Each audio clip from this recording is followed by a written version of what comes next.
Well, it's a third day here at World School Monument High School, as the two teams will be starting opening the field today. So it's Griffons under 13 just playing against Borders District, as both teams are coming into this game not that confident, just losing by 50 points. Both teams, with Border losing against Limpopo Blue Bulls just by 50 points to 0. As the Griffons, they've actually lost against the Border A side by 50 points to 5. So perhaps maybe it's a payback time for the Griffons. And temperature 5 degrees, Kenny, with no wind at all this morning and no rain. As you can see, the field there is full of frost. So with me, I'm not by myself, I'm with Kennedy Zimba. Kenny, good morning. Morning, Mac, and morning to our viewers. Yeah, would like to say these are beautiful conditions, but unfortunately not. That frost that's just sitting across the field, of course, it will be cleared off. This is what we call the dew removers, as we look at that Border Country District side. Some wonderful players there. Duba on the wing has been a real standout performer. Boy, also a player to look out for. So they're going to be looking to try, just sort of get their playing systems into correct mechanisms that are the Border Country Districts. It's been a tough outing for them so far, and this Griffin side is going to be looking to try get a win today, which is quite crucial. Speaking to their coach, he mentioned that it's important that they start well. Yeah, with the likes of Marks there at hooker, was very good for his team, so including Omasilo Yane. So there's quite a few players that they'll need to have a look there. Well, I'm quite ready to just enjoy Johan van Zyl at 8 from Griffons, who was their go-to man when they really just wanted to get the ball forward.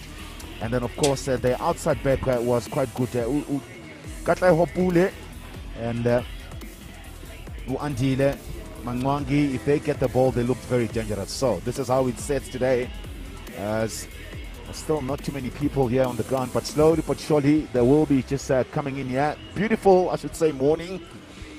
As sun is out, frost, Kenny spoke about it, and these two teams will be opening the proceeding today. So it's under 13 Craven week that is happening here in Krugersdorp, as formalities now are finished, which Griffons looks as if they are the team that will be taking the field. So being captained by JP Strauss at number 5, as parents and their B-sides team just cheering them in. So here they go, as Strauss just leading his team inside the park.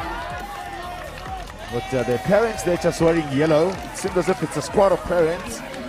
Yeah, true supporters, carrying the sound and making sure that Triple H is, it's all about the game. Song is being played loud and proud for that Griffin side, as the Border Country District side run on, and I'm sure they would like to get a good outing today. It's going to be important for them. A tough couple of days for them. Yeah, very tough, Kenny. Yeah, you're correct. I mean, looking at the size, they're always in a disadvantage in these games because they're playing with big men.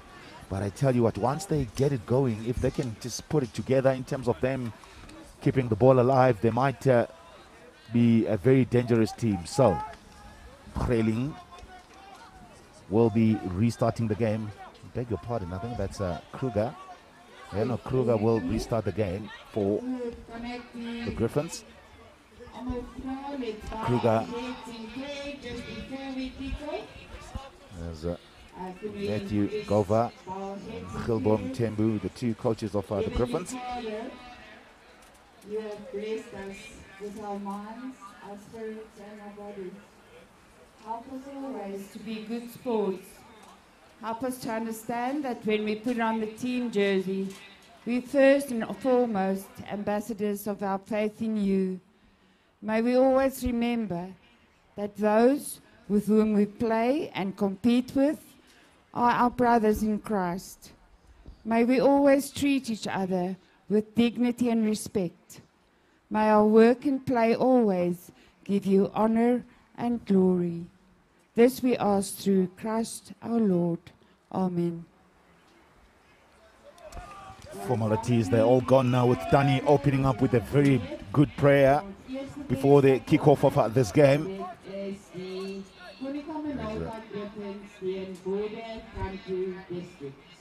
Heno Kruger will restart the game.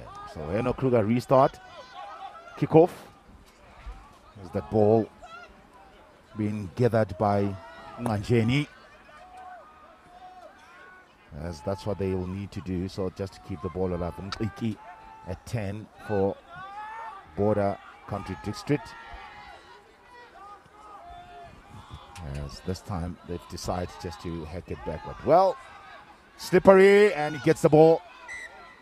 Well, that's exactly what will happen, Kenny. It's wet underfoot, if I can put it that way, and the players will definitely slip, especially in these first games. Early moments of the game there, with both teams going to have to, you know, get their wits about them just to try adjust their handling to that wet ball. There was a great opportunity there for Border Country District players to just maybe hack on the ball, but they both try to catch it, and that's where the knock-ons. So it's those decisions that you need to sort of change because of the conditions, and that's when you know, the coaching staff really earn their money. They've got to be able to tell their players that, right, it's wet conditions. If you do not have to pick up the ball, maybe hack it on. It puts more pressure and you get into better territory. Boardman will feed, and then he feed the scrum. Well, Fansel pick up, he gives it to Boardman again. Now they give it to their big number 7, Mtembu. Mtembu takes it in. Boardman, Mtembu again. There's Masileane coming in the middle of the park. There's a Strauss, takes it in. Well, it's a slow ball from Boardman. Boardman to Khreling. There's difficult conditions for the kids. Now, the big forward here, Omanyeli, takes it up. Oh, Boardman digs. Khreling standing in the first receiver. Now he feeds to the captain. Strauss just knocking the ball forward. The ball is being hacked. We're chasing now hard to Utuba, who is looking for opportunity right at the back. We see Liwa. So Liwa beats one, beats two. So Liwa still going. Ended up being tackled on the halfway line. Ball out, says the ref. So Manyeli. Now another turnover ball. Well, advantage, says the ref. So it's a little bit messy at this stage, but we'll need to adjust quickly. No. That's what we've been looking for. Fansel with the run, tackled by Suliwa at a fullback, and penalty, says the ref. Not staying on their feet there, the defenders, and that was a good run there by Fansel. It really gave them good momentum, and they've continued here as the big men are just targeting certain runners here. This is good continuity by the Griffons. Yeah. Well, they bring it straight back on with their forwards, as this could be a try. Is it a try? Yes, it's a try. It's Tawanda Mtetwa just scoring a try. It's just a reserve hooker. And celebration for the young man. He's very happy about this. Didn't get an opportunity previous game, but now he gets a good one. Then he's got a good try. Good momentum here by the Griffons. And they were able to just break a lot of tackles. Border Country Districts, all the players are going extremely high in the tackle, and that's why they are conceding here. An early try. That's a good start here by the Griffons. Yeah, just Khreling converts, so he adds another 2 points. So that should take them to 7 points to 0. With the 5 minutes gone in the first half of this game. So, restart from Nqiki. he starts, no one else really just covering the ball, but eventually that ball's been caught by Masad. Masad still taking the ball high.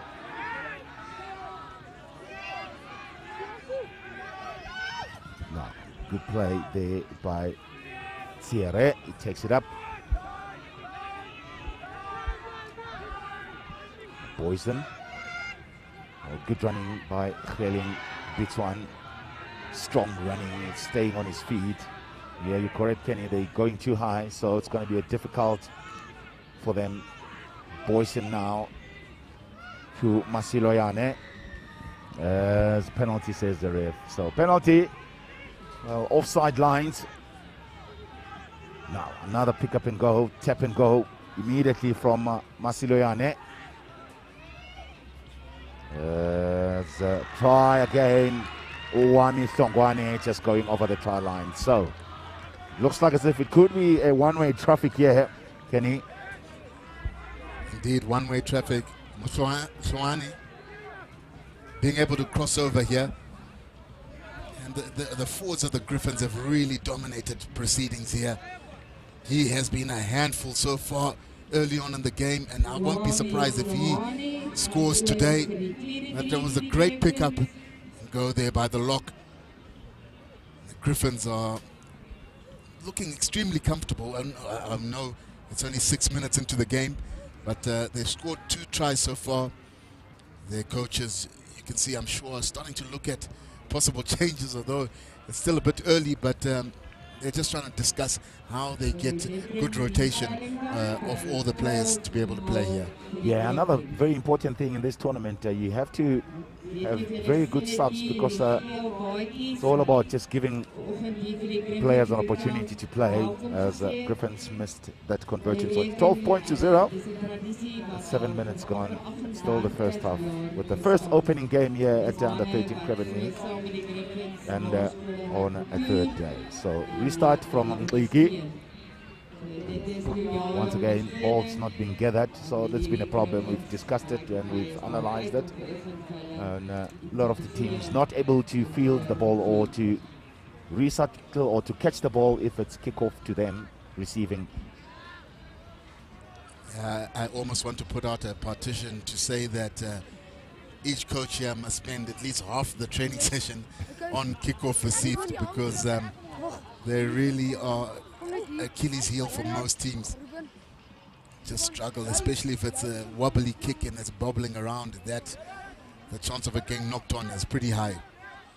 But here is an opportunity for border country districts to have a scrum, see if they can attack a bit. Well, brought up Mliki just at 9, and he feeds it to Ngaleni, who is running scoop, but now he's just setting it up. He's looking to pass. Tuba standing on his wing, so once again. So Mliki with the pass on the outside, so they'll need to run straight. Chipezu. Well, it's been held up. Chipetu. Mliki. Oh, Tandala as well, he's there in the mix. Now Mliki again, now they run the ball wide. That's got a space, and it's a try, Kenny. That's a good, really just come back there from the young man Asabonga. Dastile there on the right wing. He came in at pace, but what was good was them just running the ball and identifying the space on the outside. Yeah, good try there by Dastile.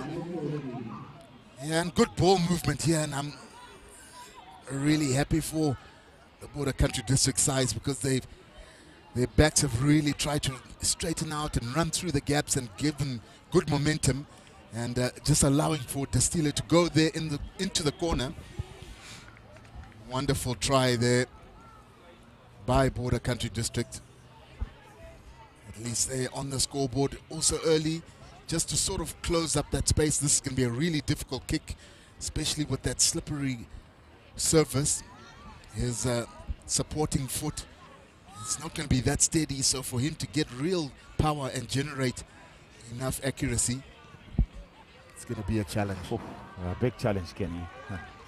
I didn't even get too far there, and Ricky missing that kick. But he's looked really good. He has, you know, just running good observation of space and keeping the ball alive. Yeah. Craven will restart again.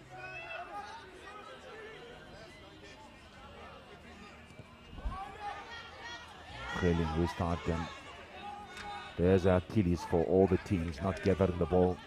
Kick-off time. And it's a little bit messy, and eventually Bora just winning that ball, and it turned to be a turnover ball. No, Boysen to Craven, who's standing in the fly half position. High tackle as ref is playing advantage. So Boysen again to Masiloyane. Masiloyane runs, he beats one as he looks to offload Masiloyane. Good play there by the young man. Is it going to be a try? Yes, try time. Well, this is a good try.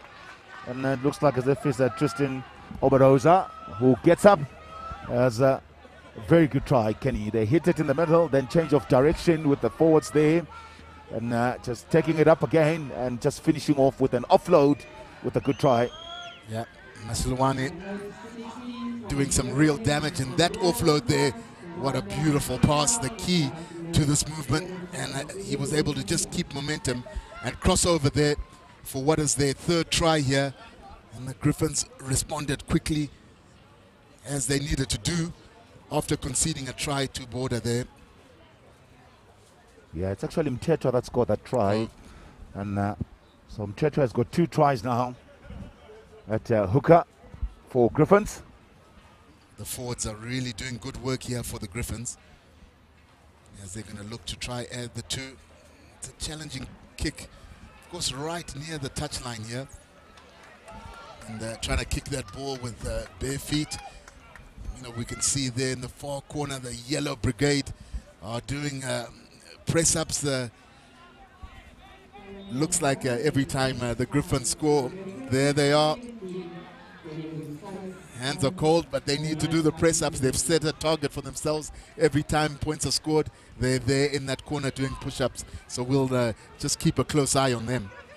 Restart, and this time being gathered by Masat. As Boysen just digs it in. Craven, who's been very good, just running straight. Craven just takes the ball in, gains about 30 meters. He gets up again, but is losing the ball. Duba hacks it backwards as Duba does well. So it's going to be line out. Yeah, was it in? Did it bounce? Well, ref says no advantage, so they'll come back from the first incident where it took place, where the ball was knocked forward by Griffons. Yeah, unfortunate there by Duba. A right idea to be able to maybe hack it down just to exit your own half. They're under pressure, and maybe that's one of the best tactics that you can look to employ, especially when the ground is so dewy and that makes the ball slippery. So if you just get into the right area, the chance that the opponents will make a mistake becomes pretty high. Nangam Somkliki will feed this ground for the Border Country District. As just takes his time, so he feeds. Iki feeds. Long pass, just not finding his man, so being hacked by Jipetu. As right at the back now, they'll run the ball from inside to their 22.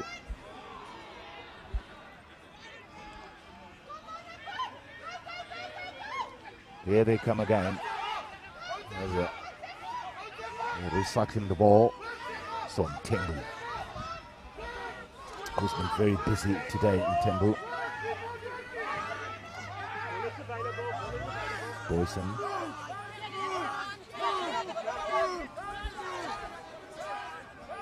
Craven.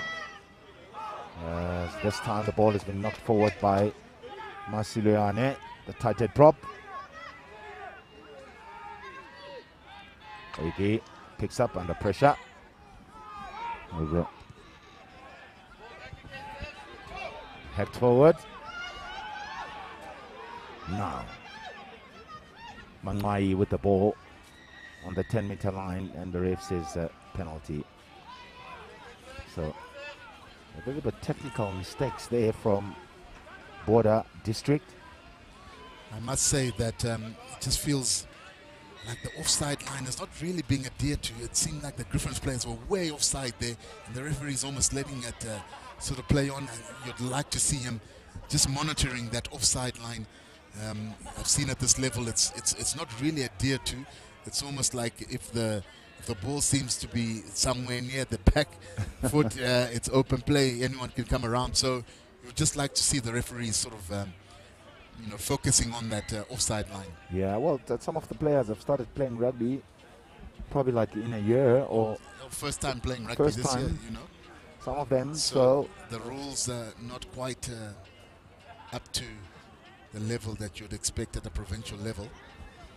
Yeah, well, Mtetwa can't find his jumpers as Border just gets the ball. Now, is it a high tackle? Yes, it is the high tackle. So ref just penalizing the Griffons. Ntleki, he picks it up. He runs all by himself. No one else is actually supporting him. Oh, well. Mistakes just comes in there from Border with the Mboyi. This is where the referee deemed it to be high. Yes, just got that shoulder area. And it's good for the referee to be able to sort of stamp his authority and let them know that anything above that shoulder area is going to be a penalty. So you want good tackle technique. A young lad there just discussing some rugby tactics. Well, Boyson feeds and Van Zyl picks up it, gives it to Boyson again. Now just coming on the blind side is the quick man. Jaka, he goes, he beats one and he cuts inside. Jaka, he's going to score a try. Wow. Fourth try from the Griffons. It looks like it's a very good, well-worked moves. 8-9. And blindside just coming in as, the speedsters who Andile just comes in there. As Usiabulela Jaka comes in. Yeah, he's a good pace he has, Jaka. That last step there just cleared the last defender, and he was able to just slide in for what is his first try. And you can see his teammates are absolutely excited that he's been able to go in for a really well-worked move, as you mentioned, Mag. 8-9 move when it's practiced at the training ground and it comes off in a game. It's always a beauty. Well, Craven converts and then he misses this one. He didn't even strike that one well. So, although he's got one already, so that should take them now to 22 points to 5. There's Kenny's friends there in the corner. Yeah, they're my friends. It's going to be a long day with the score rate as it's going. It's just above a point and a half a minute. So far, the Griffons leading 22 points to 5. But those bicep guns are going to be doing some real work as the score starts to pile up here for the Griffons. So, change of the kickers. So, Ngaleni will restart the game. Now, this time caught by Masiloyane. He is not going to back down, Masiloyane.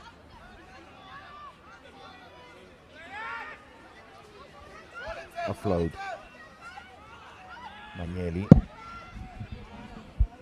There's Hosen just gets the ball. It's not that clean. There's Eli Masat. Now, Mtembu gives them a very good forward. As Craven to his captain Strauss. Strauss just takes it up. Now they're approaching the halfway line, so change of direction again. So Craven again with the pick up and go, but the ball not being controlled very well in a tackle. So it's going to be Borders put in there. Slight knock on there by Craven. Some Shark supporters, they've got their early chips this morning as breakfast. And I must say, some good food being served here. We've been here on our third day, and you must give real compliments to organizers that have hosted us here pretty well here at Monument High School. Interesting call there by the referee Khailing, just taking it up and passing it. There again, the referee saying play on. It seems to be a real free-for-all at every breakdown. Yeah, it's knock-on after knock-on here. Yeah, I understand what the ref is trying to do. He's trying just to keep the game flowing, but there's too many mistakes between the two teams, and eventually ends up just blowing the whistle.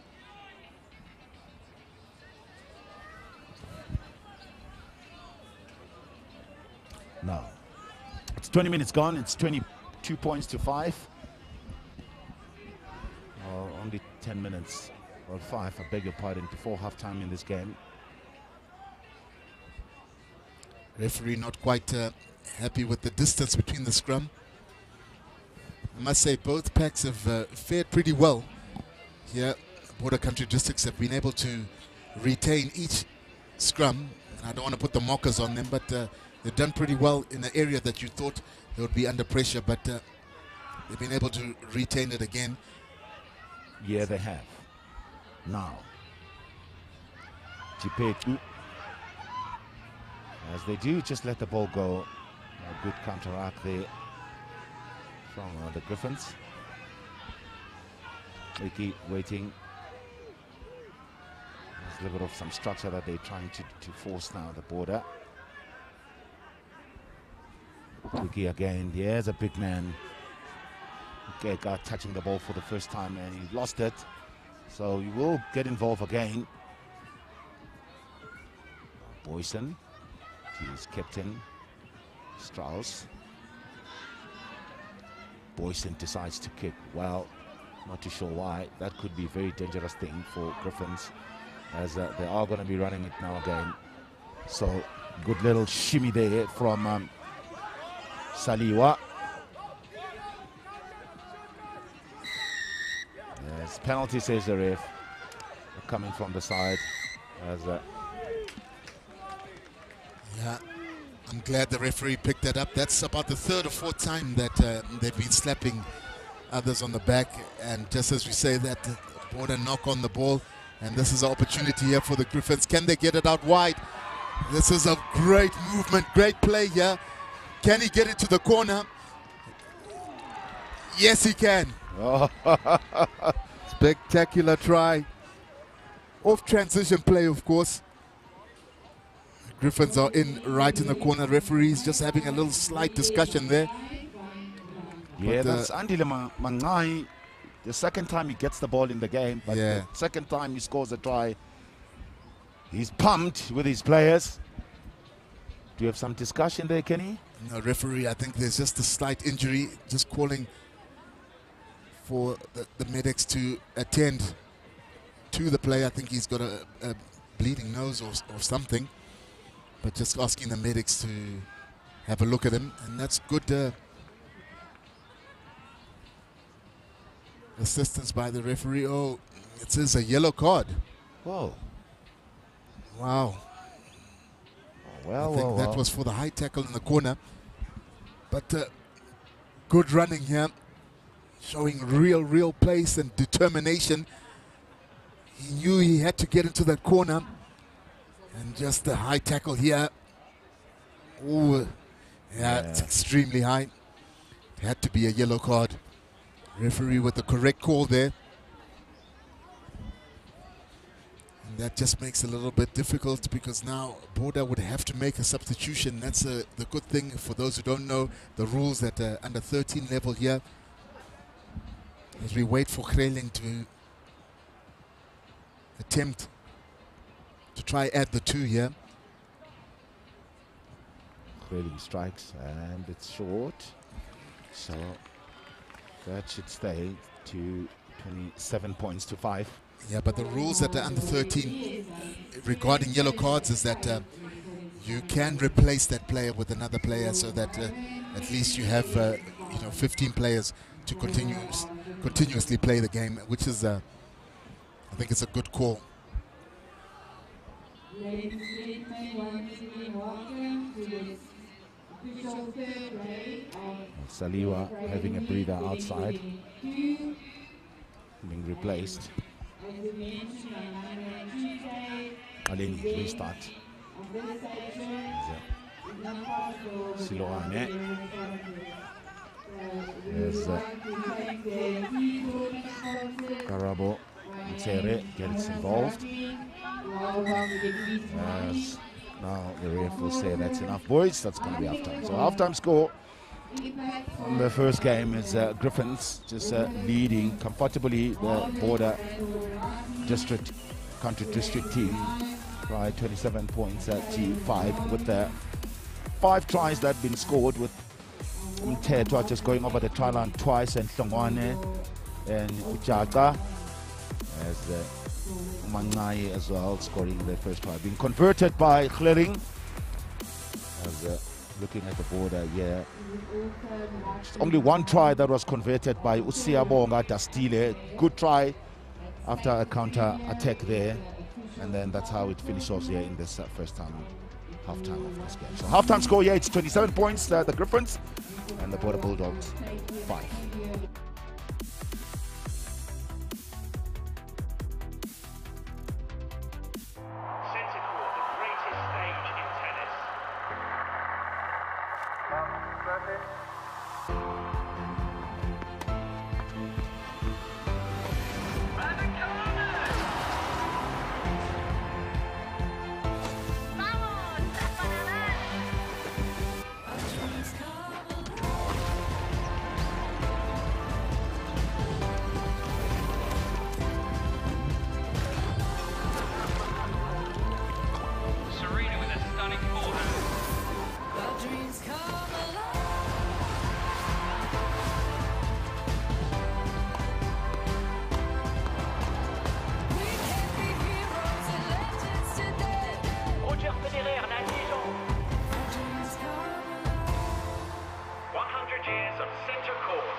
The stage awaits. Join Supersport in pursuit of greatness at Wimbledon on 2 broadcast channels. Proudly brought to you by Spa. I have no words. Really, I don't know what to say. Yeah, that's, I don't know what to say.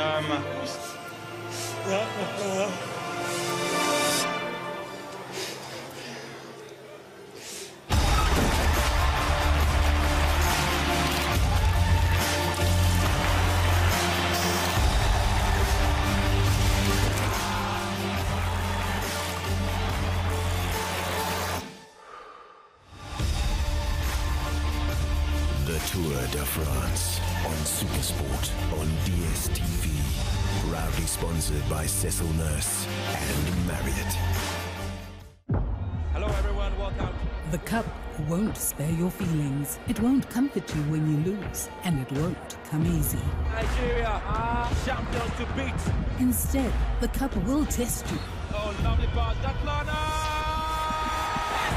It's spectacular! It will test your commitment, your determination, and your skill. Because not everyone deserves the cup. The cup is reserved for those who live to be remembered. Those who trade personal glory for the glory of a nation. Those who don't take no for an answer and see opportunities where others see boundaries. The cup is for those who seize every second and use it to prove to the world that they are worthy of Africa's most fiercely contested cup. The Total Energies 2022 Africa Women's Cup of Nations, live and in HD on your World of Champions on DSTV.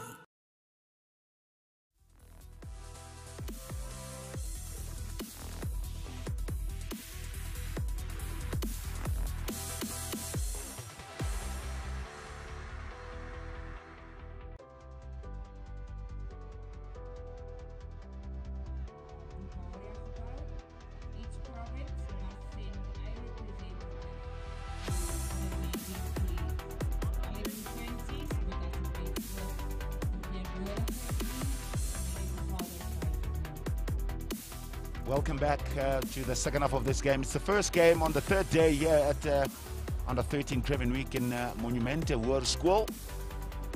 Well, boys have been so keen just to get out there and have a run, so it's been too long. These tournaments have been held backwards. Now everything's been open. So a lot of the players don't think that they've even probably just touched the rugby ball 3 years ago, 2 years ago, but now they are back in action. As it's the first time this tournament has been played after COVID. It's been a long time since they played. I think last was in 2019. And such a great platform for each of these players, because a lot of scouts are looking to try encourage them to come to their high schools. So it could be a great opportunity to be invited to be able to go to one of the more prominent rugby schools, and that helps your pathway. But the Griffons are here underway. Again, just a slight knock-on, and that's become quite a common feature with these conditions early on. Dummy with an offload, as coaches have just told them that they'll need to play the ball. As tackled there, Chipetu get the ball, and the ball has been knocked forward. So he's not even knocked forward, so he went out. Yeah, Chipetu there just didn't understand, didn't have a feel for the touchline, and almost just ran into touch. And you've got a feeling once these players start attacking one way, they keep going there until they get into touch. You just like to have a bit more awareness of where the touchline is. Dawanda Mteta to feed, and he feeds his captain, so Strauss just brings it down. Now it's a good maul. Boyson just controlling his troops. At 9. Boyson just gets it from Craven. Runs straight through the defenders. Craven still going. Craven just gained good meters. Penalty. Not releasing the ball in a tackle. Yeah, good run there by Craven. Just seems to have slightly injured himself, but he really has made good meterage right down through the middle of both teams, looking to try nullify the momentum, but the Griffons have been able to sort of execute it properly, and that has given them good tries purely because of getting good momentum by going through the middle. And another example of that there being shown by Craven, and good to see that he's up and walking. I think he's had a real bruising game because he's had to truck it up most of the day, and I think it's just been a bit too much. Well, he has. He's been a go-to player in the middle of the parks, just setting it up with his strong run. Probably he's just taking a beating again. Well, this is what we're talking about. Here's another go-to man, Masiloyane.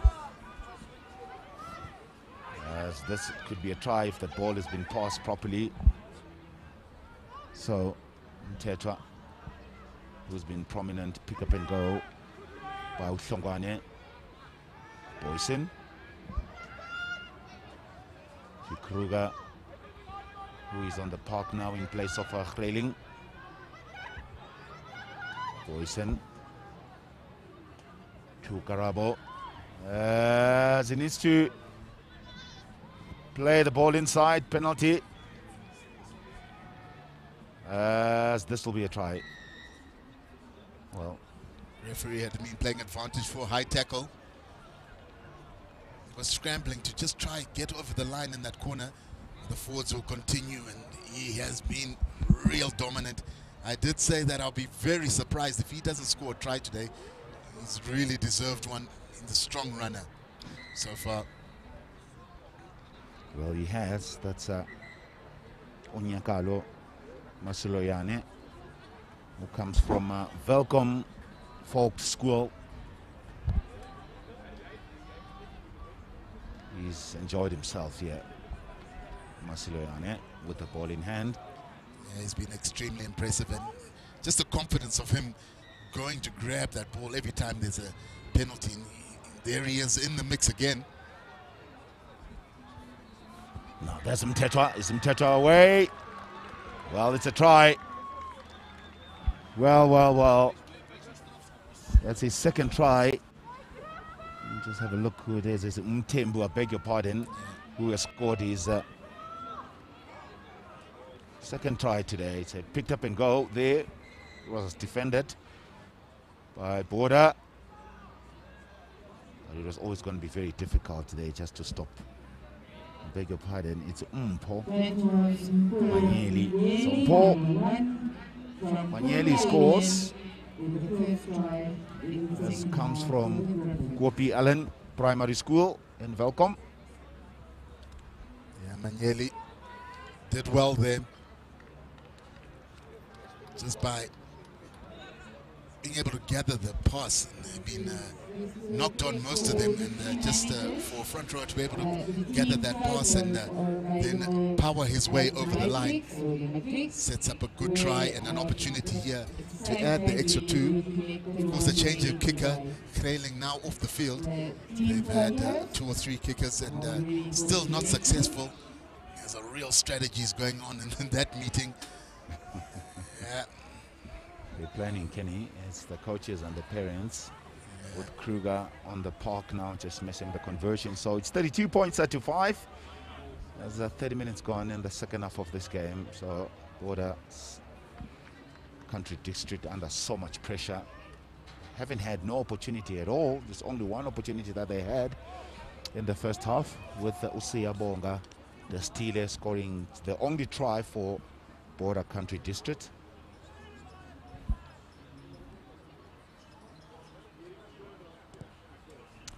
Restart hasn't gone 10 meters or 5, as it will be decision now for Griffons to decide whether they want scrum in the middle of the park.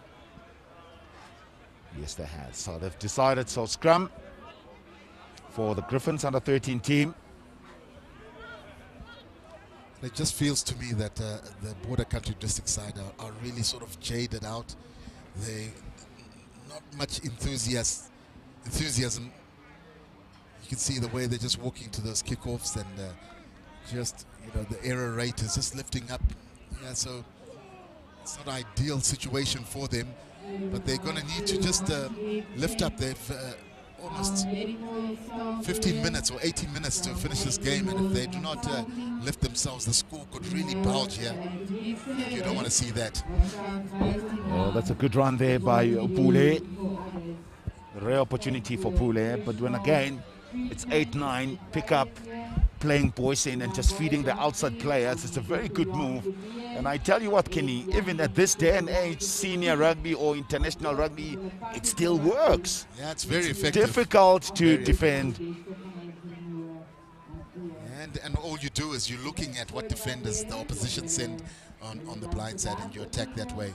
There's another line out, just knocked on here, but advantage will be played. If they can move the ball, just a lot of pressure being put on by the Griffons. Maybe that's the best way, just to clear your lines and just get into a more favorable position. Chaka, a very dangerous player, and he is going to counter-attack there from the back, and he decides just to find space behind the defense as he's back in action again. Soliwa at fullback, so he gets the ball. He's holding on. So it's a slow ball. The ball has been turned over. Now Border Boysons to Uchaka again. Puts it down. Is it a try? Well. Ref there deciding to consult. So no try. So it's a knock on. He was almost in. Just a slight knock on here, but a clever kick here. Just probing the back, and we knew that it'll be difficult for those back field players to be able to gather, and that almost seemed like it was a good dot down. Well, great effort there by the tight head. Yeah, Masiloyane, he's been very good with the ball in hand, but there it shows that he can work hard without the ball in hand, just chasing the ball. Very energetic player, isn't he? He's always around the ball and wants to carry it, and wherever there's any action, he wants to be there. And that's a great sign of a player that's going to do well in the future. Yeah, definitely. You'll be surprised in this tournament. The scouts are here looking for the players for their high schools. Now scrum under pressure. It's penalty there, says the ref. So they'll survive again. Border country district. Yeah, referee able to finally identify the offside. They've been offside most of the day. Did well to pick it up there. What option are they going to use here, Border Country Districts? Was their kicking strategy has been rather not, hasn't worked out really well. This kicking through the middle of the field here, they'll have to defend again, and that's not a great start there. Yeah, Ellis Masat takes it in. They kicked it right straight at him. Now Boyson just keeping the ball on the blind side to Mulukanyo Ndwawa.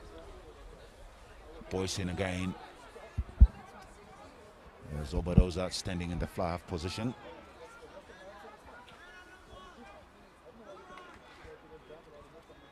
Boyson to Kruger. Kruger to Siloyane. Offload. Has no advantage, says the ref, so it's a penalty. So there's an injury.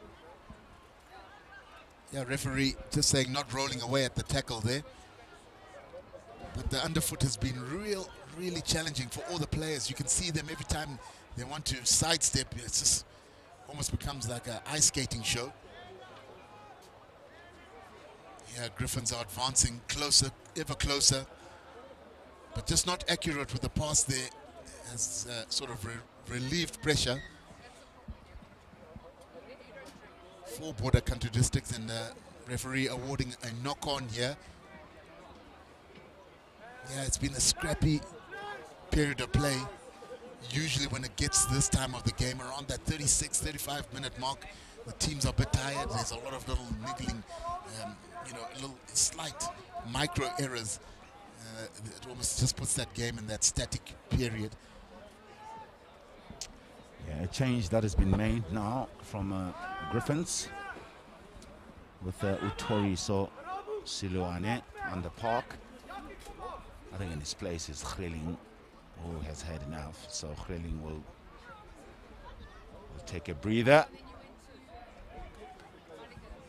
Well, he's done his job, Khreling. He's taking the ball up, gave them a momentum going forward for the whole half, so he gets a breather. So Toriso is on the park now. Siloane for the Griffons. Feed from Iki. Ball has been cleared. Good clearance there. Finding touch.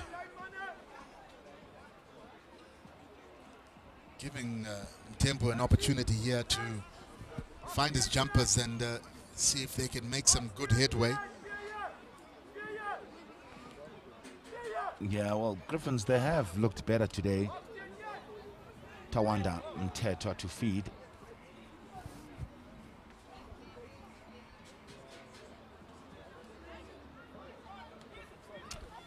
Well, it's a smart, clever call there with Fente, just Christian on the park, just coming around the corner, wearing number 18.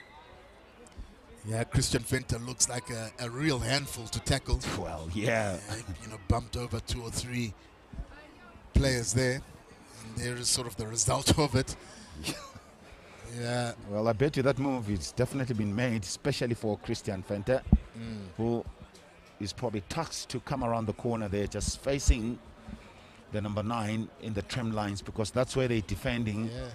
So it's quite clever there from the coaches in terms of the planning wise and their strategy. Yeah, you're right, Kenny, that's the result. So he's not well. Not well at all.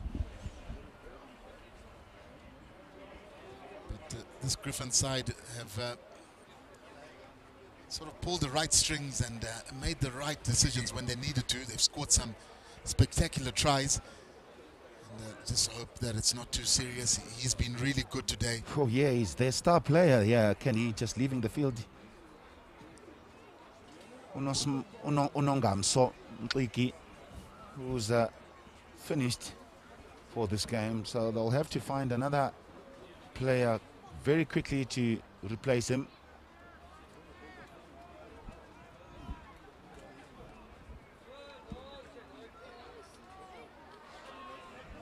Well, Lineup has been worn by Griffons again. Boyson to Strauss, their captain. Boyson again. Now there's a big man just getting involved. Christian Fente. He seems to be a target man since he's come on. The ball is finding his hands quite a lot, and he keeps getting bundled into touch there. He needs to sort of readjust his alignment and try just make sure that he's sort of working towards into the field rather than running across into touch. Tetwa. Another not good ball there, but winning it back to Boyson. Boyson to Kruger. Kruger, Obarosa running a bit skewed, but managing to keep the ball. Boyson's again with the dummy, losing the ball, and the ref says play on. Defending with all their guards there. That's the border district team. So no advantage, says the ref. Yeah, knock on there, identified by the referee. But Tawanda Mtetwa, hooker, of course, of the Griffons, seems to, every time he's almost running and throwing at the same time into the line out. He needs to maybe just steady out his feet so that he finds his jumper first before making any movement. As there are more substitutions being made here by Border Country District. Yeah, they're giving other players a chance. Less than 9 minutes to go here. The Griffons are comfortably in the lead at 32 points to 5 against Border Country Districts.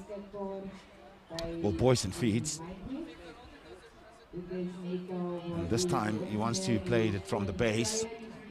As Kruger to Toriso. And defense is there, just bundling it into touch. So no advantage, says the ref. It's an early tackle, says the ref. So there's Fenta with the ball in hand. So he taps Fenta, then he goes. Difficult man just to bring down. Eventually he's down 5 meters towards the try line. Now Boyson will go for the blind side. There's the captain Strauss charging for the try line, and it's a try. Yeah, 7 try for Griffons, and this time it's the captain who's been leading by example right up in front and just showing what he can do. So Strauss eventually comes away with a try for himself. Christian Fenta there, almost carrying the whole of the Border Country District team there. But the captain's innings here, Strauss crosses over for a well-deserved try. He's been very influential and a willing ball carrier most of the day. And he was due for a try and was able to execute. And at least gives us kickers a better opportunity here. Seems to be the first try that scored, you know, in a favorable position for the kicker. He's already had one opportunity, didn't find the marker, and here's another opportunity here. Kruger converts and almost in and out, hit the pole twice, but just not going in.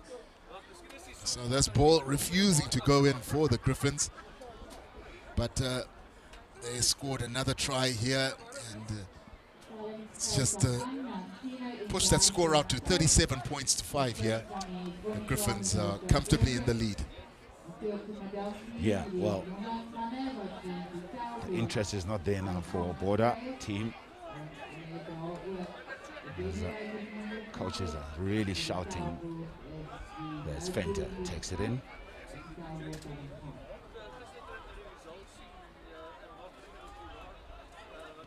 Boyson's with a kick. Good kick. There's a space there. There's with the ball in hand. Just returning kick there. Saliwa. Yeah, Saliwa just kicking it full into touch there. right idea, was looking to try kick it downfield, but just almost hooked it around the shoulder, and that went straight out, which gives the Griffons another line out here. Yeah, I would have really just told him to keep the ball in hand there, and to try to recycle, because they do look good with the ball in hand. Change now. Yakumax on the park. The hooker. He will feed the line out. So Ellis Masat wins it, and off the top as Khosen takes it in. Khosen has moved inside center now. He's the man that will be tasked to hammer the balls now. Fente comes in, he charges, it's too high. Difficult man to bring down. Boysen to Kruger. As the reserve, Lucanio Ndwai, short, close to the try line.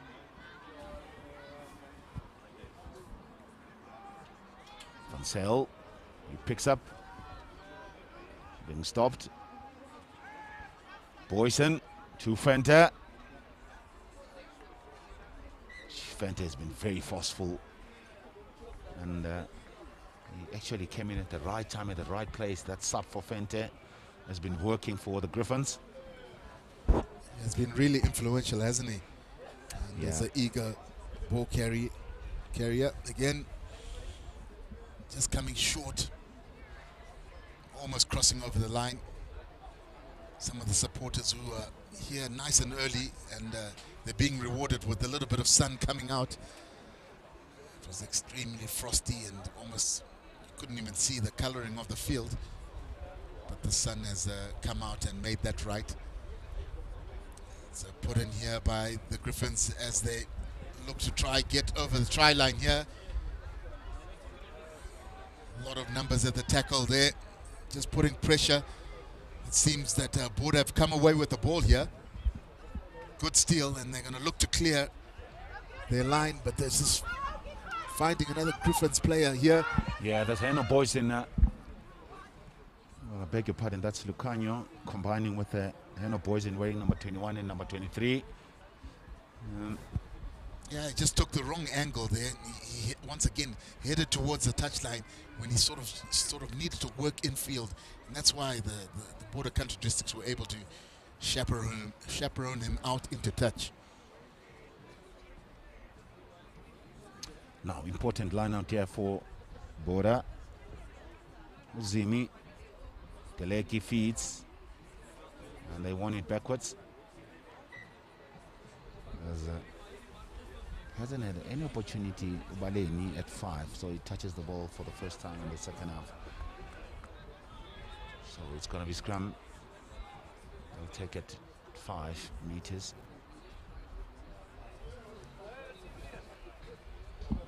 Yeah, with almost about 3 minutes left here, 2 minutes left on the clock. You'd like to see Border maybe having a go here.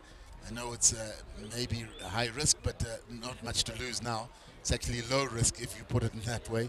But they continue to opt to clear it using the boot, and this gives the Griffons, of course, another opportunity here to maybe close the game with another try. Yeah, you're correct, Kenny. They just need to keep it in. Yaku Max to feed. There's a good line out there to Boysen there, trying to find Bota. There's Obarosa. He still goes. He's still going. Now they're keeping it alive. Boysen just being rushed there a bit because he's under pressure during scrum time. Boysen to Kruger. Kruger to Obarosa. As the try scorer, you'll go Pule. Pule goes. Pule scores again. Well, 8 try for the Griffons, and this time is the right wing that speeds that Pule goes over the try line. Well worked try to get Pule into the corner here. Good hands and just good ball movement. Them understanding that they had gas and Pule, and he said, I will show you, I won't let you down. I'm going right into that corner. And that's a good try just to end off this game here. Yeah, the mark score sitting on 42 points here for the Griffons.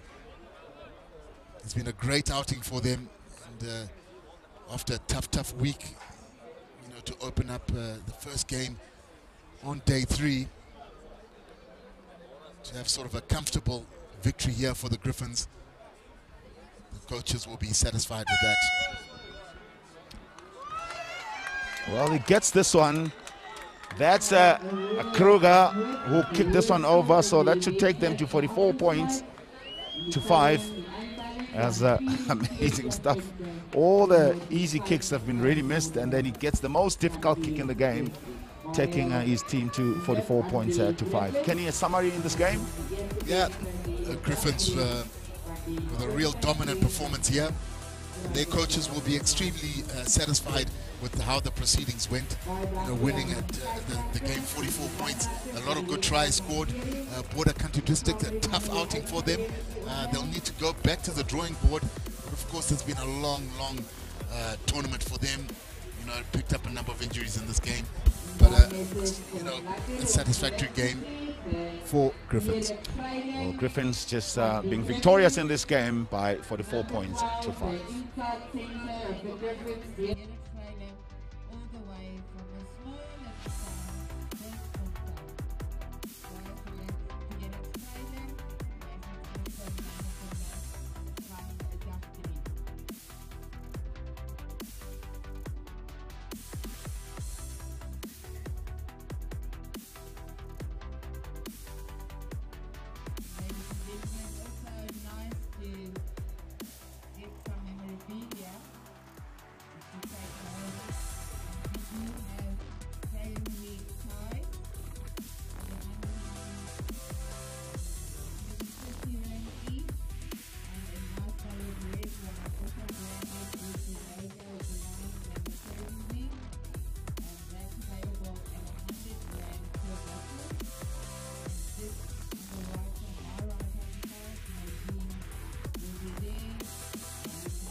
Craven in a Bourgeois by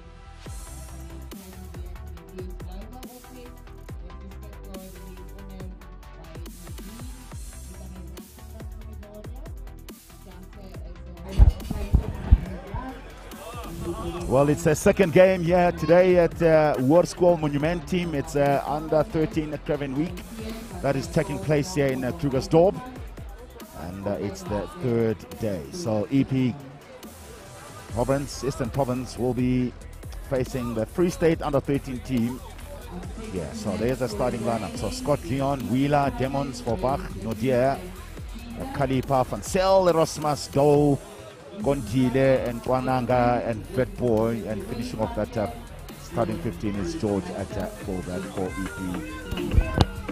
As music pumping from the side. So at number 1, it's Luba, Stein, Janssen, Leroux, and Matanzima. Just look out for Matanzima there. And Wells at 7, Durant, Hennekom, Geisman, Tebana, and Oos stays then Malan. And at 14, Rounder. So big 8th man will be taking his team. Neil Durant, just captaining the team. He comes from Grey College, 75 kg. There's a lot of Grey College primary school pupils in this team. Now, Eastern Province team being led by Petrus Volvat. The lock forwards just leading their team, so with the young players ready to go. So both teams did fairly well in their second day in this tournament, so they will be looking just to continue with their performance. So with me, I'm not alone. I'm with Lawrence Kabila Sepaka, the former Springbok prop forward, played for the Lions. As Lawrence, it's been a very lovely morning today. Not too cold. In the morning at 8 o'clock it was 5 degrees, and it's getting a little bit better now. No, certainly, Maggie. Listen, these boys, for them, it doesn't really matter. And as that ball doesn't make 10, but the ref actually lets it play. The boys are keen to go. They're happy. I'm sure they had their old breakfast this morning, because that's going to be required for them to perform at the upper level with the beautiful rugby they've been actually showing us. Well, a good kick that's been gathered very early on into this game by Nortje to try. So early on in this game, excitement, as that ball was not really being fielded properly on the far side of the park by the Eastern Province team, just being punished very early by Jorgen Nortje, who comes from Grey. Yeah, certainly. Look at that. That came from a mistake there, that the defense was not in 6 and 7, and the kick happened.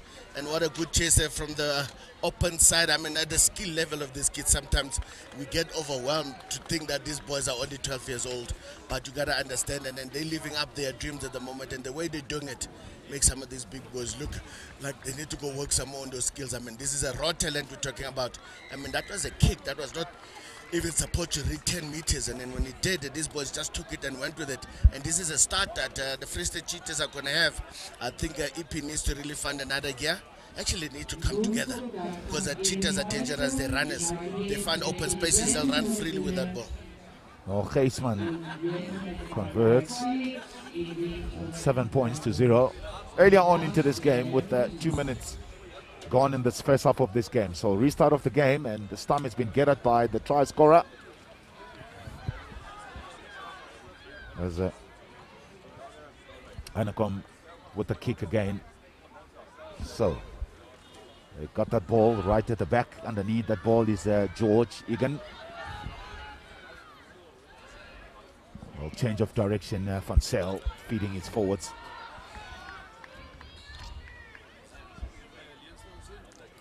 Well, Van Zyl to Erasmus. They're running a bit skew. They're putting themselves under pressure now. Van Zyl again, as this time they decides to go direct. Now Van Zyl to Erasmus. The ball has been knocked forward, so the defense is pushing very hard from the Free State under 13. As the kick comes, as ref, no advantage, says the ref. Yeah, the good defense there from the Cheetahs. I mean, they were pushing them back the whole time until they made a turnover. I mean, when defense is moving forward and attack keeps on retreating in order to find their momentum, it means the Cheetahs defense is doing something right then, applying the pressure. And unfortunately, advantage was not there for the Cheetahs, would have attempted sort of technical kick behind the defensive line of the EP Eastern Province. Unfortunately, just the touchline was the winner of that collision. But let's see how the Cheetahs now. It's a little scrum off. Aldrich Hanekom is actually about to put it in channel 1 as if they need it. I'm not sure at this point in time. I'm sure it's the first scrum of the day. They haven't really tested each other properly. But the Cheetahs have got a nice left shoulder, but I think they need to play left. But the plan seems to go on the right-hand side. They're eyeing that blind. But remember, that only happens when the scrum is either straight, flat, or they get a slight right shoulder. But I think the big man on the other side needs to make a plan, Janssen, just to stabilize and keep his body a bit lower, to enable that scrum to actually get a bit of stay. As I say, the pressure just mount, and EP still that ball in the scrum, a tight head. Well, a tight head it is, with EP just Eastern Province just winning that ball. Ball has been held up, and no advantage, says the ref. So it's going to be turnover again. So that should be the Free State put in under 13 again. But I'm sure this time we'll be very wary about the scrum that took place earlier on, Lawrence. They need to be very wary, because the EP really came out there and actually managed to steal a tight hit on them. But well done to Jorgen Nortje there, who actually salvaged the day again and making sure that he actually holds his opponent up and not getting away with that, and got a scrum. A nice channel 1 ball. Hanekom feeds as they bring it wide now to their backline players. Just good run there by Malan. Malan eventually being bundled into touch, so it's a high tackle, says the ref.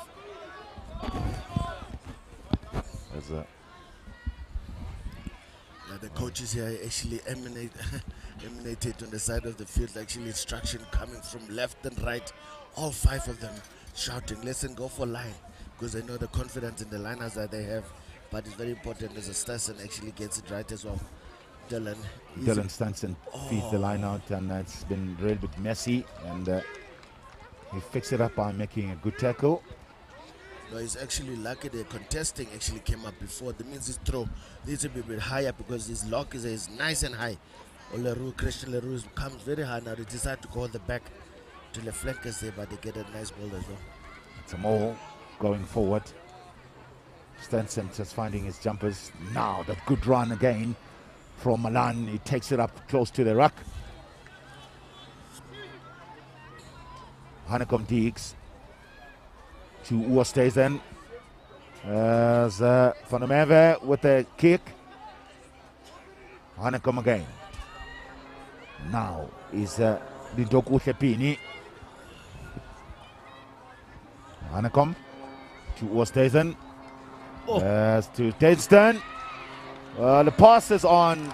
Is it a try? Yes, it is a try. So it's a second try, Lawrence, for Jürgen Nortje, who's always finding himself in a very good position there. He's got a he's got a tracker on that rugby ball post. He seems to be at the right place at the right time when the ball pops up. But the job was done there by the Cheetahs. The ball going through the hands. And obviously hands up there with the hooker, who plays like a center at this point in time, Dylan Stenson, who breaks the line and actually realizes, listen, I might not make it here. I might make it, but listen, I've got a man who's right here free. No attention on him.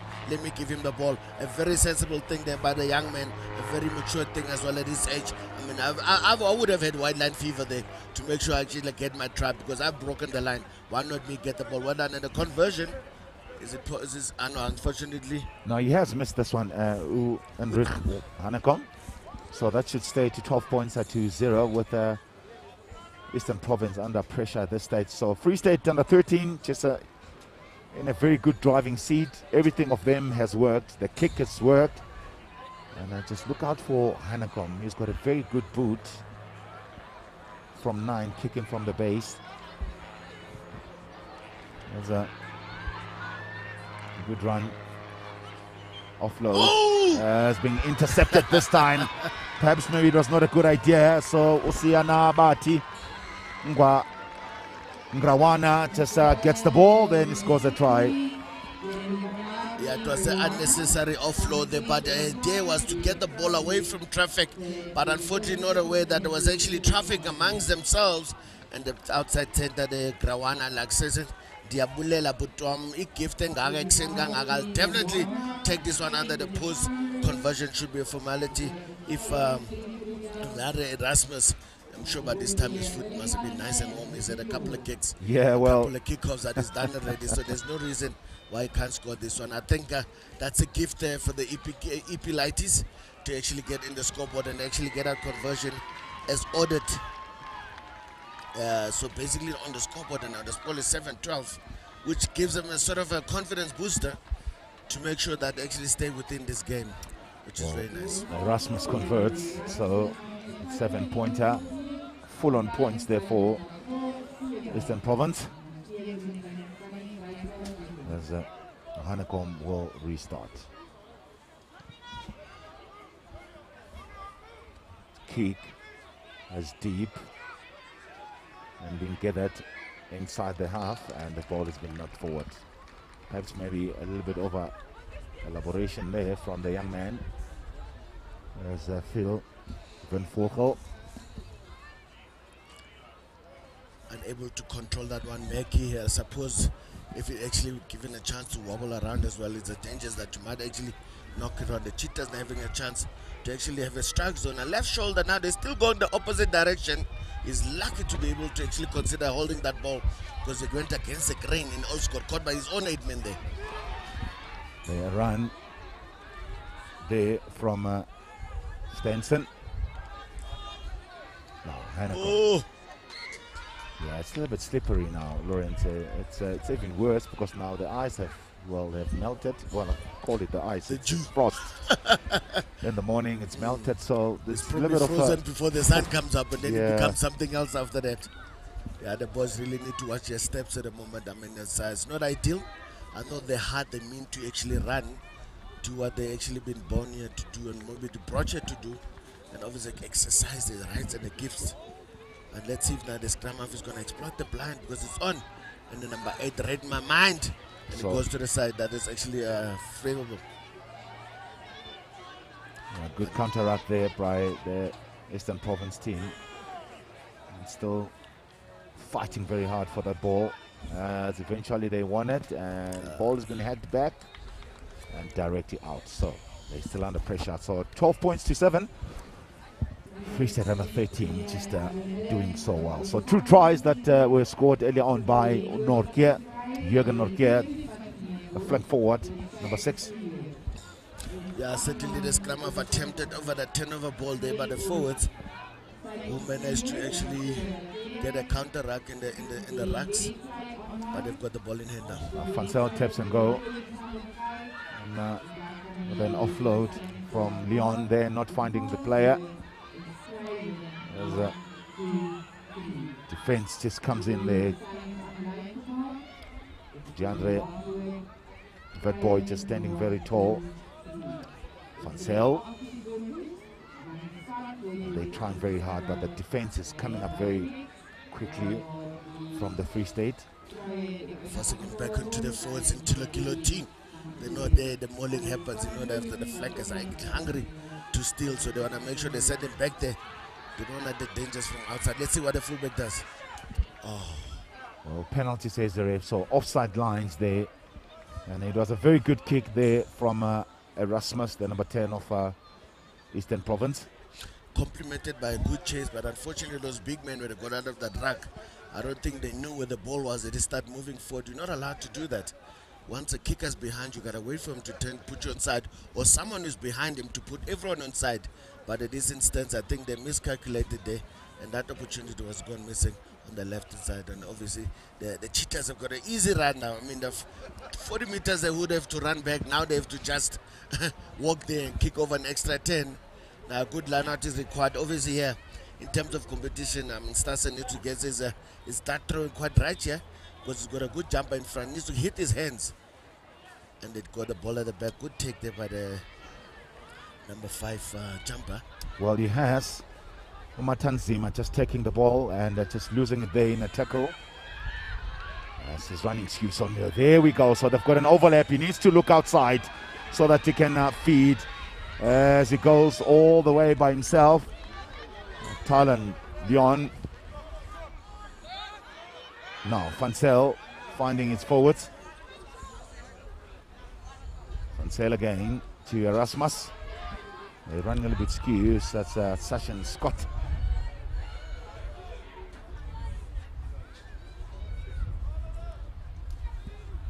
Erasmus.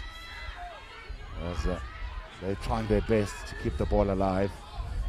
As holding on a tackle, so good drifting there. Need to roll away. Yeah, I think that the tackler there was actually impeding the cleaners to be able to get a clean run of that ball.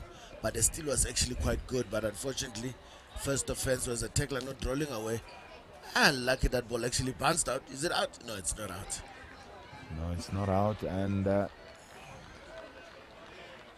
good chase there from the left winger, because if you think about it, Gondile, they had to chase because it was not out, in plan of just waiting for the line-out to take place. Now to make sure that, but lucky for them, they get the ball back via a mistake from the Cheetahs. Leon again is still running through. He needs to release. Now they're setting up a very good ruck. Not really sure what to do with that ball, Lawrence. Yeah, it's unfortunate. I mean, Leon is a big fella. You'll forget him. It's a tight row. I mean, his job, he thinks, is maybe to generate a bit of momentum. So when he's got a ball in hand, it feels like the safe thing to do is just to keep it and run as far as he can, and then reinforcement will come. And then the ball will be. Unfortunately, the backline player not communicating with each other, running each other's way, unable to get that ball away. But the intentions, you see, they're clear and they're there. And obviously, with the fact that now they're putting the heat on the Cheetahs, the chances that they actually might get at some of that medicine back. The Cheetahs seem to be getting it right, because Oleba there has been dominating the left-hand side and the right-hand side of Wheeler, which Wheeler is not going to get a right shoulder himself. He needs to just make sure he stays strong until the ball is gone. Scrum under pressure from the Eastern Province.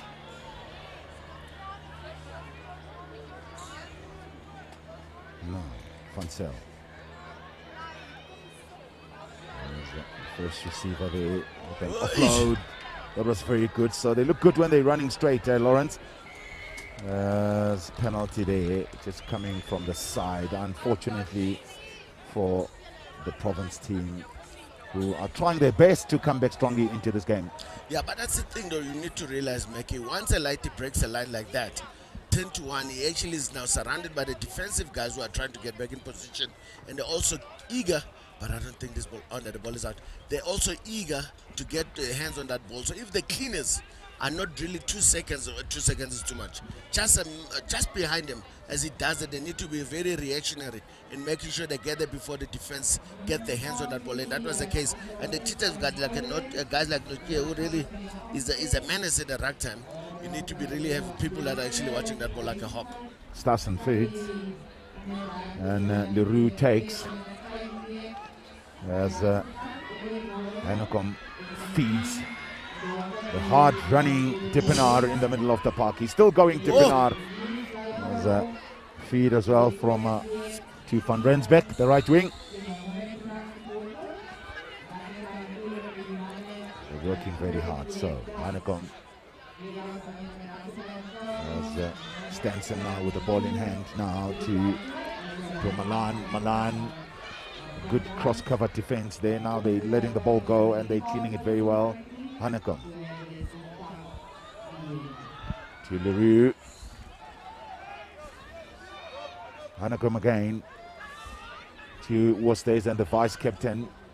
They're looking after the ball, so there's another intercept right in the middle of the park from the Eastern Province team. Van Zyl to Erasmus. As great run there. Van Zyl to Nodia, who runs hard straight. Van Zyl to Erasmus. A kick comes, not that great, but it could work. And then the ball has been hacked forward by the try scorer. Kwanana Sibanati. Unable to control that grabber kick there, but he did well to actually make sure he keeps his discipline, not try to get a ball that was not decisive as it was to go, and actually unfortunately unable to control a run. But there was some good face. I mean, look at that, unfortunate, couldn't gather the ball, the Cheetahs play, and obviously the good cover there from the Cheetahs to just shadow him to see whatever happens. And then I think that is a slight knock on that the center actually gave there, but they're giving the ball back to the Cheetahs. But I saw some nice recalling move there from the EP Lighties, because what they did now, because the Cheetahs are so quick on the ball, when they fall over, they make sure they roll double match to get the ball as far as possible to the opposition onto their side, and making it easy for their cleaners, which is something that's actually can avoid you losing your ball at every rag time, because the Cheetahs really are hunting that ball. And it doesn't matter. I mean, we talk about Nokia, who's a thorn in that department, but everyone seems to be doing exactly the same thing. Once the ball seems to be caught, that's a decent scrum there from the Cheetahs. Unfortunately, ref not happy. The angling and moving on the side, rolling of it, but I think it was probably one of the decent ones. They went forward, although they didn't have the required shoulder, but they went forward to make sure that actually they get a ball going forward. I'm sure you can still pick it up and play it in the open side regardless of the shoulder. Yeah, it's 10 players from Grey College Primary School in this 23-man squad of the Free State. There's a good running straight in the first receiver. Is the outside center, Malan. Now the kick comes. So that could be dangerous. Egan George with the ball in hand. As good stepping inside this half. He kicks it though. He makes a tackle.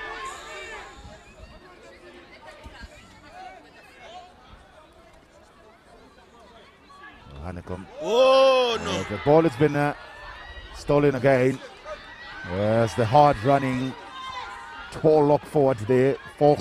Fat.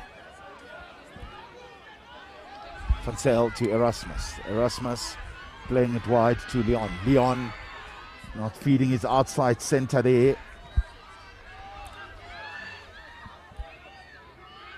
Van Zyl to Erasmus again. Now they taking it coast to coast and just looking for that opportunity. Hudak just takes it in. Then number 7. There's hard strong running there, Francois Nodier. Hudak again to Hulana. Well, 5 meters Lawrence towards the try line. There's the Eastern Province. Another pick up and go again from Demons. Well, that ball has been stolen away. No, yes. No, they still got it. Yes, they've scored, so it's a try. Well, well, well. Oh, one of those tries that will be celebrated after Eastern Province team have started play all the way from inside the half, just setting up some good play, taking it wide, just bringing the forwards and the good interchange of play between backs and forwards. I mean, you can see that it started there by the blindside flanker. They're just going through the channels. The big man getting involved at the front rower in Ulana, who actually just got momentum. I think got stuck a little bit, but under the presence of mind, making sure they just need to keep it closer to the big man. They were so close. It either got options to go there, but the forward decided to pick and go the whole time. They could sense something was happening, and obviously the big man there, Lucid Shashan, scored, making sure he gets the reward at the end of the day. And I'm telling you now, EP, they've actually got a sense that the confidence was building as they were going, but now since that, and truly, they feel like they've got a chance of actually toppling the Cheetahs here. Well, they're leading this game for the first time, 14 points to 12, with 4 minutes to go before halftime in this game. Restart short as being gathered by Demons. Yeah, I think the ball was ripped in the tackle there. Good leg tackle there from the Cheetahs, and someone was on top of him. A double hit when you communicate as well. I'm going low, I'm going high, and it was a scenario in because Damon's a strong carrier, and I think that they've ganged up on him, the Cheetahs, and make sure they steal that ball from him, which was a good job. Now they need to get this ball with a small blind that they have. I think the number 8 and the scrum half need to really give a communication and Neil Durant and Hanacom exploit it, but they actually got a good scrum. Odapis has been a problem in the middle there for them. They can't contain him. Yeah, Hanacom, it's their move. They feed to the outside center who runs hard. There's Malan being tackled. So, Hanacom to Uwa stays then, the vice captain. As the ball has been lost forward there.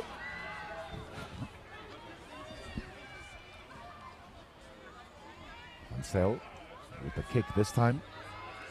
Perry just ended this kick there from Fansel.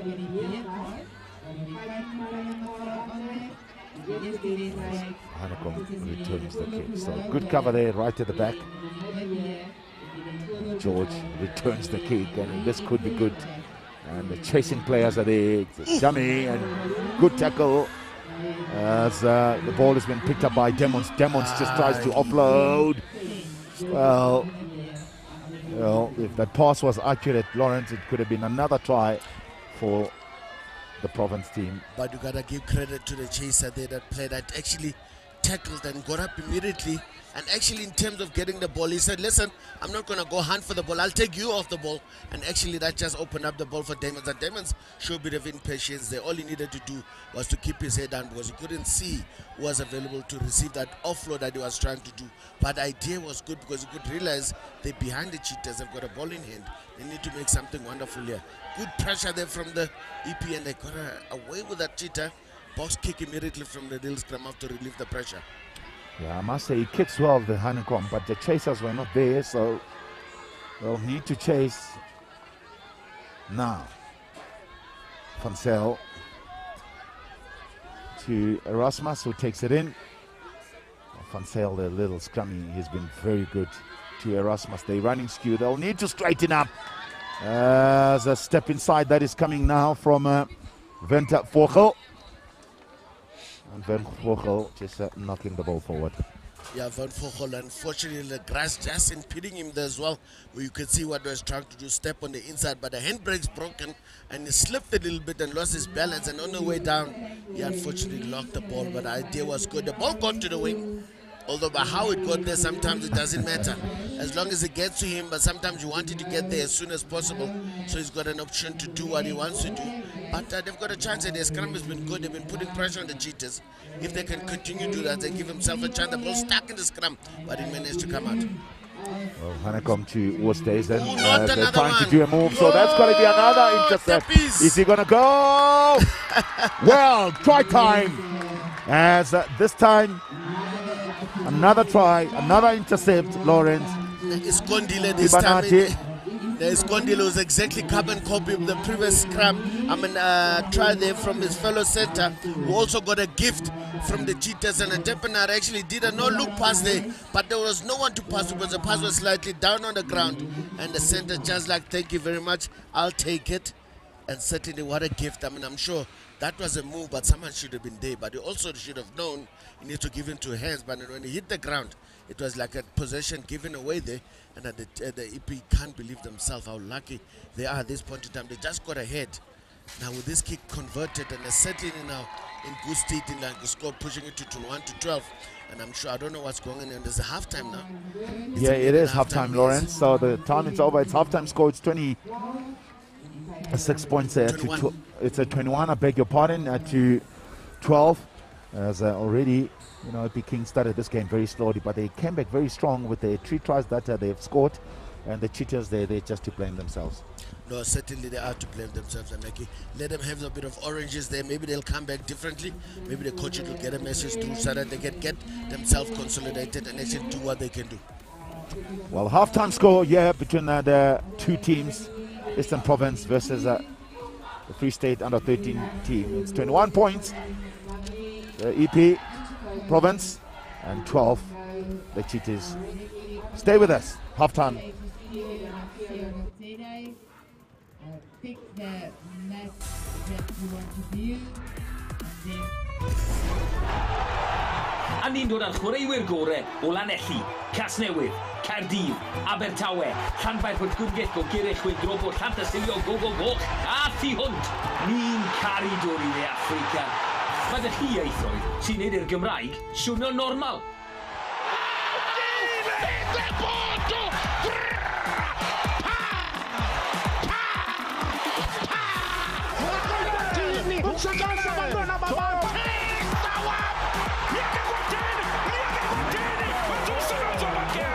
Felly, pen campwyr byd! Oeddech chi'n barod?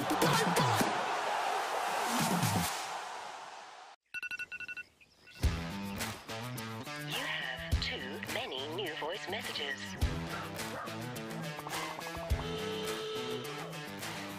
Morning, Neil. It's Annelle. I'm sure you know what day it is. Is he on set already?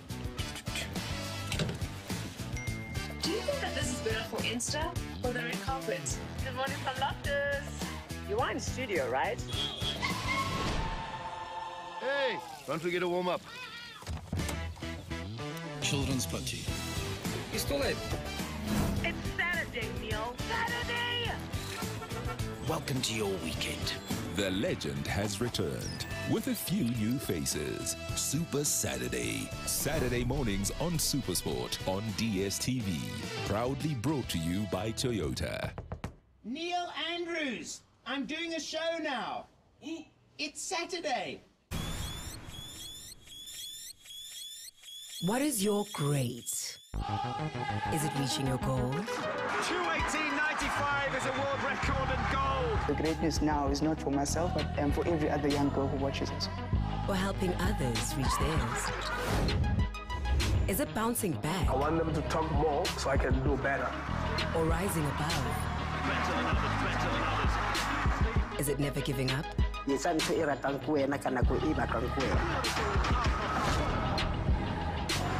Or letting it go? The obstacles that they've had to overcome. What is your grade? How much I've defied the odds, chased my dreams, and lived my best life. Is it shifting the lens to others or to yourself? Is it doing what they say you can't? You need to have passion. You need to have confidence in yourself. or making space for those who can. I want to make sure that women in sport are given opportunities. As soon as I achieve that, I will feel that I have played my part. Define your great.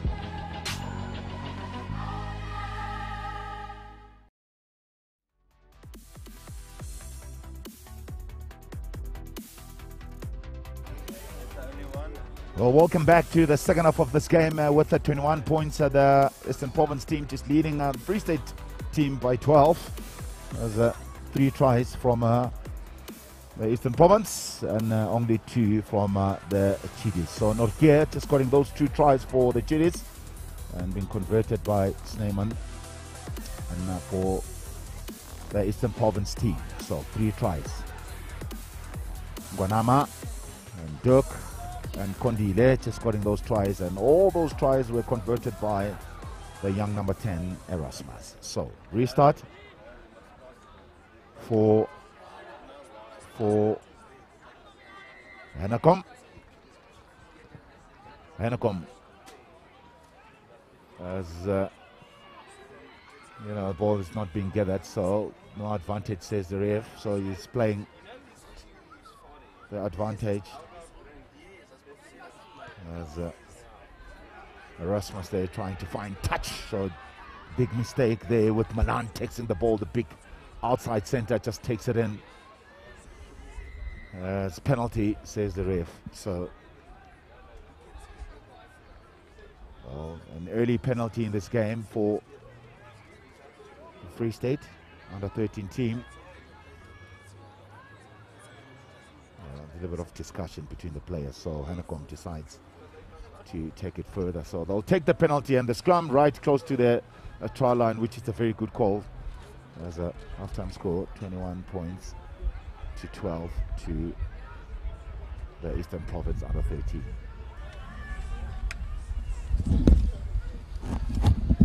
Well, it's a good start. Lawrence just won from the Free State, so they won the ball inside their half. And this is where they're at. So Hanacom feeds, scrum under pressure, and Oosthuizen takes it flat, he runs hard. The tackle fight is good, so tackle backwards. Now recycling of the ball needs to be good. Now Hanacom with a long pass to Dipenar. There's an overlap. Well, it's been closed very quickly with Pini there, coming inside the field, just looking after the ball. Now Hanacom again with a good pass from the number 9. As the try scorer, Norkia goes. Norkia straightened up. As they're waiting for Hanacom. So pick up and go there by the big Neil Durant. Hanacom to Leroux. Leroux is fighting very hard, but defense has been very strong here in the second half. And Hanacom to Van Rensbeck. Now, once again, he comes in. Dipenar goes. Yes, it's over the try line. Yeah, Dipenar is also the signs have been, telltale signs have been there all the time. You give him half a tackle or you don't commit fully, that's what he's going to do to you. That's the capabilities. That's why he's playing an inside center, for a reason, to get momentum there, to put a bit of defense, to force him to congest. And at this point in time, the EP were doing very well in containing him. And as you look at this, ball goes, and over the reserve scrum half, they're playing fly off. Give it to Dublin. Obviously, poor defense. The numbers are EP. 4 players that could have contained him. When you go too high on a big man, the results are going to be only one way. Unfortunately, Depp is there keeping his composure, staying low as well. That made it also difficult as the scrum half attempted to. Oh, what a beautiful conversion. Well, Hanacom. Yeah, well. He gets this one over. As Dipenar being very effective. Standing in the back line there, just taking the ball hard. It's a big runner as it comes from Universitas Primary School. 70 kg, 1.7 meters, Lawrence, so he's quite tall compared to his peers. It's also strong, don't forget that. The ball has been taken by Leroux. So Hanacom Two van Rensbeck who's standing in the flag position, so the ball has been knocked forward.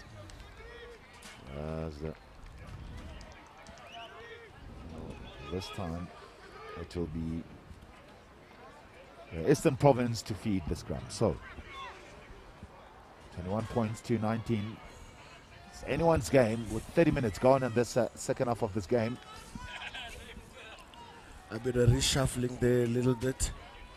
I think the hooker there has been given a breaker, Usman. And one of the flankers, it might be Norche, that's actually moving to hooker. Obviously, as the number 7 comes on there to actually add it to the weight of Alice. And EP taking on the ball from straight to the outside center. Well, to the try scorer. As a ball just gone backwards, but then again, looking after it again. So that's the Western Province team. Ball has been turned over. So Hanekom to his vice captain, Oosthuizen. Here's the kick from Hanekom. As penalty says the ref. So players being offside there. And all the teams have been doing that, just giving those silly penalties away, especially if someone else just kicks the ball. Yeah, no, certainly not. I mean, you don't want to be in that situation when you just got a try, just got almost even Stevens there, just 2 points short. You need to keep your discipline, get on that horse, and actually keep the momentum and get back on that side. But they're giving the ball back to EP, and EP is going to actually punish them. You know what? They take every opportunity they get at this moment. Remember, they came into this fight as well as not as favorites, but for them to be favorites on the scoreboard even gave them a lot of confidence, and they're actually trying to feed off that as much as they can.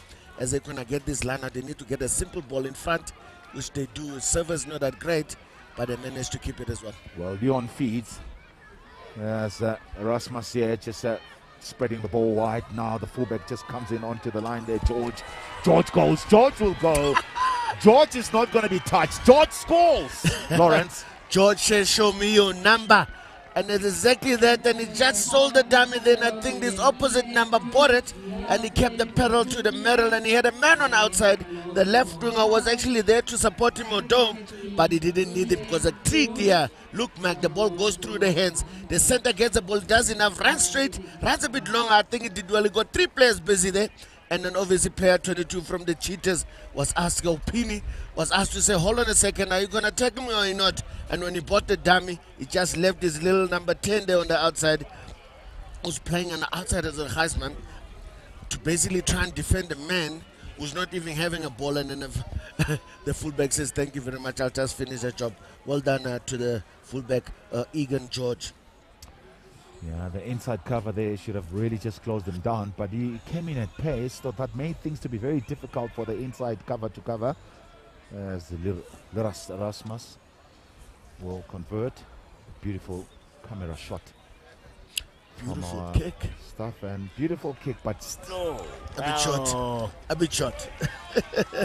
Listen, man, the things are looking good now at the moment for EP. Like I was saying, these guys, they don't need a lot of opportunities. And listen, you give them an opportunity, they let actually, they do exactly what rugby is supposed to be done.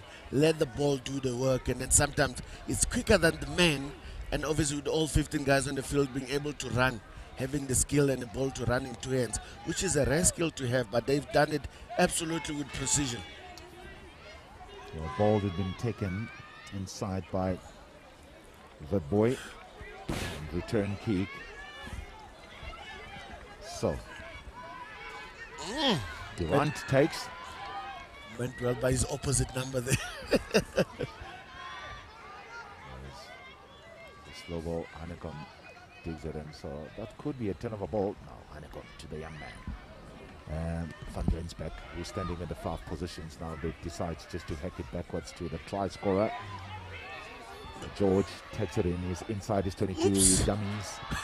As he kicks it over, so he finds touch. So good man from the young man. Well, George, who has shown some good pace, and now he's showing that he can step. And it comes from large score and half. Well, Egan George at fullback for Eastern Province. Yeah, I'm telling you, Meg, listen, the grass tackled him there and actually get up, had to make a plan. I think he managed to get a decent step just to get a ball out of danger zone. Which he did it lovely.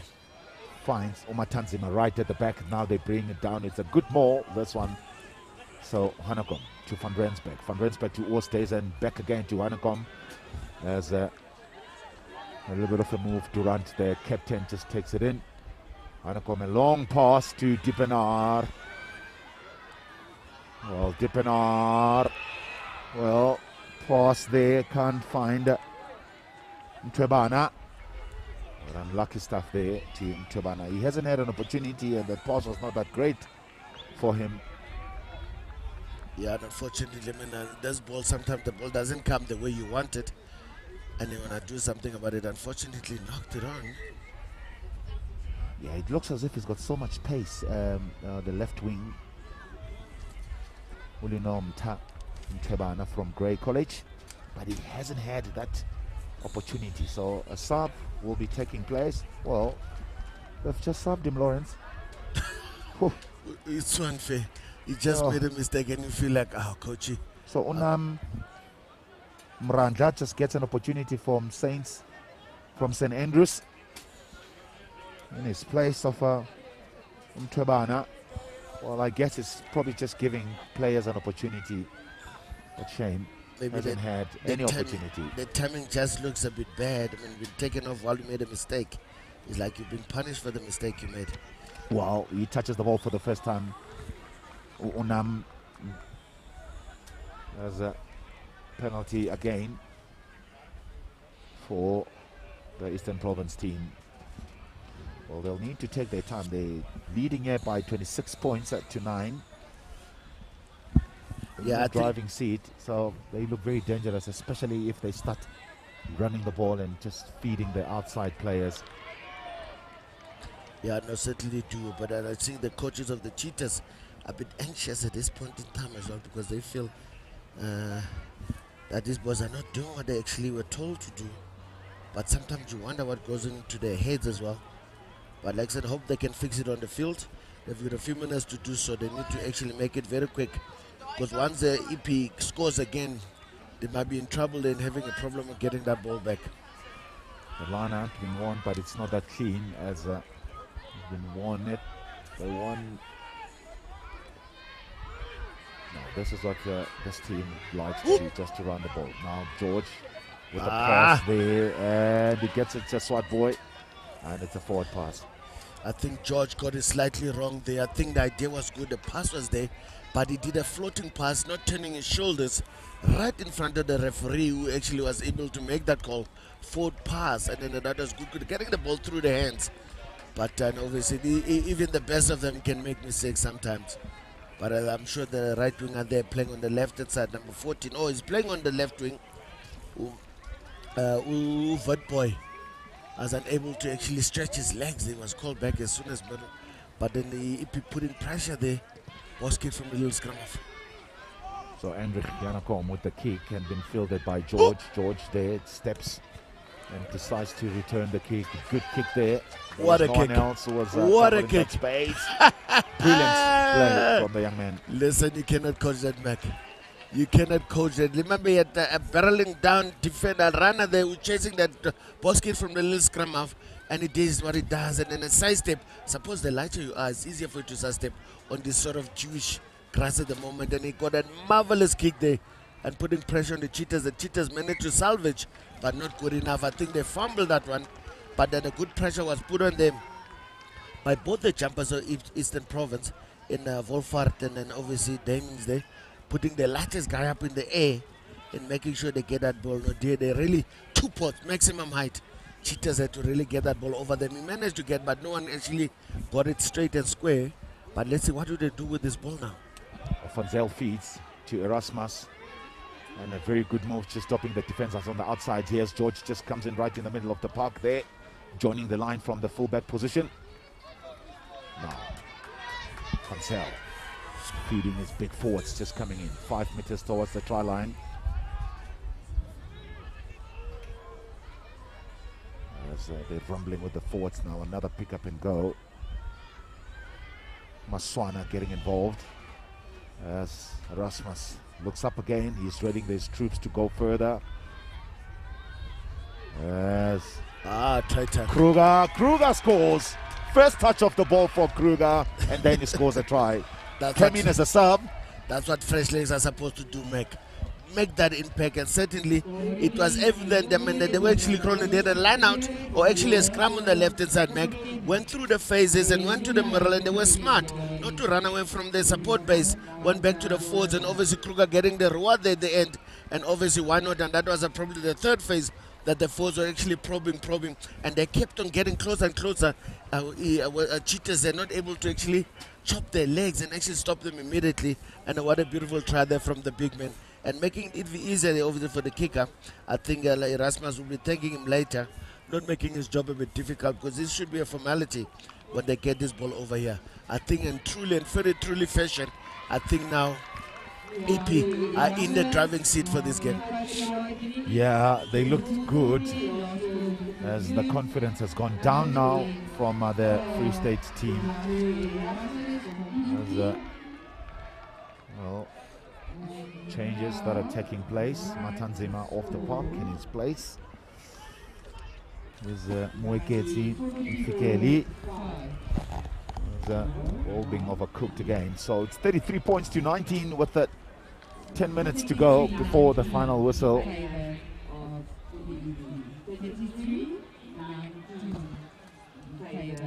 Another scrum opportunity there, Mecca, for the Cheetahs. And this scrum, I suppose the shoulder will be favorable to it. They want to play. But then if the real scrum from EP Van Zyl has got anything to do with it, he might be the first defender getting pressure there. And he certainly does put pressure. It's at center, takes it up. He's not tackled. All stays in there, man. Look at that. That was run. too easy. And obviously the pace and the power, he was truly determined to make sure that he gets on the scoreboard. But the quality of the ball from the scrum as well was very key as well, Mackie, because the scrum was stable, the delivery was superb, and the ball was in the breadbasket. And just look at this, Mackie. Straight to the number 12. Show me your number 12. I say opposite number actually had no chance. Once he didn't actually make a definitive tackle on him or an attempt, and everyone else catching on, was actually going to be mission impossible. Well done to the outside center, to the inside center, or Jacob Oosthuizen, just helping his team to actually come in there and make a difference. I wonder what Dippy is. Well, this will be a very good finish. 33 points to 24 with 8 minutes to go. Van Zyl, Rasmus restart. George, the return kick, and again is finding the gaps behind the defenders there. The ball is in field this time, so Hanekom been blocked. He's under pressure at this stage. Now pressure is on to the Free State under 13. Mike was actually watching now after War State scored a try. Remember, was playing on the inside side. Actually, Deppers was playing in an inside channel. Now they're actually playing together. So it means if the forwards actually do their job and get the ball to that center pairing, I think EP might be having a bit of warning signs coming through their veins there. Although they've got some decent out centers themselves, but now if you don't make those tackles, big centers tend to run through you sometimes. It's a bad ball, good take. Good execution, Nokia takes. Worcester and the try scorer will go again. He's been running well, staying on his feet. The kick comes from Hanekom, so underneath that ball is George. A little bit of a fumble. And just steps in. Good pass. As they're finding space on the outside, and with the SWAT boy being tackled out. The combination between SWAT boy and George has been good. And guess what, Lawrence? They both come from exactly the same school. No, they certainly know each other. They know how to play with each other. That's why they let the right winger actually, so they call him right winger because he's wearing 14. Maratas actually knows, he waits for him to finish what he wants to do, but actually offers support at the same time. But you gotta give credit to Pini there. He stopped him in his tracks in that tackle when trying to run him over. And they took him out and gave the Cheetahs another chance, a fighting chance in getting a line out. Let's see what those big two centers are going to do now. Stays in again. An offload on the ground. Hanakong decides to make it, so it's Kruger, the try scorer, just gets the ball. As a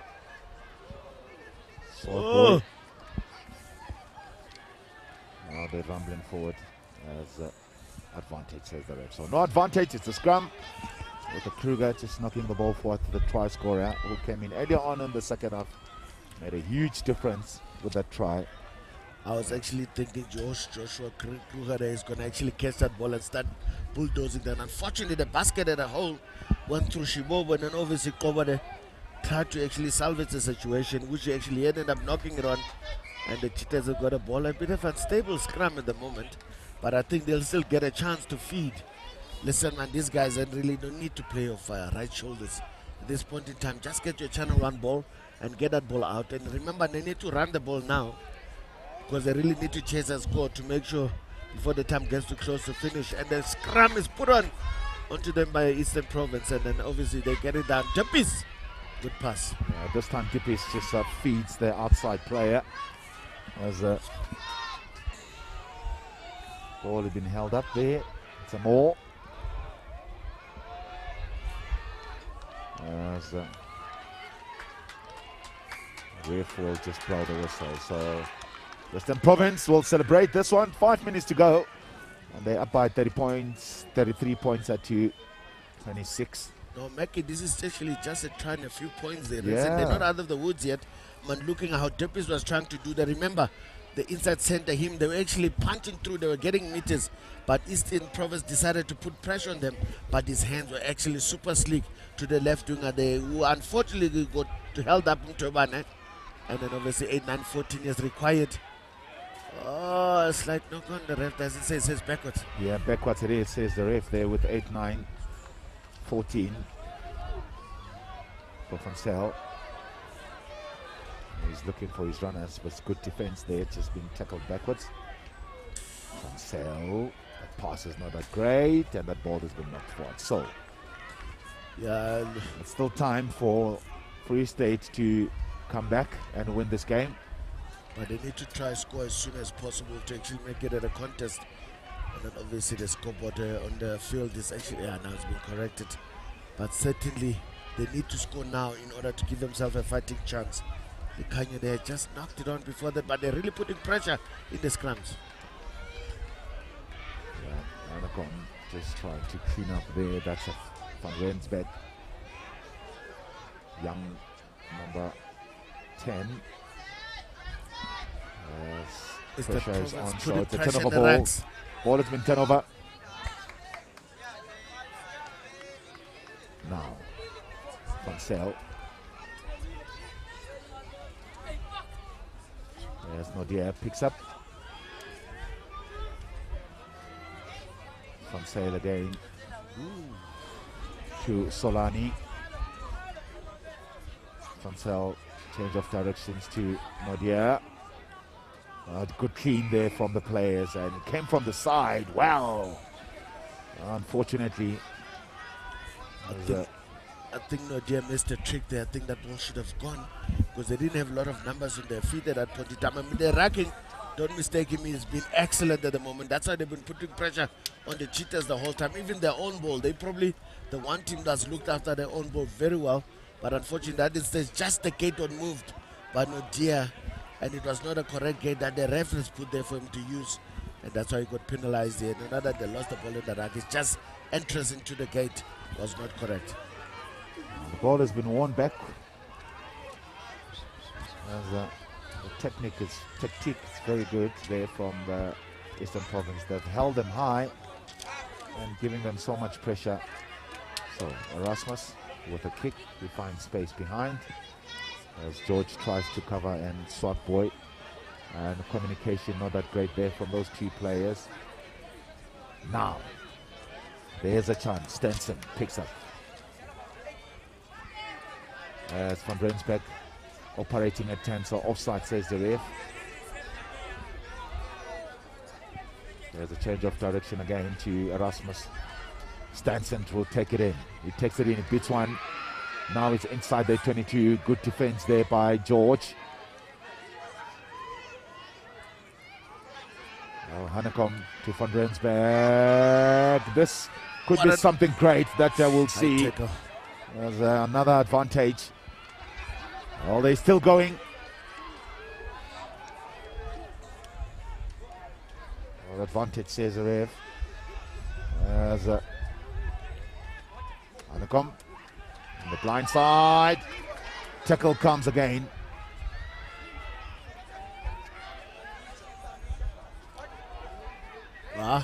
No. This could be something else. So Leroux takes. Well, they're keeping it close. Another pick up and go. Mfikile. Van Rensberg, long pass. This is an overlap. No. So the cross-covered defense is coming in. All stays in. To Pini. Pini being held up.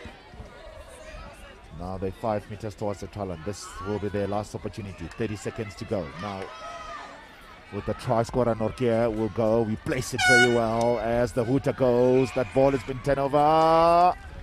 Well, advantage. So this will be the last opportunity, Lawrence, for...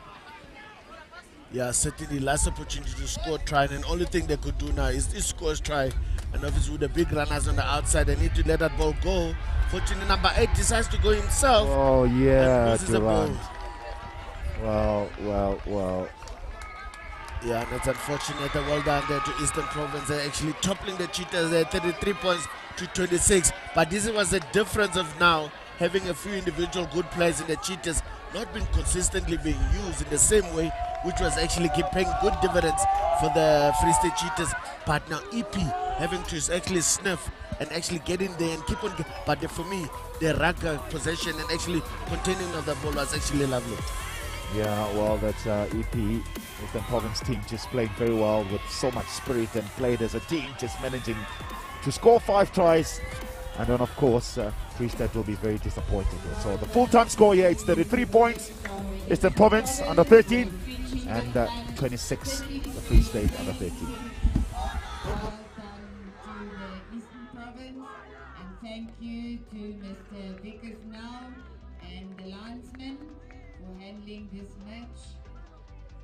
And then our man of the match for our second man of the match award today goes to the number 5 lot Petrus Volkov from Lodgewell, Volkswagen, Eastern Province.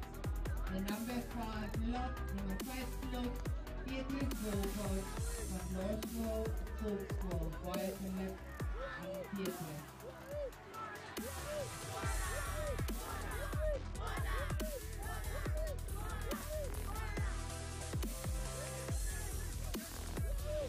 Our third match for the day is Pune versus Northwest Leopards. Our referee is Tippy Pavilion.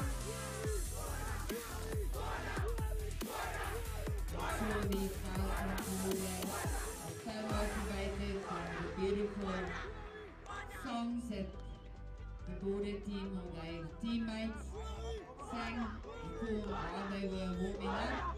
Border versus the Leopards, our third match on day 3 of the 2022 under 13.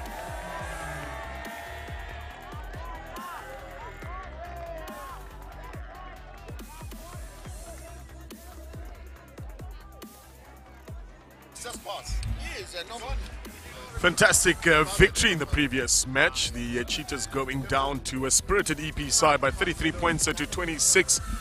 We're starting to get to the business end now of the under 13 Craven week for 2022. The Leopards now about to take on Border. This is going to be a great game. It's going to be an epic forward battle versus the speedy outside backs from the Eastern Cape. Lovely to see their support from their fellow provincial players. EP and Border, of course, are very close together, play similar style rugby as well. So they pretty nice tunnel they created for the opportunity for them to launch here. Here they come with Oluyolo Luchiza. And now they give it a little bit of air there. That ball slightly gone forward. Can the Leopards pick it up?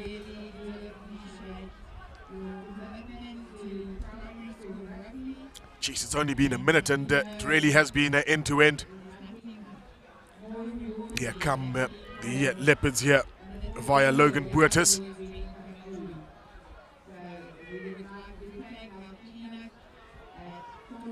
Mape. He had a good carry 2 days ago as well. And now for Hazeman. Hazeman will get that ball round to Henry Lamarck.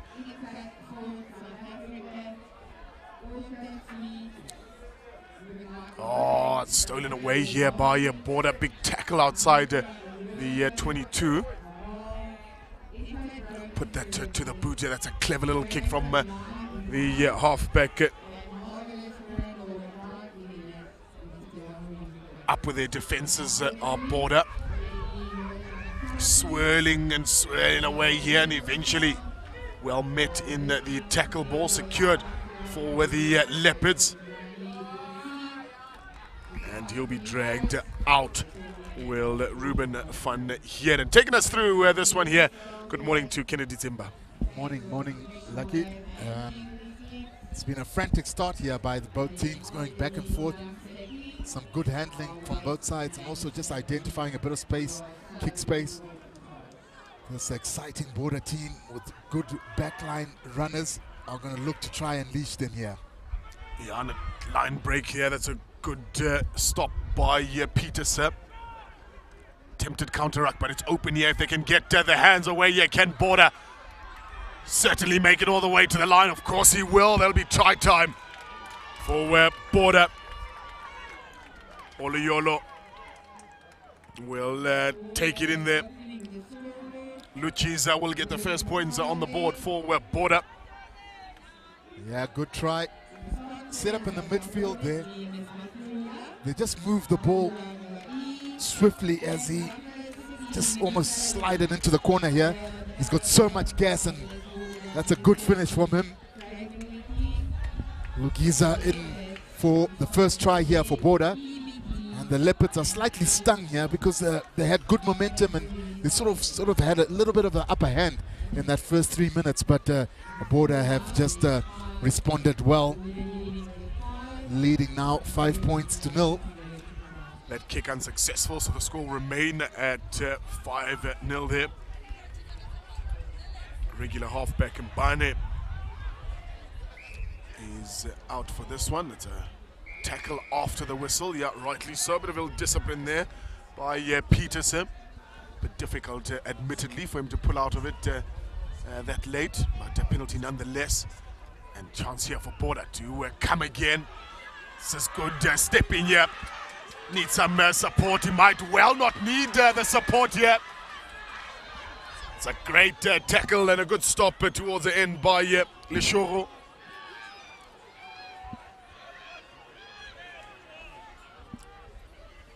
Carry here for the big man Mzana.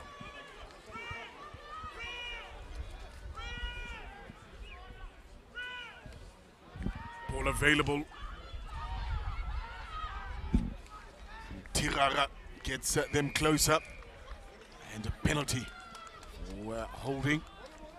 So good efforts there by who else then? Logan Buerta. He'll look to clear his own penalty. Geez, I tell you, Chiza's got real pace, and as a deadly runner. It reminds me about a bit about Chelson Colby there. Just with the balance of his feet and how he identifies space, but that was a magnificent run there, almost putting Border in a great try-scoring position, but the Leopards were just able to snuff it out there, as there's a bit of an overthrow there. Just a slight knock-on there by Peterson as they try to gather that overthrow. That's giving an opportunity here for Border to have their first scrum. And Border are playing in the right region of the field. They will look to try and get that 9-10 combo operating to get the ball out wide. Leander Mbande, the coach there for Border, hurling instructions. Really, throughout the tournament, love his calm demeanor, never panics when issuing instructions to the boys, always a chief motivator as well. It's so important that you have a coach who sort of understands that understanding of the players and what they need, rather than just coaching technicalities. You need to be an emotional coach. They come again here, thumping tackle by his opposite number. Also another player that's had a really good tournament is Henry Lamarck. Laagskool Bully Park, he's from. Yeah, knock-on, so scrum again on the far end of the field here. They're managing to find acres of space out wide is aboard at the moment. Yeah, with the speed that they have on the wingers, they need to get the ball to them. They've been one of the sides that has really stood out in terms of just exciting play during this week, and it's such a pleasure to watch, and long may it continue.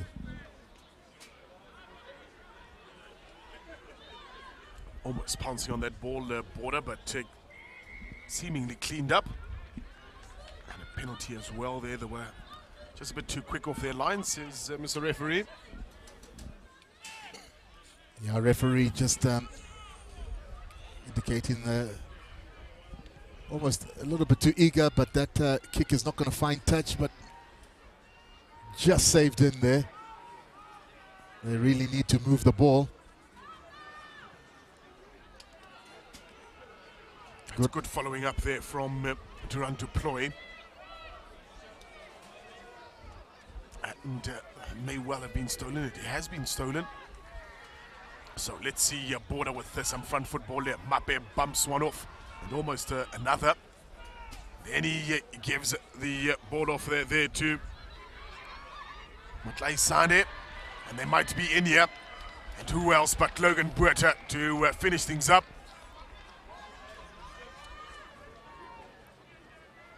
Yeah, referee awards the try. Logan Buerta scoring what is a great response here. They just have a slight overlap, and Mbappe just bumping players out the way, was able to set it up well there, and that quick offload really assisted them. The ball being able to get to Logan here, and he was happy to see that there was no defenders in front of him. He was able to just dive, and it was like, where are these defenders? But he's not too worried about that. Yeah, he'll look to convert his own try. You've seen him kick for the team as well.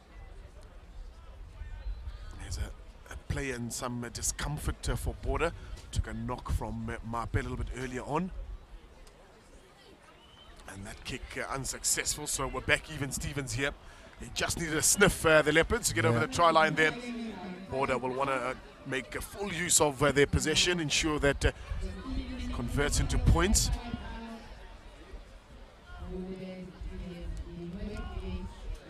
Yeah, with the score here at 5 points all,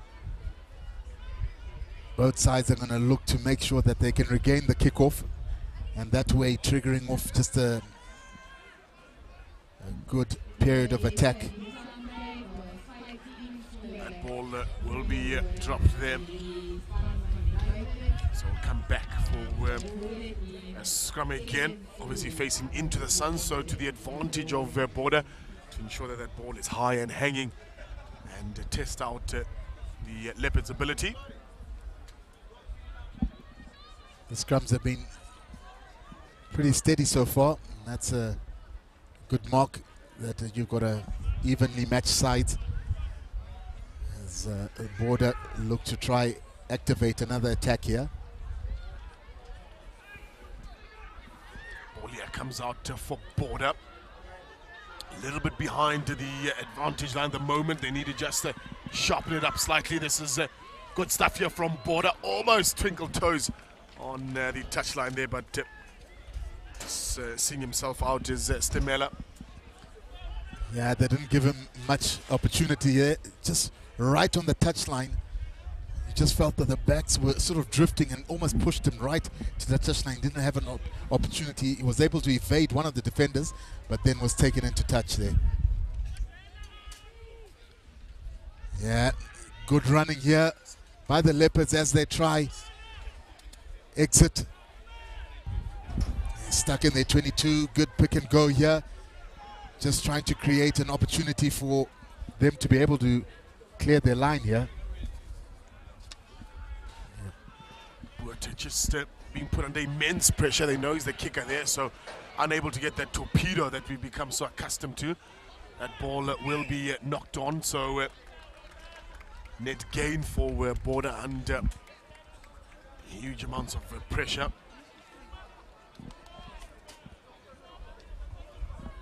Yeah, the knock-ons have sort of hindered most sides today. It's just a little knock-on in that, you know, tight little area where there's pressure. They tend to look up at the defenders that's coming rather than making sure they secure the ball first.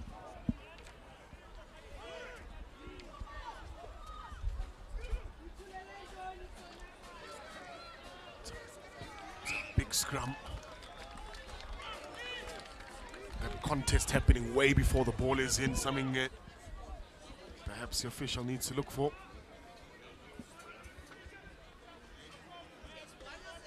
Yeah, Tabang Mukwena here for the Leopards at loose head.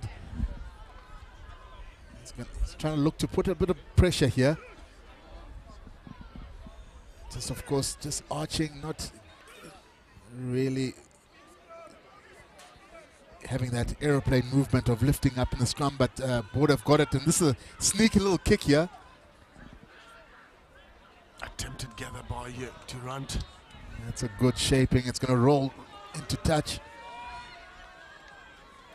Great torpedo kick there. I have been impressed by a lot of the sides that have looked to put some tactical kicks in, and it's very unusual because a lot of the other sides from Monday were looking to run everything. It seems like they've almost had enough time with the coaches to say we need to be tactical, and it's just good to see the teams just slightly changing.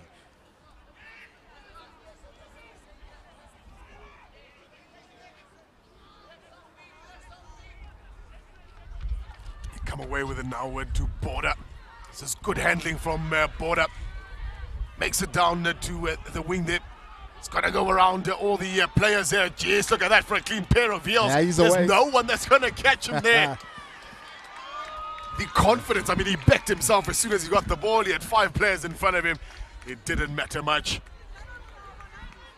Yeah, spectacular try. And I think Border has now sort of got that blueprint. They understand what they need to do. Just get it to your wingers and all your outside players, and they've got enough pace to be able to get there, and that's a great try here. Wonderful hands here by Border. Yeah, he just put the hammer down there, a handoff, and he was away. Great running style, and was able to just dive in there. Good try by him. Aluta Lanzela. Yeah. Awesome work. If you look closer, you might confuse Lanzela for Luchiza. Exactly.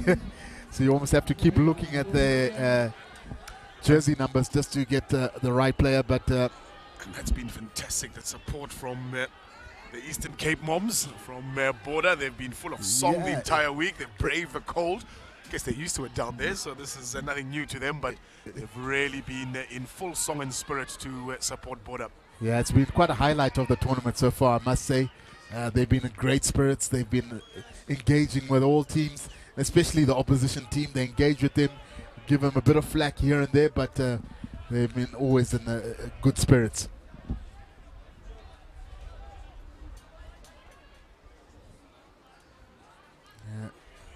The wind continues to just play its part. It's been going up and down. When we started the game, it was quite a slight, strong little breeze that's just died down slightly. So the players are having to adjust to different conditions here. It's good work by the flanker to shut down that number 8 immediately out of the scrum, but still might be open here. We saw a wonderful try from Matlaisane 2 days ago. We know how dangerous he is with little room to work with in those tram lines.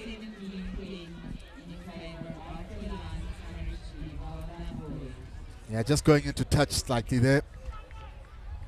This gives the border to be able to have another set phase here where the line out needs to be accurate. And if it is, they can look to get underway. Logan shuts that ball down, but quick to it is the border outside backs. They execute that box kick so well, do border. Matlaisane.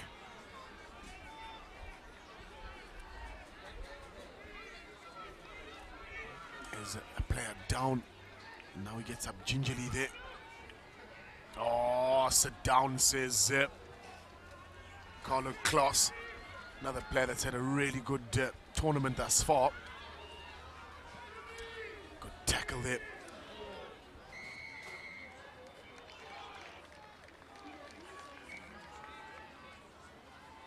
And the referee will bring a stop to the game momentarily, just so some players can get attended to. Geez, there have been some big physical hits here today. Yeah, that there has been. Just the medics attending to one of the players. It's a third day, of course, of the tournament. Third day playing. Of course, there was a day off yesterday. But a lot of the bodies must be sore. And there are the vocal supporters that we spoke about early on, who have been in great spirits and just bringing an extra vibe. They had some traditional songs being sung earlier on, really encouraging their players.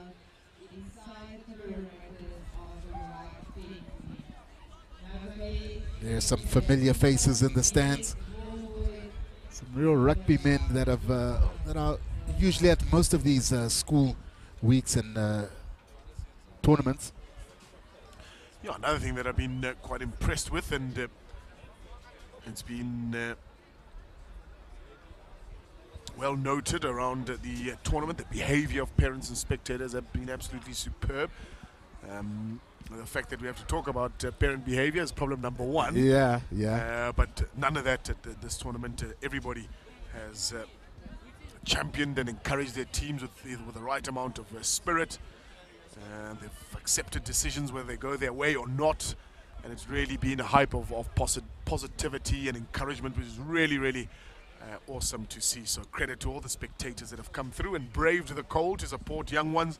Spoken to parents and spectators from as far as Namibia, neighbors Zimbabwe as well. Of course, there's a large contingent from the south of the country, the Eastern Cape, as well as Western Province as well. So everybody traveling from across the country, as we see Carlo Klaas try get Lepers onto the score sheet. Be a penalty just playing that ball on the floor. They go again here. They're met by big border defense.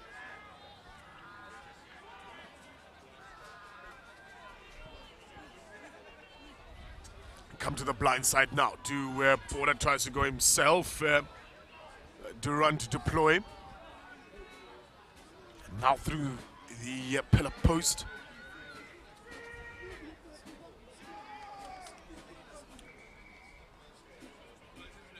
Yeah, referee just need to.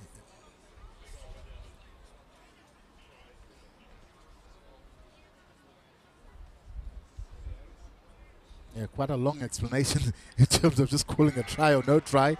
But they finally get to it and they establish that it was a try. Yeah, good try. So the Leopards here nudge in front. Good clean out there by Leopards players, almost just extended it past the ruck area. That pick and goes and the highways, as they call it, were in full effect here. Oh, yeah, close, but the run Peters up, crossed over for. That's much better there from Logan Buerta. Yeah, John Eels converts that second try from Peterson. And the Leopards are in the lead here. This game has really been almost a back and forth. Both sides not really establishing who is being dominant, but that's a good sign of a real competitive match here. As Whiteley kicks off. Yeah, we really do have a good game on our hands here. It's ushered into touch. You know, you speak about day 3, you speak about tired bodies, and you look in particular at the border team strapping everywhere from arm to leg to ankle to calf. Yeah.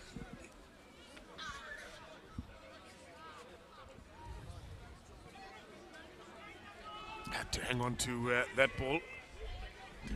Tirara going backwards slightly here. Border, they need to re-establish themselves.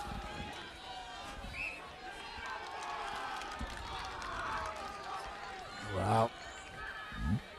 Logan Boats able to just come through that and charge to almost just dislodge that whole ruck there. Yeah. Maybe seems to have got injured within that process. Yeah, he flew into that ruck there.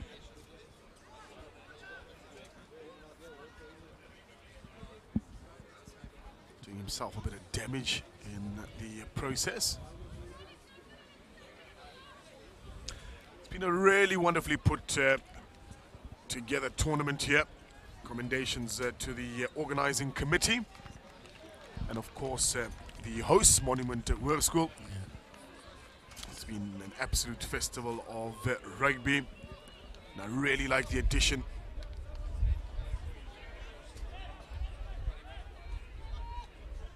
Yep, there it is, charging right through that. Not sure it was through the gate though, but it was very effective, and the referee has awarded them with the scrum here. As they switch sides here to the Leopards. And again, Lamarck ushered into the side. Yeah, just Medics a bit. Have been busy this morning. Yeah, very busy. I think he's just got a slight knock to the head there. Just a clash within that tackle. Yeah, that's when the parents start moving ever closer to come and evaluate what is the status quo. Yeah, Whiteley just sort of kicks it on there, but giving Leopards the opportunity to be able to get the ball, but the referee has blown here for good counter, and he's tapped it quickly, although not from the mark. The referee then turns it over. Oh, didn't tap correctly, says the referee, off his knee. Was his indication. Yeah, shouldn't that be a retake? Well, I would have given him the benefit of the doubt and said, come take it from the mark, exactly, rather. Yeah. Instead of give the counter scrum. Be that as it may, we're here now. The hoot has just sounded. It's raced away this first half. Really has. It's been so quick. I thought we've just started the game. It's been busy, has Durant deployed.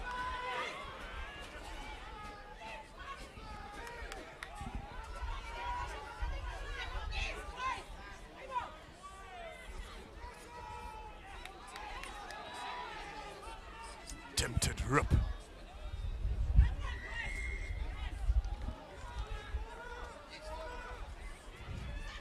Yeah. There'll be an advantage here. Coaches were shouting, Bala, Bala, but the players were keen to get on with things. Zimbabwe again involved. There will be an advantage played here. They went back 10, were brought up.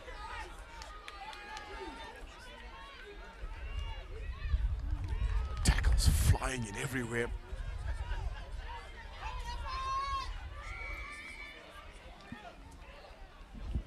Yeah, referee blowing for not being on sides.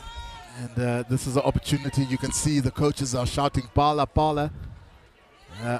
But what do they Logan Botha saying, "No, I want a line out. You can go for balls a little bit later if you want." But we feel that we are close to try line here. We could get an extra 5 points if things go as planned.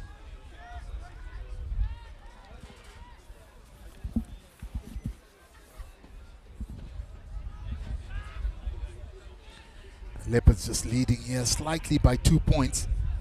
And if they can add on extra points here, they'll be satisfied going into the half-time.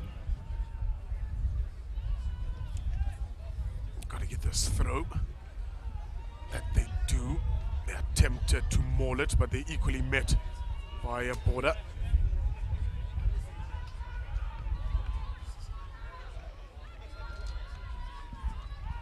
Now the ball comes. Try to loop it here. Can he get going? He throws Van Dalen to the floor. And it's on here for Border. Can he get it out to those quick outside backs that we know can be so elusive? It's now on to the left winger. And this time they've got his number, but he keeps the ball in field. One would have thought it was going to be a copy-paste of the previous 2 tries from Border. Might not be over this half. They're screaming for it on the left-hand side. Had to let that ball go. He had to let that ball go. He was calling his teammate to come on his outside, but then give him the ball. He showed everything there, but did none of it. But that will bring this first half to a close, as Leopards are leading slightly here by 2 points. Geez, folks, you'd think you're watching senior rugby here. The quality that we've seen, the glitz, the glamour as well. Certainly no tired bodies out there. They really want to give it their all. It's a 12-10 in favor of the Leopards. A jam-packed second half expected next.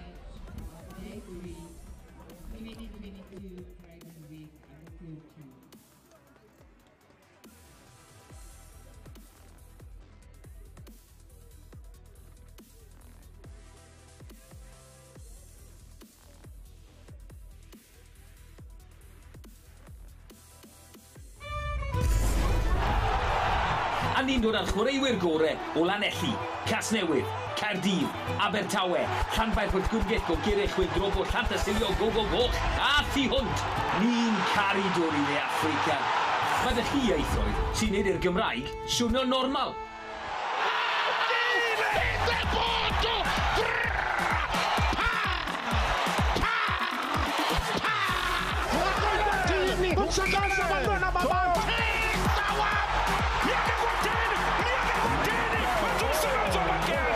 Felly, pen campwyr byd. Oeddech chi'n barod?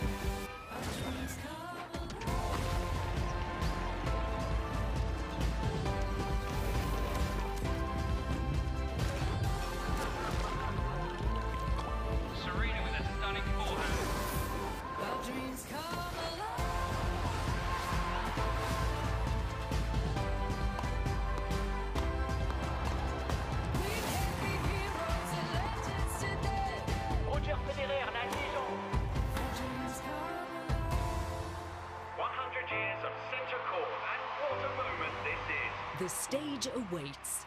Join SuperSport in pursuit of greatness at Wimbledon on 2 broadcast channels. Proudly brought to you by Spa. You have too many new voice messages.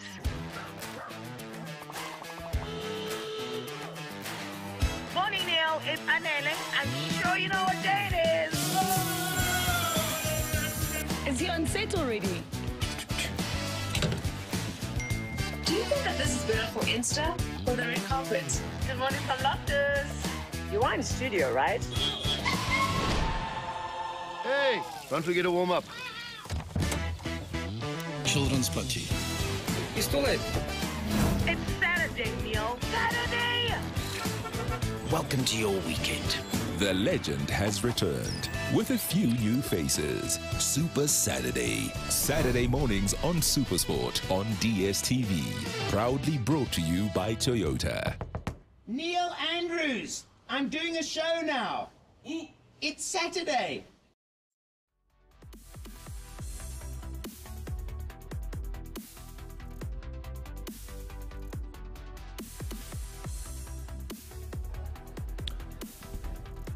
Second half here about to get underway. Some intense and deep chats from either coaching side, ensuring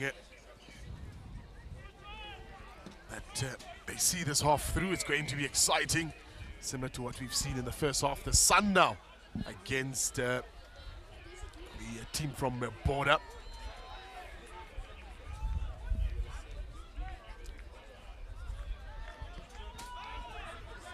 Attempted to trap the ball there, did Bokale Shoro. Has a bit of inside-outside, not going to fool that try scorer, Aluta Lanzela. Now the box kick here, gathered by Lanzela.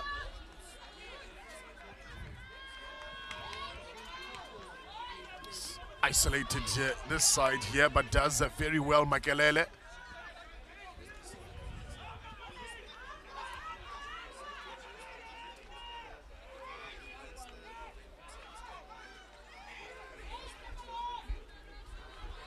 Change of personnel at half-back. Regular scrum off Shomelambane is onto the field in the second half, replacing Josh Wilker. Whoa! That's dangerous. Extremely high, extremely high. Yeah, you'd like the AR and the referee here to have a word about that. Whoa.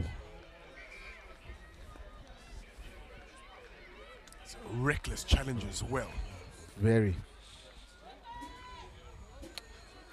And they did well just to move the ball around.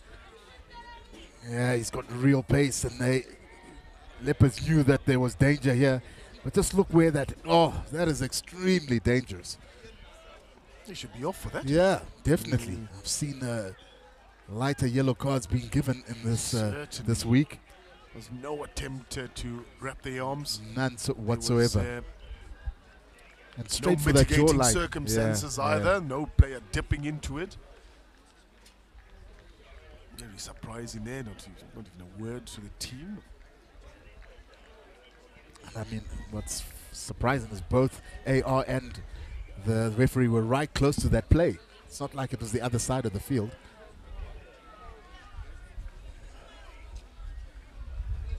Yeah, just grateful that there wasn't an injury there. But Border are all set here. You can see that they're ready to just punch it up, and this is good movement so far. Jeez, that's good leg drive there from the youngster. Barnett now across to Sikobe. He's just short. Look at that slick handling there. It's over. He's over. It's over. Those are some really, really slick hands, and you can see the difference Bane has made since coming on. He's just that much sharper, knows where his players are, gets that ball out almost immediately. One of the live wire scrum halves that we've seen at this tournament.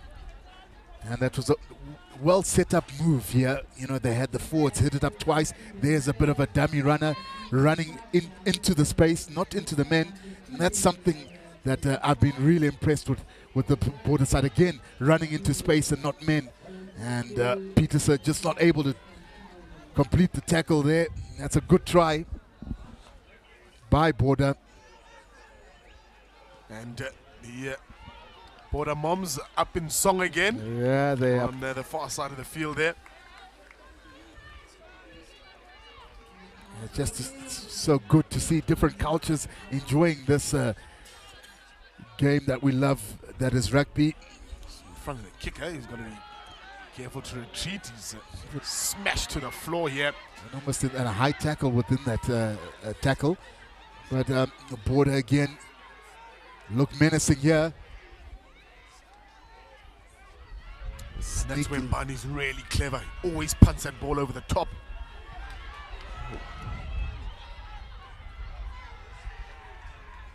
And that could be a try. Claiming it. He's going to have a chat with the AR. The AR and the referee are looking at each other here. Almost in bemusement. Like what we do here. No, you blow. No, you blow it. Yeah, but Barney again, smart piece of play there on the blind side. Getting in on the action here, asking what's going on. And it's a try. It's going to be a try. The parents are saying, I told you. We could see it from here, from exactly. halfway. High fives all around. Yeah, this game is starting to just shift in momentum here. But you're so right. Barney was key, instrumental to that. Was he kicked sort of a speculating kick right on that far side, and the ball sort of bubbled in. And what was surprising is that the Leopards player left the ball here. The ball is almost sitting. I thought it was out, but we just aren't able to see the footage. But there it is. The Leopards player almost left the ball there and wasn't able to gather in. They're all sort of missing the ball, and definitely a try. Second Border player there to the ball, ensuring that it's dotted down. That won't trouble the uprights at all, but they're really turning it up here. Border, almost a shock to the system for the Leopards, catching them with their pants down. We've only seen 5 minutes of the second half. This match is flying by because it's got a lot of entertaining running, and it's on show again here. He's got to get that ball out to there. Now he gives it. Let's see if he can go through the hands. A big lock forward. He's looking for support. Comes back on the inside. Oh, man, this is really exciting stuff from a bunch of 13-year-olds that put on matching T-shirts. This pure quality play. Just the way they've been able to retain the ball. They were working in that 15-meter area, and both backs and forwards really just putting on a showcase of brilliant rugby here by Border. I mean, from a Leopards point of view, the likes of Vakalo Klaas, Mape, Logan Puerta, deploy that were instrumental in the first half, almost shut down by the sheer pace. I mean, we did say in the beginning it was going to be a forwards versus backs battle, but credit to the Border forwards. Jeez, they fronted up to a massive front eight pack. Handoffs have been flying as well this game. Yeah, they have. Marshalling his troops is Mbane, and now they break loose via Umakwenju.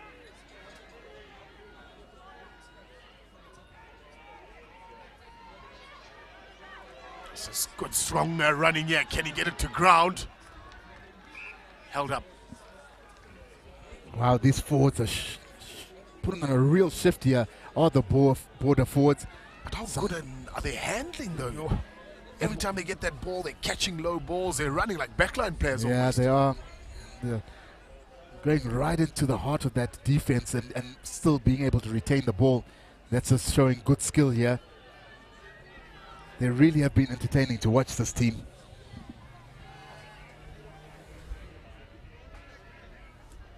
And you, Kennedy, be involved in the senior rugby. Looking at this board, and the 13 team plays a similar style, dare I say, to Adele College. Yeah, they do. You know, forwards amongst backs, that slick handling, almost like a 7-style rugby. They come the other blind side here. This will be a try if he hangs on to it and he spills it. Ooh, just unfortunate. Smart play that reversed 8-9-15. And would have been in for his second, Lanzela. Yeah.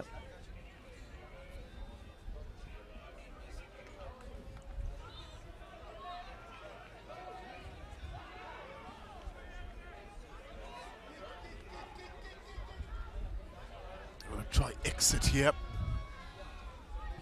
Huge pressure from Border, so you'll see a line out take place just inside the 22.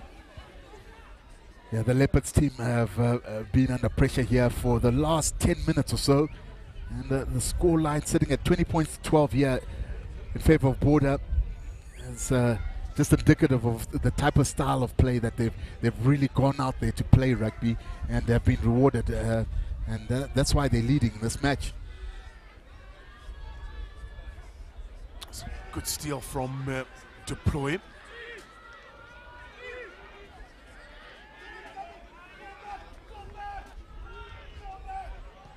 Logan puts it to the boot.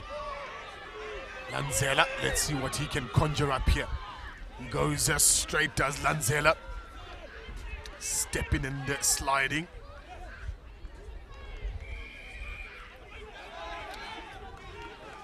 Yeah, the chasers were in front of the kicker there. Bane, he's keen to get things going. He's had a strong showing of himself as Sikobe. Now the big prop gets that ball to the ground. There will be a try. Oh. Clement Makalele. Yeah, Makalele's chest is pumping out right now, and so it should. A strong, strong run there. Right through the Leopards defense. They won't be happy with that defense. He's a big unit, he is. He's slick as well. See the penalty was given. Yeah, good tap. Both these players have been extremely influential. Just look at that determination, and a lot of those tacklers weren't eager. As he just dots it down securely. And I think Border are looking here to add the extra 2.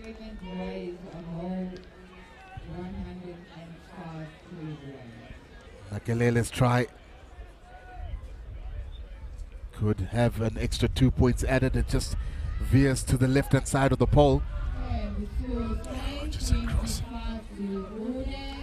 Moves very well, does Clement Makalele, coming in 105 kilos. But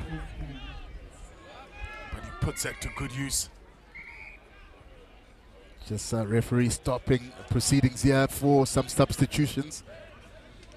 Yeah, they're in much need of substitutions. The Leopards, something to fire them back into this game here. They've been quiet.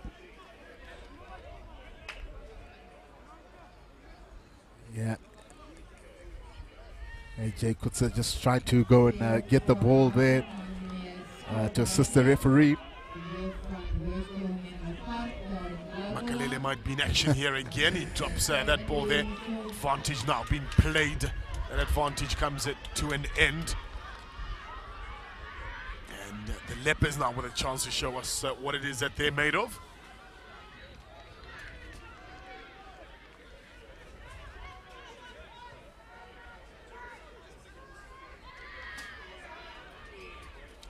Just a bit of panic. Mape not ready for that ball there on that occasion. Yeah, interesting on that kickoff.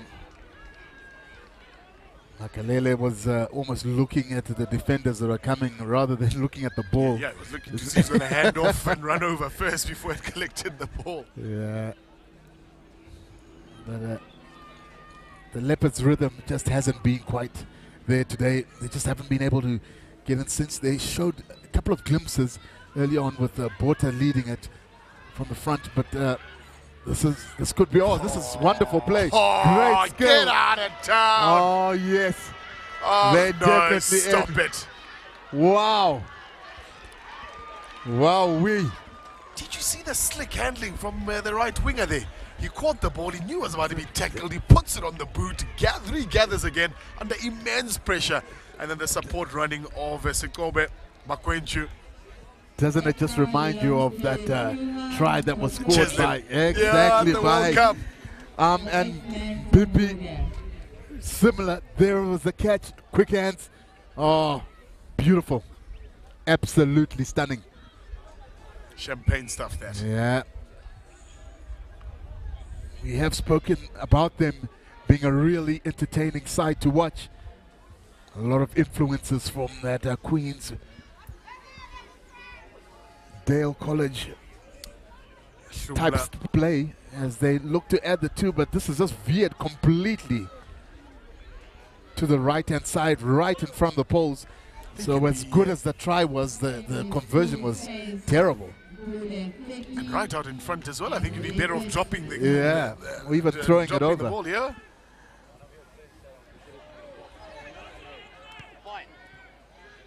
Off again, not able to regather. Yeah, you got Peterson who's regathered here for the Leopards. And so it's just lost it, but the referee says play on here. Hazelman tries to get a bit of go forward. No real advantage given by the referee here. But even just the way they're communicating this border side, you can see that they really have got a good understanding for the game of rugby.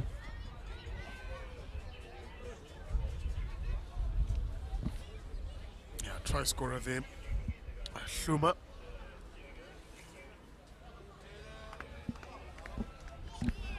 So from Hudson. Also the captain of the board under 13 in the number 8 jumper there.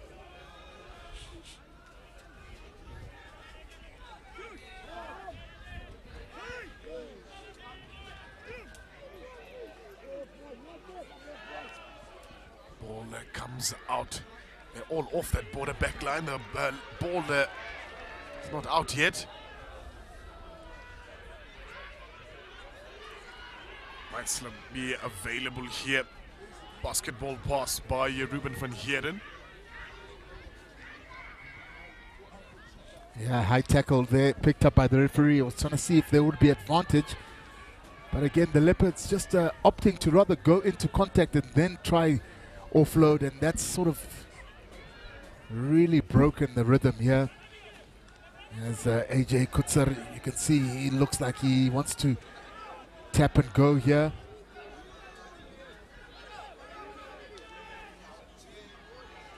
As they've set for a set play here. There's that mini creating of a maul, but not quite sure who's supposed to be getting the ball. Oh, that's a extremely high tackle there. Ground. By Lanzella. Bape again taking it up. Peterson has got the ball now, but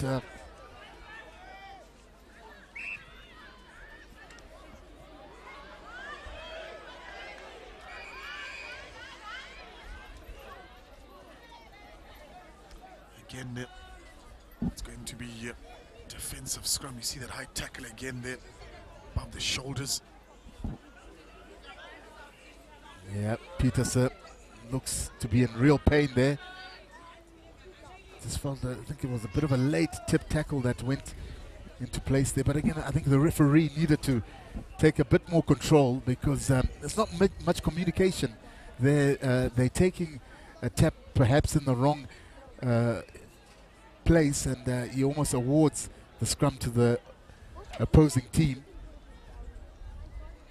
Yeah, just a bit better communication needed by the referee here.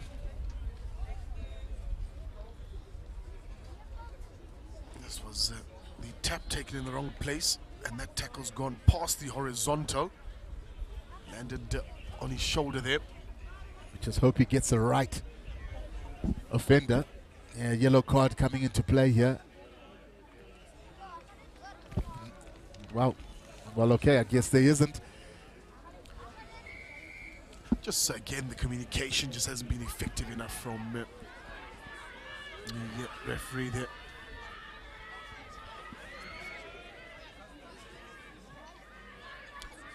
quick off that line, Border. Got to be careful of that offside trap.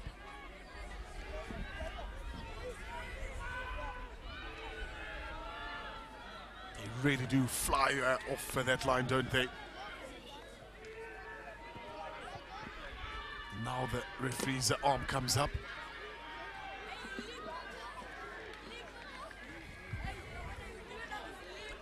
Got to just be careful of their discipline here now, Border. Couple of infringements happening inside the 22. That's a great defensive tackle there. It almost seemed like they were over the line for all money, but the Leopards keep on forging around those fringes, and the pick and goes. The referee is almost trying to peep into that maul to see if they'll be touching it down, and they have. Now he gives it.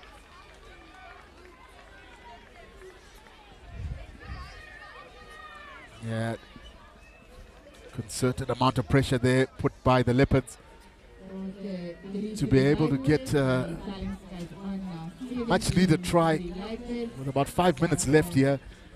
The score 30 points to 17, Border leading, and with that try and a conversion that Logan Botha is going to try add the extra 2 here to make it 19 points.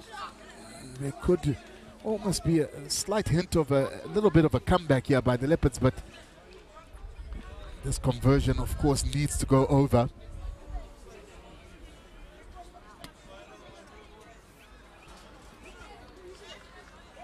Just veers to the right-hand side.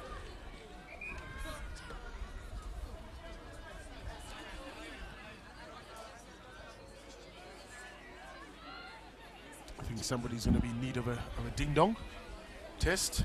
There are some of the eagle eyes watching. Of course, we've got Glenwood High School representatives here, and of course GP representatives also just watching the activities that are happening here at the Under-13 Craven Week, being hosted by Monument High School. Oh, that's a wonderful gathering for the kick from Border.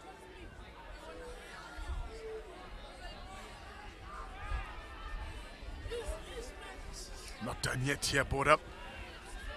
It's 4 minutes to go here. They want to get into the score sheet again. This is really slick hands from Border. Now a big man comes again, pops that ball off, and again, awesome handling skills. Barney gets taken down. They need a halfback. Through that tackle and try.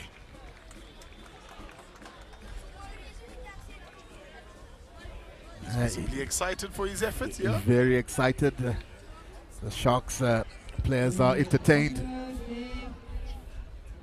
It was well worked. They kept on coming to the blind side. Oh, that's a good offload.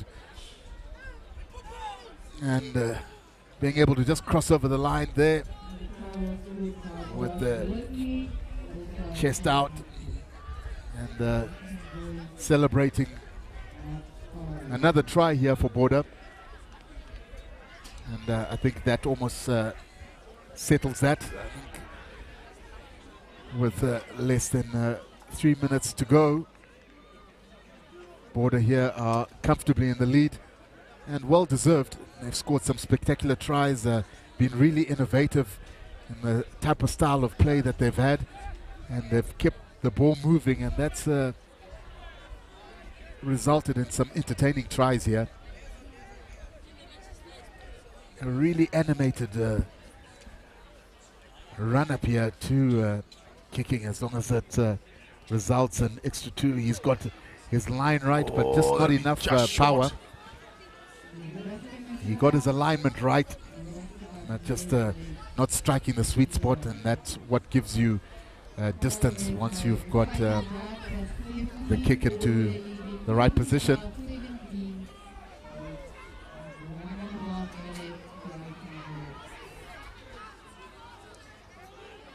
Get on the ball this time to Border. Come again here. Border.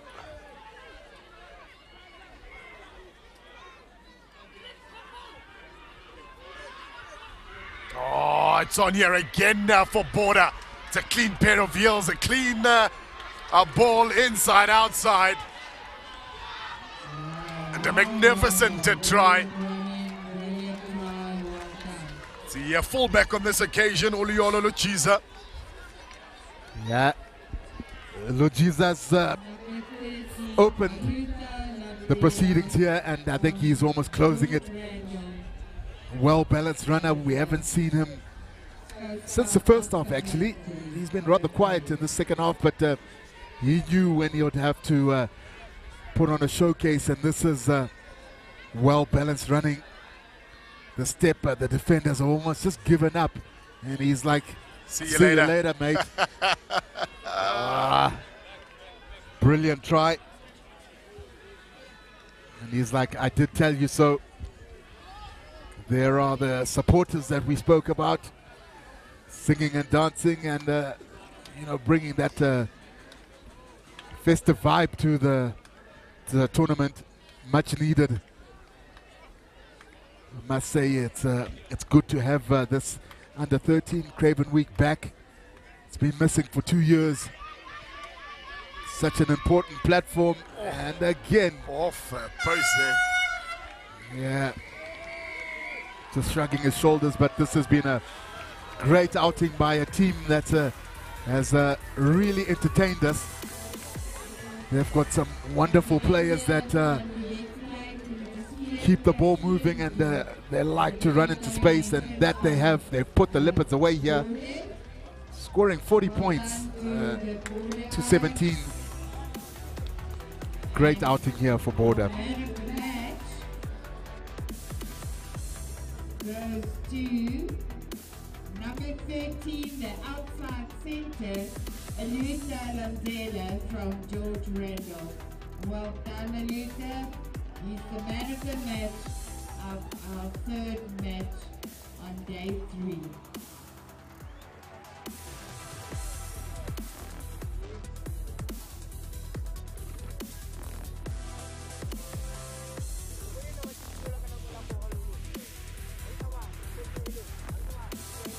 This morning really flies. We are at our 4th match of the day, and that is the Falcons versus the Limpopo Blue Bulls. Die Falke teen die Limpopo Blue Bulls vir ons 4de wedstryd van die dag, en ons skeieregter is meneer Daniel Victor. Baie dankie aan meneer Dirkie de Villiers en sy lynmanne wat ons die vorige wedstryd hanteer het. En weer is geluk aan Border, coaches, managing team van Border, well done guys. You really did hard.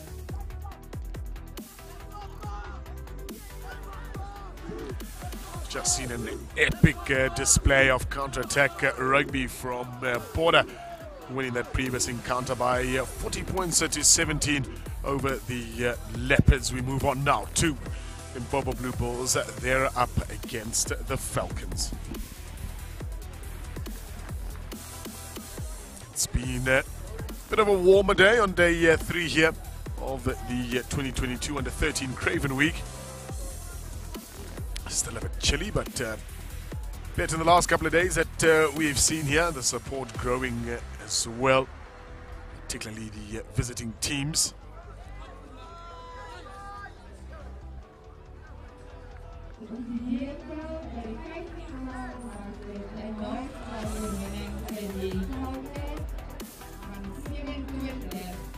Just waiting for the teams to get ready and to line up.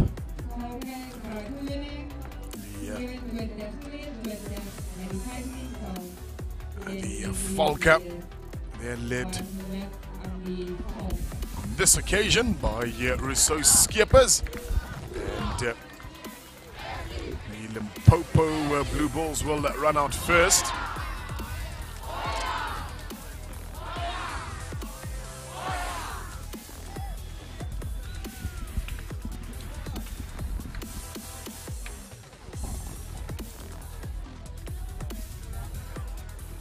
Just about ready to get going here. The referee makes his way onto the park as well.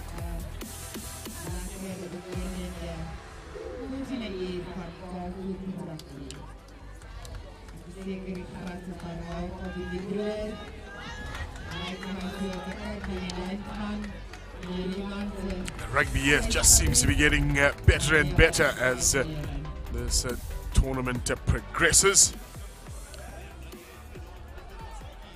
Potrita on behalf of the Limpopo Blue Bulls wear the captain's armband.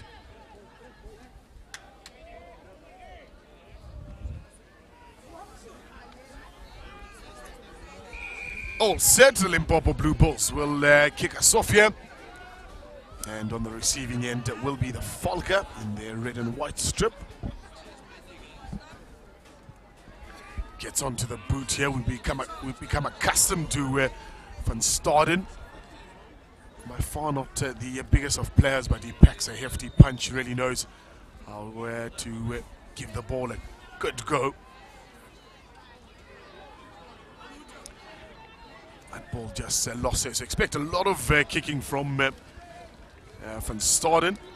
Of course, the Falca with a big lock forward, Peter Bodenstein, who plays first receiver and also has a kick as well. Every so often, there he is standing now at first receiver. And they're the border parents in jubilation of their team's victory over the Leopards. They've really been a sight to see here as the tournament progresses. Always in high spirits they are. And there's a Bonestein, attempts at that torpedo there. And almost keeps it in, but doesn't in the end there. Kuputso Manaleng shouldn't have let that ball go over his head, and gives an opportunity here to the Falca to try get front foot ball just inside the 22. Morning, Lawrence Apaka. Lucky man, there's some stranger things we've seen in this tournament as well, where locks are playing at first receivers, directing play, directing the ship, controlling the game. Just shows you how multifaceted these boys can be at times. And the Falcons obviously having the biggest general at the moment. I mean, he can even take it up himself. He wants to sometimes in boasting there. Bodenstein now, he looks for Van Staden. Van Staden gets that ball away to Sebastian Small. He's a busy midfielder, Sebastian Small.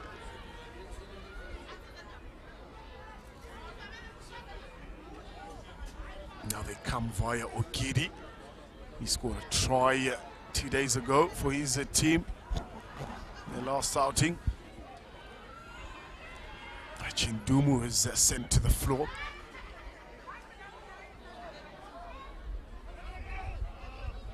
Ogidi tries to have another go here. Takes a couple to bring him down. He's still rumbling about, but a couple of meters further back. Sealing off. It's unfortunate that I think the locker did absolutely well there to fight as much as he could.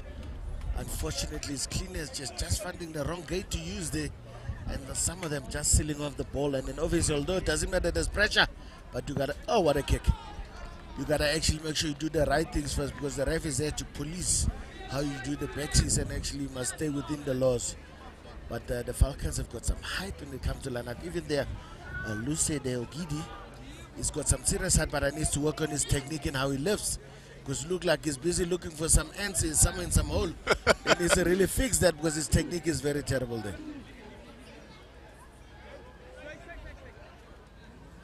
Now it comes for Limpopo Blue Bulls here. First time for them to go on the attack. Still in position is Van Veeren. Now sends that ball across to the outside backs.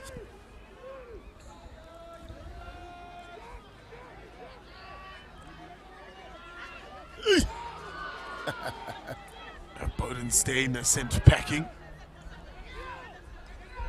Now comes again here. It's a captain here, Potrita. Off to Shubane.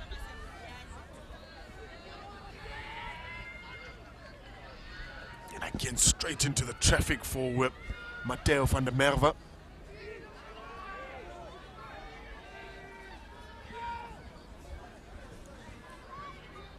Blindside seemingly an option here for the Limpopo Blue Bulls.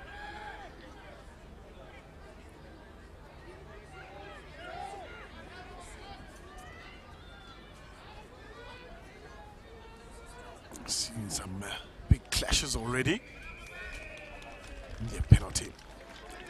Yeah, and a consistent attack there from the Limpopo Bulls, but seems to like not deciding which side they want to exploit to the max, coming back to the fours from time to time, and unfortunately they're unable to control the racking situation again. Similar to the Falcons, when they get to the strike zone, I think they tend to panic and worry about who's going to get a try at this point in time. Not correcting.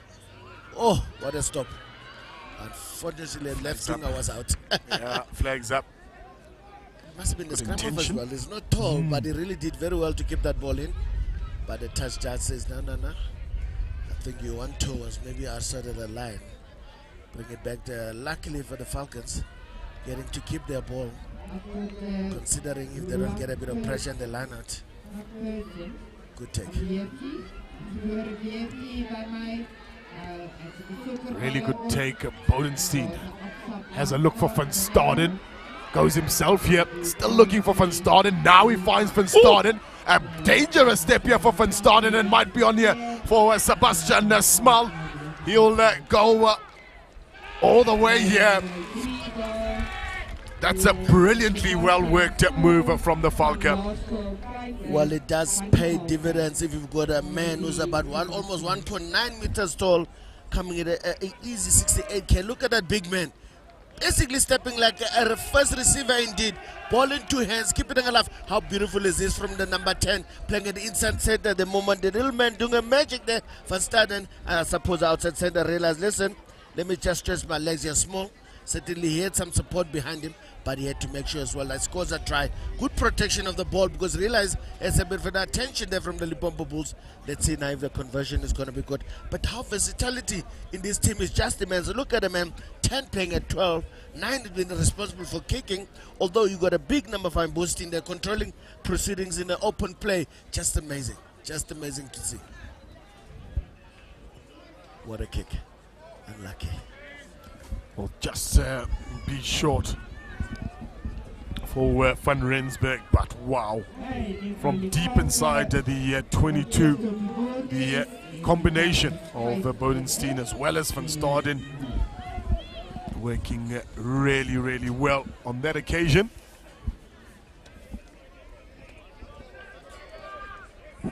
Limpopo Bulls needs to do something special. They make it a contestable, would be actually worthwhile, because they've got tall men, but like a Falcons are taking it in their stride.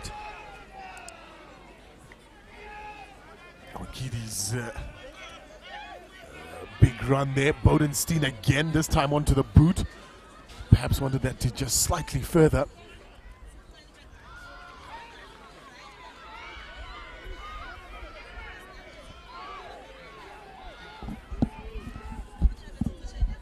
And that ball will be dropped. So we'll have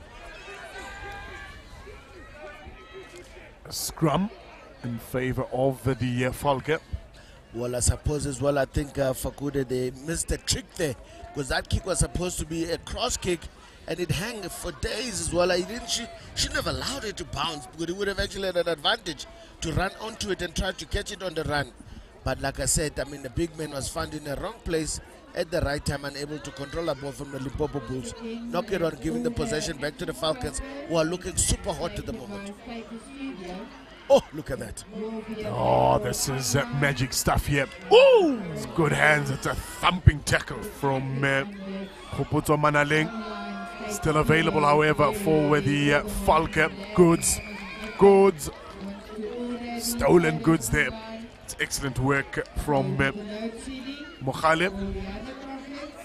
Talking about the thumping, but I think the pass as well. He wanted to pass right on the centimeters there, but I think he paid dearly for that as well, because he got thumped.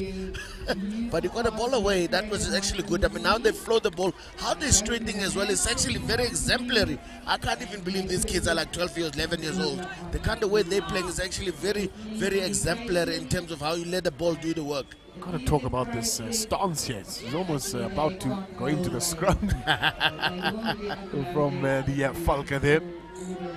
Cut out pass it, and now Mokhale's got one more to his outside. He may well not need him. It's gotta be Mokhale to jump in there. Try time for the Limpopo Blue Bulls. But you can see Mokhale, they had no plans of letting that ball go, because the minute you target it on your left side with your left finger open, you better have the speed that he did possess at the moment here. But I think must have landed on the ball. I lost a bit of fluid in the process, because I think that ball must have done something to his diaphragm there. But beautiful take there from the Limpopo Bulls. Clinker line out, silky skills, but listen, galloping like a giraffe, certainly beating his men on the outside. Actually, the 14 shot out of line, that's what probably caused the problem in defense there for the Falcons. Only waited for his outside center, would have been key. You can see just in that run there, he touches his hip just before going down. May well have pulled something. You saw then the replay. I'll try to get that back for you. You can see him just clinching his hip before going down to execute the try. That was hard landing. Remember, he's a big man himself. And remember, the bigger you are, the harder you fall sometimes. Yeah. Running at the kind of speeds that these boys are running just makes. I think that the Falcons might have let that opportunity go by in terms of trying to salvage a defensive effort there. By the 14 shooting out of position, I mean, the right winger there, Pule, actually anticipated that. Well, obviously, when your opponent tucks in the ball, isn't inviting a tackle, but then you got to make that tackle. Unfortunately, didn't do so.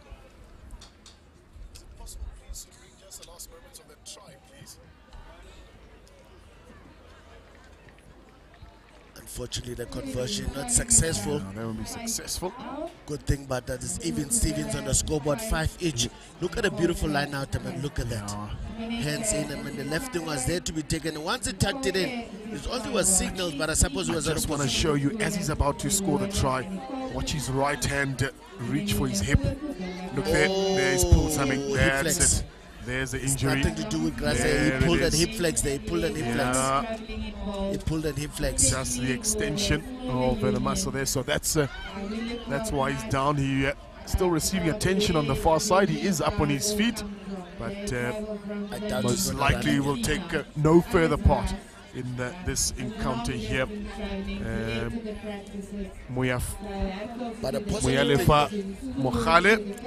Positive thing, he didn't actually throw the ball away when he felt that pain. Still kept that composure to drop down. Painful for him to actually experience it. Yeah, certainly unfortunate, but what a great talent there for the Limpopo Blue Bulls. Now they need to bring in player number 21, and Tian Zisman, to actually come marshal the troops from behind, unless they're going to do some reshuffling. Let's see who's going to, he's sticking to the fullback position. Again. So running away from danger there. So the Falca position prime here to get right back onto the attack. I think there was a slight knock on there when the ball went to ground there from the loose forward.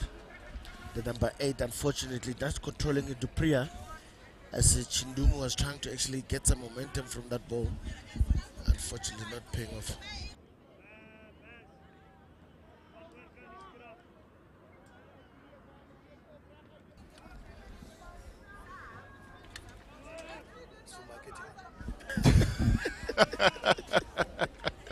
Well, then market. For everyone to see. The Mapocho Mobile of Tusi Mokhale. It's a decent kick again, going over the head of Khalid Dube. Khalid Dube just missing a trick there, because I think he wanted to catch it on the run, which is the right thing.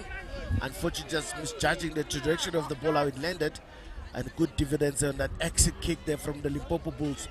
But they need to really get this line out, the option. Really, someone needs to talk to the loose head of the Ogidi here, that really, listen, the trick is bending your knees, not bending your back, because you're going to be a lot stronger as well in lifting if you're actually using your legs instead of your back. They detach early, do the Blue Bulls. That's a penalty. It's isolating that ball. Yep. Just not maintaining. It was the right idea from Van Rensburg, but falling over his feet there. Gotta keep your feet, that's very important. I mean, the idea was good. Got the ball, but it dove in the same movement. That was actually very difficult for the ref to make a decision in terms of, do I let him have it? Do I not let it go? Unfortunate. If he just kept his 2 steps from picking it up, would have been a different story. Good. And the strange thing as well, even Bastin is actually using his back to try and get up. It's unfortunate. Around the corner come the Limpopo Blue Bulls this time via Rickert.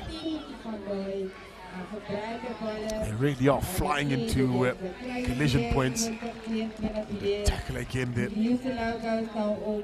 There's Mukhale just making his way in front of us here. Muyalefa still in some discomfort. Yeah, certainly is. I mean, it's unfortunate after scoring a try. Suppose talking about going out on a high, everyone is going to remember that. Is going to make the high-rise reel. Certainly not a nice thing to see, because it really did very well. Yeah, the technical table just been disrupted by that penalty kick from the Falcons, but a great steal there from number 18, Marnus Wilken, with his tall timber body getting that low as well to go steal that ball. Did actually very well. Yeah, another character there, Okidi, doing what he does best, using his lower back to push. He's very strong, I must say, because he gets an indication from his lock and says, listen, I'm going. Reactivate that back of yours, let's go. Let's see if Zitzman can get into the action there. It's picked up rather by Van Vuren. And Van Vuren is only going one way, and that's forward. Penalty, not releasing. Tackled. He was tackled, got a release. They tap quickly here. Van Staalen is keen to get going with life.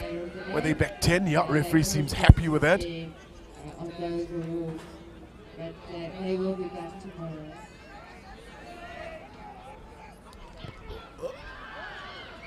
Too scripted, that one. No, they were playing advantage.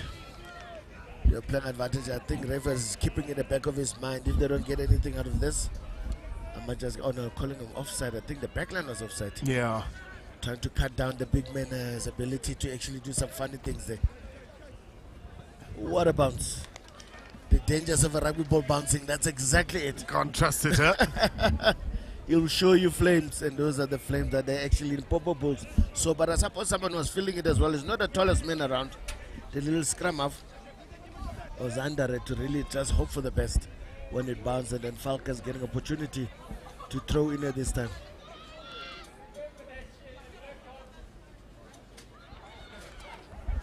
Good contest from the Limpopo Bulls, but Falcons managed to salvage the situation. Now they have to do the hard one. Fortunately, they're not controlling their rack as well. Puts it on to the boot here. Tester for Fakude. Fakude goes around one, almost round another. Stolen. Stolen back.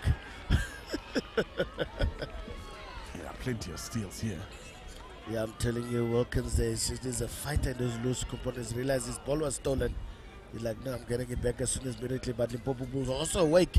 Decided to shove me out of the touchline to be able to keep that possession.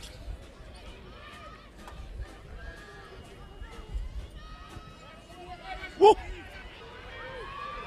Halala.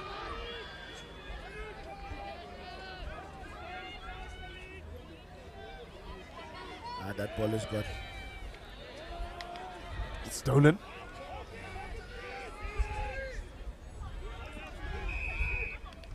Sealing off.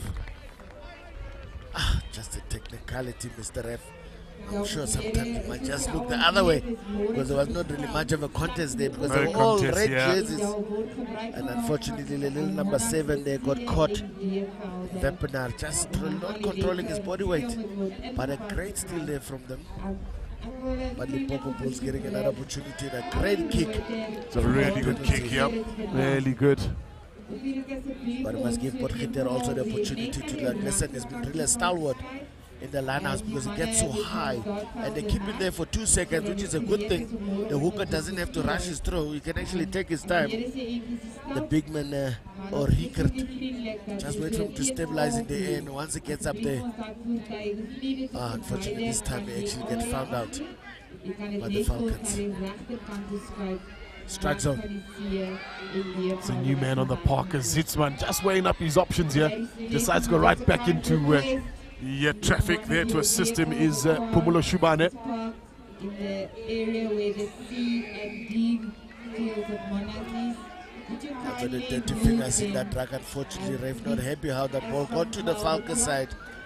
The Popo Bulls actually hot on the heels of trying to chase this ball. Oh! Basketball pass goes right into the hands of the Falcon. Not out of the area, just to the right-hand side, so that they can get access to the C and D field. A little bit messy at the moment from both the teams. Perhaps Yeah. a scrum to settle things down. I think the exit of the Falcons is found to be wanting the last 2 times. But the Limpopo Bulls as well tries to overzealous in trying to get that ball away from the contact area. The big number 5, they actually just losing it to his opposition. They're leaving it in the air. Obviously couldn't find his teammates, but he should have just kept composure. But like I said, they've got a ball still. They need a solid scrum to make sure Rickert needs to make sure his front rowers, his big men, are actually nice and comfortable. Masehela and Swanepoel to actually lay foundation. The Falcons put hit there. The still 8-9-14 is on, but the 14 is not interested. No, he just was way behind the gain line. He didn't get the script. But sometimes you don't get the script. You gotta make sure that you actually go support your player. Hence, maybe the scrum have decided to kick the ball, because you could realize I'll be in trouble if I get caught here.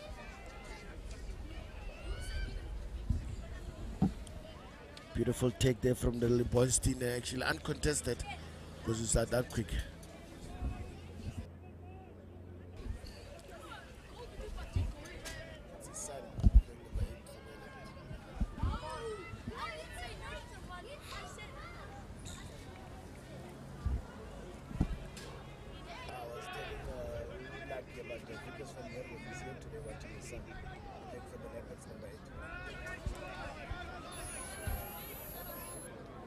No, it was for a previous game, not now. Again, that ball stolen by the Falcon. I do have Absa Bangkok, a Mega U13, and a beautiful box kick. Really smart.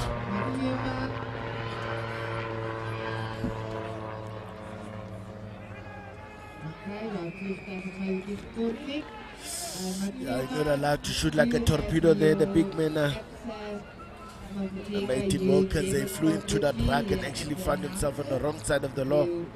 They've considered, listen, you gotta keep your body heightened if you're on a counter like that. But man, how lovely these backline players look. Once in flight and started moving, it's actually like poetry motion, and they change direction. Look like a knife cutting to butter. Who's visiting us today at Fidelity? Showing off again some of the nice toys that I have. Surveying the area here, certainly you must feel safe. Obviously the players as well is very important that are all safe in their surroundings while they're having fun playing rugby at Monument School, which is actually a rugby crazy school. I'm sure they're loving this opportunity to be able to host this lovely Craven week under 13 year. Yeah, certainly so. Quite a number of Springboks that they've produced. We've seen that ball go wide. Most notably, the likes of Jacques Ferry, Brendan Fenter, Yuri Muller, Willem Alberts, some of their World Cup winners. Yaku Tauta used to play for the Lions and has got a couple of Springbok caps as well.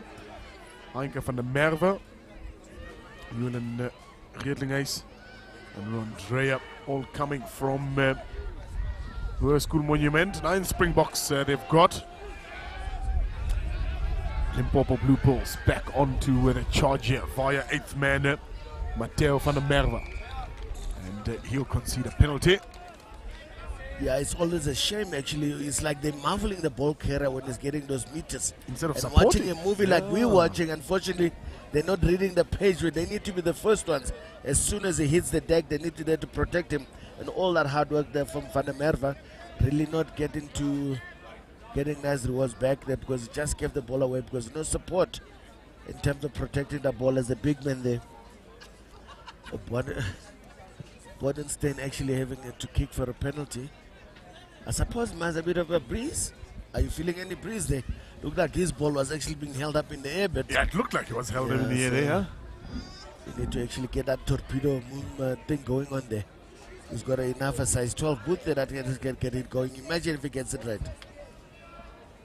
About 20 seconds to go in the first half here, so we're likely to be the last section of the half.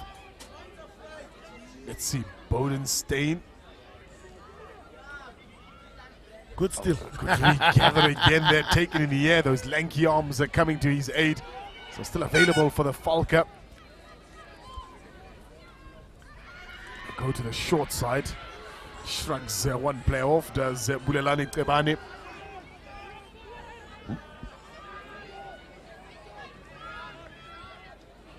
Digging for that ball there.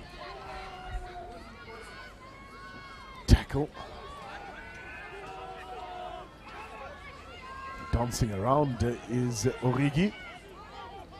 And now for Bodenstein. To Van Staden. Van Staden. Oh, he's a bit of a live wire here. It's on here if they can get onto that ball. Sebastian Small. He'll bully his way in. Lost it.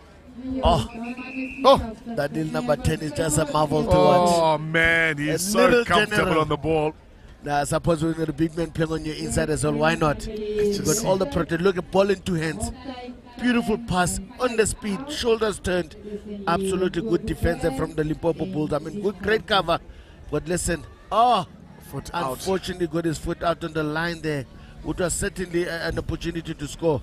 Good movement there from the Falcons. That's absolutely what, I mean, this little man is just a marvel to watch. I'm enjoying how he's actually running with this thing and how he passes, man. That's what an inside set is supposed to do. Certainly so. Folks, it's even Stevens yet. It's 5 apiece. Let's see what the second half has in store for us.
The stage awaits. Join SuperSport in pursuit of greatness at Wimbledon on 2 broadcast channels.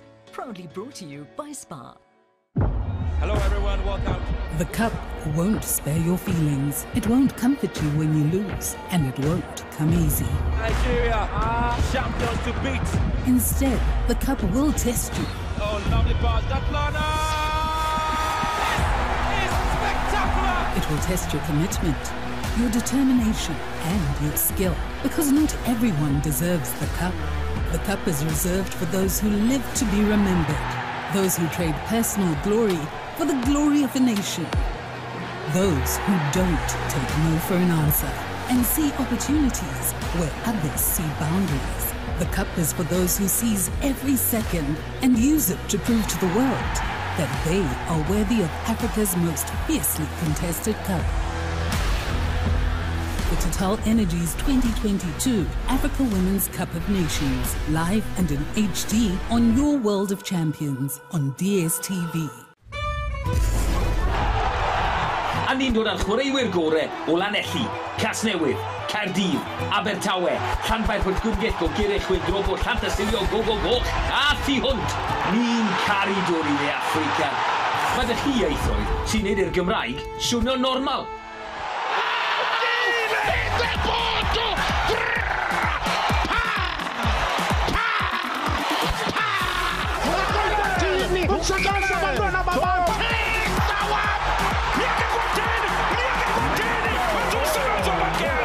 Felly, hen campwyr y byd! Oeddech chi'n barod?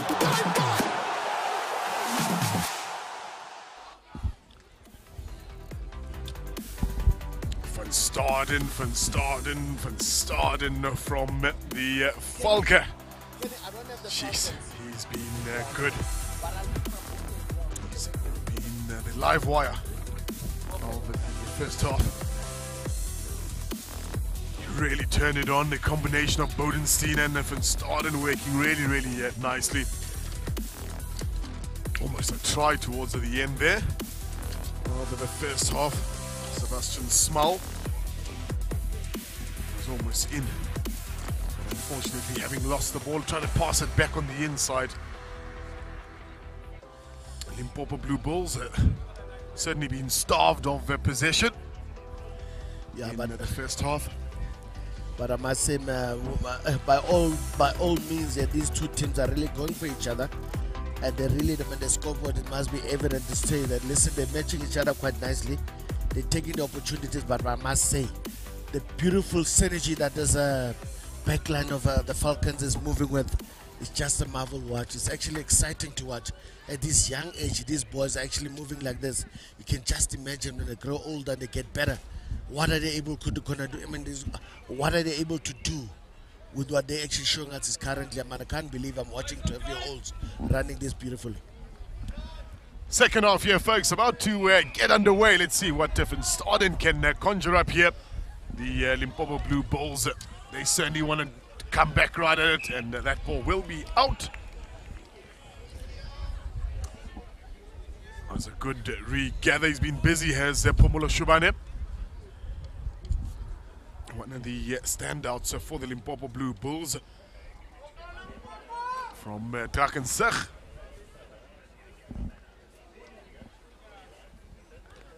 Yeah, I think obviously that ball was not 10. That means the scrum is going to go to the Limpopo Bulls players. And then a couple of changes there with the Falcons having to bring in the Claudius Nero and Flolorfatu Mudisa on the right wing, and then the fullback Nero is taking up that position. And the reserve hooker also coming in the fray to actually add some weight in the pack. Number 16 in Tyrone Albert Gedart. 8-9, I see Shubane is operating in the number 8 role currently. Sebastian Small brought into the thick of things again. Stumbles over his own 2 feet there, the front rower.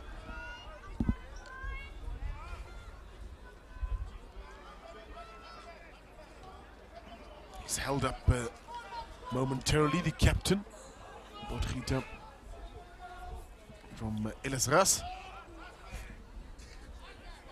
This is good stepping, good movement from Kotza.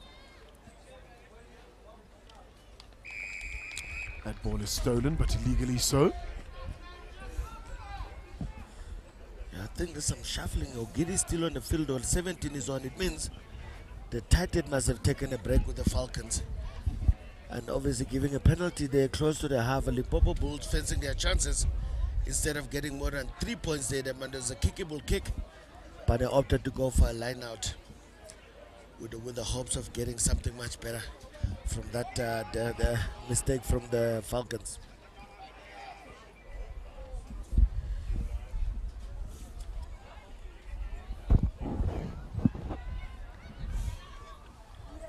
Still they come again here, the Limpopo Blue Bulls. This time through the short side, Matteo van der Merwe is ushered out into touch. Yeah, must be great defense from the Madisa, because he had an 8-man borrowing down his throat and actually did a good job, went low and actually forced him out of the touchline. Great defense there, because I think that number 8 was actually counting his chicken already, van der Merwe, but great defense there from the little man. Look at this.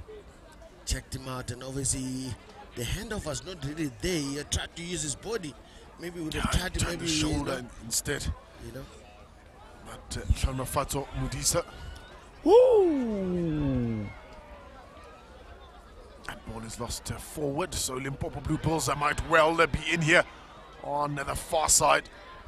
They are in. Took them a couple of tries at Vuvu scope them. I'm actually surprised the center should have put a foot to it instead of trying to pick it up, because it's already messy. You can't really say what he's doing will be wrong, but that mistake not been taken. That obviously the big man was put under pressure there. He tried to get out of trouble, but unable to. The 13 covering very well, Van Vieren, but obviously I think the mistake there from the inside center should have just put a foot. But that opportunity, like I said, someone has lost someone's opportunity. The right wing and Monaleng, just making sure he just let them pay for it. Excellent try there in the right hand corner with a little bit of speed that they had to show.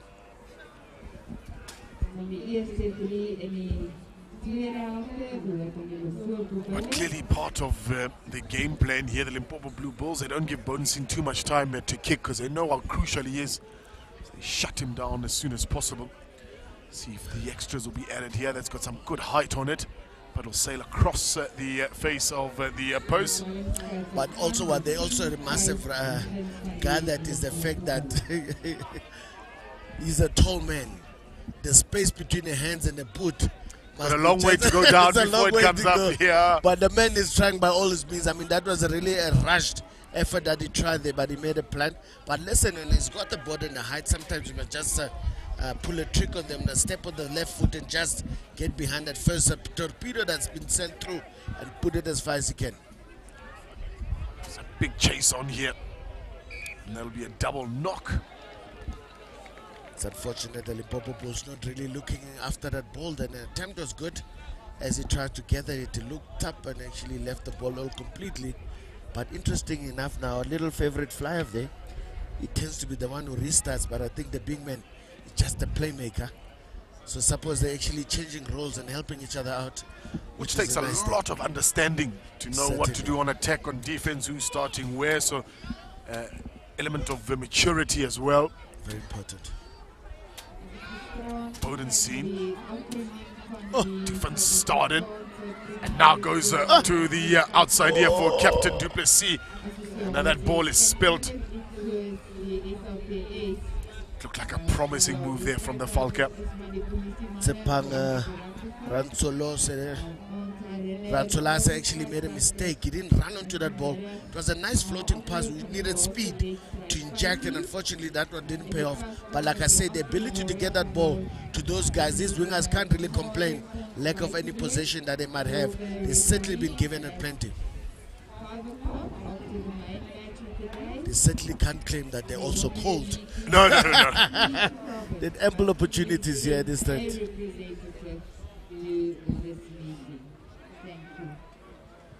And now the cross kick there. Don't let it bounce.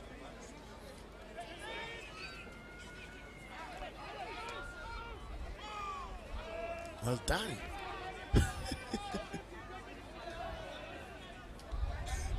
Ball continues here. There's an attempted rip. You got pickpocketed there. I remember he was around a lot of blue jerseys. I think the little scrum half made a plan and actually got in there instead of not involved in the tackles. Like, listen, I'll take care of your ball. While the other guys are just manhandling you. The number 8 that did actually very well because it was really had a lot of attention there from the Limpopo Bulls. Obviously, the ref called a bit of medic before he could even stand up. So it's been 2 months there, Robert Dupree to make sure that he gets the attention that he needs. The scrum is about to take place. He needs to make sure that he's 100% before he can. And the coaching staff just came into his aid quickly just to check if everything is okay. A bit of time of the other coaches just to usher some more instructions as to what is happening. Yeah, just to sort out the defenses. Yeah, and I think the Falcons are using this big man very wisely because he can take it up when he wants to, but he actually does that. He runs onto the line or he beats the first guy, and the intention is to find his next door starting on the left hand side. He's always ready. He doesn't even come into clean because he knows the ball is going to come around and actually come and get the ball. And they're really looking good in the backs. But like I said, the competition is good. On both sides, they're really giving the ball a bit of air, which is lovely to see.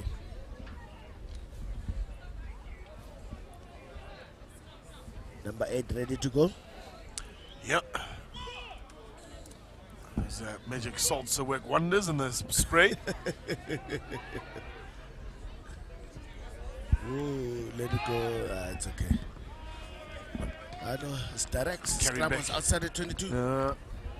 Unfortunately, that's that ball miscalculated. Just needed to sit. He needed to aim for the blue line, not for the white one. But slightly overcooked the little scrummer, but I think the attempt was actually very good. Xander Deisel there, it was really very, no, actually not him, the flyer. Did it very well there. And Duplessis getting it out of there. They must watch for the line. They're too close to the line as they're trying to do that drive. Something has gone wrong there, unfortunately. I wonder if our big man there, Sochi McNeil or Giddy, was trying to be the man controlling the ball and the support. Because remember, the man was lifting up there, Lucas man in maximum height. Yeah. But obviously, just communication is very key because you want to get that ball back. It needs to be done safely. And unfortunately, unable to control them more, they attempted to hold. That's why maybe it was down. Maybe credit must go to Limpopo Bulls there for probably collapsing it early and disrupting it and did a good job. But the pressure is going to be on there. They must know that is coming. Oh, the ball goes out the wrong. It's lucky the ref saw that as well. Clearly the gate on the left-hand side was so wide open that the ref could pick up. The ball never made it inside the scrum. Because the little scrum away was ready to actually unleash something there. Otinus van Rensburg is also awake. Usually not a scrum out because on this side they tend to want to cover the fly from the inside. Though he didn't leave immediately. He waits for the scrum to actually play the ball or even wait. Because remember the wing is hanging far deep. If there's the left shoulder and the scrum half realizes that the scrum half goes on around early, he can actually snipe on the blind. But then the problem is to do a lot of things on his own there because he wouldn't have support. As the flankers will probably still be stuck on the scrum. That's why he's not even attempting to do it. But sometimes, that's the left shoulder. See, the scrum half stays until the ball goes out. Well done because the flanker, I think, prematurely come out, but actually just to distort it for a second. They'll come back for the penalty there. Was offside and a flanker broke off early. The referee did pick him up. I thought he missed him there. James Anthony Lloyd, man from Midval. He was actually having a look. He's like, why are you not passing? He was anticipating. Sometimes I think you need to just look underneath the scrum. Keep the eyes on the ball because if he did that, he would have certainly got him on the ball, man and all, and probably just take him out or intercept the ball for himself. Would have been very interesting. But like I said, really that's what happens when you get a negative shoulder. Is it out? When you get a negative shoulder and you don't get, the fluff now, it means it needs to shift to the scrum. It needs to go right behind. So the scrum doesn't have to go around in order to get him. But like I said, it's not one of those rare opportunities because remember the Falcons also know which part of the field it is and then how much pressure they put is going to determine how much the Limpopo Bulls can do with that ball.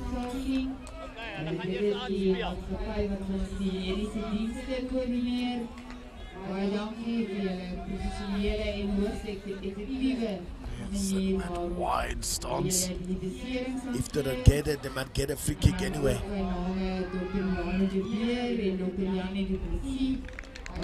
But what about the free kick though? Early jump. He actually told them to go down. No, he told them to go down. So it was certainly a free kick because then if you tell him to go down, that's an infringement, that's early jump. But I suppose if it happened in the middle, it felt like, okay, he didn't impede the guy in the front. Impede, yep. But then if it did stop the option they wanted to exercise, I think the ref should have given a free kick there. If they don't get that ball anyway, when they had an advantage. But unfortunately, opportunity missed there for the ref to actually do the right thing. But I suppose, he was away. That was something wrong that was happening there. That ball is out, so all rights to it. Wrap around, Bowden sees from starting. His read of the game is excellent because he actually came on the switch when the scrum was already in trouble there. Yep. Getting that ball away, that's actually very sharp. He knew he had to sit a little bit closer.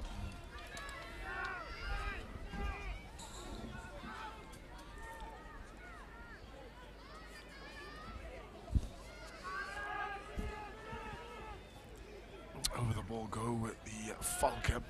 He's got to dig deep for it. Does Van Rensburg. Bodenstein now across to Du Plessis. Van Staden puts on the footwork. And still manages to get a pass off.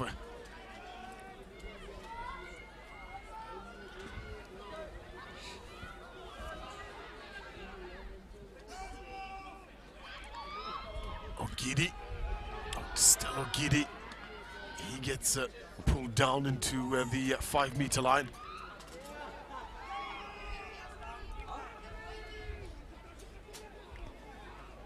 And now, is it going to be on here? It's a captain.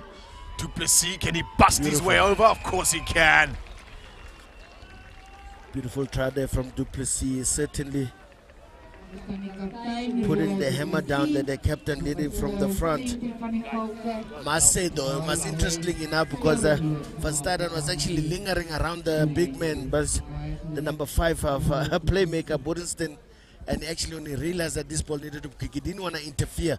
Look at that, and obviously skip one straight to the man with the power, and certainly went straight for his man. He had a target, and he was actually determined not to actually come undone with that.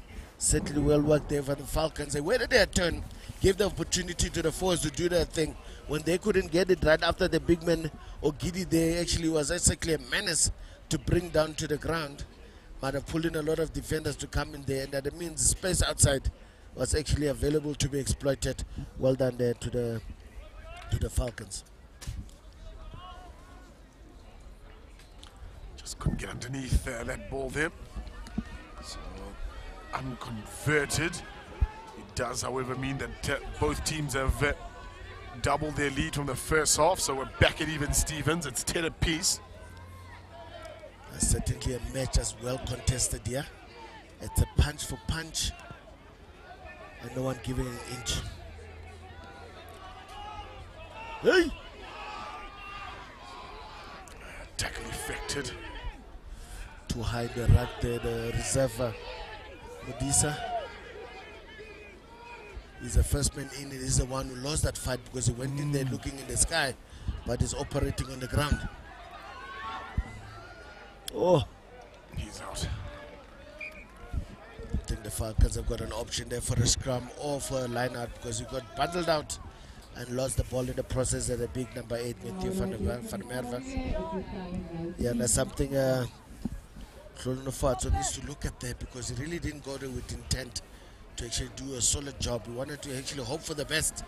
And if the Limpopo Bulls realize that this guy's body position is not good, got underneath him and just moved off his ball and turned it over. Well done to them. Now got opportunity as well to try and fight to disrupt the Falcons' momentum here.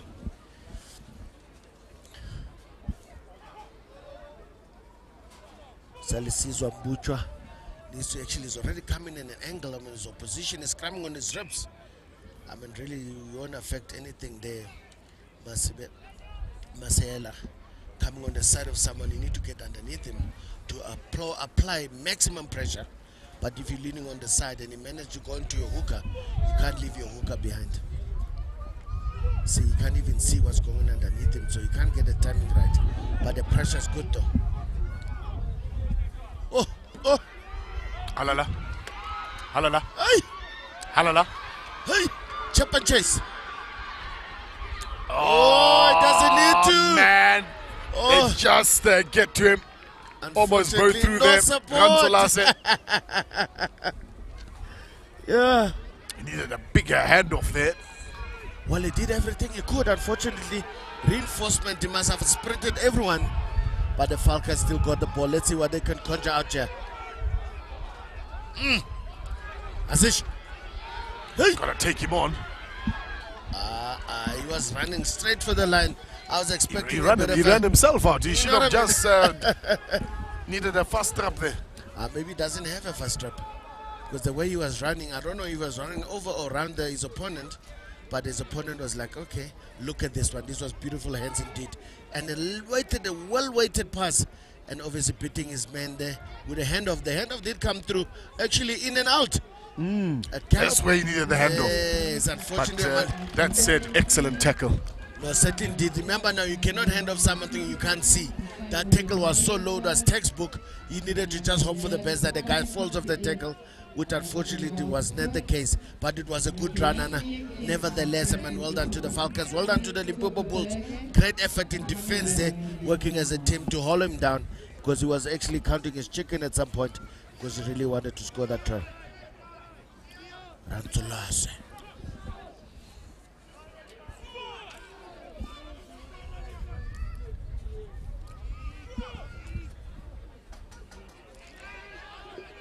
Bodensien. Mrs. Van Staden. On clean-up duty there is Claudius Nero.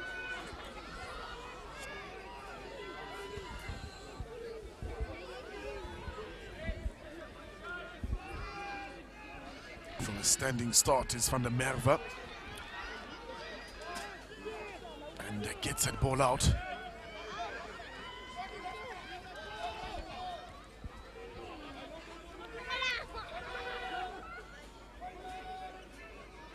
Come again now.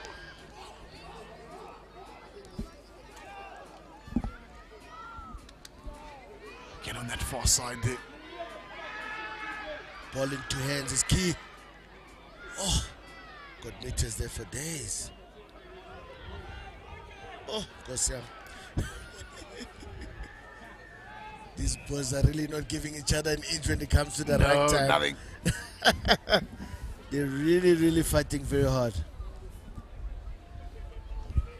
Unfortunately, man, the number 13, they actually waited. Obviously, running Van Vuren when he had no support, did everything right. Unfortunately, the scrum of the cleanup duty was very slow. The counter rack was actually given a chance to enforce something, and they did it very well. Opportunity lost there for the Limpopo Bulls, but they were really fighting to actually make a plan.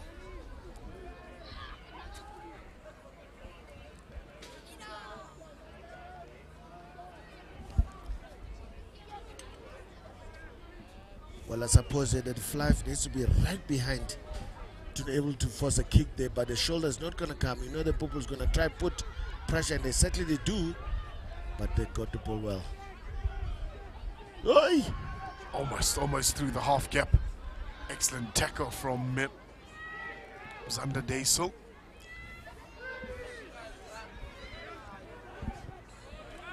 And now on to the boot here.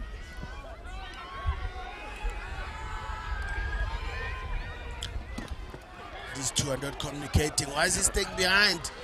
He needed to support immediately, because the minute you stay behind and run back with him, he should have communicated, listen, I'm with you. Just exercise your option. I'll be your option. Is that when he stayed behind, he literally just left him to find himself a Zisman. Should have communicated with his left winger there in Libya and actually tell him, let's bring on an inside and do something, but left Libya to do the job on his own. And the Falcons getting the opportunity again. Beautiful line out. Sacked by themselves there. No, it was an attempted sack, but it was not complete. Van Staden is well wrapped up. Referee's arms out.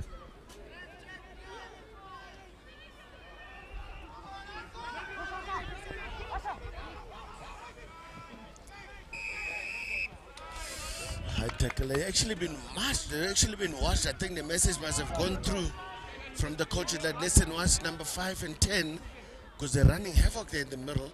But a couple of times that he managed, a couple of times he didn't get his pass away this time. The big number 5. Bodensien, and now they're watching the number 10, because really what I like about this little number 10 is the reaction time to whatever he needs to do is actually very good. Remember when the big number 5 went into ruck, he was the first man in there, actually tend to clean. Sometimes you get to see these backline players don't actually keen to clean, hoping the force can get as soon as possible because they want to run on their feet. Oh, what a take. Early jump. Across, oh, jumping across. It was not tapped. Didn't tap it at all. Oh, but that's what the ref is checking. Because I thought, no, he actually tapped and gave. Don't let it bounce. Interesting move. Hey! Hey! Gonna take him round the outside. Hey. Now back straight into the traffic there. Ball's gone. Good. Shubana actually was on a pounce there. It's now whenever, Lawrence, 2 minutes to go here, 10 points each. Woo. Attempted rip. 1.5 to go. Bring it left. Got a launch here. Bring it left. Oh. Ah. Snyder actually watched him like a hawk. I did. Sized him up very nicely. Oof. He only knows one route, Van der Merwe. But he does it very well as well. Goods. Stolen goods. Jeez, he's been good, Ogidi. Ogidi's been very good. I don't know how he operates with that board of his. In such low and look at that ball. Work out here. Libya needs to do something special here. I think the Those Falcons players are all offside if they counter-attack here. He's still staying there. Still standing. They're all offside. Still standing. They're all offside.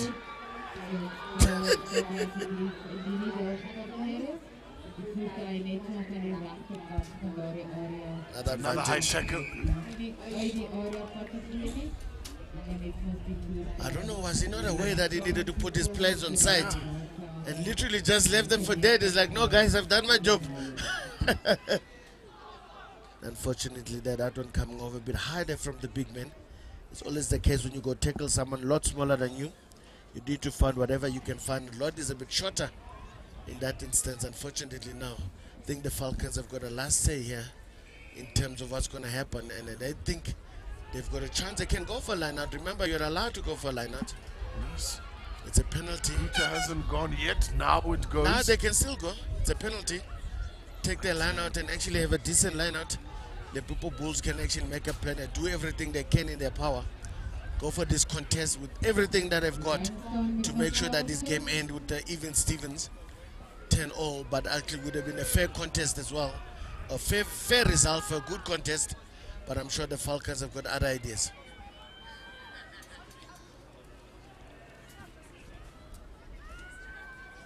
Oh, well stolen there from the Limpopo Bulls. Are they going to run or are they going to kick out? Ah, sensible thing. That's how it ends, folks. 10 points apiece. It was 5 apiece at the end of the first half, and they doubled that score to end it off here in the Falcon. They were keen to get some points on the board, but the Limpopo Blue Bulls, well, they thought they had seen enough. And that's the way this game comes to an end.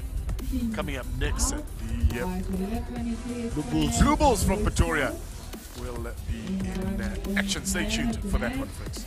Van hierdie wedstryd is nommer 10 die loskakel van die Kalke van Staan en van Laagvoor Francis. Baie geluk aan Falcon Stadion uit ons man van wedstryd. Congratulations to Falcon Stadion from Laagvoor Francis. The fly half of the Falcons is man of the match.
Against the GRIQUAS, and the first day also didn't go quite as planned, but we've got Southwest Districts also having a tough outing this week. Day 3 here at World School Monument. This is a matchup between two sides that are in the same sort of fortunes throughout this tournament. A lot of injuries, and they're having to sort of dip into some of the B team sides that are being played across the other side of the school here. But both teams will look to try push on and try get a vital win here. Yeah, with coaches Jaco Snyman for the Bulls, looking to match up against Ralph Michaels, who's leading the Southwest District coaching staff. And a number of changes with both teams, and so if you bear with us, sometimes the number of jerseys and the names don't collaborate, but we'll try to get as accurate as possible. And we've got Onkers here kicking us off to start this game. Wonderfully collected by the Blue Bulls players here, and they're going to look to try and move it early. Good passing here, and collected there by Slabbert. Zion Slabbert caught here slightly high. He went into the tackle, and the ball seems to have bobbled up. The referee has not called it going forward, but good distribution there by Tom, and that's a huge hit there. Of course, I'm not alone in commentary today. I've got the Springbok legend front rower here, Lawrence Sepaka. You felt that tackle, didn't you, Laurie? No, certainly. And so early in the game was really, if you were not awake, you certainly would be awake after that one. And unfortunately, I think the ref is even calling for medic. I think that Mapoho Khan needs to come back into action again. This injury seems to be quite serious. That requires the attention of more than 1 or 2 medics there to come assist, and then hopefully it's okay, the little man. It's so early in the game. I'm sure he prepared mentally and emotionally today to come put good account of himself today. He doesn't want to be the one leaving the field the early as possible, but they do have backup if something doesn't actually come to flourish, that he needs to actually go off the field. Someone might come in and actually assist him. It's unfortunate. I think it might be a ding-dong situation. Yeah, that's Keegan Nyembe. Of course, talented hooker. He might have just taken a little bit of a knock. And the referee, something they've done pretty well is that they've monitored those concussions. He looks in real pain. You can just see the agony in his facial expressions there. But there's some fixtures coming through. Here, of course, we're watching the Blue Bulls playing Southwest District right now. Following that will be GRIQUAS versus PUMAS. And then the Lions playing against Western Province. To continue, there is the international derby that everyone's been looking forward to. Zimbabwe plays Namibia, of course. Looking forward to that one myself. Yeah, and just to end off the day's fixtures. But the game continues here with a substitution that has been made here. The Eagles, Onkers tries to just drift out. There's real pace in the back line here. Oh, just not able to find his man. There was the Delport. Ball being dug there by Thom. Oh, Plaikie's just taking the ball into touch there. Nolan Plaikie's. He gathered the ball there for Southwest District, and yeah, rather unfortunate. Yeah, you could see he tried very hard to actually keep his leg on the feet as Mashifana gets the ball in there for the Bulls. A bit scrappy, but they managed to salvage. Yeah, Van der Vault there secured the ball. A nice wraparound move, and this is good movement here. Brink distributes it pretty well, and the Blue Bulls are underway, and this could be a real try. Oh, what a cross-covering safe tackle there. Of course, the referee deemed that it was high. But if it was high and it was close to the try line, can that qualify as a penalty try for the Bulls? Yeah, I think the referees are having a little word to try decide what needs to happen there. He would have scored a try if he was not struck by the coach there. That's why he didn't want to actually pass the ball himself. But I wonder if he's going to consider that. I know a yellow card is coming. Remember that the whole communication between him and his coaches. Yeah, and I think a yellow card is coming on. They've referees so far today have decided to call in the coach. But they've been doing that. They've been doing it. So you call in the coach to come and get the card. You come get it and you tell your player. So it's your fault that the player has actually broken the law. Yeah. No, it's unfortunate that the coach has to run a whole 20 meters to go get the message. Yeah, it seems like it's Plaikes that might be the offender here.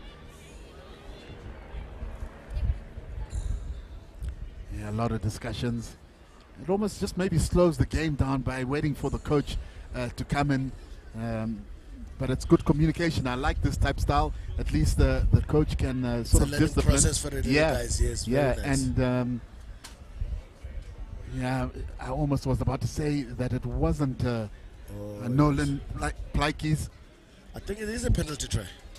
Yeah, so he's given the penalty try here, the referee. And the Blue Bulls will be happy with that start, although he just seemed to grab the jersey. I'm not quite sure if that deems as this is high. Anything above the shoulders is high. But it wasn't above the shoulders, right at the back of the neck. If we are able to have a look at the tackle again, nevertheless, the referee has given that penalty try. I'm sure the Bulls will take it. That means it's 7 points. You don't need to convert, of course, a penalty try. The Blue Bulls are leading here 7-0. One needs to give credit to how the ball went through the back line there. It's something the Bulls were lacking for the whole time while they were playing in these two games. But this ball, they can actually play if they want. Yeah, the players are not quite sure whether they are able to play it. But the Blue Bulls continue to spread the ball. This is good movement here through Rico du Plessis, the captain of the day. Great movement, and they've got a big overlap here. If they can just get it through the hands. Complication. Just running across the field here. Van Wyk sets the ball up as Thom distributes to his fly-off. Good movement here by the Bulls. Thom again. And you can see that the 9 and 10 are distributing out wide to their backs, but this is good momentum. Southwest Districts are going to have to lift up their defense here. A nice reverse line there. Thom getting good ball placement from his forwards, and that's given good momentum. Van Wyk distributes. Oh, he's got a man on the outside. Again, that's rather unfortunate. They're not being able to. Blues still retain the ball. And Ruben Smith has given to his captain, Rico du Plessis here. Again, Smith. Hands are required here. Oh, show and go. A wonderful pass. And this could be another try here. And it is definitely under the poles. A wonderful start here by the Bulls so far. Absolutely wonderful start. And remember, we've been very critical of this man the whole week about his ability to pass or not to pass. But clearly he can pass, but this time he's a receiving end from his fellow inside center. They're breaking the line at will. Good recycle of the ball, quick ball. And obviously the ball is quicker than the man. And we know how devastating it is with ball in hand. But in this stance, he doesn't need the other Blue Bull players around him because there was no one to actually defend him and unless an easy run in for him. He can do it harder, but today he actually got to do it easier. Good try there from the Blue Bulls. Yeah. Certainly, I think something big here. The Blue Bulls have been really working on their mistakes. But today they really wanted to show us what they actually made of. Beautiful try there from the Blue Bulls. Andre Brink there with the try, of course, schooling there at Midstream Ridge. Coming in at 65 kgs and 1.73 meters. He's a good build for a under 13 center, definitely is. And his inside center, Rico du Plessis, also doing some good work as Onkers just kicks off again for Southwest Districts and finds a bit of grass and it bounces into touch there to give the Blue Bulls another opportunity here. Yeah, Masipane in to throw it in here.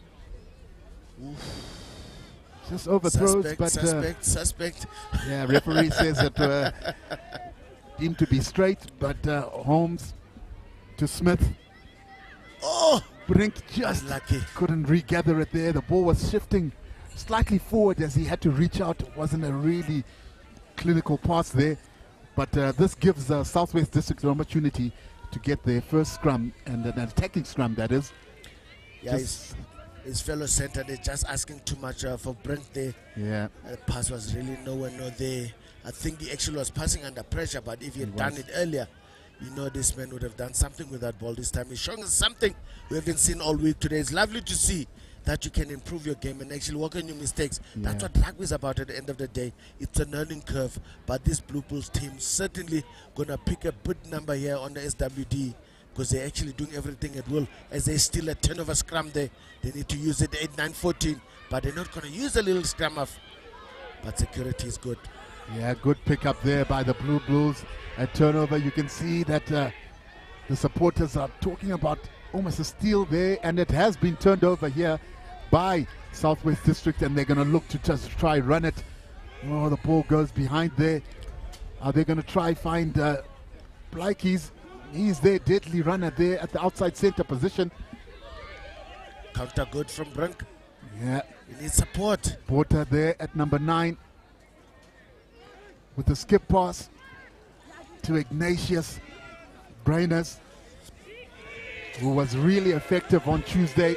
Referees not making a call there, and we're not quite sure. The Blue Bulls come away with it. Of course, Andre van Wyk just charging up the field there with a lot of the defenders around his back. Oh, no. That's a good kick by Ruben Smith. It's a speculator. Plakis is going to have to do a lot of work here, and he's missed it. Time. What is going to be the call here? There's a lot of uncertainty. Try is good. Yeah, the try is good. What a speculator of a kick there by Ruben Smith. A real speculator, Benny.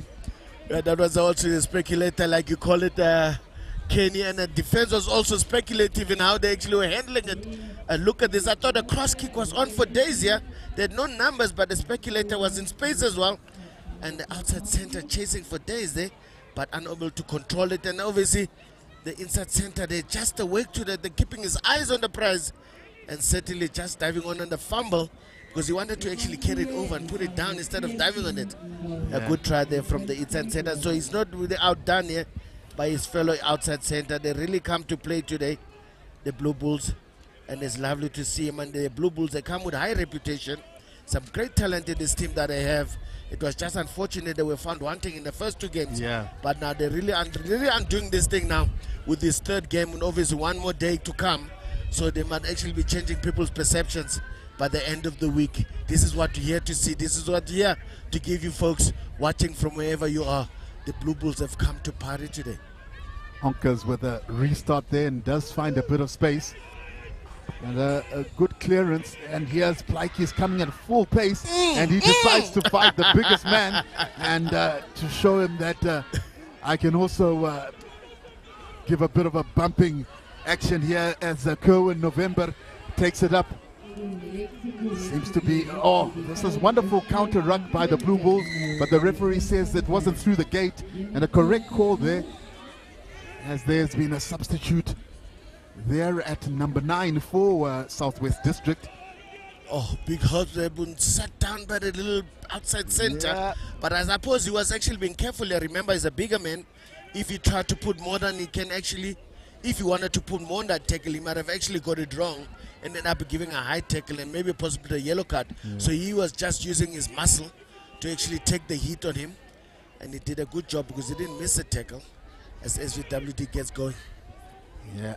Good collection there by James at the line out, as they're going to try and move the ball here. Blakey's again sliced through the gap and gives it back to his supporting fullback in a good movement here by Southwest District. They try pick and go around the edges with Franco Pinar. He does pretty well there. The Bulls again contesting at the ruck. The referee has decided that they're trying to slow the ball down, and Brainers just knocks it on. He was looking to charge there around the ruck. They would do well to look to tap and go here. There has been a substitute at number 9, of course. Luca Porter has gone off, and Daniel Dupree has come on, but they moving and trying to find a bit of space here, the forwards. Good pick up and go. Here the Blue Bulls continue to contest. They're on the ground. Where are the cleaners for Southwest District? The referee has called timeout. He needs to just have a word with his AR. His AR was literally standing amongst the Blue Bulls players there, wanting his voice to be heard. No, certainly I think something might have picked up when Franco Pinar went into there and he came back and obviously needed a double check with a big hooker in Iglesias. Brain is actually the big man. Yeah, real big man. He might have actually touched down and then was lifted off the ground by the Blue Bulls. But that's what obviously communication with the two referees to make sure that was the case. A good try there from the big man. Just actually getting reward for all the effort to get into that side of the field and getting the score on the scoreboard, which is very lovely. Yeah, he gives his fly off, of course.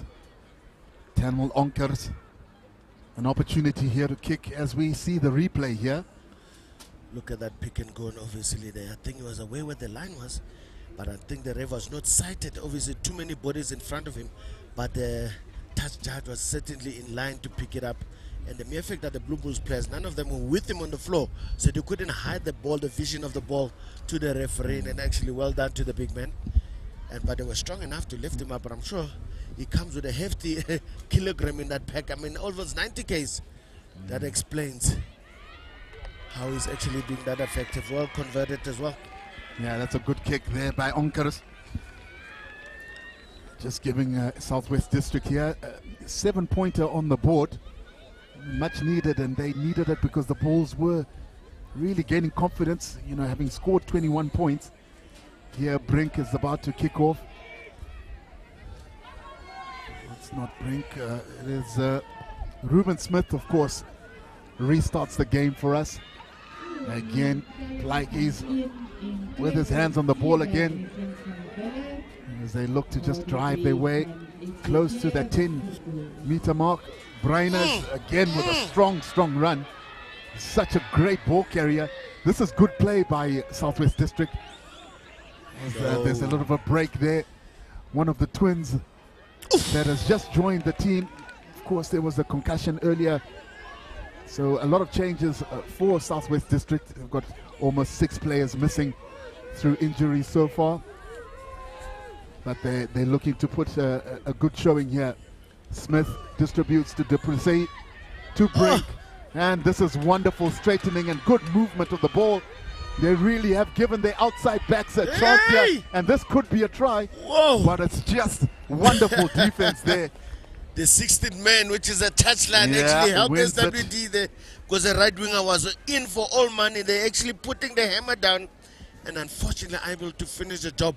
But how lovely movement there from the Bulls. And you see ball, basically the backs actually connecting very nicely there and the ball taken at a pace. And the fullback really didn't need his right winger there. Did all the work. I mean, got 5 guys busy. But obviously those pants of his needed to be tighter in order to be missed. But I suppose the 16th defender, they came to the aid of the SWD. But well run there, but Brainers and Rick Brainers, who punched in there like a fullback shoot punch, a backline maneuver. But the Blue Bulls, actually, someone's been attended to. Is it one of the SWD players in the middle? Yes, it's one of them, the SVD players. But good defense there by Klali. Able to just cross cover there. Brains catching him in the corner as we look at the supporters that are on that renowned higher top deck that overlooks this Mona's main field here at Monument High School. The under 13 Craven Week has been a great tournament so far. 3rd day, of course, today, and there's been some spectacular matches, and the one we're currently watching is also making it a real entertaining event for the spectators. Yeah, certainly is, Kenny. I mean, it's really the rugby's improved since it started. It started with a bang, but it's really, we've been treated to some scintillating results here. And then obviously Bulls are coming short the first 2 times, but not a lack of trying, but that's opportunity taking from their side. But today, they really come with some different mentality. And the SWD, the player that was being attended to, I was not aware. He was not aware that actually has been replaced already. And the fullback is going back. I think they want a replacement player to come down. Yeah, they are really thin on numbers. They've already lost 6 players. Yeah, as Onkers is going to try clear his line. He won't find touch. And that just almost felt like he was going to knock it on. Yeah, Charlie. Yeah, and I think SWD not also controlling that knock-on from the Bulls. But if they did, would have been something else going the other side. Because remember, the fullback was trying to control or actually salvage the situation. There was no defender whatsoever at the back, but they were not really ready for it as well. They chased up, but not expecting anything to come back. That's a result of that. But they get to do the scrum, and the Bulls apply pressure there. Let's see if the big man there, Van Wyk, is going to actually try to make himself a menace into that scrum and try to turn it over. Solid scrum there from SWD.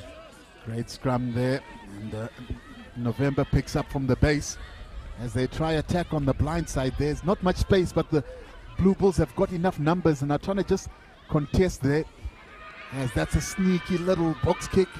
Good option there by Southwest Districts, but the Bulls can punish them here. Some real sideways running, and he sort of just lost it in the tackle. Yeah, he needed to just straighten up, and he's almost saying to the referee, they knocked it out of my hands. And he might be right, but it still is deemed as a knock-on. You know, it's not dropped. Yeah, it's not ripped, it's knocked out. So there are the reserves of the Blue Bulls. And what have you made of these scrums so far, Laurie? No, it's actually been even Stevens at the moment. I mean, SVD holding their own there. And obviously Bulls, you know, they're always going to apply pressure. I think the scrum is even better today. And I think the platform they're giving to their backs is very good. I mean, they put pressure, as I say, giving SWD a bit of a shocker there. I think they might actually turn this into gold. Little scrum of chasing with all his might. What a follow-up from the inside center. Absolutely well deserved. But the credit must go to the tight men. I was just about to say how improved they were today. And certainly turning that scrum on its head and everything upside down for SWD. Well tried there from the Bulls, I suppose. Well done to the pack. Yeah. And obviously the result is just, and obviously the coach there, I think his stress level will be less today, because his boys are really taking off the hit of themselves. Well done. This is just pure pressure here, and JJ Thorne was able to just kick through, and the Southwest Districts just had no cover here. They tried to gather it in, but the ball bounced right into the hands of the captain, and that's a captain's innings there by Rico Duplessis from Henu Park. Yeah, good try. As the Blue Bulls look to try add the 2 here through Ruben Smith.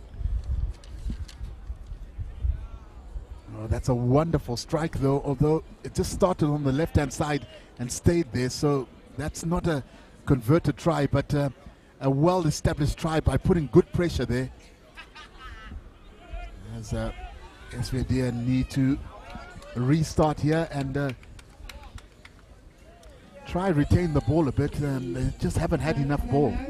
Yeah, no, listen, if you are under the coach the whole time, but physically the Bulls, the little scrum off did a good job. Dean Wilbes of actually kicking that loose ball from SWD, but I suppose he's actually got an opportunity as well. There's a couple of changes in the Bulls setup coming into today, so he might have come in from outside the squad and to assist here, and it actually is doing a good job. Another problem for the SWD. Yeah, well recovered there by Plaikis. And just giving a bit of momentum here to Franco Pinar, who just picks and goes around the fringes. Oh, that's a good show and go there. By the sneaky scrum off. It's always good defense there by Van Wyk.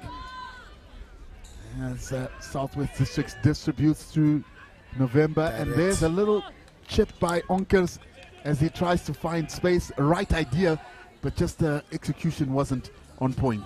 Yeah, certainly nothing is working for SWD today. I mean, they have to deal with the onslaught of the Bulls, actually winning every collision at this point in time. So they have to work for scraps, and they're creating their own scraps they're looking after, and the Bulls are actually awake for anything today. A good take there from the Bulls without even jumping. Nice variation there from the Bulls in terms of line out. a good setup in the lineup. They need to actually get lower, and obviously Van Wyk playing 8 men from the rack there.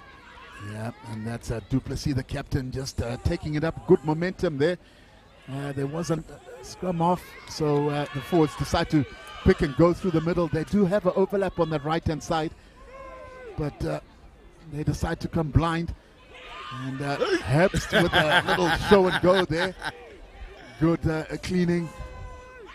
Again, Smith, Ruben Smith running across, just trying to find good distribution there by Du Plessis. And he finds his outside center Brink, who had to go into tackle just slightly under pressure, but they still retain the ball here. And Van Wyk again has got an overlap here.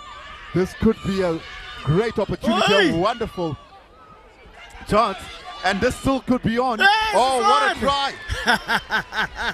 What a try! Whoa. And the referee has given it. Never give up, son. You keep on chasing.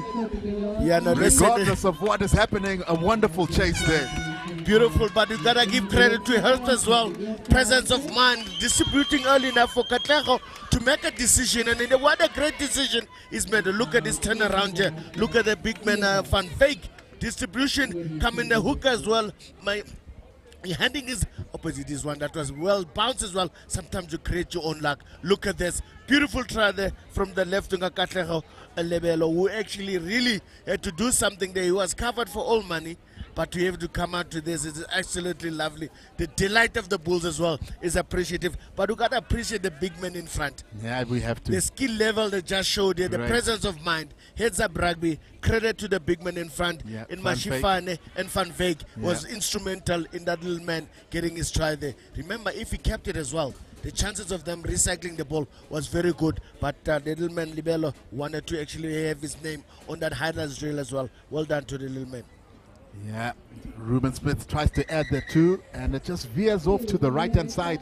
But Lebelo scores the last try before it's half-time here. It's time to get some oranges, but the Blue Bulls have been in great form here and scored some spectacular tries. And they're leading here at 31 points to 7. The Blue Bulls will be satisfied with this start. As we go into half-time, we will be back soon after this.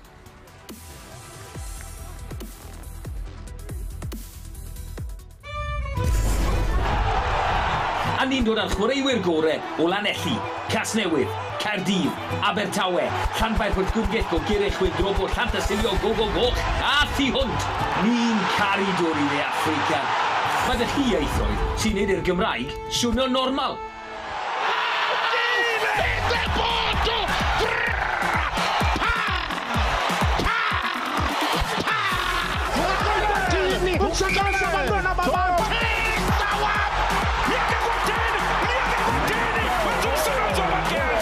Felly, pen campwyr byd! Oeddech chi'n barod?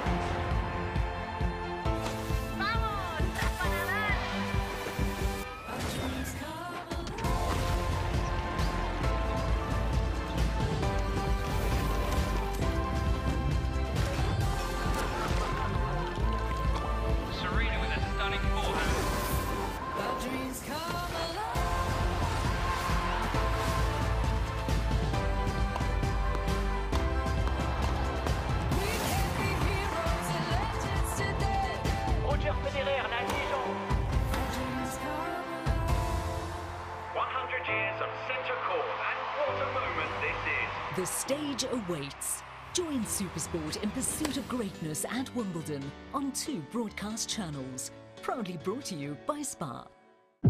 Hello everyone, welcome. The cup won't spare your feelings. It won't comfort you when you lose. And it won't come easy. Nigeria are champions to beat. Instead, the cup will test you. Oh, lovely pass, that corner!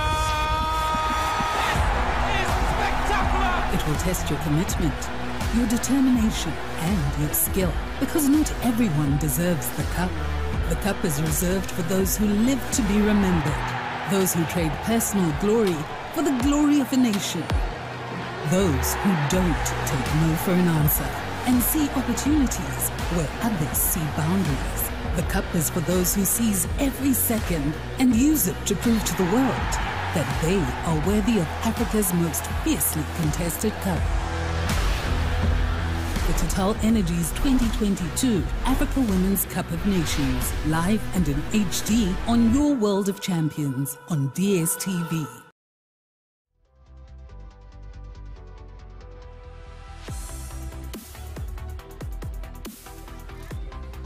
Welcome back here to World School Monument, where the Blue Bulls are playing Southwest District. And Smith kicks off here, and that's a bit of a mistake here, and this could result in an early opportunity for the Blue Bulls here. They were able to recover. The Blue Bulls sort of have got it here just in that 5-meter tram, but a good pressure put on here by the Blue Bulls. Once again, another team, Lawrence, not able to get their kickoff received and find themselves deep in their own 22 purely because they just couldn't regain that restart. Yeah, it was a terrible control of the kickoff there from the SWD, not communicating. Two players going for the same ball, completely missing it. They were actually lucky not to get a scrum against them in the distance, but obviously the big man Makofui, Kumadeka, and they're not controlling that ball. Is a big man, but to operate that low. But I hope in the scrums he can do his thing. There's a bit of hands in the scrum there. But I think he might have picked it up. The referee did pick it up, and there was hands in the scrum there. Well spotted from the referee. And Van Wyk here deciding to look to opt to tap. He's got a whole big pack of forwards behind him as they look to tap here. And a disguise and a sneaky little play here. And this could work pretty well, and it has. Real innovative play here by the Blue Bulls, and a sneaky little backdoor. Oh, wow. Listen, the men have been doing some serious renovating and innovation. That they but have. Certainly today they're showing some flames in terms of what they can bring to this game. Obviously the blind-side flanker, the Slabbert, being the recipient of a beautiful orchestrated move. Look at this. Oh, yes. I would have been fooled too. He left the ball behind him without even looking. Yeah. So clearly these guys have practices, and actually well done there from the Blue Bulls. Well deserved them from the hook. I mean, he's actually been instrumental as well in the scrums. Remember, they started putting pressure there, Mashifane, with the likes of Makofui, Kumadeka, who actually allowed them to get that penalty. And obviously get the try as well after that. So the floodgates seems to be open, and then they keep on flowing like the water. Yeah. And the Bulls are loving it at the moment. And Buddha adds the extra 2 there to Slabbert's try.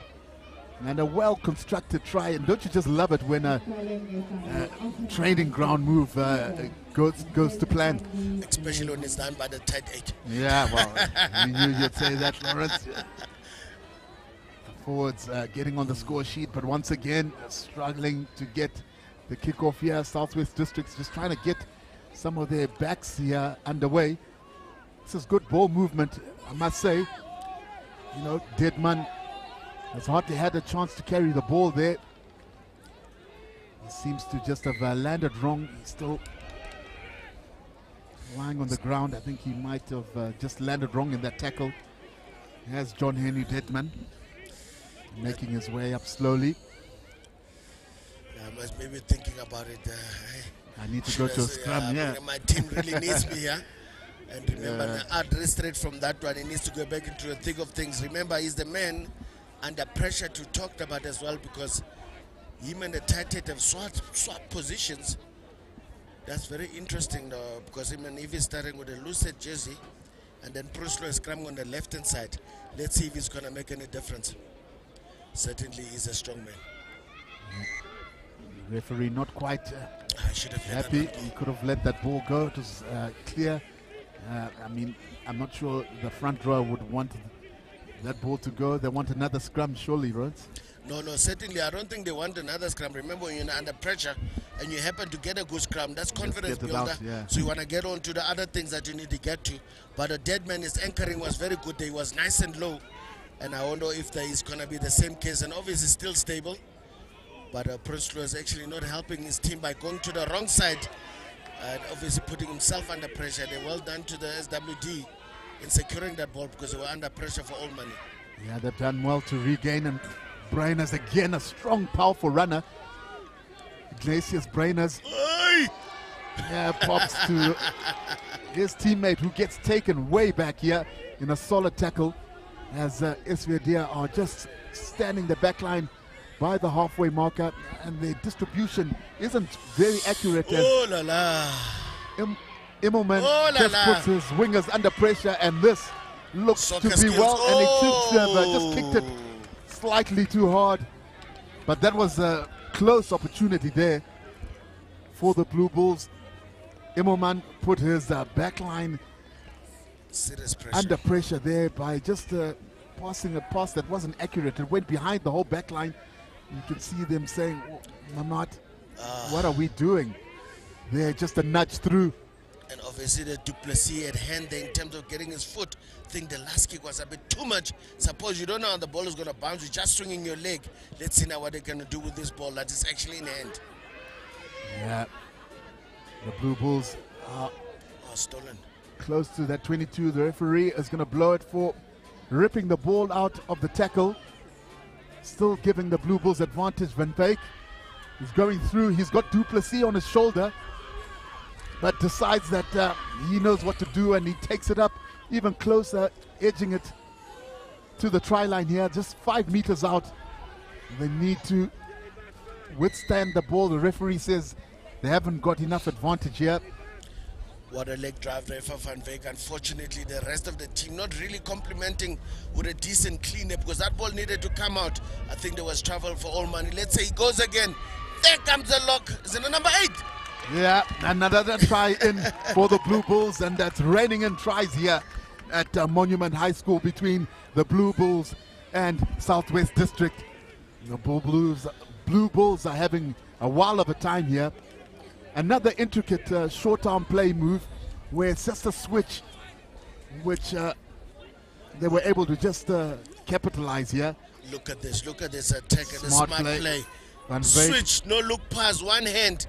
Literally ran into space, but there were defenders there, but they were not sure what was happening because Van Wyk has already done the job in forcing everyone running the opposite direction. They were still looking for him as to what he's going to do, but he didn't have the ball anymore. Yeah, and another great move there from the pack. Certainly these boys have been really working hard to make sure they come to good account today. And today they're really spoiling us with the amount of tries they're scoring today is just amazing. Yeah, that looks like Caleb Pretorius who scored that try, just coming on an angle and just sliced through that Southwest District team. They weren't able to add the 2 from Buddha, but the score sits at 43 points to 7 here for the Blue Bulls, and they are comfortably in the lead. Southwest Districts are really under the cosh here. Van Wyk once again receives the ball. This time he's distributed to Duplessis, and this is wonderful play as they are just flirting with that touchline. Will they be able to retain the ball here? Good distribution to Ruben Smith, and it's that man once again. Van Wyk, he seems to be running out. Is he going to get a try in the corner? This would be spectacular. Oh, just taken into touch. It's still alive. It's not out. It seems to be alive, but now they've been taken into touch. I was actually confused at some point. Is he still a prop? Was he changed positions into a number 7? I mean, how is it possible for 1 to turn into a 7 in a few phases of play? Listen, this man has been in everything. Yeah. He's been in the thick of things. But like I said, must give it to credit. Certainly there was something in his breakfast that's making him fire all cylinders today. He's certainly doing well for his team. Yeah, Andre Van Wyk, schools at Grasfontein, has been in the thick of the work, and this is a real challenging kick, but has been recovered by the Blue Bulls, and they are putting extra pressure here. There could be another try-scoring opportunity. They've got to overlap here. Smith has to distribute Du Plessis. Oh, yes, and Brink is in the corner. What and a it is movement. raining and tries. Great hands there by the back line, and they've created another try there for Brink. And the Blue Bulls are putting the foot to the pedal here. No, listen, they're putting a foot to the throat at the moment. It's SWD. At the moment, they're not ever leaving anything to chance. Beautiful hands. And listen, there was no need to pass in this transfer from Brink. I think these two centers today, I think they're having a go. Who's going to get a hat trick? At the rate they're going at a point in time, I think both of them have got a chance of actually walking away with a hat trick. But I must say, Andre van Wyk is like a glue that's actually making everything happen around this team at the moment. He's been in the thick of things, scoring tries, coming up with moves. And actually the moves, they're like on tap, because they don't take long to come up with it. And then in 2 seconds, they come up with something. Clearly they've got plans. And these plans is unfortunate. It only take coming together on the 3rd day. But sometimes that's what rugby happens. Certain things don't happen immediately. But certainly what we can see that the Bulls had plans, and the Bulls had nice plans for this team, and this team is actually displaying, sort of showing off in a way. Yeah, they are. Like, listen, whoever's coming next, you better be awake, because I think we've come to the party now, and come to the party in a big way. They're certainly putting on a show, the Blue Bulls. That center pairing of Du Plessis and Brink have really ignited the outside backs by being able to move the ball around. The referees just stop play here because they say there's an injury. It seems like it's Nolan Plykies who's struggling with a slight little injury, and it seems like indicated, but the coaches are not interested. Yeah, or maybe the manager needs to get his paper to find a reserve. To be fair, they are man down. They've got 6 players that have been injured. They had to dip into the B team, and maybe on the bench they've already made a lot of substitutions, so they might just have to make the call where they need to remove him. For me, it's always about player safety. As Immelman kicks off there, just a knock on. Jaco Immelman seems to have targeted the player he wanted to by kicking to him, and deemed to get a knock on there.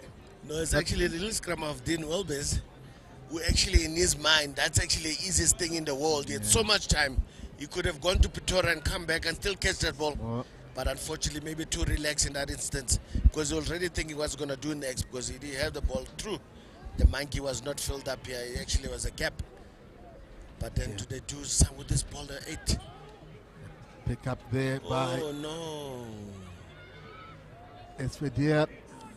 They're trying to attack, but they're not enough numbers there at the breakdown. They've been able to get the ball out. Jan van Rennesburg, who's slipped in to the fly-off position here, replacing Onkers. Good distributor, and he tries to take the gap, and that's a strong tackle there, but is able to retain the ball, which is good continuity here. November distributes it out there to Franco Pinar. And this is good ball retention here, and a nice pickup there by John Henry Deadman. Seems to have had the ball ripped out, and the Blue Bulls have got the ball here, and Ruben Smith is going to look to try clear.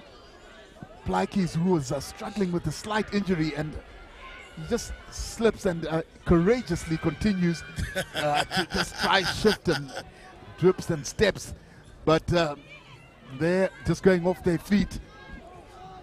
The Blue Bulls players, and the referee blows there. Brink went off his feet. And again, Plykies is in real pain here. No, listen, man, he's really been struggling. He's been actually, we could see it evident, but then praising the contact as well there. I think when he went in there, even his head was doing the side-stepping. But unfortunately, that drag situation, he might have just exacerbated his effort. Are they going to continue with Lezo? Someone must come back from the bench who's probably had a chance, been substituted technically. Remember, these boys, backlines and forwards, can play anyway. Just up to the coach is if a player can handle in any situation in this point in time. I think this boy needs a break. I think the 10 will Onkers might have to come back and assess, because I mean, if he's fit and healthy, there's no reason why he can't come back on the field. I mean, the safety is very important. I mean, with these players, if there's an injury change, a player can come back and actually come add value. Yeah, it looks like Onkers will come back. And of course, he seems to be limping himself with a slight little injury. And it just makes it real tough because it's the third day. One more day to go. One more day to still go. But here, an opportunity for... Give it to Deadman. Yeah, Deadman. Oh, he almost loses the ball in contact, but he's made good meterage here and set up a wonderful platform, but there's a lot of contesting that's going on at the breakdown. Here the Blue Bulls have managed to clear the ball. This ball is going to bounce into touch. And a good clearance there and good finding space. Yeah, I think the Bulls actually haven't rested on your laurels here, thinking they've got a scoreboard so far ahead.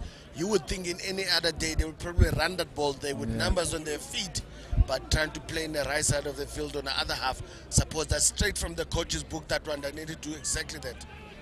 Yeah, high tackle. Good contesting there by Southwest District line out. As Onkers is back, he distributes. Again, Immelman distributes out to Gert van Rennesburg. There is November just trying to bump his opposite number, but they seem to be going back here. But they've got a bit of an overlap here. As Deadman decides to get the ball, and this is good space here. Oh. Just taking it to touch, and they were almost flirting right by the touchline, but the referee was playing advantage here. Offside indicating. I think Deadman is also asking to be substituted. Listen, man, your man needs, the team needs you. You need to get back there. You're probably the best player on the field today. Cannot be substituted. That's probably what's going through the coach's mind at the moment. But he needs to go back into this game. SWT actually might have lost that ball. No, they still got it, but they need to go to ground and create a ruck. No, certainly have lost it. No, Deadman is out on his feet. No, he's, he is what his surname is saying. He's definitely feeling it. Yeah, he is. With less than 9 minutes left here, score sitting at 48 points to 7. You would know one of the assistant coaches of the Blue Bulls, C.S. Wagner, former Blue Bulls prop, of course, is assisting the Blue Bulls team here. Laurie, I'm sure you may have scrummed once or twice against him. He's popular in that Blue Bulls region, as the Blue Bulls are trying to attack here on the blind, just running into touch, and then he ends up throwing the ball in front. Yeah, I think they weren't, really prepared. You've seen them doing some well-rehearsed moves that have come off. That certainly wasn't one of them. No, certainly that was just basically winging it. Yeah. And unfortunately, the winger is not used to kicking. So he's trying to run around wherever he can. You can see as well the way he runs as well. It's always about finishing for him. But I suppose with the rare opportunity that he's had all week. So these wingers are certainly every chance they get, they'll try to run and actually change the opposition to try and defend. Bad scrum there from SWT. Deadman certainly going backwards for the first time. Yeah, we did mention that he was a little bit tired, but Ruben Smith puts in a high kick that is taken well there by Donnell Delport. And yeah, again, just the handling, just letting them down. And you almost feel that Southwest District, because of all the changes and the injuries, there's just not fluidity that's coming about. Just having a word with Peter Conradi, one of the assistant coaches of Southwest District, he was just saying that they only had 2 practices before they came to this tournament. And I think it's quite evident, just taking into consideration what their results were in the past 2 days, and of course their outing here against the Blue Bulls, 48 points down to 7. It's rather evident that they've had struggles obviously training together, whereas they've got the Blue Bulls are in schools that are even closer, so you've got a bit more time to be able to get practicing. No, certainly indeed, but you can tell, man, the cohesion here is non-existent because nothing seems to be working. But they're trying. You know what? Most importantly today, what you must not forget, this is a great opportunity for these players to be able to represent their province. As you look at that, the ref just team, they were running around instead of going straight. And obviously, Deadman, they're disagreeing with the referee, the red chance that they've got to go for. Remember, they just got pummeled the scrum before that. Yeah. Yeah, no, so but it's unfortunate. I mean, these things happen coming from places with not a lot of resources. Don't have time to actually get these boys a chance. to actually come together and actually do more exercising, more training. But like I said, it's an opportunity nevertheless to actually come here and represent your province. It's basically a step in the right direction for their future, an opportunity to maybe get to a school that you probably might have not been able to go to in your own pocket, but actually just being supported by your talent to be able to be invited. So listen, come here. I think you've got something in you. Let's enhance it even better. These are the opportunities well that are here. There's a lot of high school coaches, a lot of high schools coming and recruit us. So from Glenwood here, a couple of guys. Yeah, they're always at every tournament. Glenwood, JP, you see them always standing around. But that was a lost line out there by the Blue Bulls, but Southwest District just knocked it on, so giving the Blue Bulls another opportunity here to perhaps add to the scoreboard. Smith, again, good wrap around. Oh, Ruben Smith here through the gap. He's good. This could be a wonderful try. And, yes, he is in. Well-deserved. He's been a real influential player for them in this whole game, distributing and making sure that he gets the ball out wide through the centers. And there the Southwest District coaches just wondering what went wrong. We're almost sitting at that 50-point mark, but what a great swivel between him and his inside center there. Listen, they've been watching the inside center and the outside center this moment. Why not take your chance as well? Ball in two hands. We always say this is actually a destabilizer of any defense that's ball watching, that sometimes they tend to buy lemons that you're selling that are not even there. But well done there to the young man, getting his chance of his to cross the whitewash. Obviously the reserve Michael Buddha there, who's just going to add the extra 2. Yeah, Buddha adds the extra 2 to Ruben Smith, of course, of Heno Park. Scores the first try. He's sort of been my unofficial man of the match, because he's really distributed well. He's made sure that his centers get enough ball, and he decided to strike when it was right. And when a fly-off goes through untouched, you know that is a real creative piece of play. Yeah, no, the kickoff again, just knocked on there by Masifani. Yeah, right into the bread basket here. You'll be disappointed with that. With almost 3 minutes left in this game, the Blue Bulls comfortably in the lead with half a century on the scoreboard. Yeah, no, certainly, man. I'm sure the coach will be able forgiving them as well. I mean, they put in a stellar performance today by on his standards as well. I mean, they were under the cosh to come bring some sort of defense. I mean, that scrum is under pressure. SWD managed to get it away. Yeah, Immelman sets up in the middle, and they just seem to be running at a slow pace there, which makes it easier to defend. Yeah, he's toiled pretty hard, has Craven November, the number 8 for Southwest District. And Breiners, who has been a strong ball carrier so far in this tournament, just hasn't been given enough time. He seems to be isolated there. The referee is about to reward the Blue Bulls in turning over, but they don't manage to do that. This carry-up is almost tentative, it's almost hesitant in its nature, almost just running slowly. Onkers decides to go to the blind, and Breiners rather disappointed here just by knocking on the ball. Ignatius Breiners has been impressive for this Southwest District, even though they've been under the cosh. Yeah, you can say that again. Him and Deadman have really been instrumental in that pack. I mean, they've got a big pack, but unfortunately half of his team is not really in the same state of mind in terms of physicality and obviously resources, in terms of energy, because they've really been patching up coming into this game, meeting a team that was really letting to put down the sword down. You are up against it by all means to account. I mean, the Bulls having a chance to exploit the binder. They can actually make SWD pay. You scrum have get a lot of meters there, but someone needs to come in and play scrum up there, because we know that he needs to get back into action and service again, because the quality pass is going to be required. He goes blind again. Yeah, good movement here by the Blue Bulls, attacking to that left-hand side, and they just keep breaking tackles. Is he going to go all the way? Oh, yes, he's in.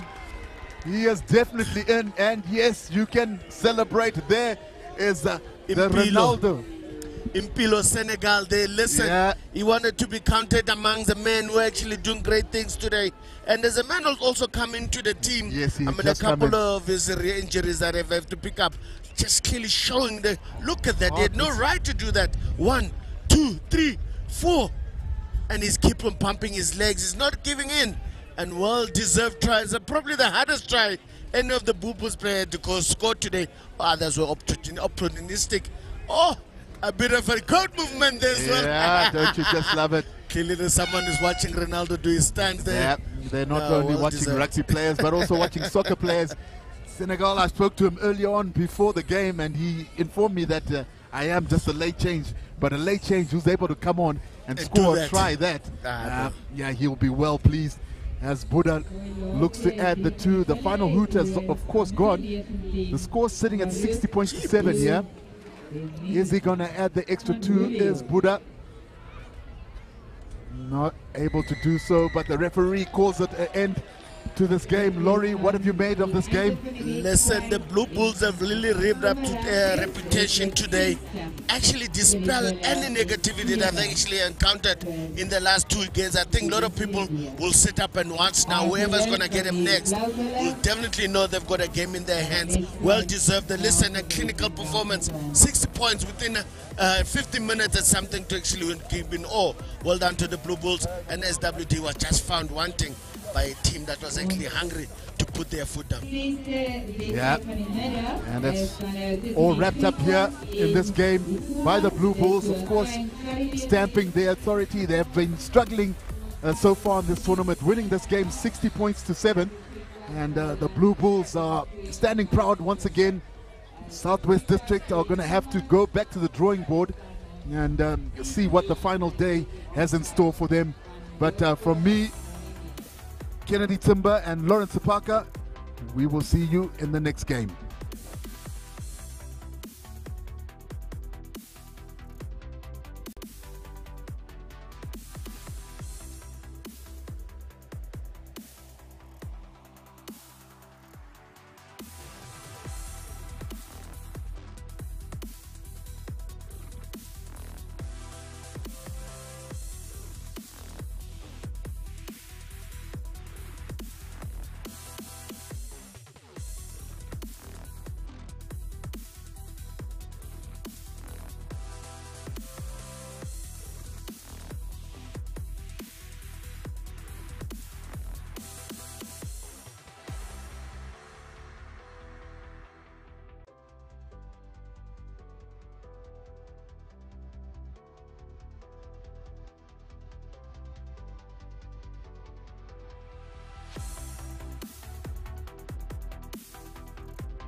But which team you have to look for the team that's playing now?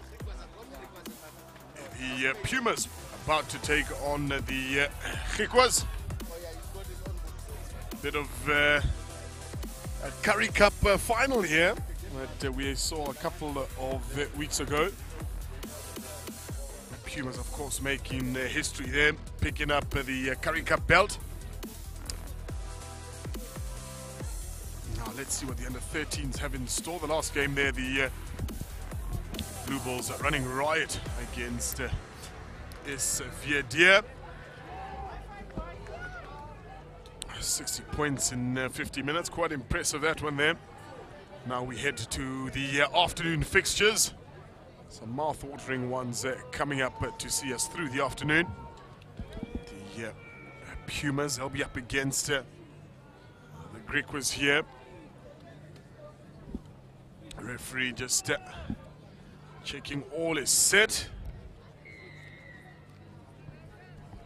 And now we go. The GRIQUAS will be receiving the Pumas in their pink and black strip. With the sun behind them. First penalty going the way of the Pumas. So GRIQUAS opportunity here to clear their lines. They do so successfully. That ball going just beyond the halfway mark. Yeah, good clearance there. To touch, just finding that halfway mark. And this is a good opportunity here for GRIQUAS to be able to get an early attack, and that's a wonderful peel move around the line out.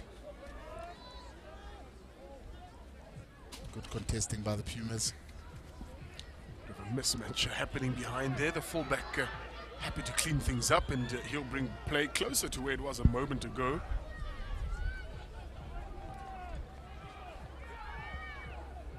Now they set it up here. Fronting up is the defense of the Pumas so far.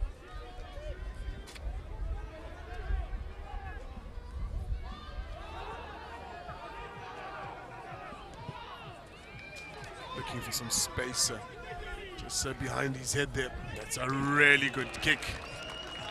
That'll drive the GRIQUAS right back to their 5-meter line, and we'll see the first line out of the day. Had to track back really far, did Capello Motlaro. Yeah, it's been a good start there by the Pumas, being able to just corner GRIQUAS into that corner. They tried to put pressure on the line out and didn't succeed.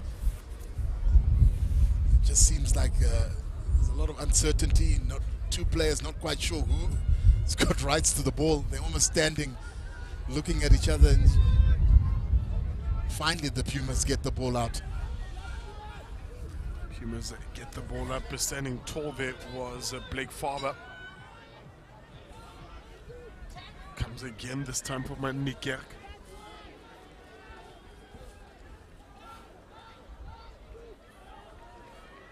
Give it a bit of air now through the hands here. They look like they may well go in here.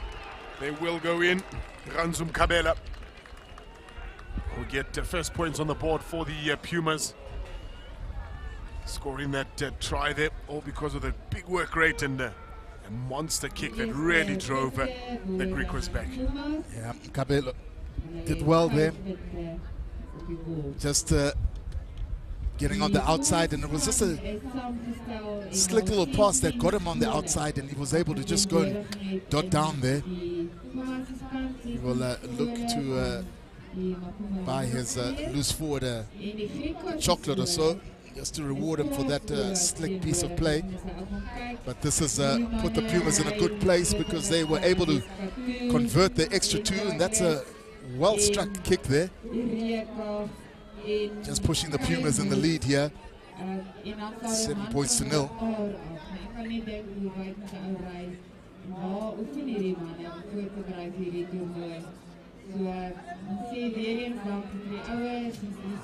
They'll go again here with the GRIQUAS. Getting his troops together. It was a Gareth Ferry. That ball is spilt to be a double knock.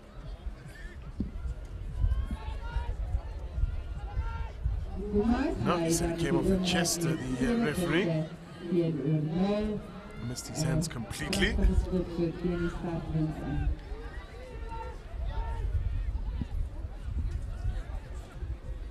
And are they giving a bit of width here? This is good stuff here from the Pumas. Hanging on for dear life there, the GRIQUAS defense bringing outside back down, and now they look for a bit of territory. He's by himself is Farhan Kutsia.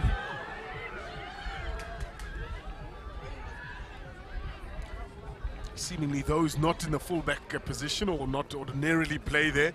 Every time they try to clear and exit the ball, they forget to chase after it to play their players on side.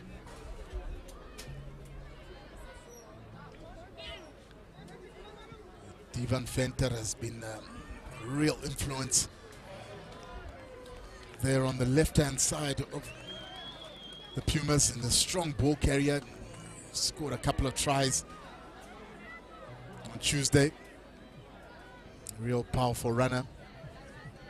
Already in the thick of things so far, with 5 minutes underway in this half. Pumas leading 7 points to 0.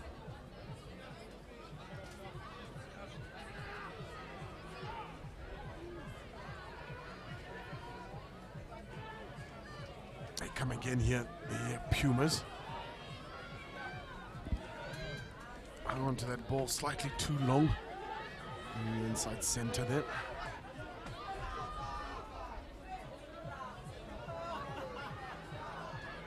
This is a good distribution from the Pumas.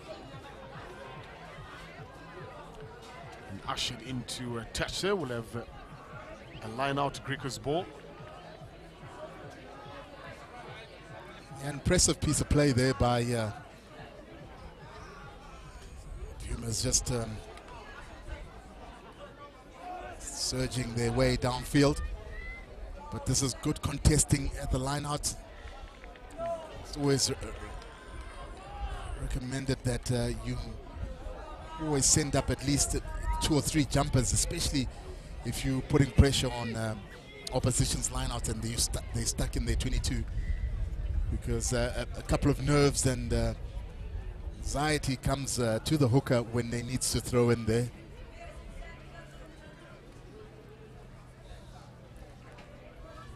Yeah, you see some of the scouts there just trying to have a word or two with some of the players, and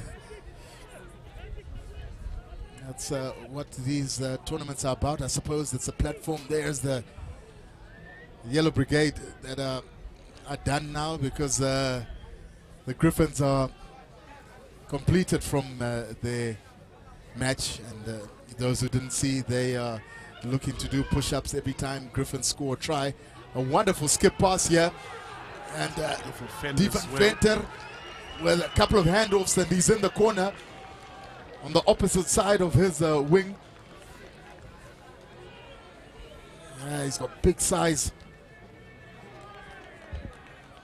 able to cross in. That skip there by Berger. Yeah, that long skip found Venter. Oh, double handoff. You see you later. And then for Puma's second try here.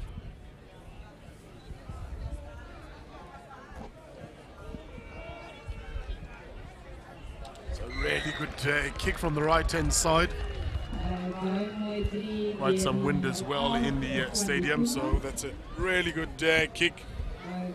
14 points to the Pumas.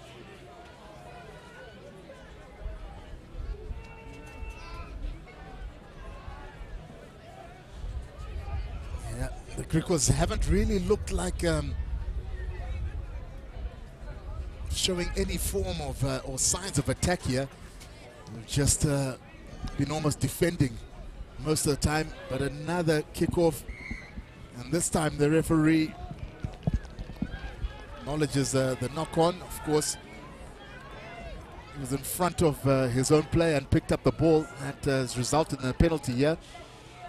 And the GRIQUAS are going to look for a tap set play here. Go route 1, taking it up there. Yeah, Aiden Apollos looking to charge. That's a wonderful step there by Kian Miles. He's got good footwork. Yeah, they went 10, so they'll come back. And they're keen to get on with things here, the GRIQUAS. Got to be careful not to be isolated on those solo runs.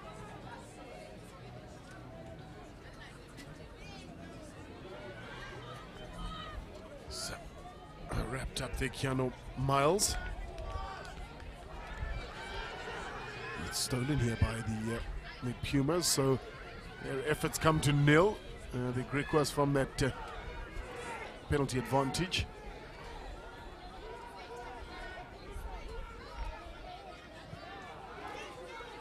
Now they look for a bit of space. If that ball sits up, might be on here for the Pumas. It's out. Scrabbed it a bit too late, did Mihlali Tabane. It's the second time that in a match today where players just stood around the ball, not quite sure what to do, allowing the opposition to come and snatch the ball away from them. You just wonder what goes through their mind while they're standing next to the ball and what they're expecting to happen. Good line out there, yeah. From the GRIQUAS, puts it on the boot, does vary. Totally slipping up here for Kosana. And to his aid, the halfback, Duvenacher. That's a good kick, that. There's nobody home for the GRIQUAS. We would like to really thank our sponsors again, being PUMAS Rugby, all offside. Makofu, I-Tech Advance, Impact Sports South Africa. Hadn't played his player on side. Marvelous Brand Dry Cleaners, Creative Lime, Cafe Willinori, referee. Inside Broking Services. Team that scrum is to be played, and there we're talking about eyes. And then again, we would like to thank all individual sponsors. Now at Glenwood, of course. Teams. We've mentioned them throughout the day. And then thank you to the a lot of discussions being had. Made a contribution to be a good time to be a parent, wouldn't it? Oh yeah. See, a couple of the parents are here as well with their sons. Not only the tournament having chats with the recruitment scouts. Dis Sakgeld, dis julle eie reis, dis julle eie verblyf. Maar ons sê vir julle baie dankie. Dankie vir elke se bydrae om hierdie seuns onder 13 Craven weekdroom 'n werklikheid te maak. En ek dink as mense referee just trying to make sure the scrum is steady there. These boys just don't like rugby. Ball put in. They love it. That's a strong run up, but he just almost lets go of the ball and allowing GRIQUAS here a chance to sort of exit the 22, but it's a real mess. Oh, these breakdowns, both teams just sort of almost climb into that ruck, and you're not quite sure who's got control of the ball. Pumas might be in here. Might be in here. Stop just short. Stolen that ball. Was it now stolen again by the Pumas?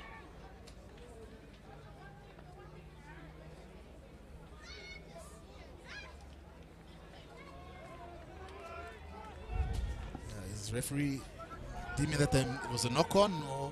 Yeah, deeming knock-on. Yeah, but perplexed. Yeah, they all are looking around. Not sure, is it a short-arm penalty? Weather has steadied out quite nicely here. The sun is out. Wind has been strong at times, but pretty much held out. But the Pumas could be in here, and they definitely are. Good pick up there by Mweng in the corner there.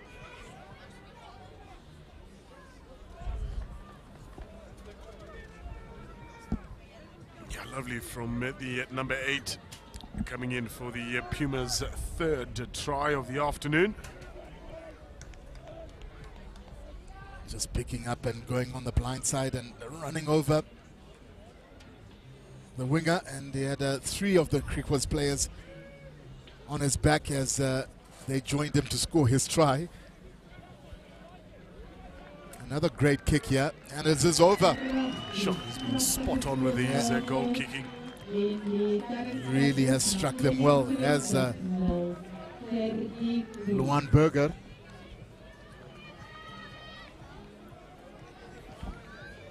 A lot of activity happening here at World School Monument as they're hosting the Under-13 Craven Week provincial tournament, hosting 2 international teams, Zimbabwe and Namibia. Of course, that derby coming up quite soon. Good follow through for the tackle. Yeah, with a couple of derbies coming up. It's Namibia, Zimbabwe, as you see. An attempted break away here by the Pumas.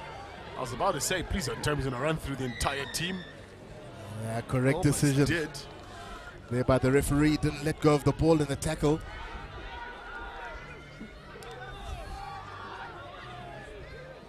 Left the ball behind him.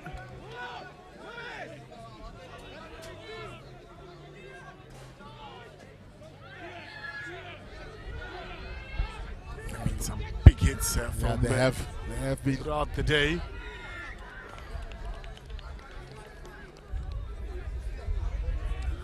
Back to those derbies, like you said, with the international one in terms of Zimbabwe and Namibia.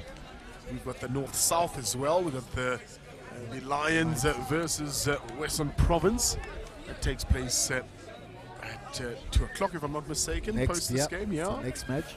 So some humdingers in, folks. So you're welcome to come join us here at Monument Hoor. Otherwise, stay tuned to Super Sports Schools. You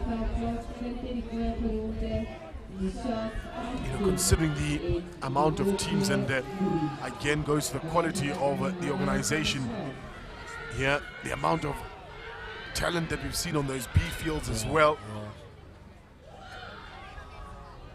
Most of the teams making sure that they bring two sides along with at a huge expense. Speaking to all the teams, obviously no title sponsor here, which in the past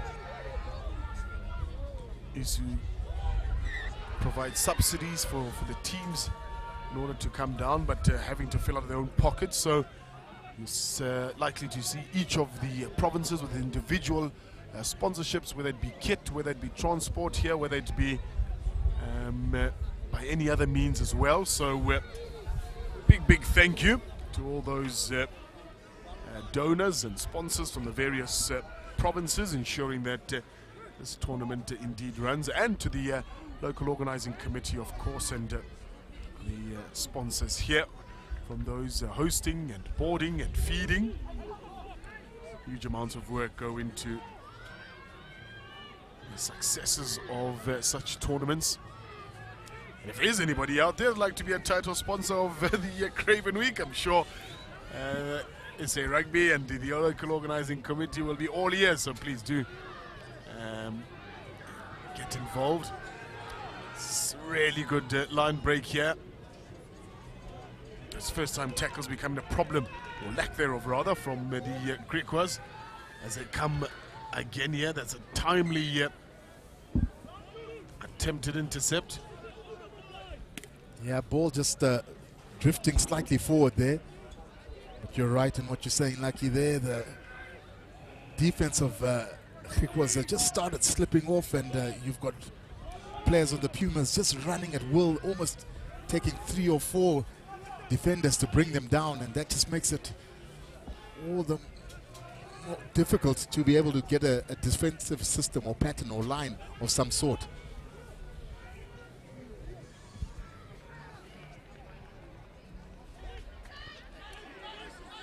Is that going to sit? No, it won't sit.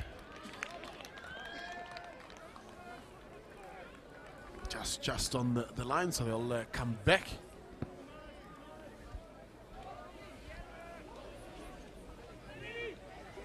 A lot of players are opting to look for the kick and chase. That's been used quite a lot today. But most of the sides, we saw that border game earlier on, the sides that move the ball are scoring tries. The Blue Bulls. That was, yeah. Yeah, the Blue Bulls, of course, the same, moving the ball through the back line, and has resulted in a strong win. The referee here awarding a penalty for putting hands in the ruck and just seeing the ball come through the Puma side. I was wondering how the ball got there, but the referee explains there was some sneaky hands moving that ball. As the GRIQUAS have got another opportunity here to attack from a line out.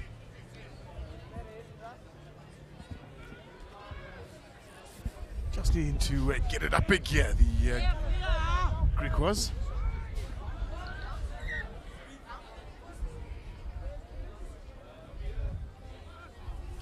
They've been good in pockets, but struggling to get momentum and continuity.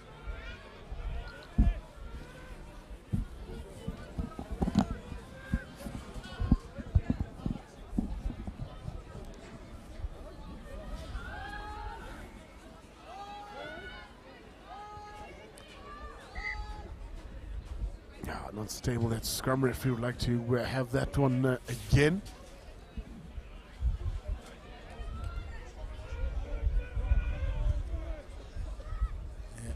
Very standing at the 10 position for GRIQUAS. He's going to look to see if he can try ignite his backline. And that is just huge pressure there by the Pumas, but GRIQUAS are able to get it through. Very trying to get on the outside and do it himself. Good little offload there. And up and under hoisted there by the scrum off. He's going to have to make a big tackle here because Fenter is... It's not a small person. Yeah, not a small person at all. The blind is open. And good identification of pace here. Is he going to get in? Good cross-covering tackle. And he does get up within the tackle. Fenter was blown for doing the similar action. The referee says continue. Yeah, it seems like there was just a slight little knock on there. But good attack there by the Pumas. Yeah, exposing the pillar post on the far side. Footwork on display as well, but almost getting there towards that try line. If you can maybe just come to the announcer in the goal. Yeah, it seems like Caleb McKenzie from Middleburg Primary School has moved into that 12th position and has looked to carry and just try get good momentum. We know, of course, at this age that they can interchange their positions. We've seen locks playing fly-offs. We've seen locks kicking for poles. And we've also seen the props with some skillful plays. Vanika from the Blue Bulls, one to speak of. He had a stellar of a game in the match previous to this. And this man has also been really impressive so far. Has been mowing.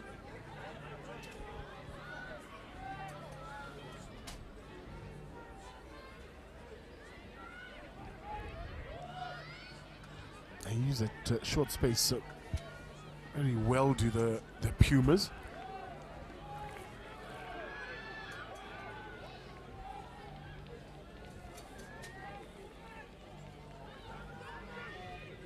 They're still coming, the Pumas.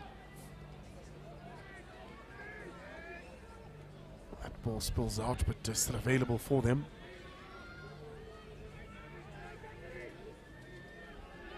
And that time there'll be a try. No, says the referee.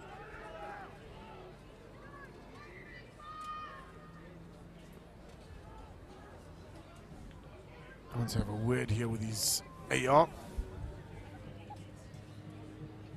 Yeah. Very animated there. Trying to figure out what's going on. It seems to be quite a in-depth meeting. Ends up in a penalty. I'm sure he could have just said this is a penalty to GRIQUAS.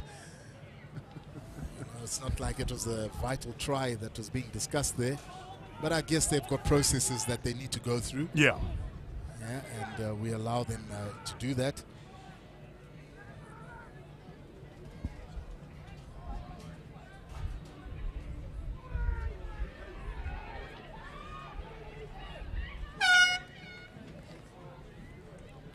Buzzer will signal the end of the first half here. 3 converted tries to 0. The Pumas lead. The GRIQUAS desperate for some territory. We'll see if they get it in the second half.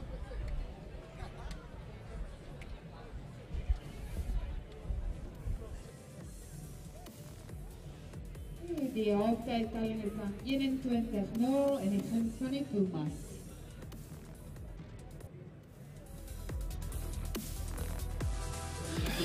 I have no words. Really, I don't know what to say. Yeah, that's, I don't know what to say.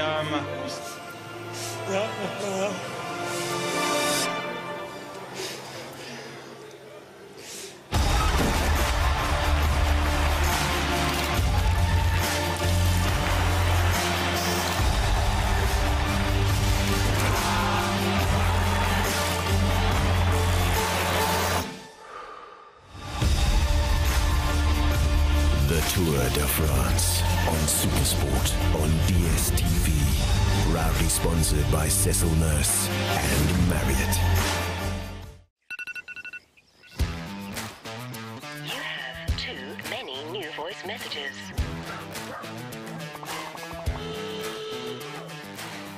Morning, Neil. It's Annelle. I'm sure you know what day it is. Is he on set already? Do you think that this is better for Insta or the red carpet? Good morning from Loftus. You are in studio, right? Hey, don't forget to warm up. Children's Party. Pistolet. It's Saturday, Neil. Saturday! Welcome to your weekend. The legend has returned with a few new faces. Super Saturday. Saturday mornings on Supersport on DSTV. Proudly brought to you by Toyota. Neil Andrews, I'm doing a show now. It's Saturday. What is your grade? Is it reaching your goal? 2:18.95 is a world record and gold. The greatness now is not for myself, but for every other young girl who watches us. Or helping others reach theirs? Is it bouncing back? I want them to talk more so I can do better. Or rising above? Better than others, better than others. Is it never giving up?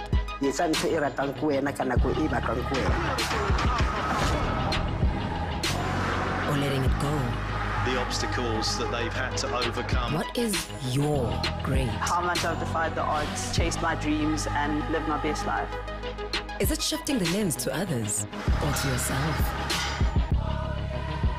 Is it doing what they say you can't?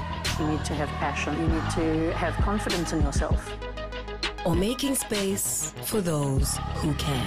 I want to make sure that women in sport are given opportunities. As soon as I achieve that, I will feel that I have played my part. Define your great.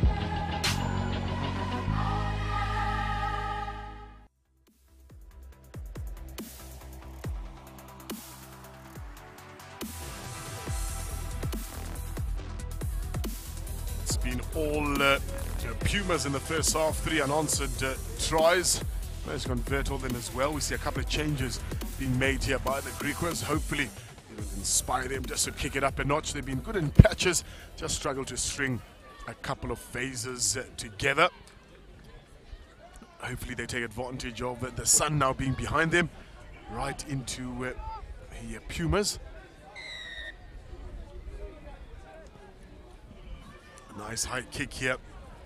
Nobody wants to claim it. The GRIQUAS will take that ball back.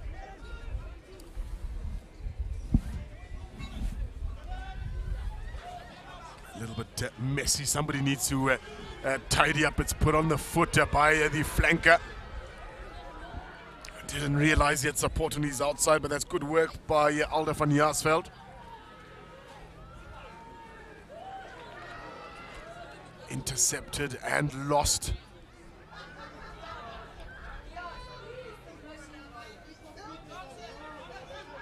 It's a clever little kick that.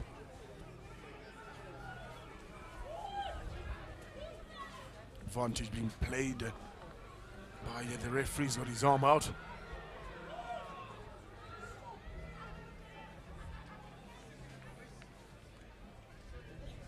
That ball slow in getting out, eventually does come out. Try time for the Pumas. picking up from exactly where they left off in the first half. That's tough going here for the Pumas. For the GRIQUAS, I mean. The Pumas are having it a whale of a time there with the score.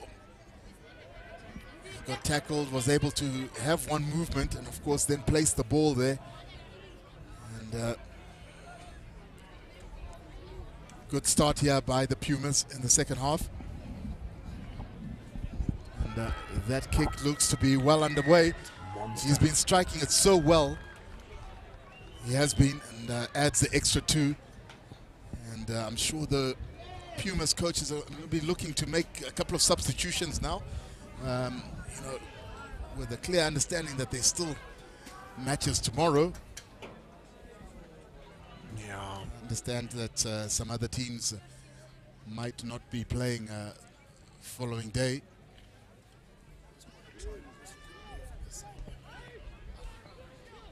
Yeah, that's going out on the full. Just cooked it.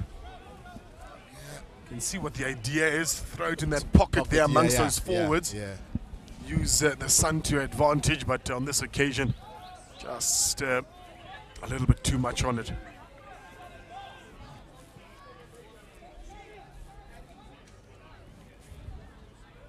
Yeah, the Pumas have got wonderful platform here. They've got 2 sides to attack, and just depends on what Moeng, he's been picking up from the base most of the time. Let's see what he has in store. And as I said it again, strong fend. Wow, that ball was stolen so quickly.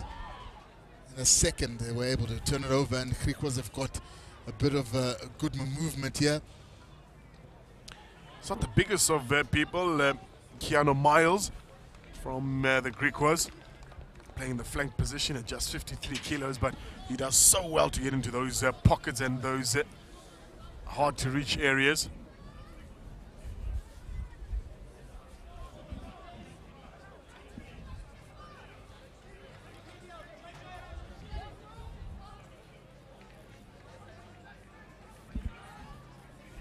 Again, the Pumas puts it on the boot, does Luan Berger.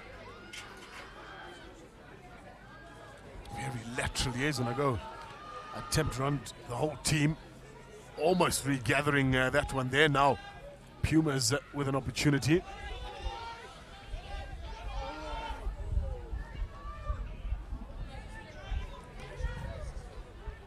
Well, you'll just watch that kick go out. Perhaps should have come up onto the ball rather there. Darren Cloutey. Yeah, Pumas are comfortably in the lead here with 28 points. It's almost a point a minute here as we're about to arrive to that 30-minute mark. And good contesting there. The line out have forced the Pumas to knock it on. And this is the scrum here. As we mentioned, Kian Matthews, replacement at scrum off. Going to look to put in the feed here for GRIQUAS. Yeah, they'll definitely be looking to just erase that 0 that's sitting on the scoreboard right now. But they need to get some ball continuity and rather not focus on the errors and turning over the ball. Back towards the traffic goes Levan Badenhorst. They really are putting scrum off Erasmus under huge amounts of pressure. That ball's left behind.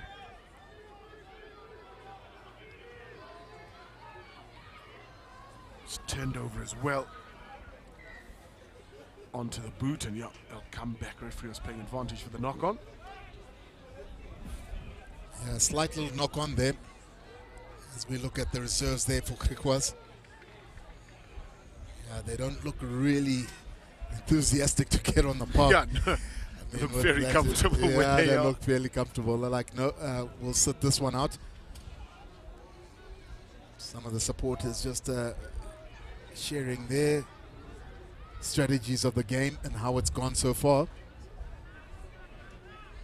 One of the GRIQUAS players just walking in front of us here with his toe wrapped up. It's not looking too good as he walks to the medical tent. He almost got his whole foot wrapped up there. Yeah. Great viewpoint there by some of the spectators, and that's something that you got to marvel of this ground. It's got a great viewpoint that's just scanning around the field, and you can park your car there and you know, come and enjoy some under 13 provincial rugby. I was thinking about intercepting that ball there. Still loose, and now it's cleaned up.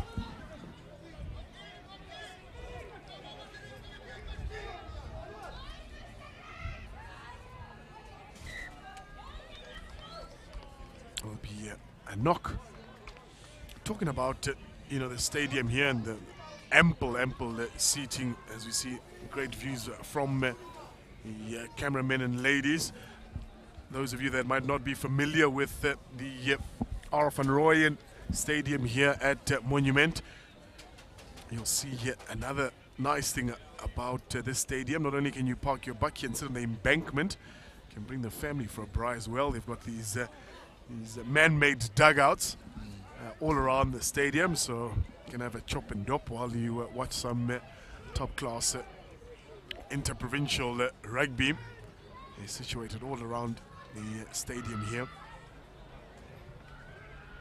That ball is knocked on again.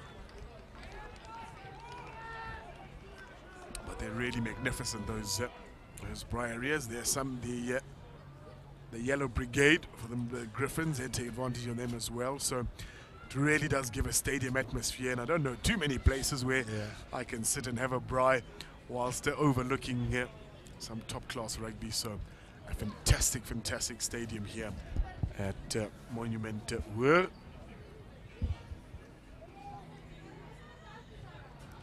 They go the blind again. We've seen them do so often. Yeah, just an attempted jackal there from the GRIQUAS players, and just weren't able to keep their feet and knocked it on slightly. But the Pumas continue to be putting pressure in the right areas. If we had to look at the stats, the territory has been overwhelming for the Pumas. They've been camped within the GRIQUAS half for most of this game. And that's why the score sits at 28 points to 0 here for the Pumas. And some superb conversions from the fly half as well. Hasn't had the easiest of kicks, but geez, he slotted them like a professional. Yeah, he has been impressive. Some wonderful strikes, and just so difficult because a lot of kickers have struggled today with any kick that's been in that 15-meter trams. They just have struggled for distance, but he hasn't. A rare mistake by the Pumas. Fly half gives a rare opportunity to the GRIQUAS to launch something here. Throws a wild pass, hoping somebody is there. Somebody was there. Very lateral the running here from GRIQUAS. Keanu Miles was a fleet-footed runner. He's been quite involved from that sixth position as he took up the ball, and only to just find one of his forwards maybe knocking it on as he was trying to get a pass from the scrum half. But that sort of sums up what GRIQUAS' play has been like for most of this half. It's just been hit and miss, a lot of passing knock-ons and almost, you know, static attack, whereas the Pumas have been able to get the ball away. Oh, just a wrong timing there, but regains the ball and be able to play it here to Mwang. Ah, It just seems slightly messy here. Very Very messy. Divan Venter almost having a little... He was in front, yep. In front of the ball carrier.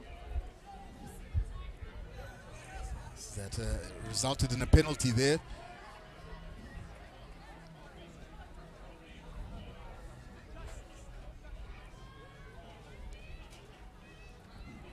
They look to clear their lines, and spectators will do well to keep their wits about them. There's balls flying left, right, and center here.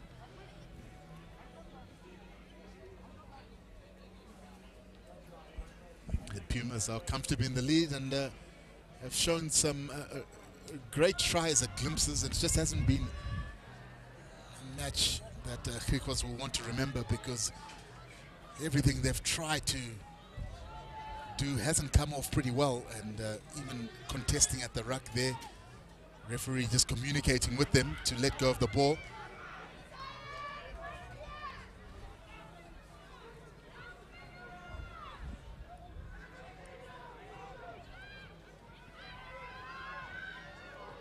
And ball will have drifted forward, and might be on here for the Pumas. Advantage was over for that forward ball, so it'll be a 22, says a referee, ably assisted by his assistant on the far corner.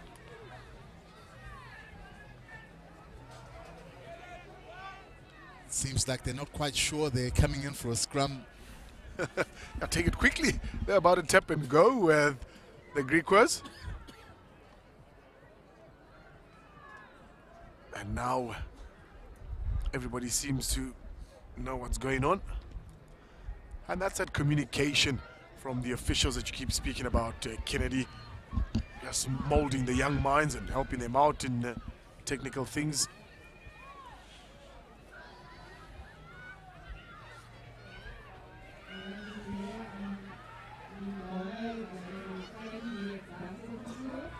Yeah, it's a real messy passage of play there. Pumas trying to get it out wide, but almost just not accurate in their passes, and then the GRIQUAS players get in between the passes, and it's this ball is bobbling back and forth, but it resulted in a line out here for GRIQUAS. But better communication from the referees is much needed, especially at this age. Good line out, just another knock on.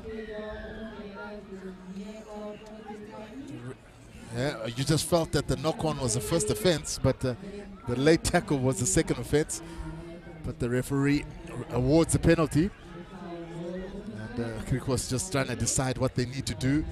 They're opting to kick into touch. They need to make sure that they find touch. And that's a solid kick there. Yeah, that's healthy. Just pushing them all the way up to the halfway line.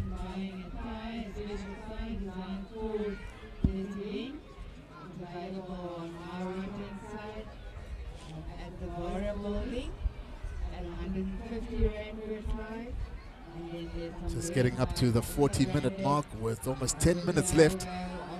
GRIQUAS will be hard-pressed to try get themselves on the score sheet, and they're making a bit of momentum. As I say that, they lose the ball and tackle, and they continue. Referee says play on, but now awards the Pumas with another penalty just as the GRIQUAS team got into the Pumas half. They give away the penalty and allow Luan Berger to just push that ball into touch, and gives the Pumas a line out to right on that 10-meter mark within the GRIQUAS halfway. They're really just needing to spark something here. They're the GRIQUAS.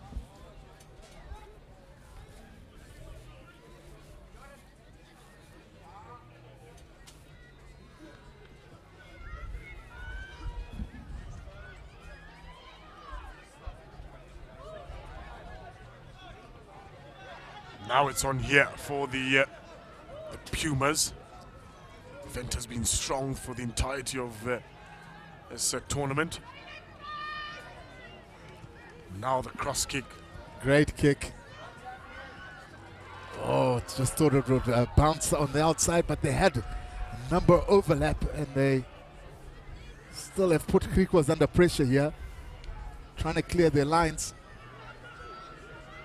Advantage over, says the referee. Everybody on side.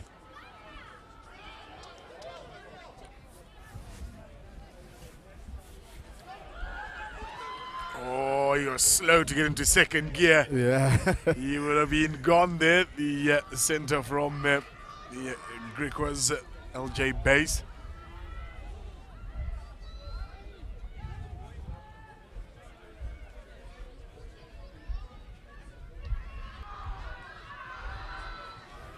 Yeah, that's taking the tackle too often are the GRIQUAS team, and this has given the Pumas an opportunity to go into the corner, but there's just a slight knock on there. But you just feel that GRIQUAS are looking for the tackle first, then try to pass, instead of just moving it into the space. And just give the outside backs a bit of room to move in. But the AR has had a word with the referee here. I think there might have been a little foul play there.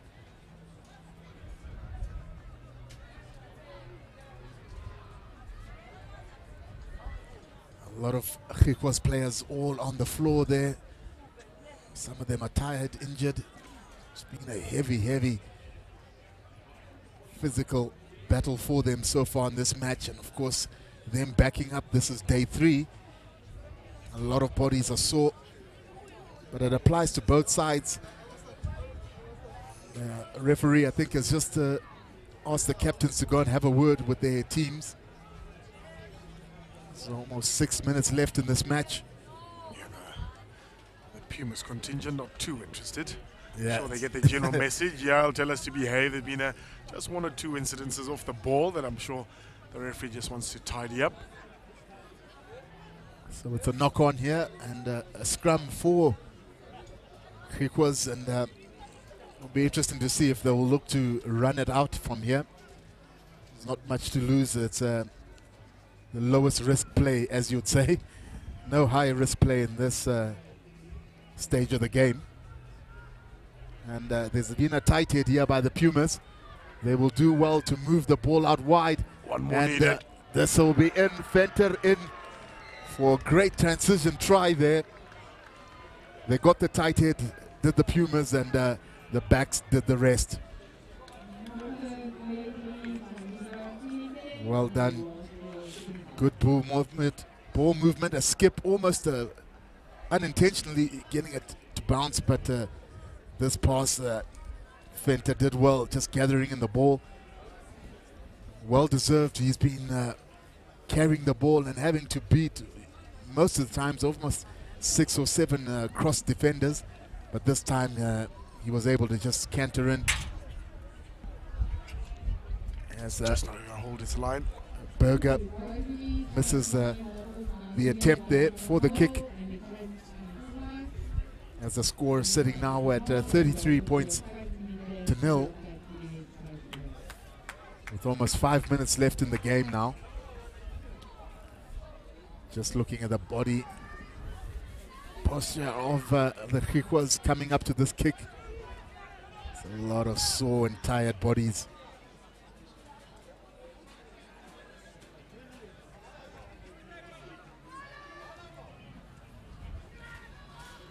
Spotted a really good pocket there.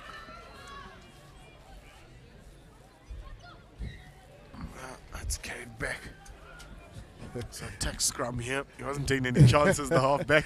Yeah, he just caught it and he was trying to run away and thought, I'm not winning this race, let me just touch it down, and forgot that he had carried it back into that try area. But this gives GRIQUAS an opportunity here to maybe break that 0 that's sitting on the scoreboard on their side. That's a wonderful opportunity here.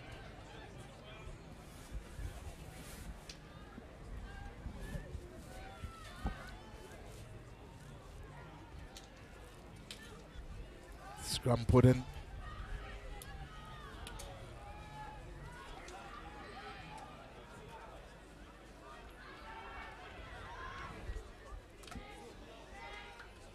Again, they're just trying to probe and press. And there's a bit of a hack through. But they just being put under pressure and they're going backwards here. GRIQUAS.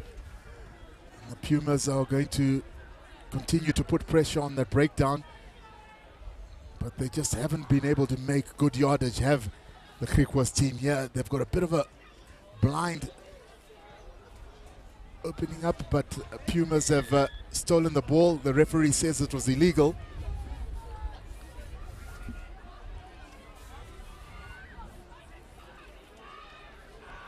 Yeah, puts his head down and runs straight. It does. Aiden Apollos throws himself way into that tackle. Yeah, the referee not being clear at the breakdown. He's almost practically part of it as the Pumas steal it through Divan Venter here. Good turnover. And that's a good kick there. And it was almost just hurt the player. They're not sure here. The Pumas have turned this around. The referee brings them back though. There's a knock-on from GRIQUAS. There's almost 2 minutes left on this game. And the Puma players don't really look into this game. They're just, when is the final whistle coming, Mr. Ref? Yeah, it's been a tough afternoon for men from Kimberley.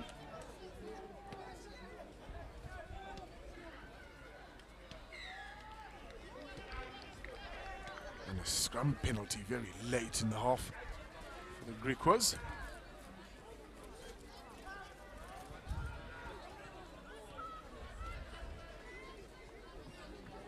I wanted to tap and go, then somebody wanted to go for the line, and I eventually players brought in here. Put it onto the boot. Left behind.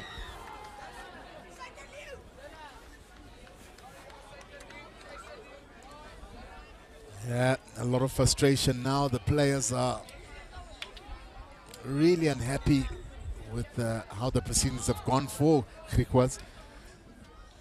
And just trying to calm each other down, the teammates. Yeah, the referee has decided to get the coaches in to have a word with them.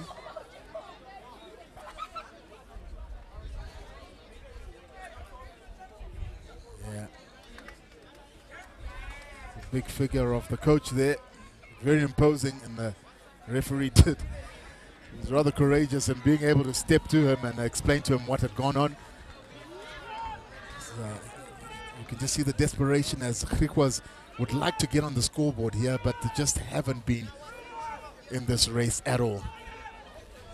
Nothing has worked for them. The lineouts, the scrums, the handling, they just haven't looked like scoring today.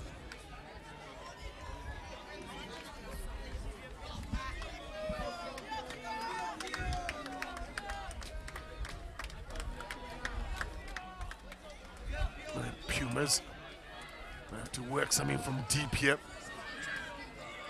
That ball in hand skill, awesome from the open side flanker.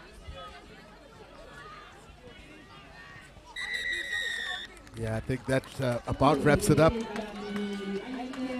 from World Score Monument. The Pumas have put a number on GRIQUAS here. 33 points to 0 is quite a big score margin. And, the coaches of the Pumas will be satisfied as the players continue to have words here. A very messy affair, folks, ends in victory for the Pumas. Stay tuned, there's a cracker coming up next. North-South Derby.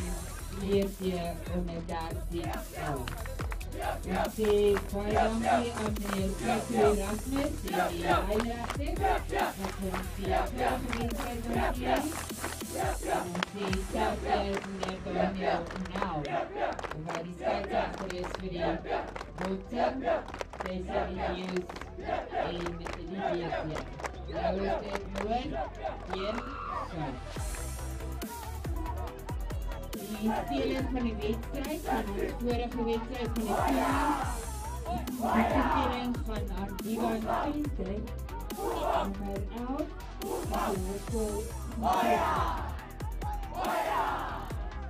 the man of the match of the previous game goes to Diva and Feestheid, and he's from local people, from the PUMAS.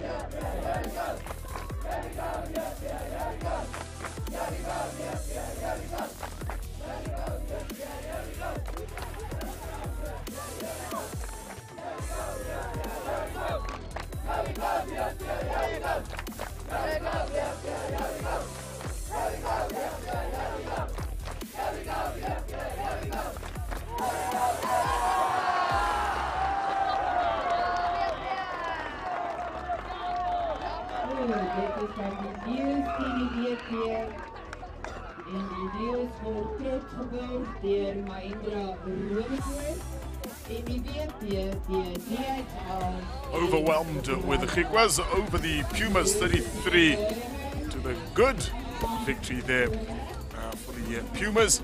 And now folks, got a lunchtime humdinger here.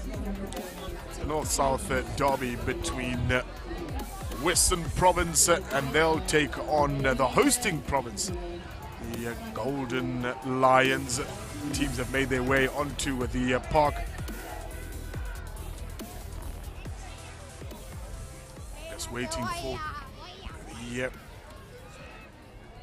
referee. There's going to be a change of field before we get going.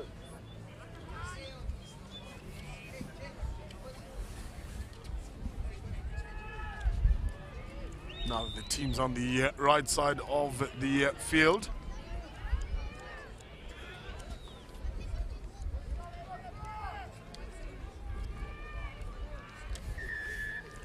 Here we go, Western Province versus the Golden Lions. It's a good gather there from number 8, Ruan Bester.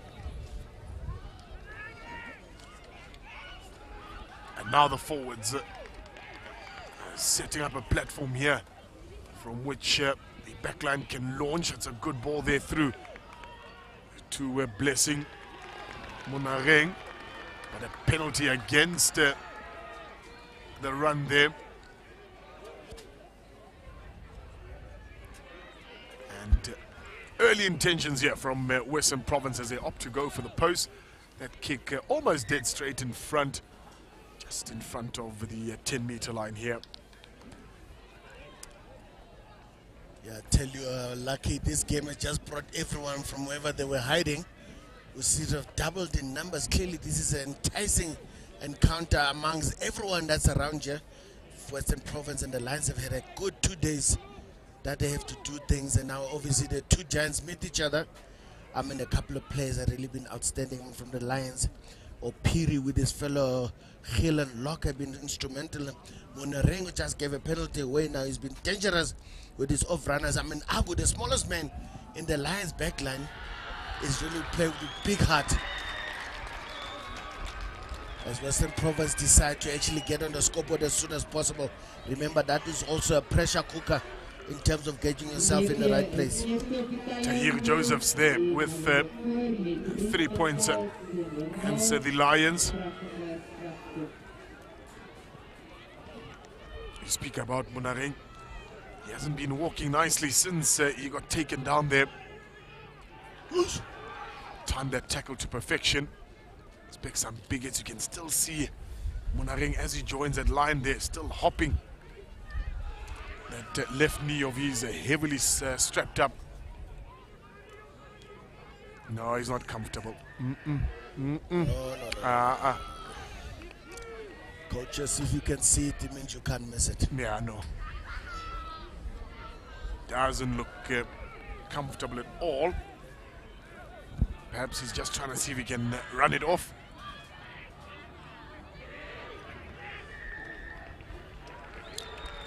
First penalty for the Lions. Yeah, the big man there certainly wants to be counted as well, Lawrence. So listen, you can do, we can do it better. But they opted not to go to the pole, citing the wind a bit of a coming from the north to the south. So they realized that it's not going to be easy to do that kick. Let's rather get to the line out and do what we do best. I know Piri is like a catalyst when it comes to those balls there. He's going to make sure that he actually get the ball. A good drive is going to be required.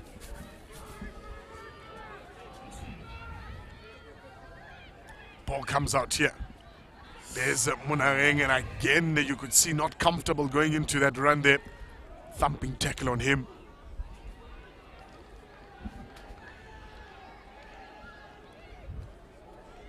I go the blind side.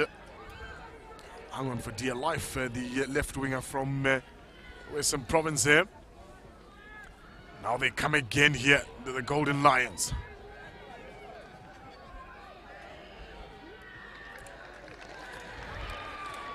They've been strong over the ball. The Western Province is their second penalty for over the ball. Yeah, certainly said it doesn't need an invitation to get involved there. They actually know they've got Lions have got big ball carriers, so if you can isolate them, if they break through, make sure the first two guys that get there, actually make sure for the cleaners must be very clinical in getting that ball away. But like I said, there's one area where Mr. Piri is really instrumental, especially on defense. I asked him now, how many balls are you going to distill today? He says today the plan is to get everything that they throw. Well done. Gets a throw. So the Lions have come up here.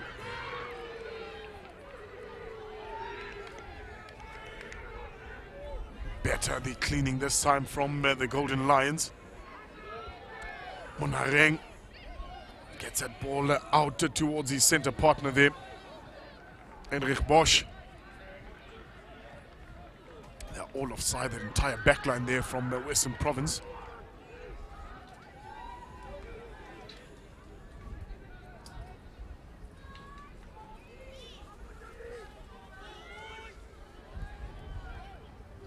Round the corner again from the big man, Anko van Geelen.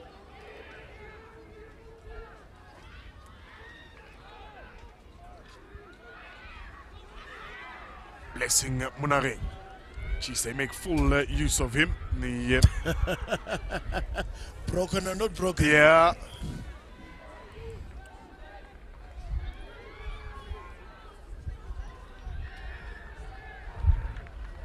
Back from the original, you're still playing advantage for the offside.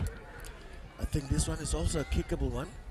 So, yeah, it'll be right out just left of the upright. No, but they're not planning on doing that, unless they're still debating as to should he take the 3.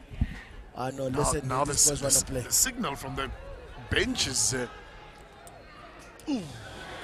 that's a grass cutter. The grass cutter, but still available. Blind here through the big 8th man. Can he rumble over? Run Bester.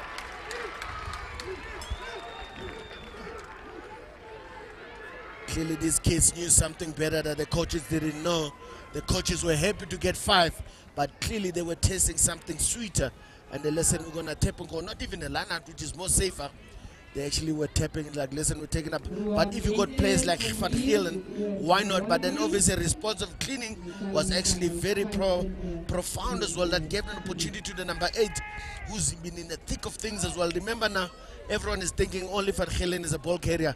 But this number 8, Bester, has also been really in the thick of things. When you think about it, I seem like Munareng has actually managed to run that little off a bit. Yep. And which is a positive sign, because clearly he's actually been instrumental as well. Ball is getting quite a lot of ball today. A multitude of carries, yeah. And the funny thing is that he's actually become very synonymous with deep running, comes in at pace from nowhere. But today he's been taking them pretty flat, but he's still getting his mileage, which is a very good thing. The Lions on the scoreboard now, 5 points to 3. And Western Province, the message has been sent through loud and clear. Are they going to respond accordingly, or they're going to keep on chipping at the Lions' formidable form here? See what they can get out of it. Good gather And then again, another grass cutter there. There's a pod waiting.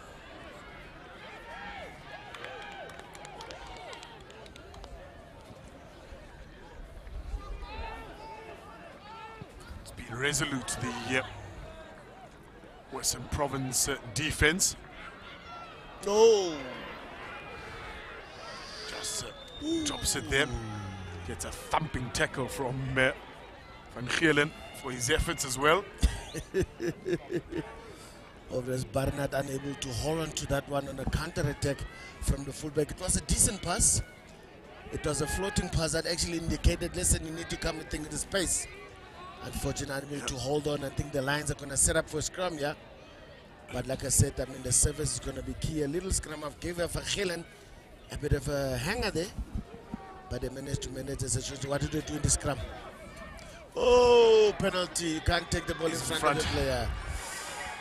And Western Province is going to take them as they come. Put the ball in place, and you can see the determination here from Western Province. Every point, 3-5 for 7. Whichever form it comes, they're willing to take. So clearly they're backing their kickers. It's not even a doubt. It's not like the Lions are actually, look at this. He wanted to actually do a move before he had a ball in hand. But I think the service also from the scrum of, it's not been the best today, Jaden Brown. He's had some bit of hallelujahs. And unfortunately, these guys, when they want to run like that, they need to get ball in the breadbasket and able to do what they do best. Let's see if Tahir can put Western Province back into the lead. Got under that. The strike was good there. He got under that, yeah. So he's definitely got the range.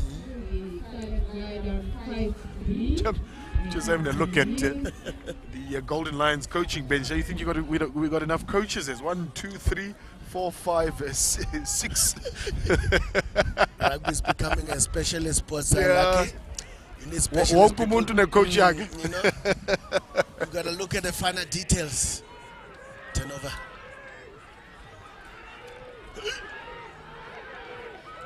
Boys are really fronting up. The tackle he must release. They're going to go blind here. This needs a good hands. That pass could have been a bit better. Gotta forgive, it's a big man passing it to Lawrence there. It's not his core job, but it's his secondary.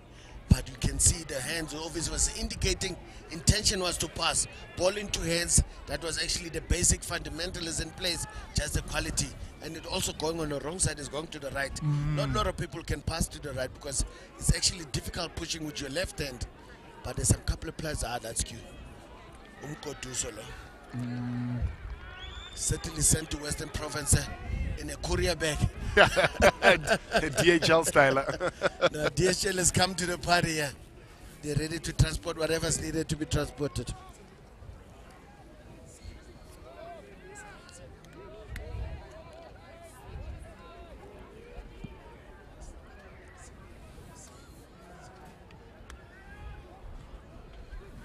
Scrum time, just outside the 10-meter mark here.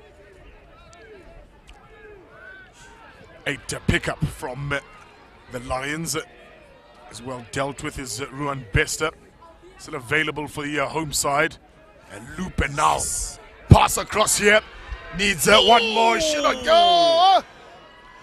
Oh no. 2 men overlap. Gone. It was try time. Come again now. Miguel Elliott bounces a couple of players.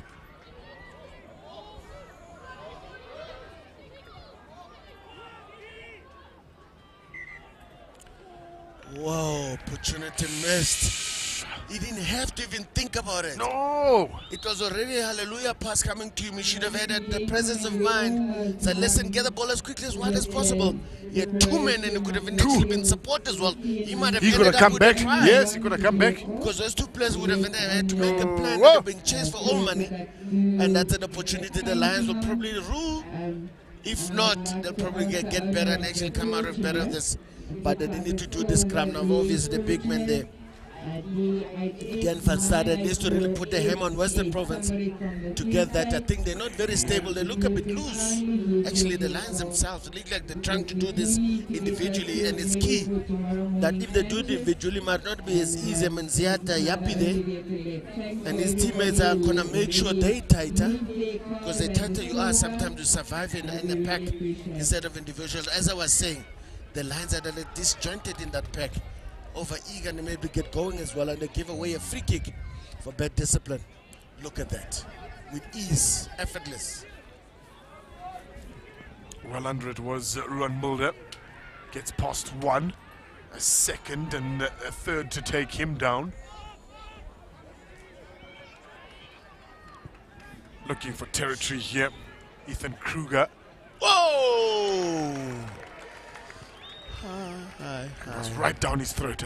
And characteristics. Like I said, I think these long hanging ones that you feel like you've got the world clock in your hands, those are the ones who seem to be a problem, because he was thinking a lot of things before the ball could get to him. Unfortunately, just handing it back to the lines like that, I'm sure is much better than that, the fullback, and certainly something you would want to fix. Carl Snyder's is a much better player, but unfortunately here, now they need to get back on D. I hope he doesn't dwell too much on it, because remember, once it's done, you can undo it again. 8-9-14. Well orchestrated by the Lions. Equally matched on defense. And now the runners here. A little bit too upright in their body position. He finds his way to the ground now. They come again. Munareng cuts back on the inside. And he runs into a traffic jam. Roadblock on William Nicker. Ukai Mula. And concedes a penalty. Yeah, no, the tails are up now. The tails are up here from Province. Credit to Sam Cross there. He put the hammer on Munareng. And they clearly know when he comes from the deep like that, you give him a gap, he's going to tear you to pieces. A textbook tackle there from the open side. And the team is really happy to oblige. Counter-rack was in order and the Lions were unable to recover. So Munareng will probably think twice about that move. Or the whole team will think twice about doing that drop again. Yeah. Because clearly he went into your guillotine. They need to go around outside this big Western Province forwards. I think they've got enough firepower to be able to do that. And just coast to coast and use their power like they want to. Service. Maize. Oi! Trouble. Advantage over here by the referees. That ball gonna sit up. Striking back there. The panic stations. Panic. Yeah, no, listen. Yeah, no, listen. I'm not cold anymore. I can take this blanket off. It's hot here. It's hot here at the Ras van Rooyen field. Tackles coming in thick and thin. The right wing unable to handle his ball. XTN met with force. But the reply in terms of proactiveness, kicking the ball through and chasing Western Province packed the stations. Well, all over, everyone was calling emergency 911. And then the Lions have to scram the 5 meters out. But anything to go by here, they need to make sure they set the scrum proper. And obviously the big number 8 has got a good chance here of picking up and going either side, depending what kind of shoulder he gets. Hopefully the scrum half can indicate to him, go left or go right. I'm then your back if things need to happen. So there's a bit of a stoppage here just so the halfback can receive some attention. Olof Berg. Chance here for the Lions just to gather themselves, assert their plan. I think he was just wounded there in the chest. Yeah, no. I'm telling you, as the day goes by, some of these players are falling off the bus. And injuries and obviously a bit of fatigue taking place. Remember, some of them have played all 2 games fully. And after the third one, sometimes it takes a toll on you. Yep. Although these players are very young, the bodies can take a lot of punishment. And some of them are very fit. So the fitter you are sometimes, the better it is to evade injuries. Although you can't do them all the time. But like I said, I hope the Lions here are focused on working as a unit. A nice solid scrum, a well-determined scrum. They need that big man, Llewellyn Lawrence. He's up on the line, is Mpofu. There we go. Try. Well done. Pagati inside. And I'm telling you, obviously the communication was very good there from his fellow scrum half, but he actually went with a scrum and certainly gets his second one. And certainly, I mean, that probably easier try will never score. And then as a ball carrier like he is, you get a half tackle on him, he can feel it. And look at that left shoulder. And it's like, thank you very much, little number scrum half. Remember, he's also maybe feeling that pain that was being attended to. And the cover there from the blindside flanker was not quick enough in James Gerber to salvage the situation. Well done to the Lions. And obviously credit to the scrum as well. If it was planned, well planned. If it was a default play, also well planned. But unfortunately, tight heads seem to be very rare to come by. But these players are making plans anyway.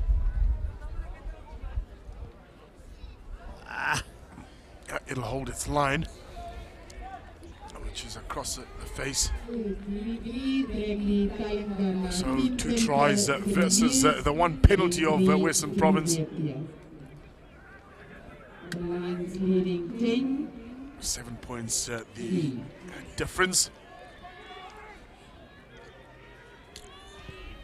And they come again. They've been picking that pocket the whole day of the Lions.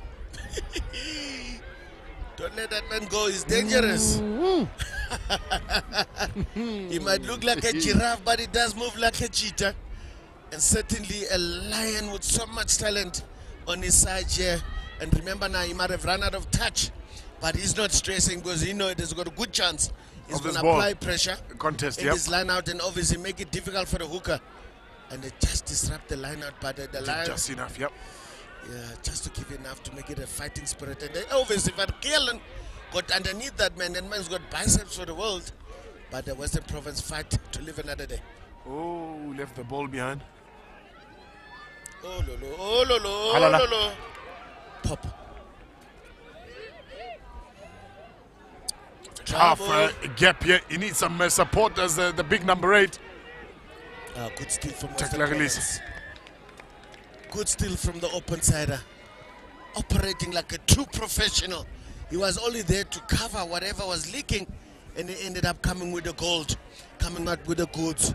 Last man standing, but the problem is now not kicked out. Just. Oh! The little fullback miscalculated his step. The man has also been in great form, the little fullback. Juan Mulder. Outstanding the last 2 games. And he's been growing in stature in terms of his performances. His positional play off the ball is absolutely fantastic. It's amazing. Western Province lucky to get this one back. Are they lucky enough to keep it as well? It's something you don't see very often. 6-ball ball. I think that's the only place they can get it these days. I mean, with Mareng in front and his fellow lock in the middle, obviously they're using a flanker to jump the Jen and the rabbit. But now I think the Western Province got a good Ball chance. is going. And now the referee calling use once. Tahir tries to bustle his way through, but he'll go nowhere. Will let Josephs. They come around the corner. Janse van Rensburg. Still Janse van Rensburg. Still Janse van Rensburg. He'll be short.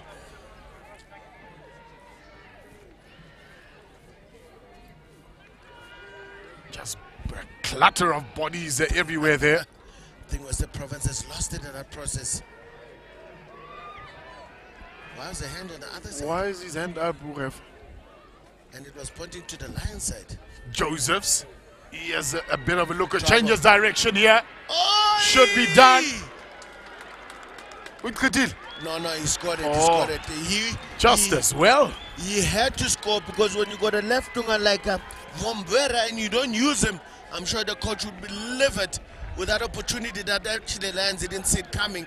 They were expecting Western Province to come in the open, and the change of direction from the little scrum half, that was actually a good idea after this one rack. And then obviously Flav realizing opportunities that are scarce on that side, change direction. Look at that. Oh no, he had to score that try. Otherwise it was trouble for all money. I'm not convinced. You're not convinced?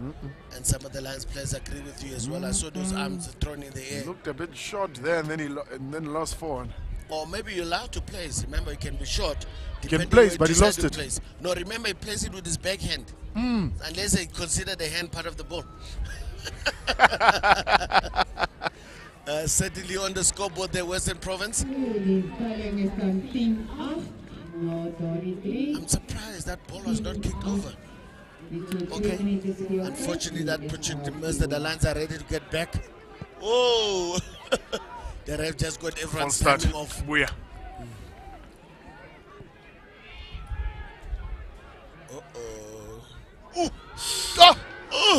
Down. Men down. There's Yakala there. The Lions are vicious. Alamaxieka when they hit. That's Monare. Monare. Needs to work to the ground. Well done. Amazing strength for a very light player. Now the penalty comes as well. Those Western Province players were stuck in that area there, unable to get out. He might be lighter, lucky, but certainly he's got height. So I think might count his bone mass must be massive, because certainly he's a problem in terms of bringing him down. And like for Rand instance, I mean, he was so low. I've never seen him run that low, but certainly took advantage of the opportunity of Western Province not controlling their kickoff there. But how can you control a kickoff where you're a solitary carrier and you've got like a whole flood of a bus coming at you, pack of lions coming at you, literally smelling something sweet? And certainly now where Tahir Josephs is off. He's got a bit of blood that he needs sorting out. Hopefully they get him back soon, because he's a general there, he's their kicker, so they want to get him sorted out as quickly as possible off screen here. Moiskop.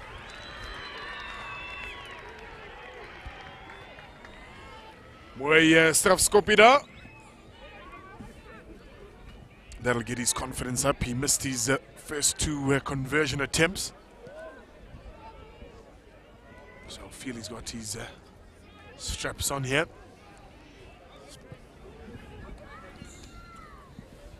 Tester here for the Lions.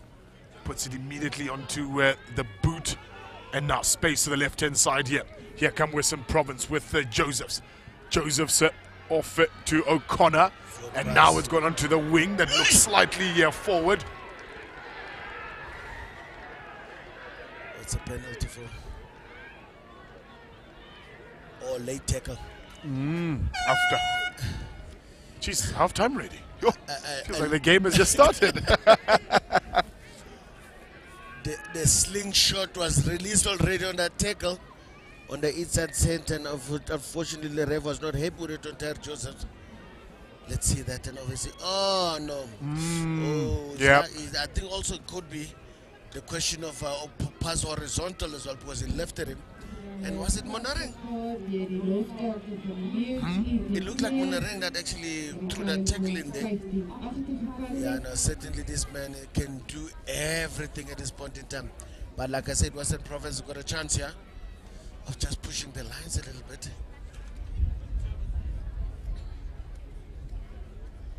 With this kick, that's going to bring a point to 11-15 to the Lions. I think something wrong with that scoreboard.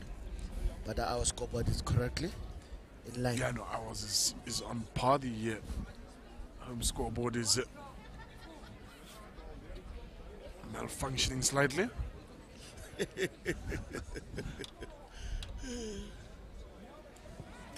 Big kick here. It's got the direction. Had enough on it. Not enough to trouble the post. So a fast and furious first half here between Western Province and the Golden Lions as expected. Gee, some monster hits that we've seen so far. Expect more jam-packed action in the second half shortly.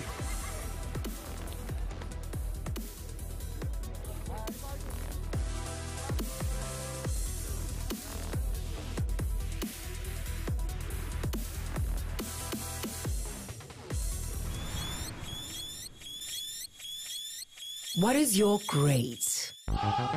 Is it reaching your goal? 2:18.95 is a world record in gold. The great news now is not for myself, but for every other young girl who watches us. Or helping others reach theirs? Is it bouncing back? I want them to talk more so I can do better. Or rising above? Better than others, better than others. Is it never giving up? Or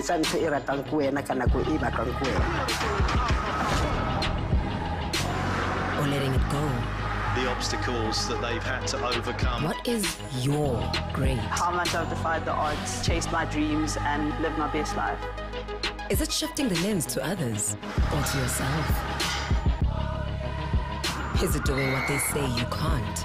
You need to have passion. You need to have confidence in yourself. Or making space for those who can? I want to make sure that women in sport are given opportunities. As soon as I achieve that, I will feel that I have played my part. Define your great.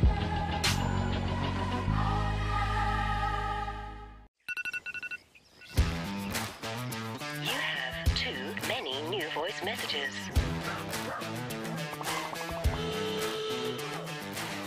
Morning, Neil. It's Anele. I'm sure you know what day it is. Is he on set already? Do you think that this is better for Insta or the red carpet? Good morning from Loftus. You are in studio, right? Hey, don't forget to warm up. Children's Party. It's too late. It's Saturday, Neil. Saturday! Welcome to your weekend. The legend has returned with a few new faces. Super Saturday. Saturday mornings on Supersport on DSTV. Proudly brought to you by Toyota. Neil Andrews, I'm doing a show now. It's Saturday. I have no words. Really, I don't know what to say. Yeah, that's, I don't know what to say.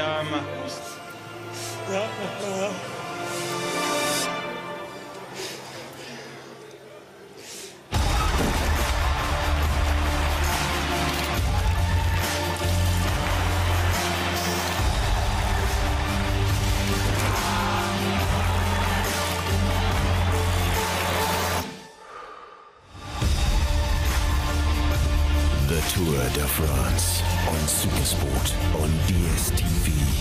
Proudly sponsored by Cecil Nurse and Marriott.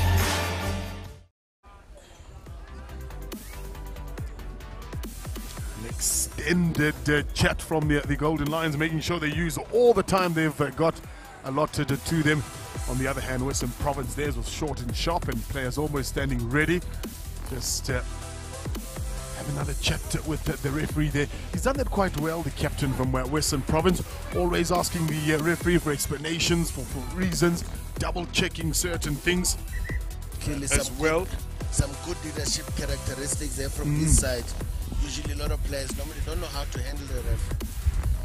Look at this big man just setting up the big face, and obviously a quick rug there was required. The big number 8 there just getting ready there to actually get the job done. I mean, Bester has been in the thick of things. He's a handful when it comes to carry, and that's his first try there for the big man. And certainly putting the lines in good stead. And the Western Province, they're putting the hammer, the change of direction outside center and making sure that he gets his offside clear first. They needed to give the winger open it to make sure he scored a try with a bit of a penalty kick that gets himself in the out of the best out of it. 2 tries. Let's see now if that scoreboard is going to change for any reason in the second half. The captain left it for the man over.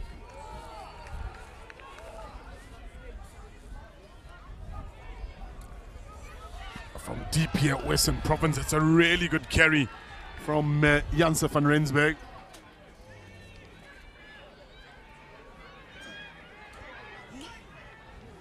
He had the numbers there.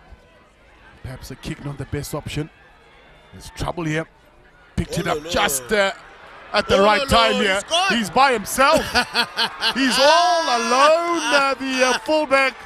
Oh my goodness. And at try time, he couldn't believe his luck as he lifted his eyes at Ruan Mulder. Well, they had numbers on their feet in terms of when But they kicked everybody the ball. was chasing the ball. But everyone was chasing the same ball instead of trying to Yeah. calculate the possibilities and inevitabilities. Obviously, they were watching Mbwere. That's a guy they were worried about, and unfortunately found one thing. The fullback was awake. Heads up rugby to the little man. Rwanda Mulder just stripping them all to the goal line. Well done to the little man. Making sure that this doesn't get that compliment of 2. Made a job difficult for him to score in the try. I don't think will really matter at this point in time, because certainly well-deserved individual try there. What a fumble there from Western Province, turning attack into defense, into disaster. And it was in that seconds. kick that cost them there. There was no need for them to kick. They had a 3-man overlap. They just needed to get it through their hands. They had 3 men waiting at the back. If they'd kept the ball in the hand, they would have forced Mbwere to actually come close and defend. Maybe have opportunity as well to skin him out, because they had 2 men overlap. They would have done it easy. But like I said, one mistake made. They were Western Province. They made to pay. And listen, this is going to take too long. Let me do a drop kick. Not a bad effort. Yay. Wasn't too far off, man. If Mulder had done him a favor and come 2 feet inside the field, he would have been on there. No, imagine now if he had a time to actually replace that ball. He might have had a good chance. Maybe it's just better drop kicks, you know? Yeah. Another skill there that he can keep if Seven's opportunities come along. That's direct out. Lions are definitely going to go for that scrum. They're going to go for the center scrum. You can even see by the hooker here, Miguel Elliott is like, I'm straight there, first man there. Need to anchor, he's a general of the scrum. He needs to be first in there, and obviously the big man coming to reinforce there. Atunga Griffith having the opportunity to actually start a tight hit. It fun started. So clearly the Lions are in business. They've rung the changes, the Lions. Ethan Williams is now on at halfback. We saw as well Hensel Tacheng. He lost the ball to the Lions, and now it's a foot chase here. There's nobody home for the Lions. Try scorer Mulder. He's made to eat dirt inside. He's at 22. Quick ball here for Western Province. Plenty of numbers on this far side there. If they can get it to the flyer. He's gone. Oh, try, says the referee. Well done to Mbwere there. Certainly is a very dangerous ball carrier. Here the little man is opposite number who's no slouch, Prince Agu. But I think Mbwere was a bit too much there at that point. I know. And certainly body position good. Look at that turnover. Quick hands, quick ball, quickly to Mbwere as fast as possible. And the outside center didn't waste no time, did the right thing. Give Mbwere an opportunity to beat his opposite. 1, 2. Unfortunately, not enough. Was he not out there? Hey, yeah, no, clearly they missed it. But like I said, it's game on, nonetheless. Game on was just making it more exciting and exciting. Well done to Mbwere there for getting his team in good position, better position with the kick to come. They're just edging closer to that scoreboard of the Lions. But that's the danger of Western Province, though. They just got that ability. Counter. I mean, you must give credit to a man who's probably not getting the limelight at the moment. The open sider, he's really been busy. He was the first man to that drag. He's the first man to pick up and keep the ball moving. Oh, what a beaut. What a turn in. Turn in. What a beaut. No? Just shot. Bounced just before the line. Yeah, but the angling and the height was good. Just the distance found him.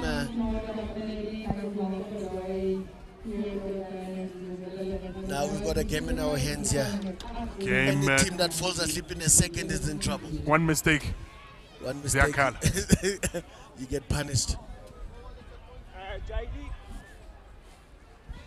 Who's injured? Player 22 coming on, JD van Veek from Low Geldenays.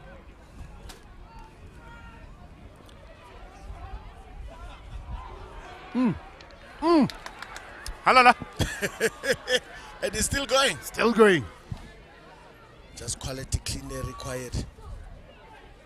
Now here come the Lions. Monareng. Blessing Monareng. Totsem Nate. Try time. Totsem Nate. You give that man half a chance, he'll tear you to pieces. Both defenders just play touch with him there. And they know how dangerous he is. He got a ball fight, and obviously Kruger gave the ball in time. The delivery was key.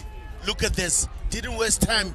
Breadbasket, good defensive from the two centers, and they paid dearly. And Munareng is not going to ask for a second opportunity there. Second will take that one with a smile. What a try.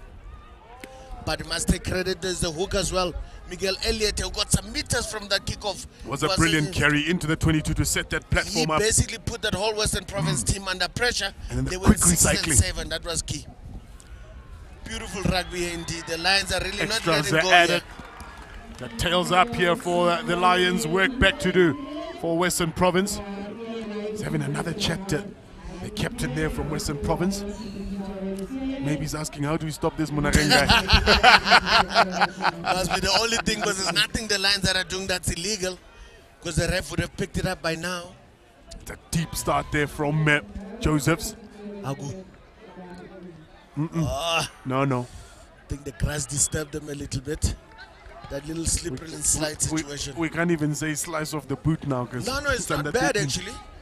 It's really not bad. It's just outside the 10-meter line, which I think in all standards is a normal exit under pressure situation. They're vocal now. They are vocal, the Lions. Wanting to disrupt everything. That's a good take on top there. And now controlling things at the back. There's Janse van Rensburg. Lions have turned it over. I know they've turned it over. Good Lions kick. are taking no prisoners. It's a foot chase here now. Hey! Was flying. Oh, that's good work right from the winger there. Mapuno. Another good counteract from the Lions.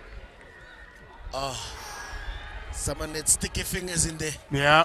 That drag was supposed to be down with their feet, and obviously this is not what the Lions want. Extra 10 meters. Looks like it's 15 meters. And I think they maybe must have pressed the wrong button on the ref's cellular phone. What are they doing? Cross kick. It's a penalty.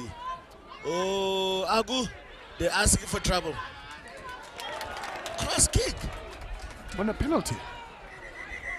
Ay. The referee's gonna have a chat here. Discipline. Yeah. Yeah, no, good chase there from the center, but there was trouble for all money. Ooh, luckily landed correctly. Could have been disastrous for the outside center if he landed with the shoulder or something above the shoulder. The AR's having a chat here with the referee. No, I think they're going to have a thing. Perhaps for that tackle.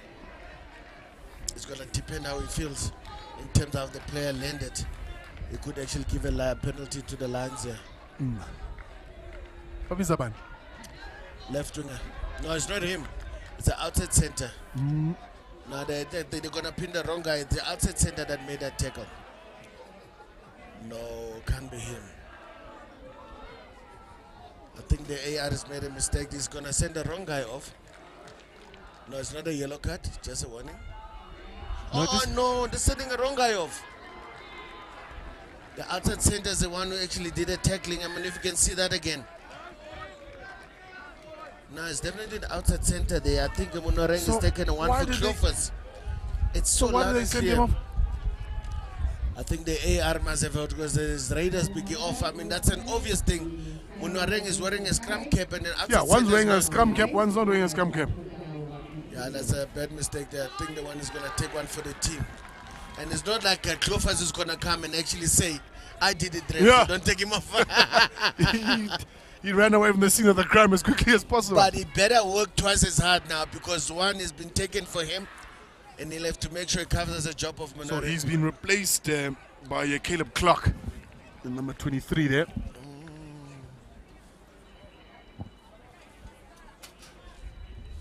Yeah, very interesting times. It's a good line out from the Golden Lions. Decides to break away early. Elliott, speculative passer. Fortunate to find a red jersey. They come again. They skip Munareng this time here. And across to the outside here. It needs a one more. A little bit late there. The defenses 6s and 7s here for Western Province. They had to fight hard to put that ball under control because I think that ball needed to fly. I think the Western Province now, they've got to release that. Oh, they got it. Got it back again, yeah. Big man is Might not be in gonna on the let corner this one there. go. They're in. He's never going to let one go down, Lawrence. I mean, it's the opportunity that a prop gets to score on the wing. Something he's going to probably have a chat about for years to come. So let's never forget that. I think almost Western Province almost snatched this one. But I think the Lions now actually learned from the previous movement. Like, listen, let the ball do the work. And the big man just had to bring it under control. And the left winger's delight as well, because he could have been the one going over, but the big man just in the right time, in the right place at the right time. Floodgates, floodgates. Western Province. What's happening? What's happening? So the Lions putting their foot down here. Yep. And turning the screws on Western Province.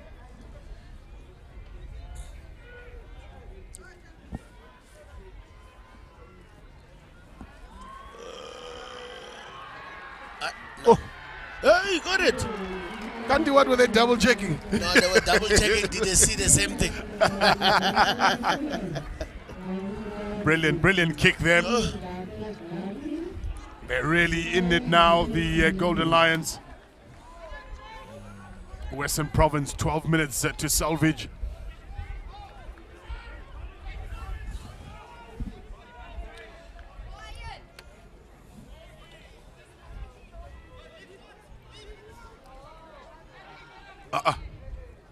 Rack form to Pumenjan. No, mysterious things happen at rack time, boss.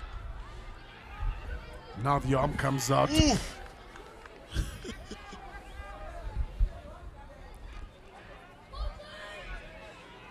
Chooses to go route one, does James Garba. We happy? We happy? Not on my watch. That can't be high.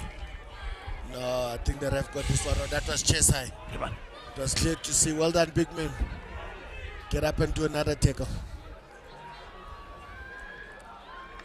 Slam dunk Elliott on Snyders.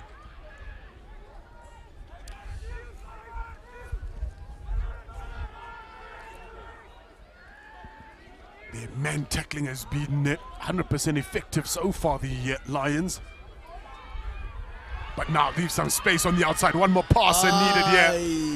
Needed to be better. I think he passed too late, and I think he had no control by the time he passed the outside center there. And remember, he's got a chip on his shoulder for what they've done before, and that would have paid dividend if he got the ball away and actually get his team back on the scoreboard and actually try to push the scoreboard closer to 20. I think the prop is not feeling too well there. Or maybe some nose bleeding.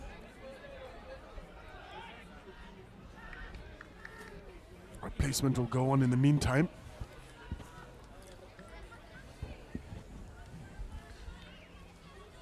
Ethan Badenhazen. It's a really good kick.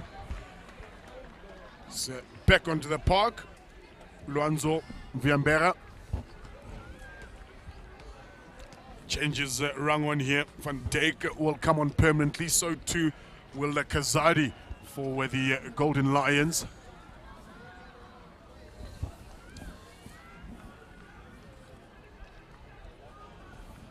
Alonso Vambera is back on the action here. I'm sure he had a bit of a rest. He would want to make some amends in the time that he's missing. But obviously not by his fault, but let's say back to the things.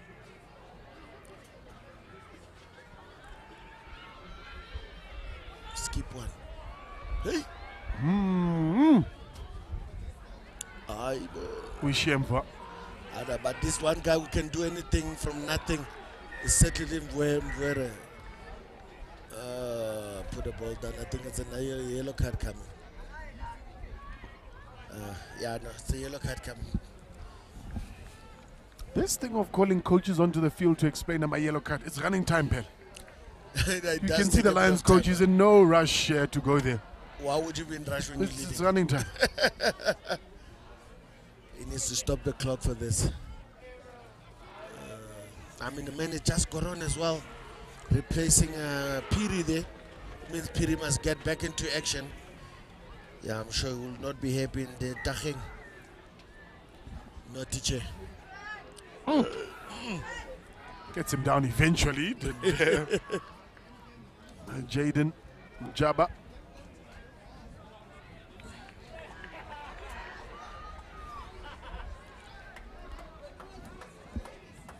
Hey! Ambush! Snap. Quick ball here. They need quick ball. They get quick ball advantage being played here by the referee. Whoa. Little scrum off almost broke free. Weer nog, once over chat. The assistance flags out. Could have been possibly another foul play. Lofberg almost caught the line snapping there. And remember, no one has really been attacking that channel 1 position. But the scrum half is going to get ready again to go. Matthew Anthony. Just waiting for the ref to deliberate on the situation right now.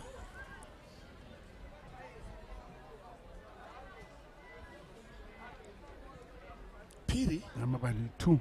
No, 4. Piri. And another high tackle. Remember, he just got on for a high tackle. So they need to find someone else now to replace Piri. Piri repaired. You see, look at the coach. No rush. And he's actually smiling about it like, how? But I must go ask the referees. They're swapping each other. Is he going back Dacheng? No, it's not Dacheng. Dacheng's on the naughty chair. So open side is going to go back. Kanyane. I wonder if he's not the son of DJ Kanyane. You know, maybe he's got some finals, this talent in the family there. Much to the bewilderment of Llewellyn Lawrence. Tackle. Ball. Goes on the round the corner there. Need to give this ball some air. They might not need them. No, I said try by Dante O'Connor.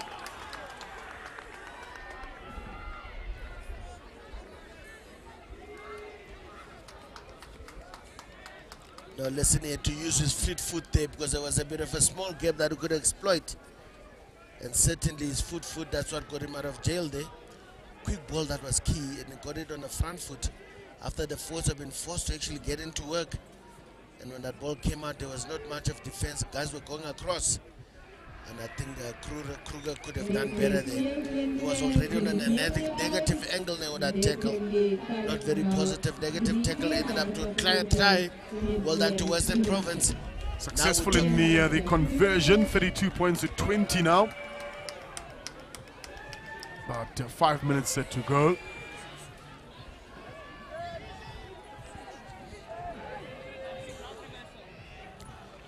Big tight head making his way back. Siadi Yapi. Another hit on the province number 8, Nathan Barnard. And now the box kick tester here from Adu. Try scorer, Mulder. He's looking for some real estate.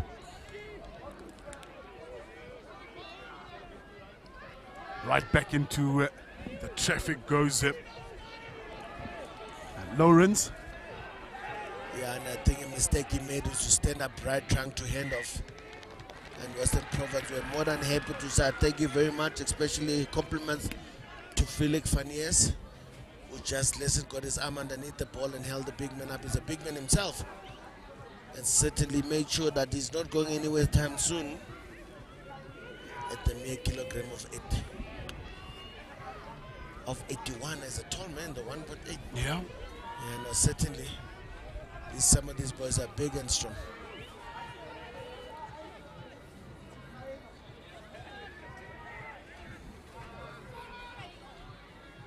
Azo. Halala. Halala. Halala. Yeah. Oh, Wambamba. Well done there to the fullback. Oh, He really Mulder. didn't give up. He Seriously. did not give up. Thought he would have beaten him on the outside. I think Octofus has already counted his chickens there. Because he wasn't even looking who's here to support me. And the ball was on the wrong side. So the chance of a handoff, was not even calculated. They thought he had the speed on Mulder. Try saving tackle. Mulder doing everything right and actually letting him know as well. That's it. You think you got guess, I got even fatter guess. Penalty against the Western Province. Do you think it's got to do with that slap in the head there from Mulder?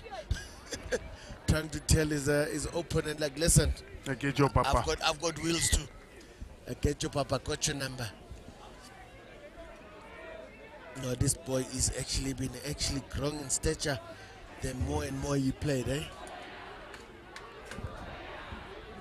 Naughty boy chair, time is over. Well, for the one. Yeah, there's another one. Oh yeah, there were two. At least he was not lonely. They were having a conversation there. Trying to plot another way forward. It was going to be really required. So the open side, and I guess to leave the field over. Or DJ Ganyane. Probably giving him the name. Book.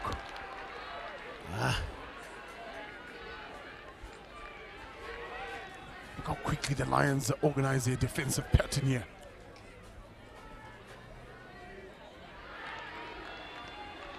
Come again here to Western Province. It's very strong, eh? It's big and strong this week, yeah. And Adi was not letting go either, eh? All he needed was one leg. One leg, eh? And hang on for DLF, they play quickly. The captain now on the ball, Samuel Cross. Not 10. I think Cross is trying to get the ref's attention. Unfortunately, if the ref didn't pick it up himself, nothing's going to happen, Mr. Cross. Like I said, he managed the ref very well today. Ooh! Scrumptious.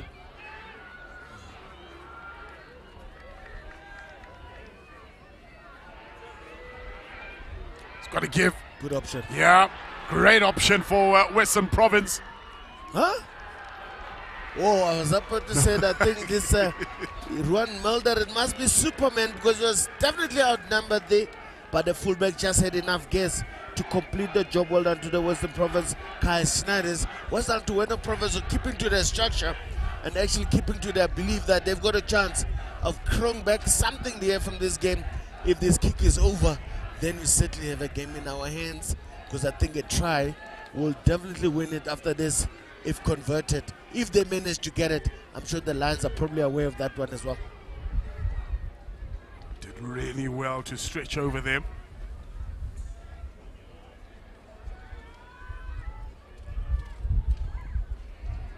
That looks good. It is good. Game on here, folks. 40 seconds to go. 5 points in it. 5 points, yeah. See, the Lions will take their time getting to that kickoff. And if anything to go by, I think the Lions must go contestable. On the left-hand side is open. They must come contest. But they seem to be going on the right-hand side. They need to go left into the Sunday. Now, the way he's turned, there's no way he's going that side. Oh. Hey, Baba. Captain, my captain. There we go. Yeah. That's a man. Hey! Tackle. Well met. Wow. Temper's rising high at the moment now.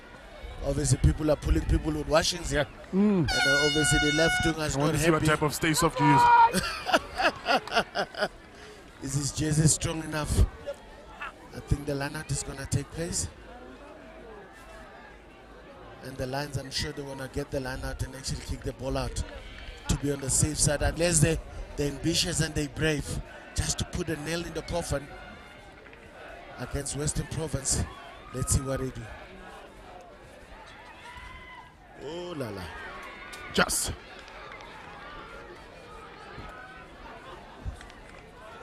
gonna get it out here. The halfback. There it is. Miguel Elliott was not waiting for anyone's invitation. I'm not a kicker, but today I am. Certainly killing the game right there and there. Well done to the Lions. Certainly well-deserved win. 32 points to 27. But what a game against Western Province and against the Lions, or the hosts actually being gracious in their hosting, making sure that they make sure they keep the tables nice and clean on their side. Well done to them.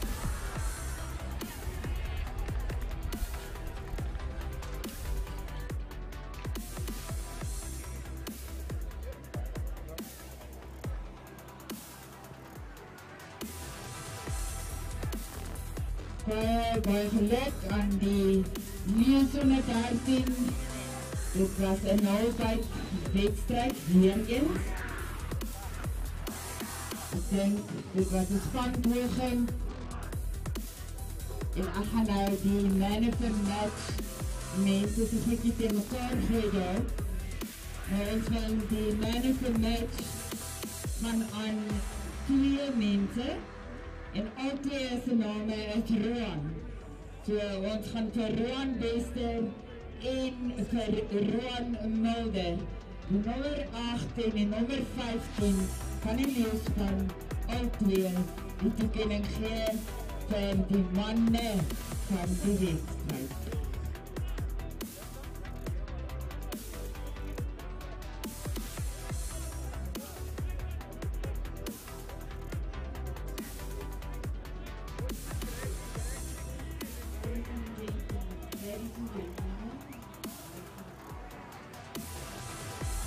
Ladies and gentlemen, we do have the privilege of 2 international teams at our tournament, and it is tradition if those 2 teams meet each other in the tournament that we do play their national anthem before they start their match.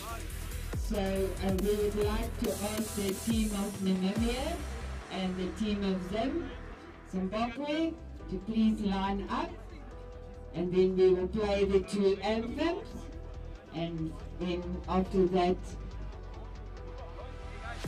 the match will start.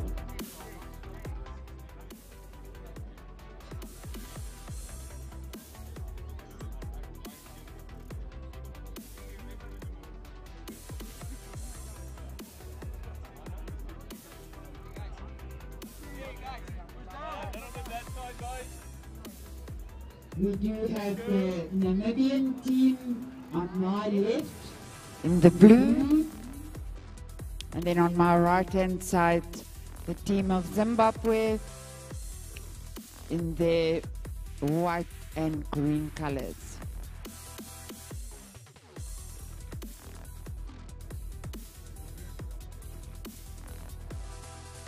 Okay, we'll first do the Zimbabwean national anthem.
Now the national anthem of Namibia.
Ladies and gentlemen, this is a test match to start.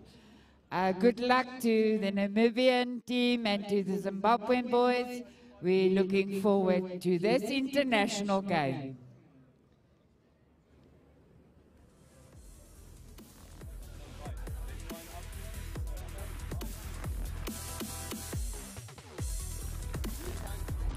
Welcome to all our international viewers.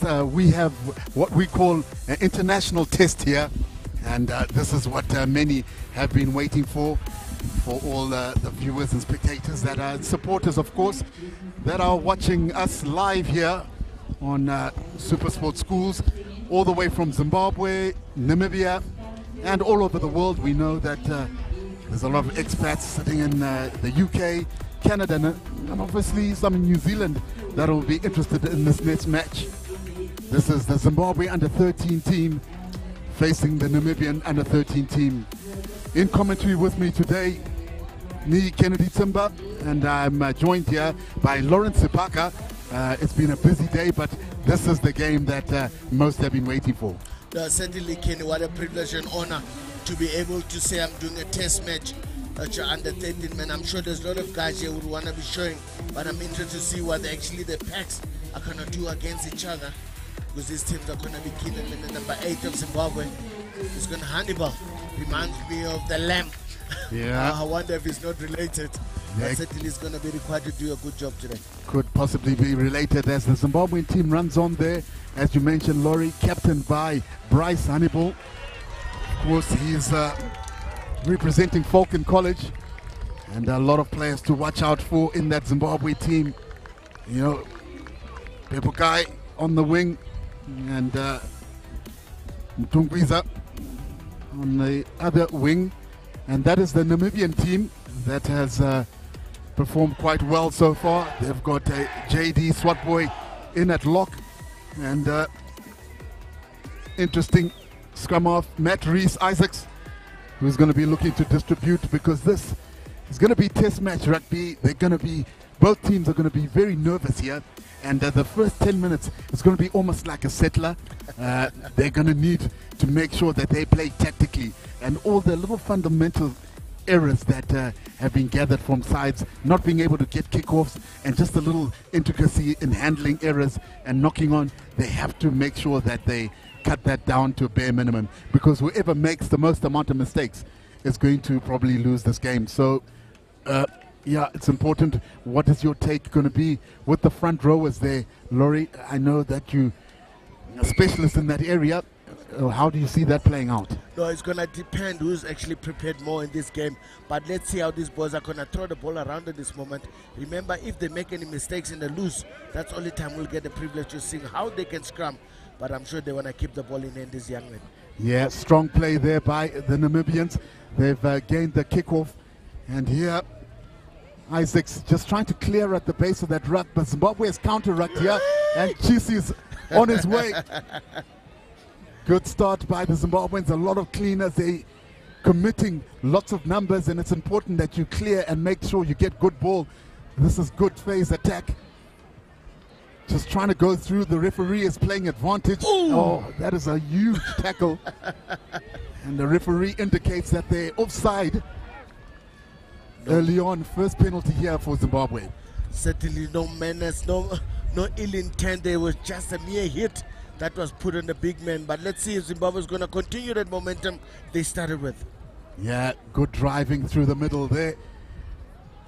Little scrum off. GC has got a wonderful pass on him, and he executes that. And you can see they've decided to move the ball out wide. A bit of show and go, and some people are buying it, but the Namibians have been able to rip it here from the tackle. And Esterhuizen with a good steal here. Zimbabwe are trying to put pressure as the Namibians are trying to sort of just work their way out of this 22. They would like to look at the option of kicking, but just haven't found it. There is a bit of a chance to relieve pressure. Not a good idea to let the ball bounce. That's Ethan Zoe, who's been a standout player at this tournament. And he takes it through the middle and just offloads it unnecessarily under contact there. But early run here by the Namibian loose forward. And that's a hectic start here. Oh, Lawrence? Yeah, certainly Loneman is unlucky as well not to get. I suppose the ref is deemed that the number 7 Namibian Kachidundu is done enough in terms of getting an advantage from the knockout from Zimbabwe. That was an unforced offload. Remember, you went in there, the fullback. He needed to keep his composure as Zimbabwe gets that run out by hook or crook. Yeah, they've got the ball and just trying to punch it through the middle field here. Tackler not rolling away, but great pickup and strong running here by Zimbabwe. They're getting some good momentum and just almost a forced little mistake there by trying to pick and go. But the captain led from the front. That's a good pick and go by Bryce Hannibal. Yeah, I think the number 22, Tristan. I can't be Tristan van der Merwe. But certainly from Zimbabwe's side, I mean, he had to just clean, but decided to just pick up and then actually go himself. But certainly that was a mistake there from him. Yeah, it's Takutwa Chisas Dure that actually did a mistake there. We should have just kept his composure. Yeah, the first scrum of the day, and the Namibians are showing real pressure here. Referee will do well to exercise the rule of not going 1.3 meters here, but Zimbabwe have turned the ball around. Interestingly, while it was going backwards in the scrum, a good pick up there with some continuity. And once again, just a little knock on at the base of that ruck. These pick and goes are starting to sort of hinder their advancement. Is Zimbabwe here? That's just impatience there, I think a bit. I think they must know. Usually the first two guys in a ruck situation need to make sure they secure first arrival. The second one is to actually protect the ball. Unfortunately, they're just missing the step there. The Zimbabweans in terms forcing it at the moment. They need to be careful about that because it's going to cost them. And remember, got to have a respect for this game because these both teams want to come up with the results at the moment. Yeah, it's an international test, as we say. Not sure if there'll be caps given here, but both teams are desperate for a win here. It's kind of indicative that this sort of, for these two teams, they sort of base most of their week on this match, and how this turns out is going to have an influence on how that trip back home goes. Could be very long or it could be very short, depending how this and the bragging rights are there to be talked about. Yeah, short arm given and a bit of space there found there by Rubenheimer. And Zimbabwe look to attack back here. Again, Namibia contesting at the breakdown, but good clearance there by Zimbabwe. They do have space out wide. Took too long. Yeah, he took too long there. They continue to have space out wide, but just aren't able to get the ball. You can see the wingers are just getting frustrated because they know that if they're able to get the ball, there could be a try on.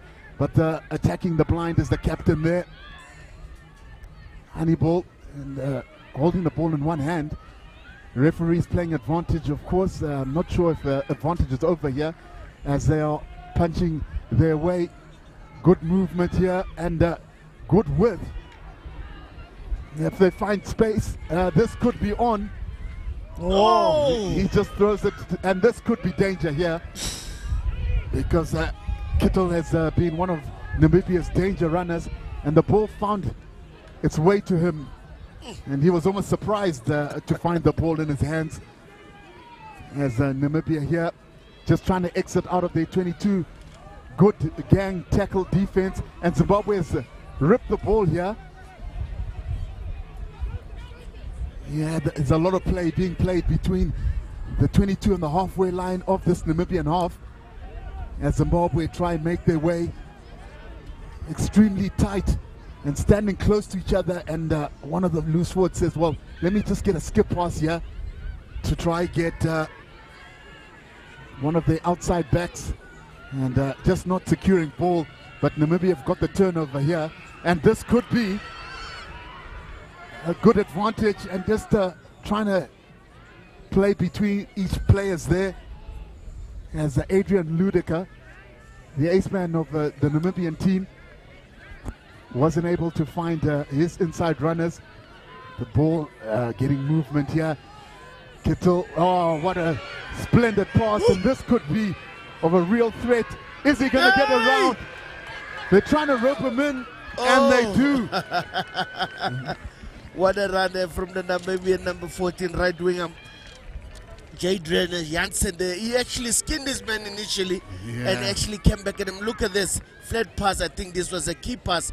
Just kept the left winger at bay until the light time. The right winger actually did have enough to go around his man, but I suppose the cover just gave more room to the left winger to come back at him again. And certainly what a cover tackle from himself. Remember, a chance now to think about it. Listen, if this man scores, it will definitely be my fault because it's my man, it's my responsibility. Well done to the left winger from Zimbabwe for actually fixing his mistake. Or Pepuka. We had to really Pepuka there to get that. Yeah, it's Pepuka, but he did well there just to cross cover. What was an excellent run there by Jansen, and he's looked good all week as Jansen, and he was able to get better ball there. The scrum has been put under pressure, but Zimbabwe are going to try and get away here, and it's time for them to answer with strong running here. He's just breaking through the midfield there, Musipa. And they do have space out wide. Can they get it out wide? This is a great run here by Van der Merwe. Zimbabwe just pushing and retaining the ball. The Namibian side is offside. Yeah, referee hasn't picked it up, and he almost blows just for a knock on there. Yeah, Zimbabwe is certainly good with the hand, and Masipa actually taking about to hold 30-40 meters on his own. But I was wondering why he's not looking. If anyone is there to actually shed him to head support with the right winger just hanging on the side of Zoe. But I don't know if he actually could hear, or did he speak to him for that matter. But they managed to recycle. But Zimbabwe looks dangerous with the ball in hand. But the problem I have, once they break it like that, they were on the right-hand corner, but they didn't have numbers to recycle and bring the ball coast to coast. A good scrum from Namibia. I think that's one area. I think Zimbabwe is slightly offside here if the referees picked it up. Yeah, that's a good kick there by Matthew Rubenheimer. Well found that left foot, placed the ball in a good situation. And Zimbabwe letting the ball bounce there. It's an error. You should not let a kick ball bounce into touch. Yeah, no, certainly agree with you. But I think the contrasting styles here, Namibia having the pack that dominates as every scrum they get, but Zimbabwe have a ball in hand. The line out is stable enough, but the back line here is dangerous. They need to use them more. Yeah, unfortunately not accurate with the handling there, but offside given by the referee, and you're so right, Lawrence, and it's indicative of the senior sides as well, that Namibia have always got a strong pack, but Zimbabwe have got the most skillful backs, so it's two contrasting styles, and Zimbabwe trying to show that they can run. Just a slight high tackle miss there as Bryce Honeyball picks and goes and offloads. This is good headway, but just distributing it into the wrong area. Yeah, just to straighten out here. There could be a bit of space. Oh, he's run through the gap and he stepped here. Oh, this is a wonderful run. GRIQUAS Martins, and it is a try. Yeah, what a beautiful try. Listen, this man didn't even step. He just changed his direction, and Christian Smith there, he found his handbrake not working. It was skidding across direction. He wanted to go back. His heart was in the right place, but the body was doing something absolutely opposite. Look at this runner. Look at this Namibia. Actually, a rare opportunity, but didn't have as much ball possession as Zimbabwe has. But look at that. He's like looking like he's jogging, but this man is eating up some grass. Look at this. Oopsie daisy. Handbrake not working. Skidding all the way. Now some traction control needed. But obviously, GRIQUAS Martins is like, thank you very much. He's actually galloping like a lock. Yeah. But I'm telling you, in that speed, might look slow motion, but he's definitely eating up some land. Yeah, you're right. GRIQUAS Martins in for Namibia's first try. Both sides have been going at each other and not being able to score, but finally Namibia is able to cross that try line, and Kittler is able to add the extra 2 here. But that was a splendid try by Namibia's fullback. And he sort of just, you're right, Lawrence, he almost was just gliding, and it didn't seem like he was really going fast, but he was able to navigate through that Zimbabwe defense and just evading the last defender there, who went sliding through with his roller skates, not able to recover. Yeah. But the score is 7-0 here, Namibia leading Zimbabwe. And a wonderful take there, and almost just direct running there, and Zimbabwe just trying to counteract, but Namibia have done well to pick up and attack here. They're all trying to contest the hands. They almost wanted to kick the ball, but ended up deciding to pick up the ball, and Namibia is underway. That's a good pass to set his winger away. Good defense there by Tristan van der Merwe. Yeah, it's certainly a good defense there by Zimbabwe, but there was trouble for all money. They think the scrambling is actually quite good. Man, if you can look at this man, the big man, Taiwan Dansha Chimkanda, he's actually been a menace since he's come on, because he's getting some meters, gets up and works again. For a big man, actually does move around. I think something Zimbabwe need to control here.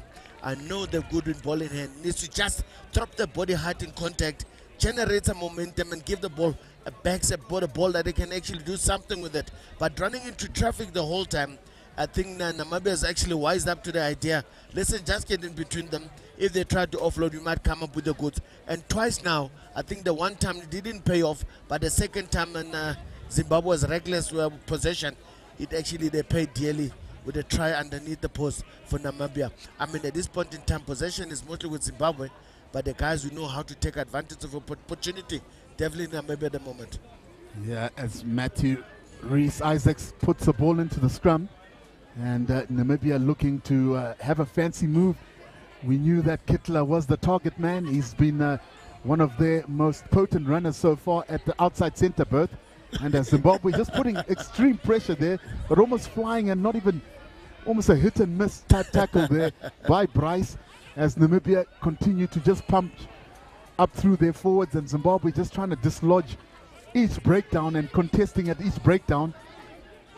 This good movement, Namibia just creeping into Zimbabwe's half, and it is that man again, very influential so far, and a good pass there to release Kittler, who is a strong ball runner at that outside center berth, and just loses the ball in the tackle. Will Zimbabwe be able to capitalize and get some advantage here?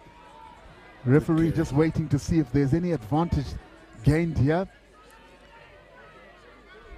Yeah, just a slight knock on there by the scrum half. And Zimbabwe is really getting to unleash something special here. Unfortunately, little scrum half not controlling his body. I suppose the rack was not as clean as he would have liked it to be. But listen, I mean, it's been really a tussle of everything here. Zimbabwe, everyone, and Zimbabwe and Namibia are fighting for every scrap, and an indicative of a test match. I mean, nothing should be easy in a test match. That's why I say sometimes they call it a test match. These two teams are really punching punch for punch here at the moment. And the Namibian scrum is just nothing to compete with at the moment. Yeah, a clearance there by Zimbabwe's fly off, and he's given that danger man, and Janssen. Late tackle. Again, the referee could have played advantage because Janssen was... Could have been a forward pass. Well, yeah, maybe I the think referee was brought it back for flat, but yes. Yeah, a rather flat pass. But he's just having a word here with Bryce Honeyball.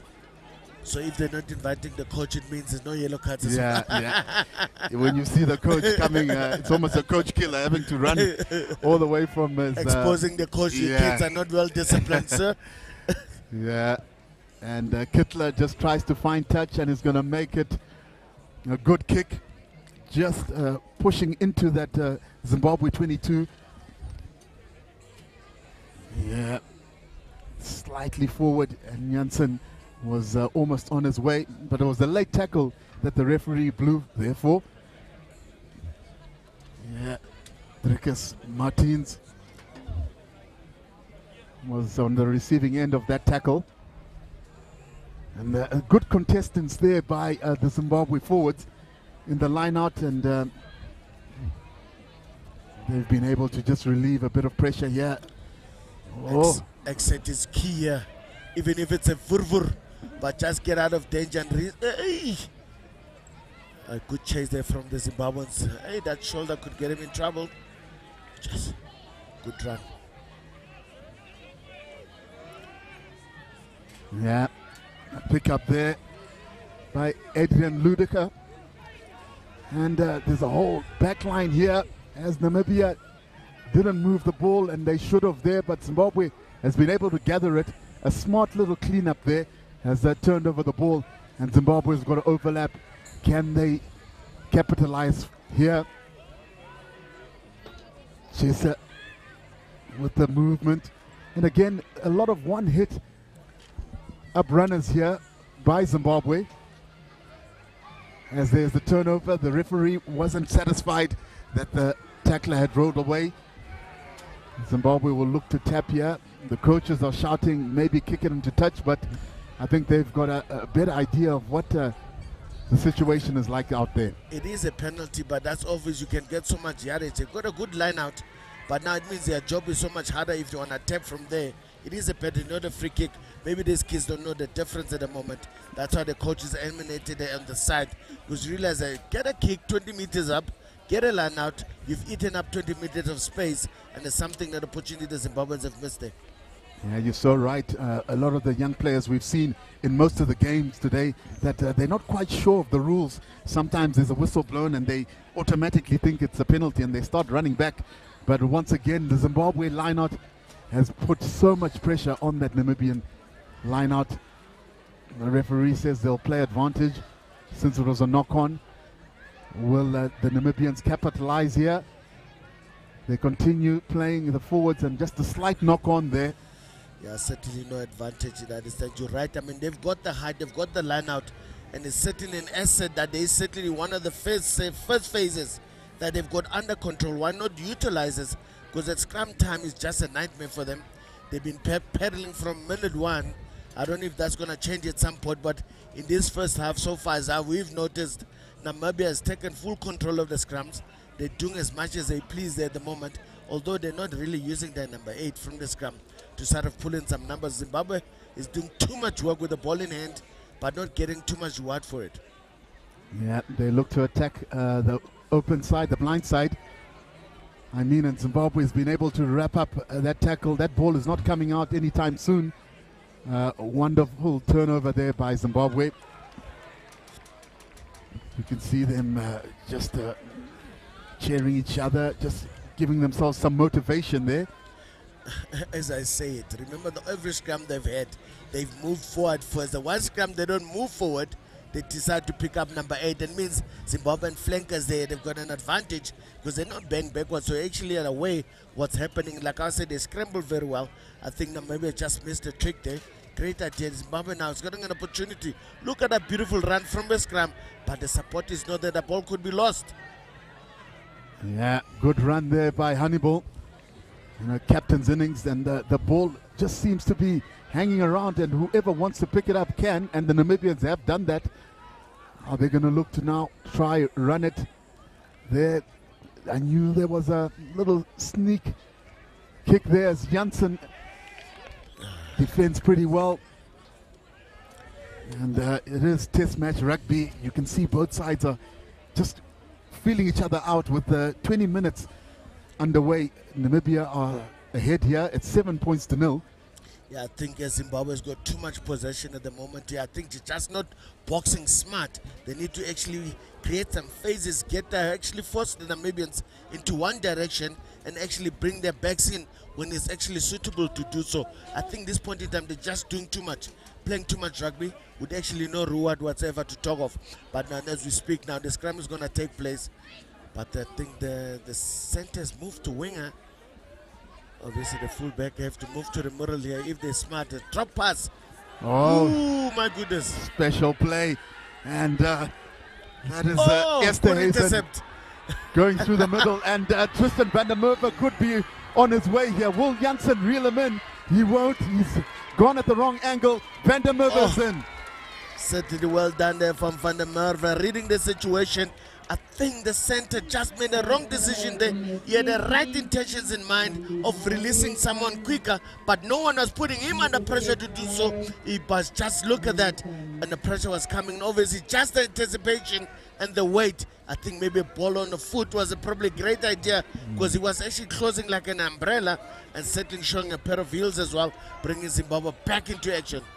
Yeah, transition play at its best there, with Tristan van der Merwe scoring Zimbabwe's first try, and a much needed try indeed. It's going to be a 7-pointer.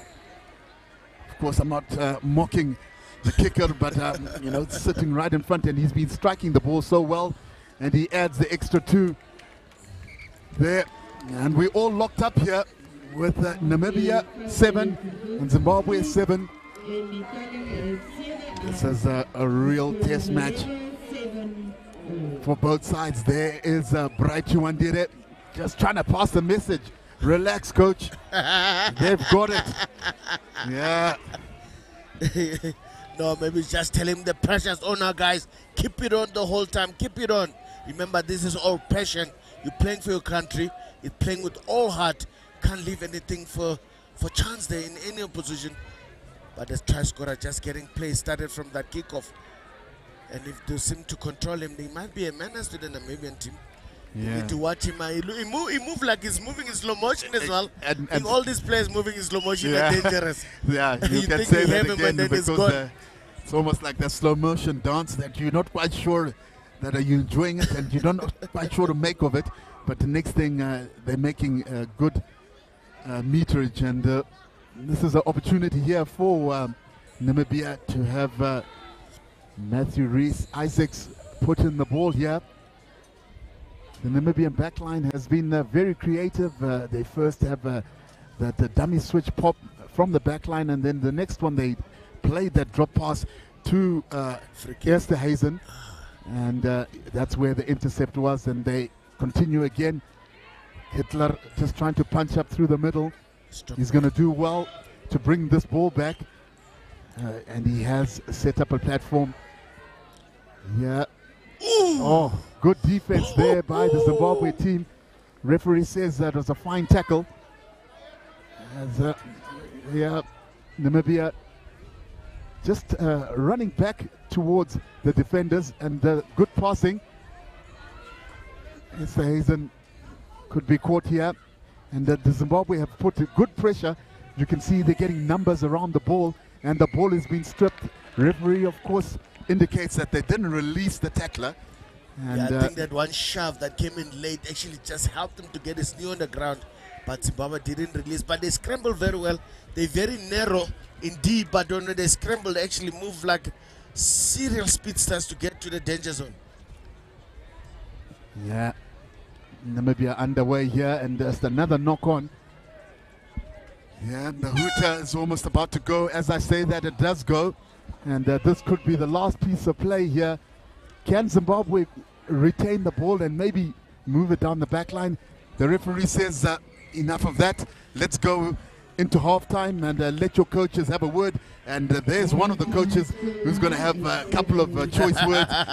Right, Chuandire, enough said, brother. Save it for halftime. But the score is deadlocked here at 7 points all in this international match here at the Craven Week under 13 here at World School, High School Monument, of course. And, we'll be back after halftime.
The stage awaits. Join Supersport in pursuit of greatness at Wimbledon on 2 broadcast channels. Proudly brought to you by Spa.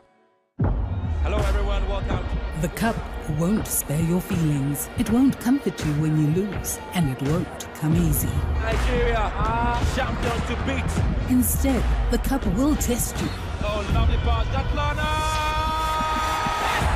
It's spectacular! It will test your commitment, your determination, and your skill. Because not everyone deserves the cup.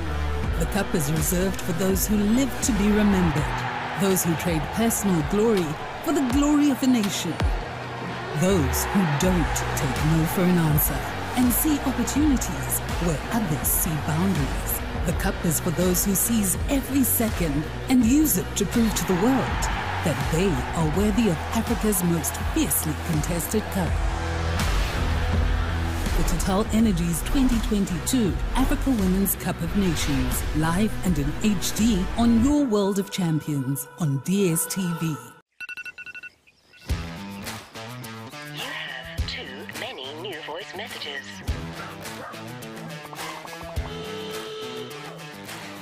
Morning, Neil. It's Anele. I'm sure you know what day it is. Is he on set already? Do you think that this is better for Insta or the red carpet? Good morning from Loftus. You are in studio, right? Hey, don't forget to warm up. Children's party. It's too late. It's Saturday, Neil. Saturday! Welcome to your weekend. The legend has returned with a few new faces. Super Saturday. Saturday mornings on Supersport on DSTV. Proudly brought to you by Toyota. Neil Andrews, I'm doing a show now. It's Saturday.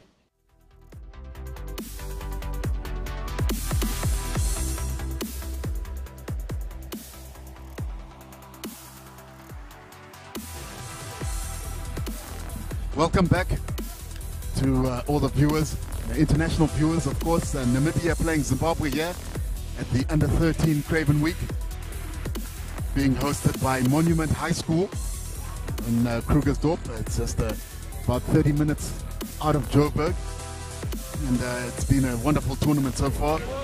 Laurie, what have you made of this first half so far? No, I think Zimbabwe needs to just stay in their way because I think they're more powerful They've got a lot of possession, but I think they're just not punching wisely because they're very congested in defense and they have to scramble a lot to sum up, which have worked for them. But I think in attack, they need to stretch this Namibian team, and the Namibian team has got accustomed into tackling in pairs now because Zimbabwe is running 1-1, taking the ball on up, which is very powerful. Hence, you require two guys to stop a person from running. But if Zimbabwe can just change the gears and actually start swinging the ball around now, they might find a lot of spaces on the outside. Yeah, I'm sure they will do that. And Namibian coach Brian Titus has, I'm sure, been passing on some of the messages and the information that you've just mentioned now, and a great physical start there by the Zimbabweans as Hannibal picks it up in a high tackle there by your man there, Lawrence. And no, this is a yellow card. He's been very active, and Lloyd Hardman has actually now gotten into his coaches involved a bit. Yeah, the coach has had to come in, and we know what that means. Once a coach has to make his way, you've been summoned. They're just slightly high. Yeah, the big man there. Yeah, just not right technique, but that's given. Kachintunda, Opiri Chantunda, very powerful man. Obviously, just caught with that side step and a swinging arm, just slapped him from the head, chest area, and obviously could dim the high tackle. Now Zimbabwe looks like to tap again. Guys, do they know it's a penalty? Yeah, I think they think that might suit them to rather move the ball rather than going to a set phase like a line out and have a chance of losing that. And it seems like Daniel Hutchins has sort of gone off, but it seems like they heard your call, Lawrence, because they've decided to kick for touch, and sanity has prevailed. Yeah, no, they've got certainly a good line out. There's one area really they need not be stressed about, but the scrum has been disastrous for them. But like I said, you can always change. That's why you have those oranges break, to re-strategize and to look at the mistakes that you're making. Hopefully the coach can pick up all those flaws. It's going to be in front, but the defense, oh, nice throw. Nicely lost backwards though. Yeah, a good idea. As the Namibian backline looks extremely thin. It seems like all their forwards are on the blind here, as Bryce Hannibal once again picks up and makes good meterage. Referee not quite happy with the clean out there. He felt that the Zimbabwean almost went past the ruck, as the Namibians are going to look to take it fast here. And good identification of space if he passes it. Quality of passing. Yeah, not ideal for Kettle. Good counteract there from Zimbabwe.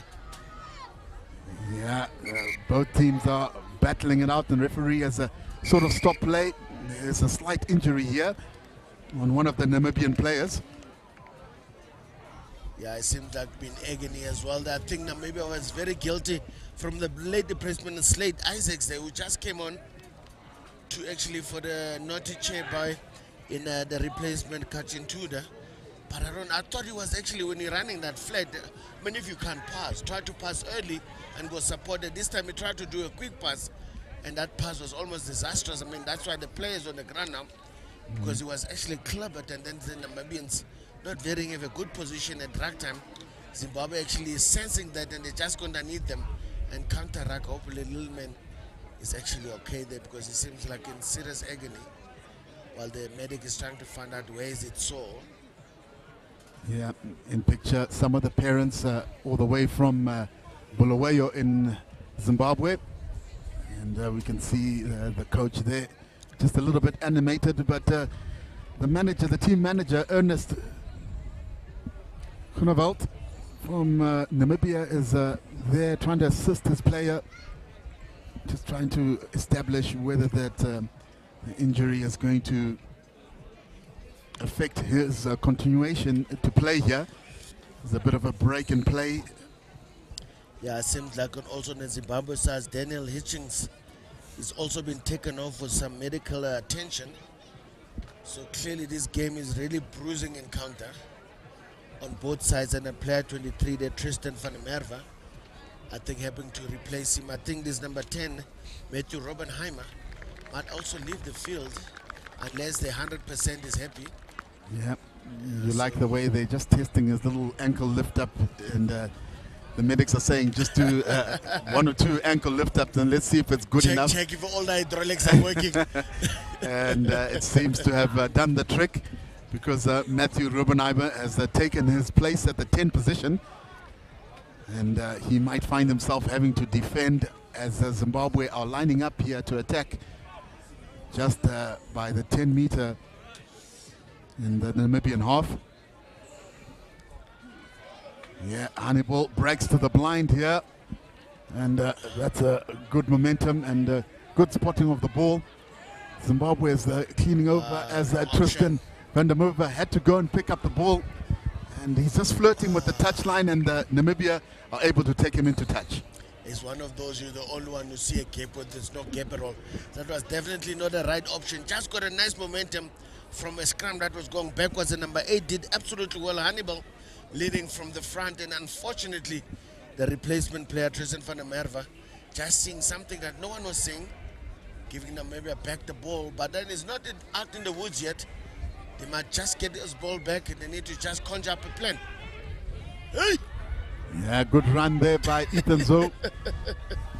Again, a good strong runner, and he will always give you back change if you kick on him, and he's pushed Namibia right back close to their try line, and if Zimbabwe can retain the ball there, you can see it. She with a good pass as Zimbabwe lose the ball in contact, and it could be on here if the Namibian backs are able to move the ball. Just trying to truck it up there is Esterhazen, and the referee can't see on this side, but there's hands in the ruck there. But Namibia through Kittler have tried to kick on Ethan Zoe. This time he decides to pass, not a great pass, but it has found his man, but just a knock on. And will they make advantage here? Namibia are underway. They're going to rope him in, and a clever little kick there.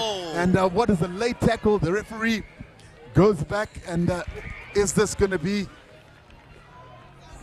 possibly a yellow card? You can see the coach has been summoned here. That was ages late. Years late, not even ages. Yeah, it seems like the Zimbabwe coach doesn't want to be summoned. He's trying to look the other way. But Mr. Chiwandire, you have to make your way. And the referee has just decided, well, I'm going to put up the yellow card anyway. And yeah, that was a late tackle there by Zimbabwe. And of course, they allowed to make a replacement. Just trying to look who the offender was. It looks like no, the left winger was on that department on that side, the Pepuka, because I think they had to chase for all money. They turn around and chase. And Namibia underway, and running through the gap here is Swat Boy. And this is a good phase of play by Namibia, just changing the direction there, playing the front rowers, and they've been difficult to bring down. Can they turn it over? You can see them celebrating, and Namibia scored here. They have scored. What a turn of events. After Zimbabwe receiving a yellow card, the front rowers have crossed over here for Namibia's second try. Yeah, certainly came up with the goods. I mean, obviously, we know their pack has been instrumental in how they went about their business. Obviously, they did a tight head, carrying everybody on his back. I'm sure he's used to carrying those bags of cement from time to time as a summum exercise. I think this one looked too easy. Zimbabwe could have done better there. Someone go low, just create a speed up there, and would have been able to easily to bring down. Well done to the tight head, bringing his team back into the fray. Reinhard van Niekerk was the scorer there. He attends Pro Ed Academy, and he weighs 70 kg, so you can see that he's quite difficult to bring down. And there's a good kick added there by Hitler, and Namibia are 7 points ahead here with a wonderful try scored here. Yeah, Zimbabwe needs to actually conjure up a plan now. I mean, they've done so much work though. That's the strangest part in rugby. You might as well as much ball as you like. You might do whatever you like. But if you're not sending that ball in the right places so that can get some dividends, it's like doing a bad investment. But good kick there. Yeah. Good restart, but unfortunately Namibia unable to control it. Luckily for them, they didn't touch it. So it means they get to throw in the line out. So Zimbabwe's got a chance of contesting. But, yeah. Mudiwa Jenje with a sneaky punt kick instead of a drop kick there, if you honed in right on that ball placement. But able to find space, and the Namibians let it bounce into touch. But they've got a line out here to try clear their lines, as Zimbabwe have made a change at scrum half. Van der Merwe, who was in the trenches yesterday, has come on with a bit of strapping. And this is good ball movement, and Kittler is going to look to try kick the ball. And he's just awarded it to the danger man, and this could be trouble for Namibia, as Ethan Zoe. Again, Zimbabwe try pick up and go, and it's almost rushed pick and go, and that's where the knock-on comes. And Bryce Hannibal slightly upset, and well, he should be, because just an unnecessary knock-on there. No, certainly not. He's a very determined runner as well with the ball in hand. And sometimes I don't think he even cares where he's running to, but whoever's going to tackle him is going to know that he's tackled someone, because he's a very powerful young man and runs with a lot of determination. Yeah, Namibia, yeah. Matthew Rees-Isaacs distributing to his fly-off, and he's under orders to kick it, and that's a good kick. He found a bit of space. Ethan Zoe, deadly runner, is already counter-attacking. Oh, what a save there. Close tackling. Good contesting of the ball there. Yeah, the referee, I think he had two goes at it there. Esther Hazen was first one to have a go, and wasn't successful. And, yeah, I think his initial one, when he got hold of the ball, he couldn't control his body weight. Zimbabwe just used his weight, threw me aside. But the next secondary player was just the one who was scoring. And that, like that one, I see this one, they're assisting each other. A good turnover there for Namibia. Zimbabwe not really looking after their ball. They're expecting the ball carrier to do everything. Yeah, just a bit of frustration there by Zimbabwe, as Namibia looked to attack quickly. And a strong run there by Swatboy, and a good pass to his winger. Zimbabwe just putting pressure there, trying to clean. Hands in the ruck. And hands in the ruck, and able to steal the ball. Referee just penalizing them there for incorrect entry. No, Takuda actually was strong over the ball. He had a great chance of actually just counter-rucking instead of picking up the ball. So counter-ruck and picking up is basically infringing on the ruck rules that you get. Once your ruck is created, you're not allowed to put your hands in there. Luckily, the Zimbabwean right winger actually put his foot out at Ivan. Is it Ivan? It's actually a fullback. The Ivan that actually just, when he's about to catch it, but his foot was already outside. So basically, just made it easy instead of allowing the ball to drop and actually bounce. Yeah. You feel that Bradley Bierkus here on left-hand side, winger of Namibia. That was his first touch of the game. And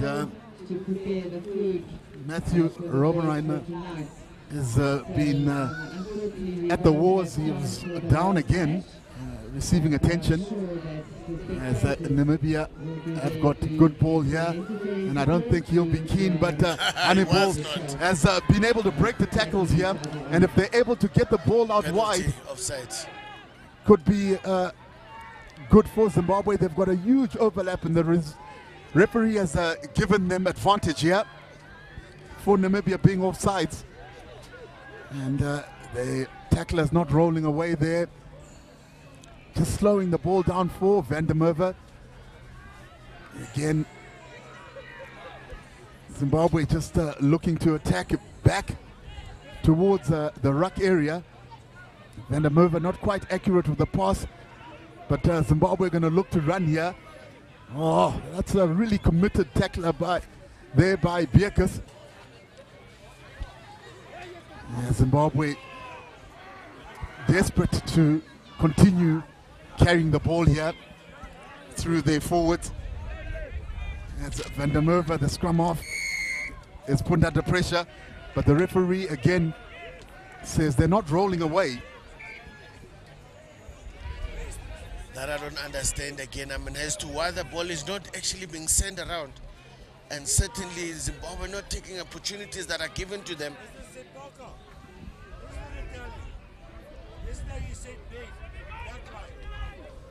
Good pass by Van der Merwe. And oh, there's an intercept here by Kittler. And he's going to be reeled in. And he will do well to avoid it. Oh, what a great tackle. He made the second movement. The referee hasn't allowed it. And he didn't let go of the ball. A correct decision there by the referee. But a wonderful intercept there by Kittler. Was the tackle complete though, is the question. It wasn't complete, but Zimbabwe aren't going to wait for that. They're on their way. Yeah, this tackler, Janssen, brings them down. Zimbabwe are isolated. They've got a lot of players standing out. They're going to need to commit to this ruck to bring back the ball. Yeah, they're running across. Zimbabwe just trying to find space here. That's a good tackle. Referee could hold in for holding there. What decision are Namibia going to make here? There's an opportunity to kick for poles, perhaps. It's going to be interesting. As the referee has signaled to kick for poles here. A smart decision here by the Namibians. And this could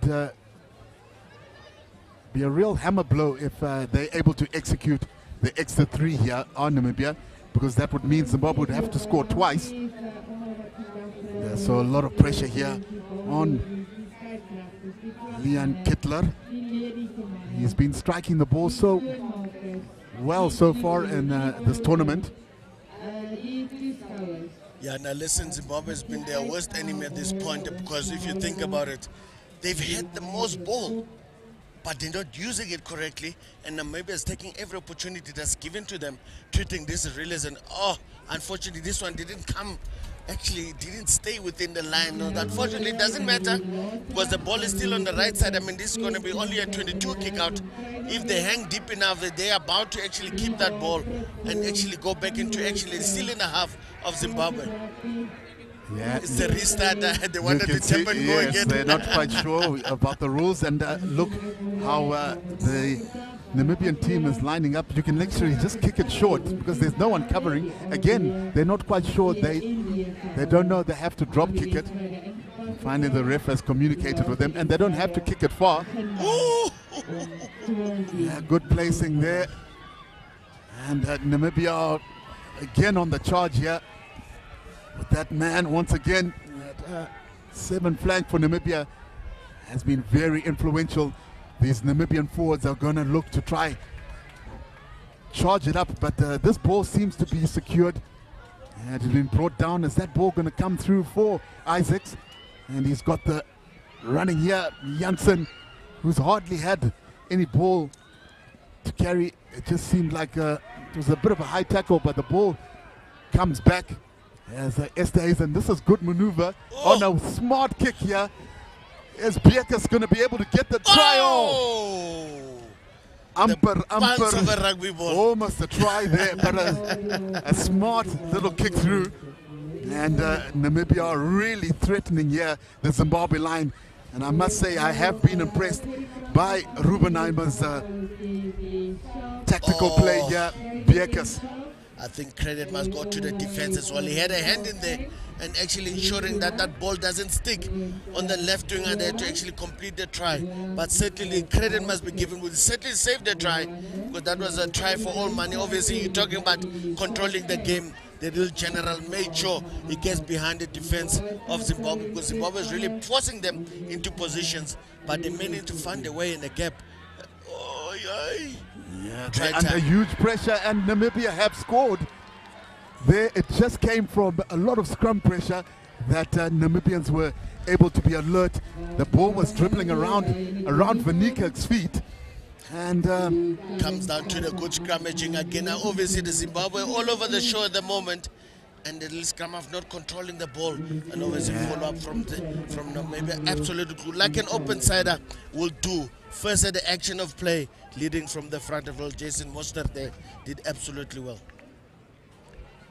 Yeah, now, this game is actually getting away from Zimbabwe now. Yeah, it is, and you know, well-deserved try here by Namibia, because they have been putting pressure in the past couple of minutes here. You can say that they've been camped within the Zimbabwean half as Kittler just drags the kick to the left-hand side there. But the score sitting at 19 points to 7 with almost 5 minutes left of this half, and it has really been of test match caliber. This match has. Namibia have been able to get the edge on Zimbabwe so far. What will Zimbabwe do? They need to reply, and reply soon. Oof. Uncontrolled kickoff, and Zimbabwe back in action. But what do they do with the ball now? Yeah, Van der Merwe at the base of that scrum. He's going to push out. They do have an overlap, and this time they were able to move the ball. But again, they're running across, just trying to beat all the men, and that is a really poor play by Zimbabwe. Trying to beat the opposition by running on around, and you can understand it's one of the forwards, of course. Yeah. Forwards with a lot of pace. You don't expect that there'd be a skill level attached to that. I'm sure someone should have told him pass at some point. When he tucked the ball in, he ran past the whole back line at that point in time. And unfortunately, Zimbabwe an opportunity missing there again. And I'm sure Namibia will be more than happy with this situation, getting a chance to get out of their half again. Yeah, Ruben Aiba with the clearance again, and Ethan Zoe is determined to try get Zimbabwe back in this game, and this is strong running, but being able to be intercepted there by Matthew Rubenheimer. He seems to be everywhere and has done so well here. Esaisen with a clever little back pass there. The forwards are cleaning out, but Zimbabwe was able to steal here. Van der Merwe, if he can get his backline away, there's an overlap here. Oh, again, Namibia just snuffing out that isolated runner. Here there's an overlap, and Namibia just decide, let's get out of dodge by clearing it through the midfield. And Zimbabwe again with their pacey runners. Good tackle there by Janssen. Yeah, sorry, Bradley Pierkes.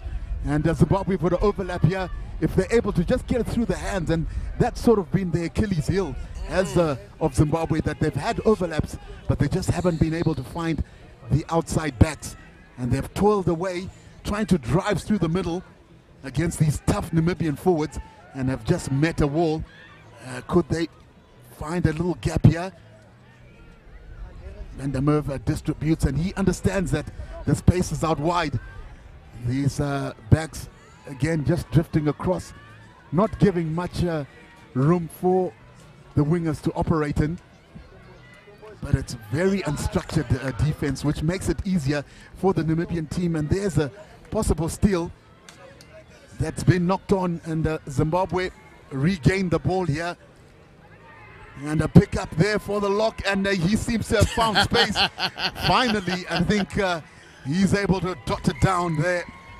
Certainly, and the big man doesn't need a lot of space to operate. Just need a small space. And clearly, that's a talent that Zimbabwe possesses in Liam Brighton, if I'm not mistaken. No, that would be the substitute. Of course, the jersey numbers, but he's wearing Britain's number jersey, so we'd have to just clarify his name. But yes, and certainly that's a well-deserved try. Certainly, we need to get his name right at that point in time, because I mean, a try like that deserves recognition. Yeah, it does. Remember, he was under the cosh for taking a ball in the middle of the field, running across only to go out to the touchline. We're certainly going to get that name right at some point before the end of this game. Yeah, he needs to get his acknowledgement, of course. As much as we will identify the mistakes, we also want to give them flowers for the good things that they do. But this game is on a real knife edge here, because the score is 19 points to 14, with Namibia leading here, and there's almost 1 minute to go So Zimbabwe have got one more chance here as some of the substitutions are being made.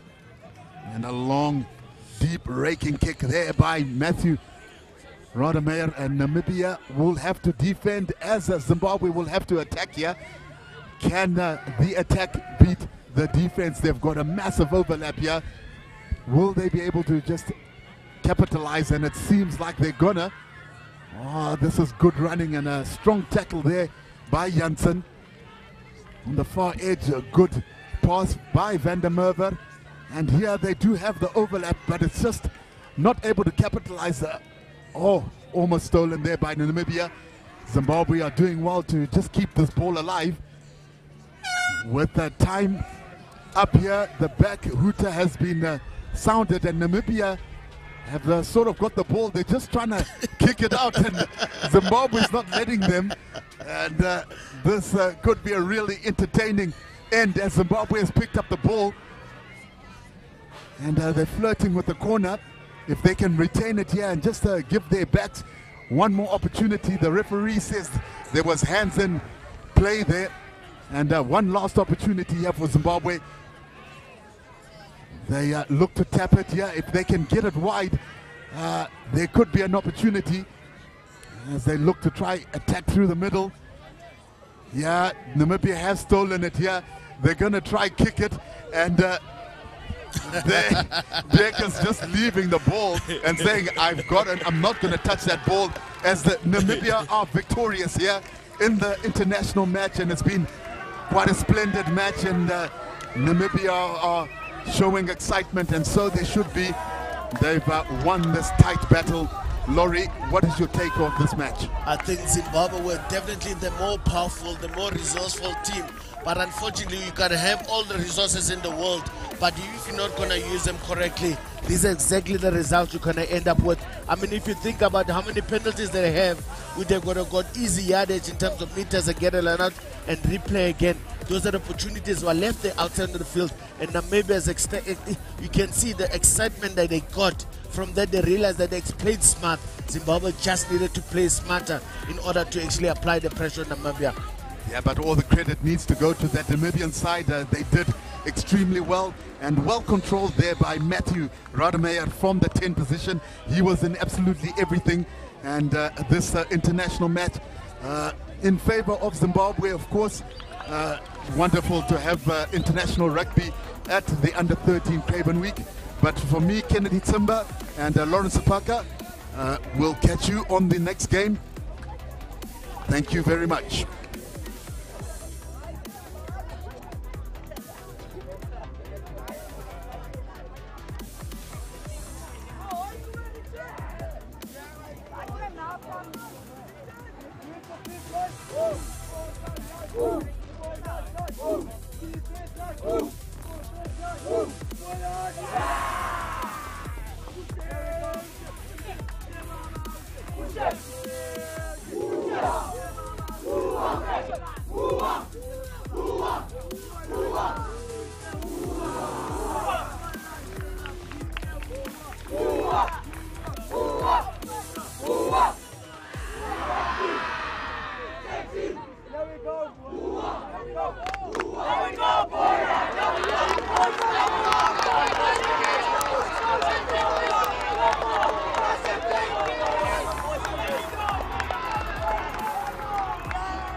Last game of the day here, day 3, the under-13 Craven Week for 2022.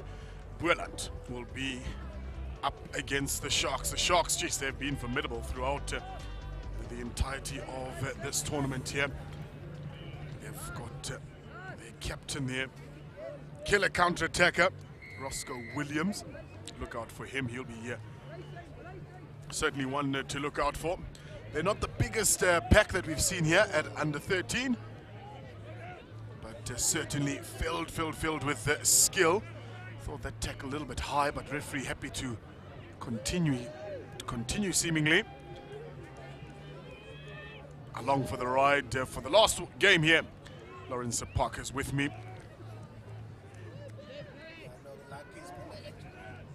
Now, lovely to have you, Lucky. Welcome. Just came back from an international event, and certainly Namibia came time traps here. Quick in and out, eh? In and out. From international GT. Now back local, and the local is lekker, as Boland is about to embark on an exciting match here against the Sharks. Let's see what is Uzalan Komoni today, and certainly these two teams have been very exciting in whatever they were doing in terms of applying themselves. I mean, interesting enough, if I have to pick a time when we've got a couple of dangerous players in the Sharks team. My captain, number 15, Roscoe there. Williams, is going to be instrumental. And Miski controlling the shifts in terms of where goes what. But number 8, James Watmore, and actually Robert Haldeman, a very men that operate very nicely in the tight phases. Yeah, certainly. So it's been a good day of rugby thus far throughout the multitude of fixtures, and now we see BOLAND, they may well come away with the first points of the game.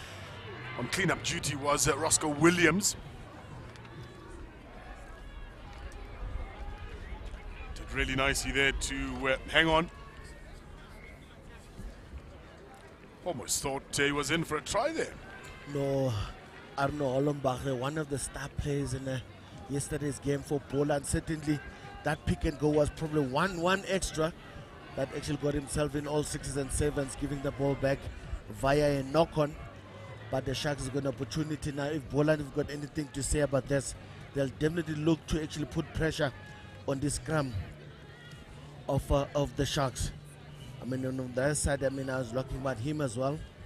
The number 6 being one of the guys who's going to be a problem when it comes to ragtime for the Sharks if they don't contain him. And obviously the finisher there, Shane Alexander, who is actually a very dangerous, powerful runner himself. It's going to be interesting how he actually measures up with the dangerous counters from Roscoe Williams. But is there to watch. Let's watch as the scrum takes place. Obviously, Channel 1 there is required. The Sharks do a steady scrum. Looks to the air here. It's going to go over the head of Shane Alexander. Sizes up a couple of the players. Bit of a darter from him, and now an offload off to Van Kolfer. They're very tall, these backline players here from BOLAND. And now the big guys are employed. Martinez amongst them.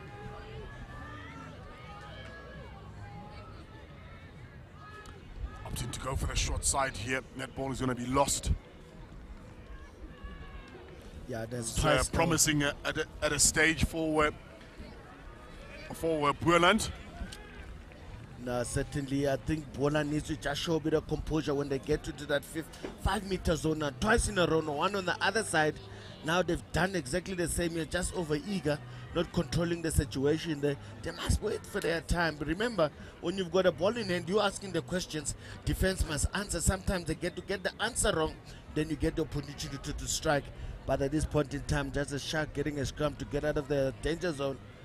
A very solid scrum from the Shark. The scrum is steady. The servers just not as steady. Oh, right, great. Let's see, advantage being left here by the referee quite smartly. Let's see if they can come. It's over the advantage, he says. Nazo, did he leave the ball behind? Just smash and grabs all day here. Roscoe Williams on that occasion.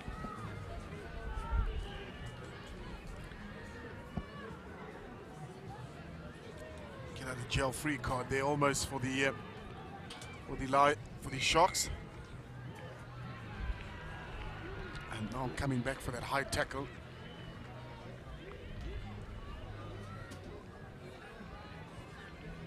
I thought they were going to go round the corner there on that counter-attack. Actually, did I miss something, or did the ref pick up something different? I thought there was a slight knock on there from that scrum situation, and I thought the Sharks just fumbled that one. But I said the Lucky Stars might be looking down on them to make sure they got out of trouble there. Yeah, he missed there, I thought. Oh.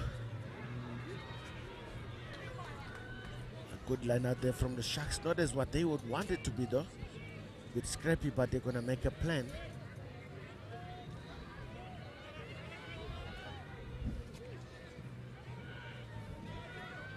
Minsky there being a general as we know it, controlling proceedings. And obviously, you don't want to give these backline players from a BOLAND a ball to play with. They're very dangerous. Dangerous they are. Bounce is needed.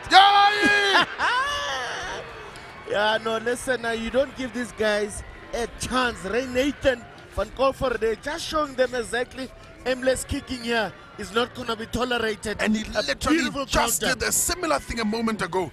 Look at that. Burning everyone in their tracks. I mean, no one to cover Minsky. Unfortunately, unable to enforce the tackle because he was smart. Waited for him to come close and just dropped it on the boot. Look at that educated boot. Nice pick up. Brilliant try there from the fullback of BOLAND. Certainly well deserved. And he did it with such ease. Calm and poise are like just another day in the office for him. The Sharks need to be very careful how they kick this ball today. They've got a danger man here. I'm only counting. I didn't realize how dangerous. I know he's good, but I didn't know how dangerous he is, given him too much opportunities. Because the danger man in that side of theirs, I know is certainly the left winger, who's a powerful runner with space. I feel sorry for his opponent in any given day. But listen, you worry about this one guy, next minute the other one pops up. This is how much talent this Craven has produced so far today. And this team tends to operate as a unit. They're not in solace. They certainly know each other. They certainly know to actually help each other out in situation of need. That kick won't be converted, so the score will stay as it is. But doing great work here. BOLAND, half a sniff, they were gone. They come again. That's a good couple of meters made there. They give it some air now. Had to straighten, trips over his own 2 feet there. But the clean out was here. That ball is dislodged. That was good work by Lutando Hlahla. Ripping that ball.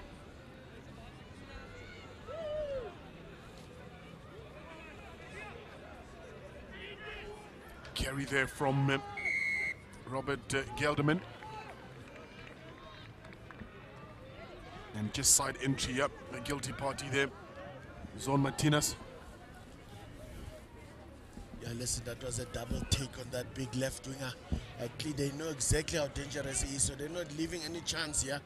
The right winger there, Tabiso Kanyile, making sure that the electrical was done and actually double hit on him, stopped him in his track. Certainly good work done there from the back too. And the Sharks are having their captain now having to receive at first receiver. So something is going to conjure up here. Where's Minsky? Minsky is shifted to the outside. They seem to be changing directions and positions at will, these two, the fullback and the fly-off. Now Williams, he spots a half cap. This looks good here from the Sharks. Champagne on yeah, no, Daniel I thought Minsky something was coming here. Fooled the entire defense there. We started with Roscoe Williams at the first receiver, then a loop around for the centers. No, listen, I think they've got to plan these two. Look at Roscoe, what he does, he runs to the line and just leaves the ball at time. And obviously the backline players just in anticipation and they waited the right time. And Minsky just did the right thing and they're just finishing touches. And obviously the work on the inside has been done. Clearly their styles are different. If the ball needs to get wide as quickly as possible, that's when Minsky's been put at fly off. Then you must know Roscoe's going to be trouble on the outside this time. Yeah. Nice variation of their gameplay, nice variation of their attacking, striking moves. Absolutely well done, but must give credit obviously to the forwards who've laid the foundation. Make sure they give him a decent ball to work with, and certainly did they use it to good effect. Yeah, people are raving about his fullback arm, and certainly he's showing us what he's made of. That kick looks good. Minsky converts his own try. Really is a game on here now. Just 2 points, the difference between the two teams here. The selectors looking on, smiling because they know. Oh, yeah. We've got some talent here at play. We've got some talent here at display. Plenty to pick off from, yeah? You know what I mean? I'm sure they've got some couple of grey hairs because this talent is just, you can only select so many players. Right, game restarts here. Let's see who's under that ball here. Close to operating the tram lines there. Now Williams again. Off to first pot of forwards up the center of the field. Now just losing it forward there. That was certainly a good hit there from Joshua Kruger. I think he'd stopped him in his track, that momentum. Subsequently, it sloshed the ball out of hand here, and then obviously giving the scrum back to Namibia. And then sorry, beg my pardon, I'm still stuck on Namibia. Just saw a Namibian flag. Boland. Boland basically getting to feed in the scrum here. Packing up the right-hand side. Clearly they want to go there, unless they want to pull everyone to the right-hand side and strike here with the left winger. And you know, you just need one to beat, and certainly if he's got support, he's got a chance if he gets stopped. And right shoulder actually. It's gone over. Yeah, no, they still get to keep the ball. The ref feels like the ball was just twisting too much there. But it's certainly a good scrum there from Boland, and Erasmus giving the required shoulder. Clearly the plan is to go to the right. I don't know, maybe this one on this side is just an emergency exit. If something does go wrong, they've got a powerful left winger here to actually can come up with something special, Alexander. But I don't know if the Sharks are going to really give him that shoulder again. Oh, there's a counter. Counter. Oh, no. Spills it. It's going to be a foot chase here. Minsky. Who else but Minsky is cleaning up. Uh-oh. Halala.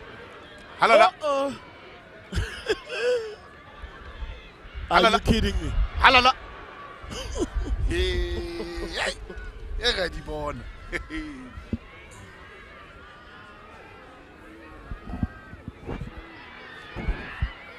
They're still going here, Boland.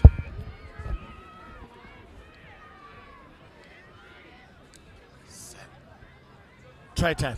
Yep, that's good. Looks there like Arno Hollenbach. Certainly work done. I mean, I told you about this man, this left winger is just a menace. And obviously that pickup was actually great there from Zwan. Is it Zwan who scored a try there? Yep, but he set the platform. And then I think he went back to pick and go. No, it's the open side. And the man I was speaking about, Hollenbach. You're absolutely right there. Remember, this man, his core job is to secure and hunt as much as he can. But obviously, if an opportunity comes along that he gets to score, he certainly does take opportunities from time to time. It's certainly a good try there from the open side flanker. I mean, I was talking about the left winger. This man is just a marvel. Conversion successful Take out his for own men. It takes out his own men and goes back into traffic. Even forwards are struggling to bring him down. Like I said, listen, is one of the reasons why they were managed to actually save that position and give the forwards impact, give a platform to play from.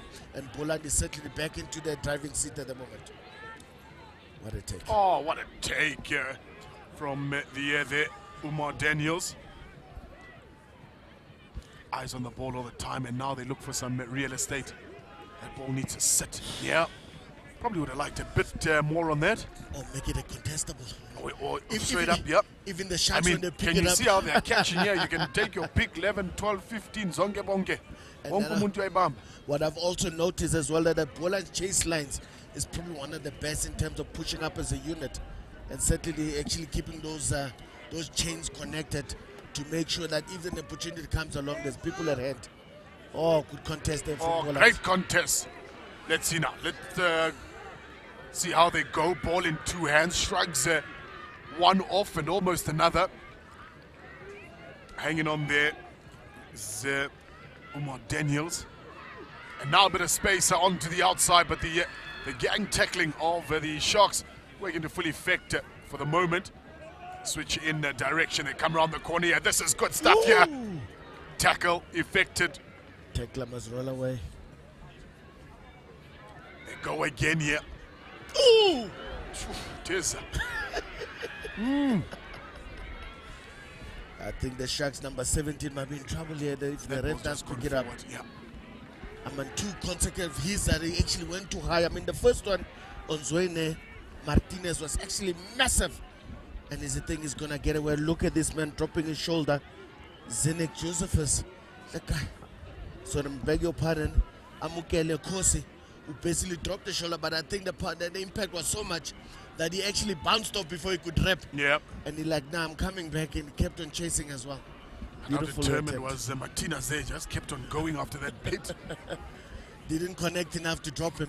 So he certainly kept his feet. That was most important. Boland trying to put the pressure on the Sharks here. Did they get it right? Turnover scrum there for Boland. Yeah, turnover again. Yeah, they really are turning it up. Boland, look how quickly they recycle that baller. As soon as it hits the ground, ball is 8.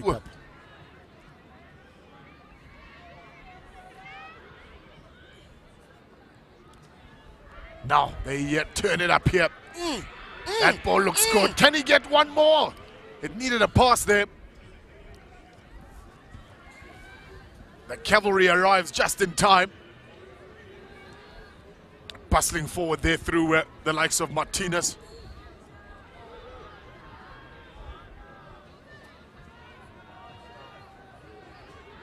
Come again. Needed a pass. He just needs to lift his head. Again round the corner. They've dotted it down. It will be a try. They mean business. They mean business, Boland. They're not here for a tea party. Yeah, certainly they're not here for a tea party. Edward Jacobs, jersey number 19, coming up with the goods. I mean, they had a couple of opportunities here. Even that one was on. But obviously doing the right thing. I think the cleanup duty, the reaction was absolutely divine. Look at that. He was tackled, but he managed to keep his composure, keep the ball in control. The attempt of Jordan Hope there was actually fruitless because as he was a bigger man, he had momentum in his side, just slotting it over. And Boland certainly in for business here. It's just the synergy of this team, how they know each other, how to react. But remember, a lot of these guys here, sometimes they tend to not want to be too eager to get into the racking situations. But Boland is more than happy. Anyone. Whoa, what a kick. Just shot. Oh. Just didn't have enough gas. It needs a bit of gas there. That's all that was missing. But the direction and angle was absolutely divine.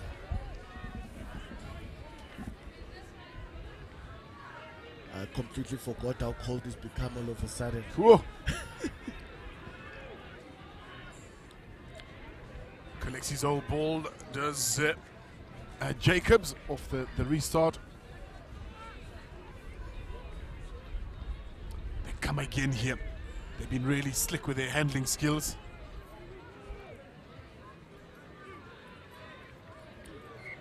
Oof. Slight knock. But unsure they're the team from Boland. Yeah, another team from Boland. Really, even I think there's a bit of injury attention here to the replacement prop Amukele Nkosi. Nkosi, yeah. Who needs a bit of attention. Listen, he's a very bulky and bollock runner himself, but in this instance, I think might have done harm to himself. The ankle, the mere fact he's able to hop on one leg. He's not trying to waste time. He knows the Sharks is very important. They need to get on winning ways here, get on the right side of things. Right back on it. Let's see here. Tabiso Gutlu being directed by the referee to come on. And big job for the big man. Got a scrum immediately. Yeah, certainly he doesn't want to waste time coming to the thick of things there. Is it going to go right or go left? Yeah, go certainly like for like there for left. From Nkosi. 80 kilos at 1.61. A tall man himself, huh? Yeah. Certainly what kind of advantage we have there in the lineouts.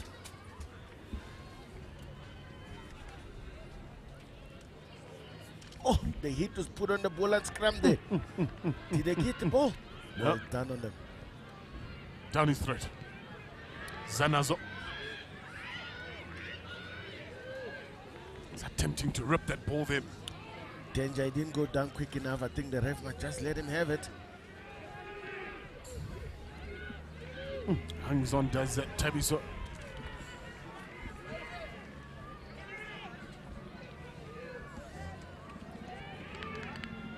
There's a player down for BOLAND. Yeah, I think it's Joshua Krele, by the look of things, I think he might have got some sort of something hitting on the Bodies head. landed on top of him. Yeah, and I remember when you got so many pilot bodies actually in one area, something can stand to go wrong. But in this instance, I think maybe could have just got a knee or some elbow to his head.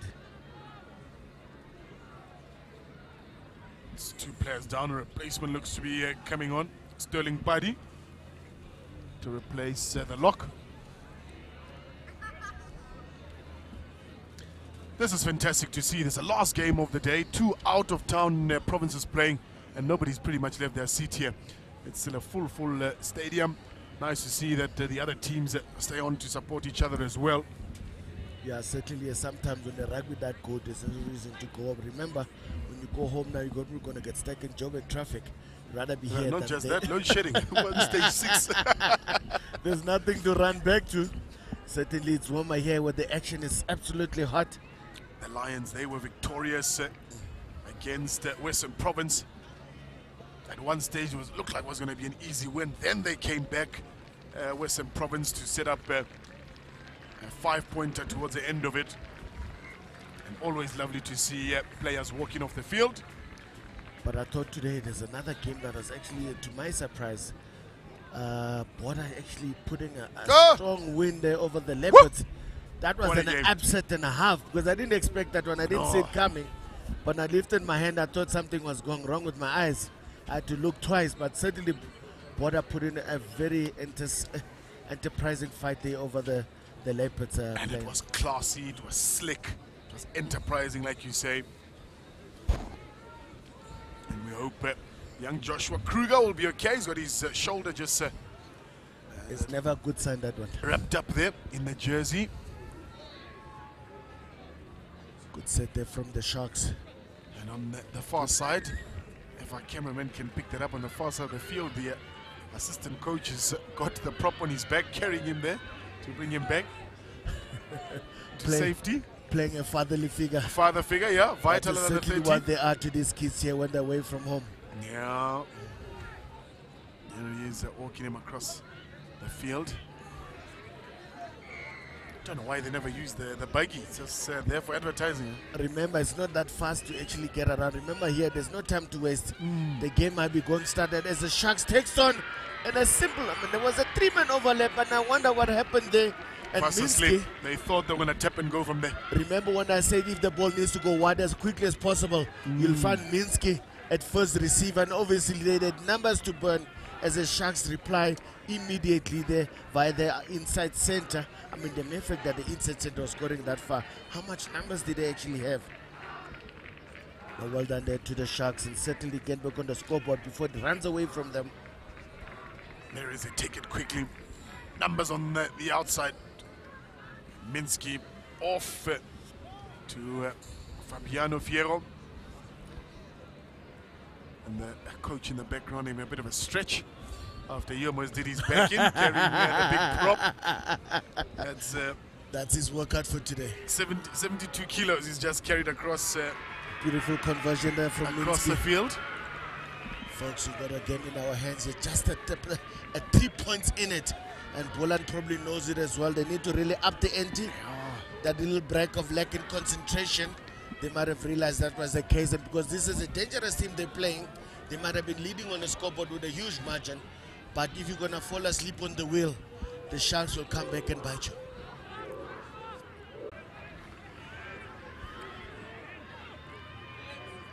Yeah.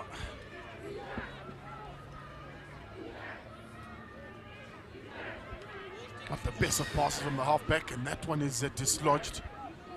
It's football skills, yeah? Yeah, he just needed to pick that one up.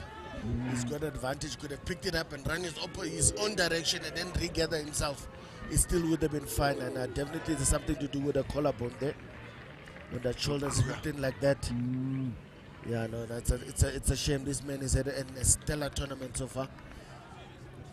Joshua Kruger having to sit in that little fancy little vehicle there. Yeah, he'll go get checked out by the medical tent.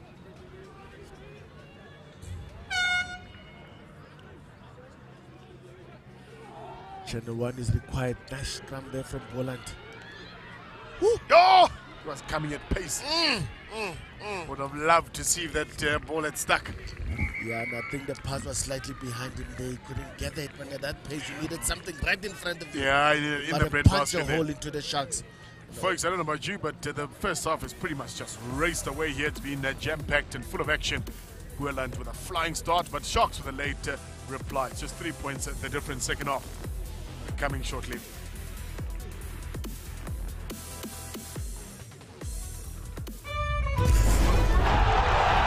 A ni'n dod â'r chwaraewyr gorau o Lanelli, Casnewydd, Caerdydd, Abertawe, Llanfair Pwllgwyngyll, Gogerych, Wydrobo, Llantysilio, Goch, a Thu Hwnt. Ni'n caru dod i dde Affrica. Mae dy chi eithroedd sy'n neud i'r Gymraeg swnio normal.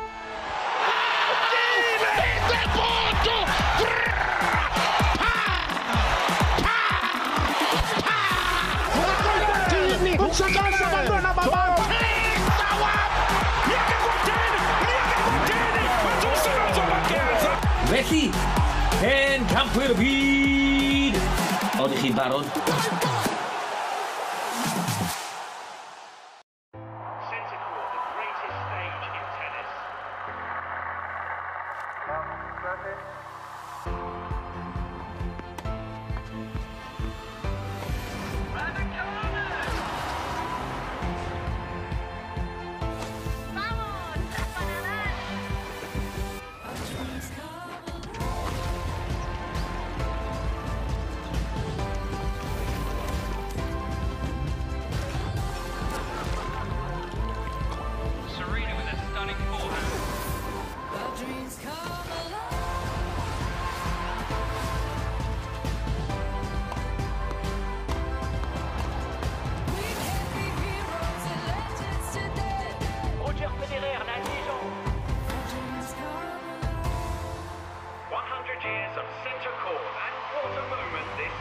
The stage awaits. Join SuperSport in pursuit of greatness at Wimbledon on 2 broadcast channels.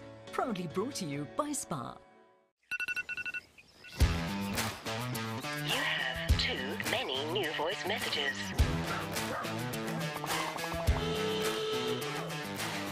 Morning, Neil. It's Anele. I'm sure you know what day it is. Is he on set already?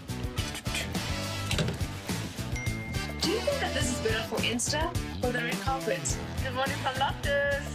You are in studio, right? Hey, don't forget to warm up. Children's party. You stole it. It's Saturday, Neil. Saturday! Welcome to your weekend. The legend has returned with a few new faces. Super Saturday. Saturday mornings on SuperSport on DSTV. Proudly brought to you by Toyota. Neil Andrews, I'm doing a show now. It's Saturday.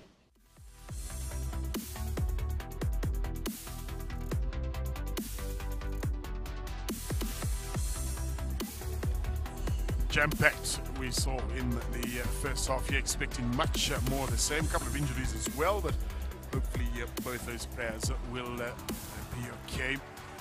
Really has been a textbook display of one place kicking by Minsky from KZN, and then on the opposite hand we've seen Daniel Meisenheimer. One Bernardi.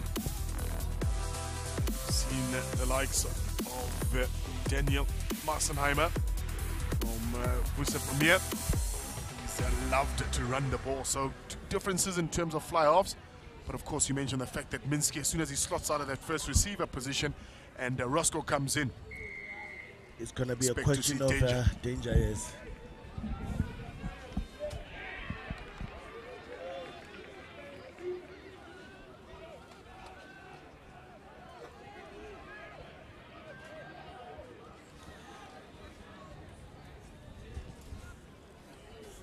ball's going to come here to us here.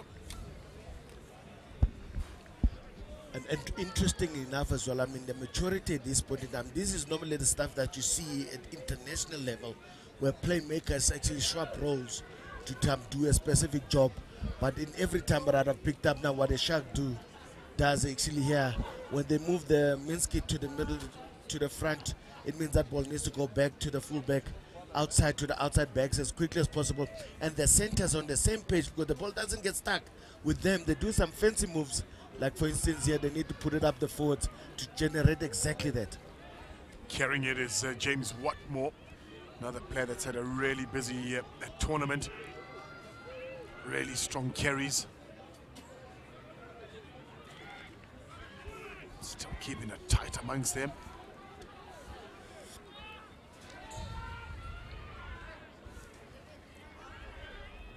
Comes out for Minsky, attempted intercept, but does well Fierro not to panic under pressure here. Oh! And he releases it at the wrong time. All you need to do was hold on. Just before the line. BOLAND need to get out of jail.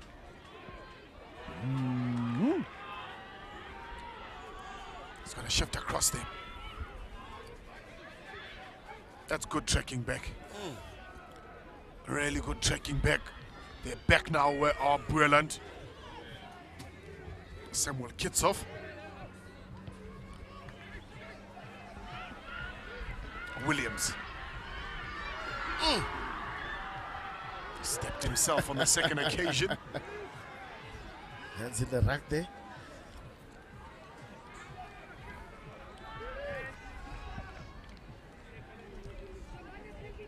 They've got some big men, Leopards. They should counter that rack there. And now a little step through here by Edward Jacobs. Good composure from the center. Fierro's been good up. Trouble.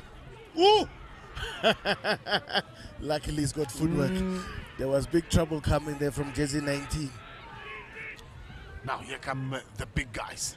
Straight back into the traffic again.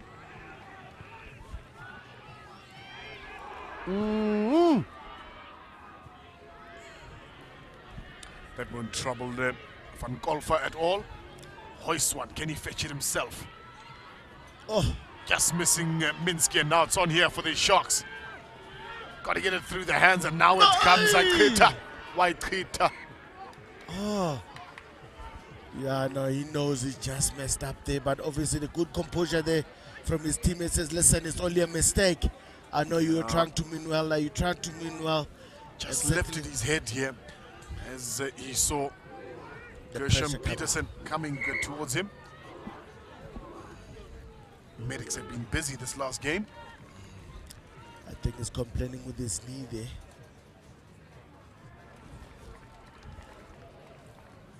Uleanda Sitola sitting down. And obviously when the scrum is about to take place, you might just have to take this one on the chin, because it's one of the fundamental important people in that scrum, the engine room. It's the engine room, yep. Yeah, no, if with the engine has got one piston missing, it might not work. But certainly, I don't know if it's going to be good enough to go or can be replaced. Standing tall there, the likes of Robert Gelderman at 178. Sizable in terms of the guys around him. They're happy to continue. Bronson Klopper from Chelsea Preparatory. Yeah, he was heavily strapped up to begin with. Yeah, it's been replaced there, but the open side, Bronson Klopper there, just went on the side of the scrum as well and actually get busy as soon as the scrum takes place. So he's already wanting to know what's the call. Do I chase or do I draft, let them play? Good communication there with his backs, because it's a very important part. Oh, 8-9 picks up. Where's the support? Good support there from the right winger. Ambanaya. Look at that cleaner from the little scrum half. Wonderfully done. Flav takes over scrum. That was an important part. Did you see how he went to support his teammate after the pass? A lot of players are negligent of not getting that there. Too much. Too much. Oh,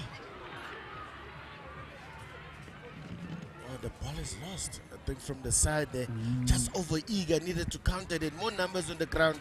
The fullback perhaps decided a not to grabber kick, towards that side of the field, and not so much a dink play? over the top.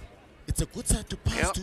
Why did he just let the backline go and release that backline onto the Sharks? Remember, the fullback is a missing screw in terms of that defensive line. He's waiting for any kick that comes. So they were actually the numbers in terms of overlap. They should have used it. The BOLAND flyer, I suppose, is just varying his game as well to just get ahead and put the Sharks, the pressure back onto the Sharks, as the Sharks are the ones who are chasing the game. But this game is far from over as the big man there, Gelderman, gets that line out going.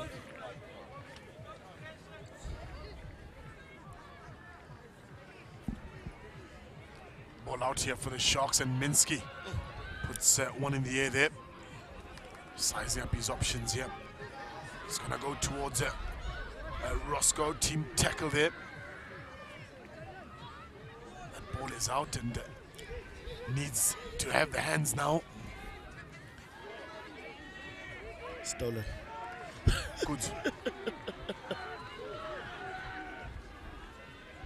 From one of the tallest guy in the free throw. I mean, it's not short. I mean, to go down that low and come up with the goods is actually well done from him. I think BOLAND, they actually, for the first time, I've realized that they've run out of sort of cohesion. Usually, they're very proactive in looking after such an open play. So maybe guys were like overthinking it a little bit. Good kick from Minsky. But they're forgetting again, they're playing against the Sharks. One of the dangerous give them teams half in a this sniff tournament. at your Give peril. half a sniff, they'll take you to the cleaners, and this is a great opportunity. They usually don't mind striking from positions like this, but we know that in order to close out the outside, the two centers in the middle will have to make sure that they push as hard as can in Uma Daniels and Benjamin to make sure that the ball doesn't get to the key man and the fullback. Straight. But I suppose if you can put pressure at source, you don't need to do that. Yeah. I think the contest alone must have just upset the Sharks there in order not to get a clean ball at line out. But BOLAND has got an opportunity to throw themselves.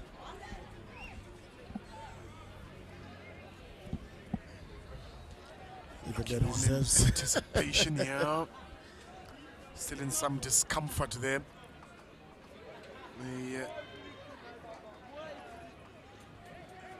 The young lock who's off.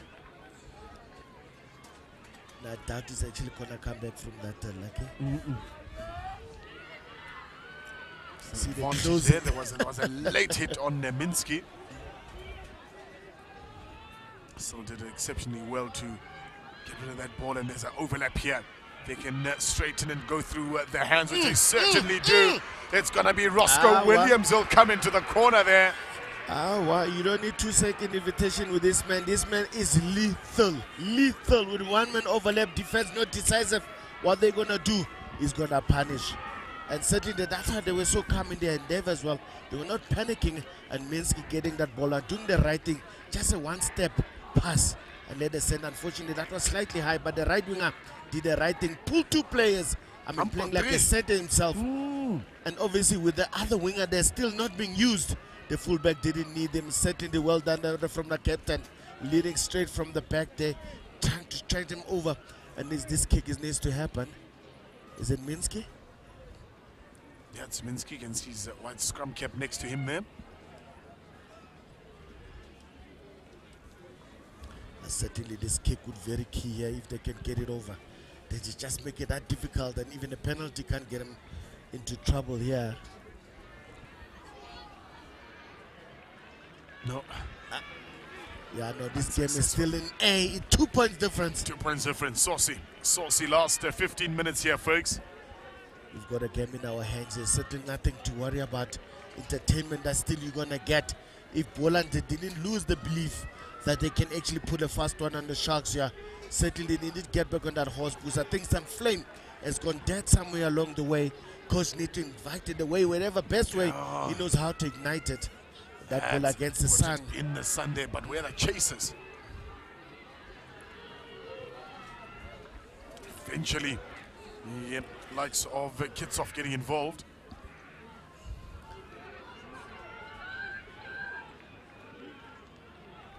They must be careful, Abuela, not to get sucked in, because this is how they conceded that try moments ago. They get sucked in there and then does open up wide. Yeah, there's like scrambling, too much scrambling happening. Everyone seems to be chasing the same rugby ball wherever it goes. They need to be smart about it. They need to actually be determining which rucks do we attack, which section do we actually spread, and then actually make it difficult for the Sharks to run around us, because this Sharks team is not scared to run even from their try line. When the opportunity presents itself, I think the communication from the back to the inside is so crisp and crystal clear. Line out taken by the Sharks, and a beautiful drive is about to be set up. I think they might have lost it via knock-on, but the ref didn't pick it up. Yeah, it was on the opposite side there. Minsky. Yeah, now it opens up here. Still on. Oi. Roscoe Williams. Uh-oh. That's a good tackle on him. Ball is gone, I think. Goods. I think the player 23 there was falling asleep. He ran past the support. Over the top again here. It's going to be a foot race. Kicks it again. Does the left winger. He's got to come back for the ball.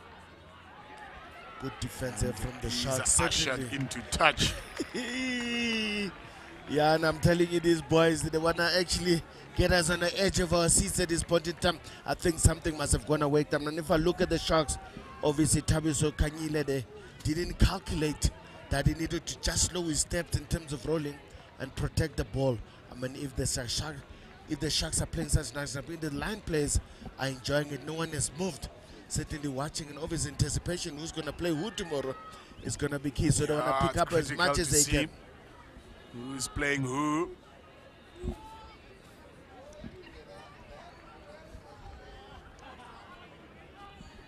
Last game, of course, as the sun goes down here in Krugersdorp. Just 2 points in at the stage. Minsky launches one. Yay. Now, here come BOLAND. That's a really good tackle that. Stolen by the Sharks. Retreating back here. Minsky will put one on the foot again. Now they've got to go. They've got to go. Give him early. Give him early. Got to give it early. Far too late.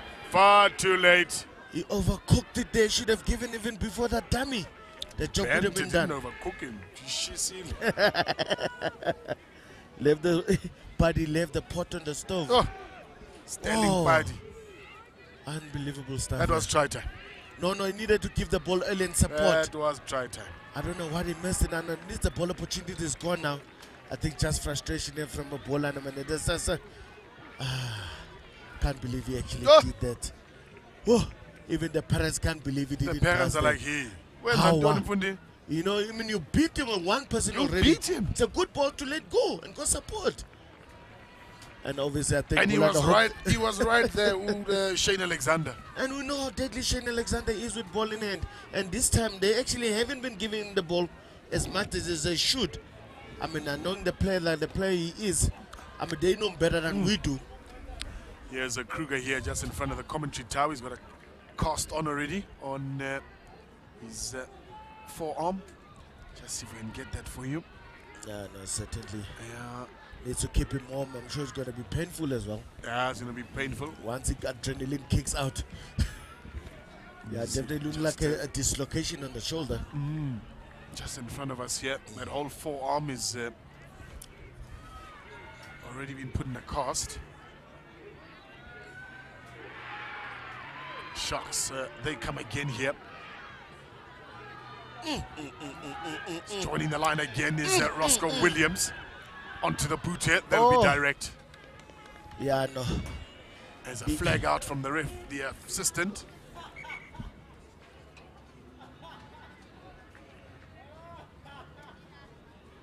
Even the special players sometimes do make mistakes. I think that the kicking there didn't actually hit the spot.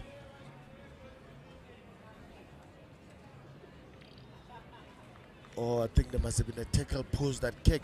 There's a push, a late push after the kick. So the referee was giving the captain Roscoe Williams the option of Do you want the penalty from where it was kicked from or where the ball had landed? And he's chosen where the ball's landed, so we're just allowing them to creep in again. Yeah, just discipline, letting Boland down there. It's unnecessary. They've got a chance of creeping themselves, actually getting themselves into this game. But now if you're going to play that side of the field with a dangerous team like the Sharks, it's going to be actually mission impossible trying to get out of that one. And I'm sure the Sharks are have a nice move here. Not even a drive is required. OT ball, if they can get a ball in the middle or the back. But all those safety first, I'm sure they will be changes. Pakule Hlatsoayo comes on and he replaces front row. Yeah. Oh. Yeah, and I think there were too many eager fingers there trying to control that ball. Boland gets another chance to breathe. It doesn't work, so they breathe again. Yeah. It should have been simple. I think the person who's supposed to rip was probably not looking at the ball at the time. He actually went in too hastily and tried to get the ball from his fellow locker, Helderman, and actually knocked it on. Obviously, the ref actually was just in position to pick it all up. Boland needs a solid scrum here to actually get himself out of this trouble. The Sharks have stolen it. Out the mouth. Oh. Out the mouth. Yeah, no, he was fencing his chances. Yeah, I think the Sharks were unlucky. That ball did come out of the mouth. If it went under the feet, the ref would have let it continue. No, certainly very important here that Boland needs to actually make sure they work as a unit again to get a solid scrum. And a channel one is very important because it's going to be in and out situation. The pressure is on the Sharks, put in the pressure. Go! Trouble. Ziakar. Trouble. Captain, my captain. Oh, Boland composure needed here. Goods. I think it's stolen. Stolen goods. Good composure from Boland. They actually, the captain. Didn't panic, yep. Now you look for space over the top. Speed. Halala. Speed. Halala. Speed. Halala. Yay! Oh, brilliant! Whoa! Yeah, and I told you, magnificent from the fullback. Wow. Van Kolfa. Who else? Van Kolfa. You know, but how did he actually know what the bounce was going to be? Because remember, the Sharks plays in the middle, chasing, the ball bounces, snatches. Look at that decision making there. I mean, look at that. Pace was required. And obviously, the little scrum out there. And talking about ball sticking, huh? Talking about ball sticking, certainly well done there. And he had actually had support as well from his fellow number 8. Is it the 8 or is it the center? It was the center. Center was with him. Yeah, no, center was there to shadow him. Number 13, Joshua Benjamin. No, certainly he was there to support him. And Boland just actually turned his game on over in his head. But I suppose the captain is one of those rare mistakes there. He should have rare mistake from Williams, yeah. And it's a very costly one. Hopefully he comes out of this one and actually get the ball rolling again. I'm sure it's one player who's well determined, and obviously here the inside center for Boland taking a break. Off, yeah. That's a good gather. Now this becomes important, folks, with 5 minutes here to go and some change. One mistake. Good. Stolen. John Gill.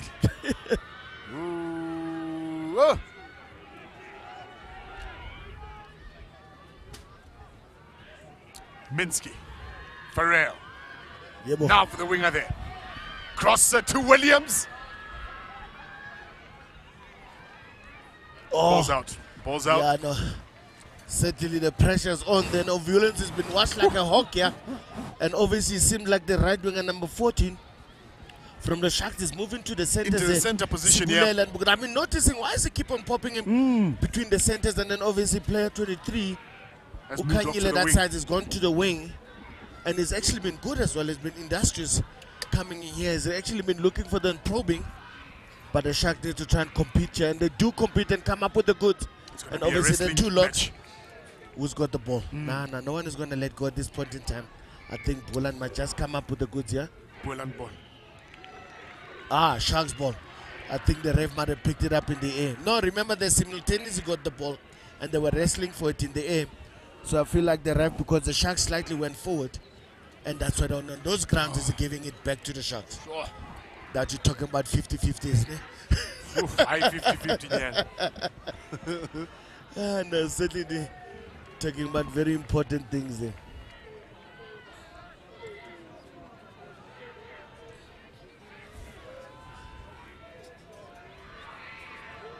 Sharks, yeah. Can they finish things up? Oof. Big tackles there. BOLAND need to be alert on defense. They can't let anything slip here. It's held up. Oh, who's got it? BOLAND. Daylight. Robbery. No, it's not over yet. Composure, hey. Composure. Yebo, Tejaman. He needs support. He needs support. It's not over captain. yet. Oh, no, stolen goods, but didn't hang on. The forwards, you see the Sharks is where they're good. They suck you in, then they give it. I think they must keep with the forwards here. They're getting a lot of meters there, but just stay in field. They need to go back now. The next pick over must actually go back to the field. Now they give it. Oh, Fiero. Tackle on him. Counteract is good here. Sharks still got it. I still got it. It's over the line. He's just shot. Ooh. Oh, Kitile. Yo. On the line. That ball spilled. And now a penalty. Hold on. That will be interesting. Who's been talked to now?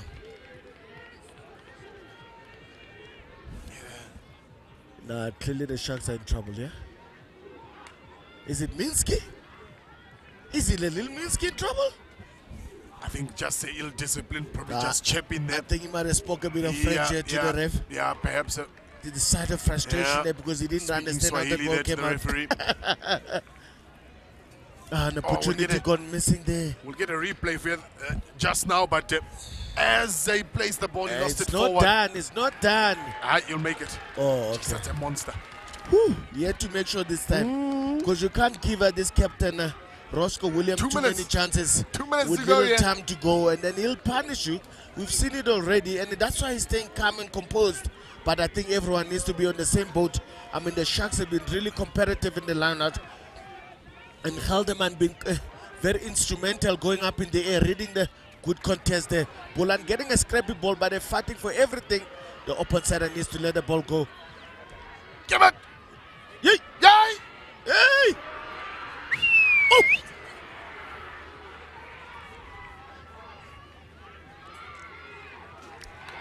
That's all they needed. Just a timing at right time. Just a relax, kick the ball. Time management. You don't need anyone panicking now, tapping and going here. But to be honest, Alexander hasn't had a ball just in clean space so he can do what he likes. Unless it's a kick to him, then it generates a bit of momentum. Yes, look at this. Oh! Well, it was fair because he was actually short. He was short. I think they were slightly short and dislodged the ball at the same time. It's unfortunate. Certainly would have been a hero. Just an unfortunate miss opportunity. Then obviously. Oh! Is Hollenbach being held up? The ball there. Is he being held up? There's the ball. Oh no! You just need to maintain. Oh yeah! You picked it up. It. You picked it up. But it's a communication that you talk about. There was no arm out. There was no pilot two. Yeah. Maybe the ref is conserving his energy there. It's been a long day in the office for Mr. Bernardi. Yeah, no, certainly. He's like, listen, I'm on top of this game. That's why Minsky there was actually very angry because he felt like the BOLAND was offside at some point there. This is one for the books here if BOLAND can get one over the Sharks. And I'm sure he's going to take his time here as well. Take all the time. The clock is right in front of him. Take a few steps and I think about 10 seconds to go. He can start moving forward, yeah? And try to kick it over the cheap seats as well. Get it right in the price stand area. And in this instance, there are no cheap seats. I think a picket fence is the only thing he can kick over. Whoa! The kick is over there, and the game will come to an end. This is absolutely brilliant. Absolutely. Jubilation for Boland, despair for the Sharks. Certainly a lovely match to enjoy. I mean, the Sharks were the out favorites here to come up with the goods. I mean, at this point in time, I'm sure as well they will feel like opportunities were there, just not taken at the right time, especially that man. He was instrumental, but I think today were a few mistakes from his side. Remember, he's also human. Certain things are about to happen, and one of the Sharks players are obviously despondent because they felt like they had this thing under control. I mean, well done to Boland. You can see the jubilation. I mean, this is a team that works for everything they get. And well done to these two teams. They're really entertainers, entertaining rugby, clinical rugby. Yeah. Very, very nice rugby to watch. Well done to them. Absolutely brilliant scenes here, folks, at Ras van Rooyen Field at Monument. Were absolute pandemonium towards the end there, but who would have thought that you'd see such a level of skill at an under-13 rugby tournament? Absolutely brilliant. Congratulations to both teams for really putting on a masterclass display of rugby. There had to be a winner, and on this occasion it was Boland against the Sharks. A man of the match performance from Van Kolfer in the number 15 jersey. He was absolutely brilliant in his position as well there. That's how we leave it, folks, for the penultimate day of the under-13 Craven Week for 2022. Tomorrow, Friday, we'll see you then for the last day of Craven Week. From us here and for the entire production team, it's good night.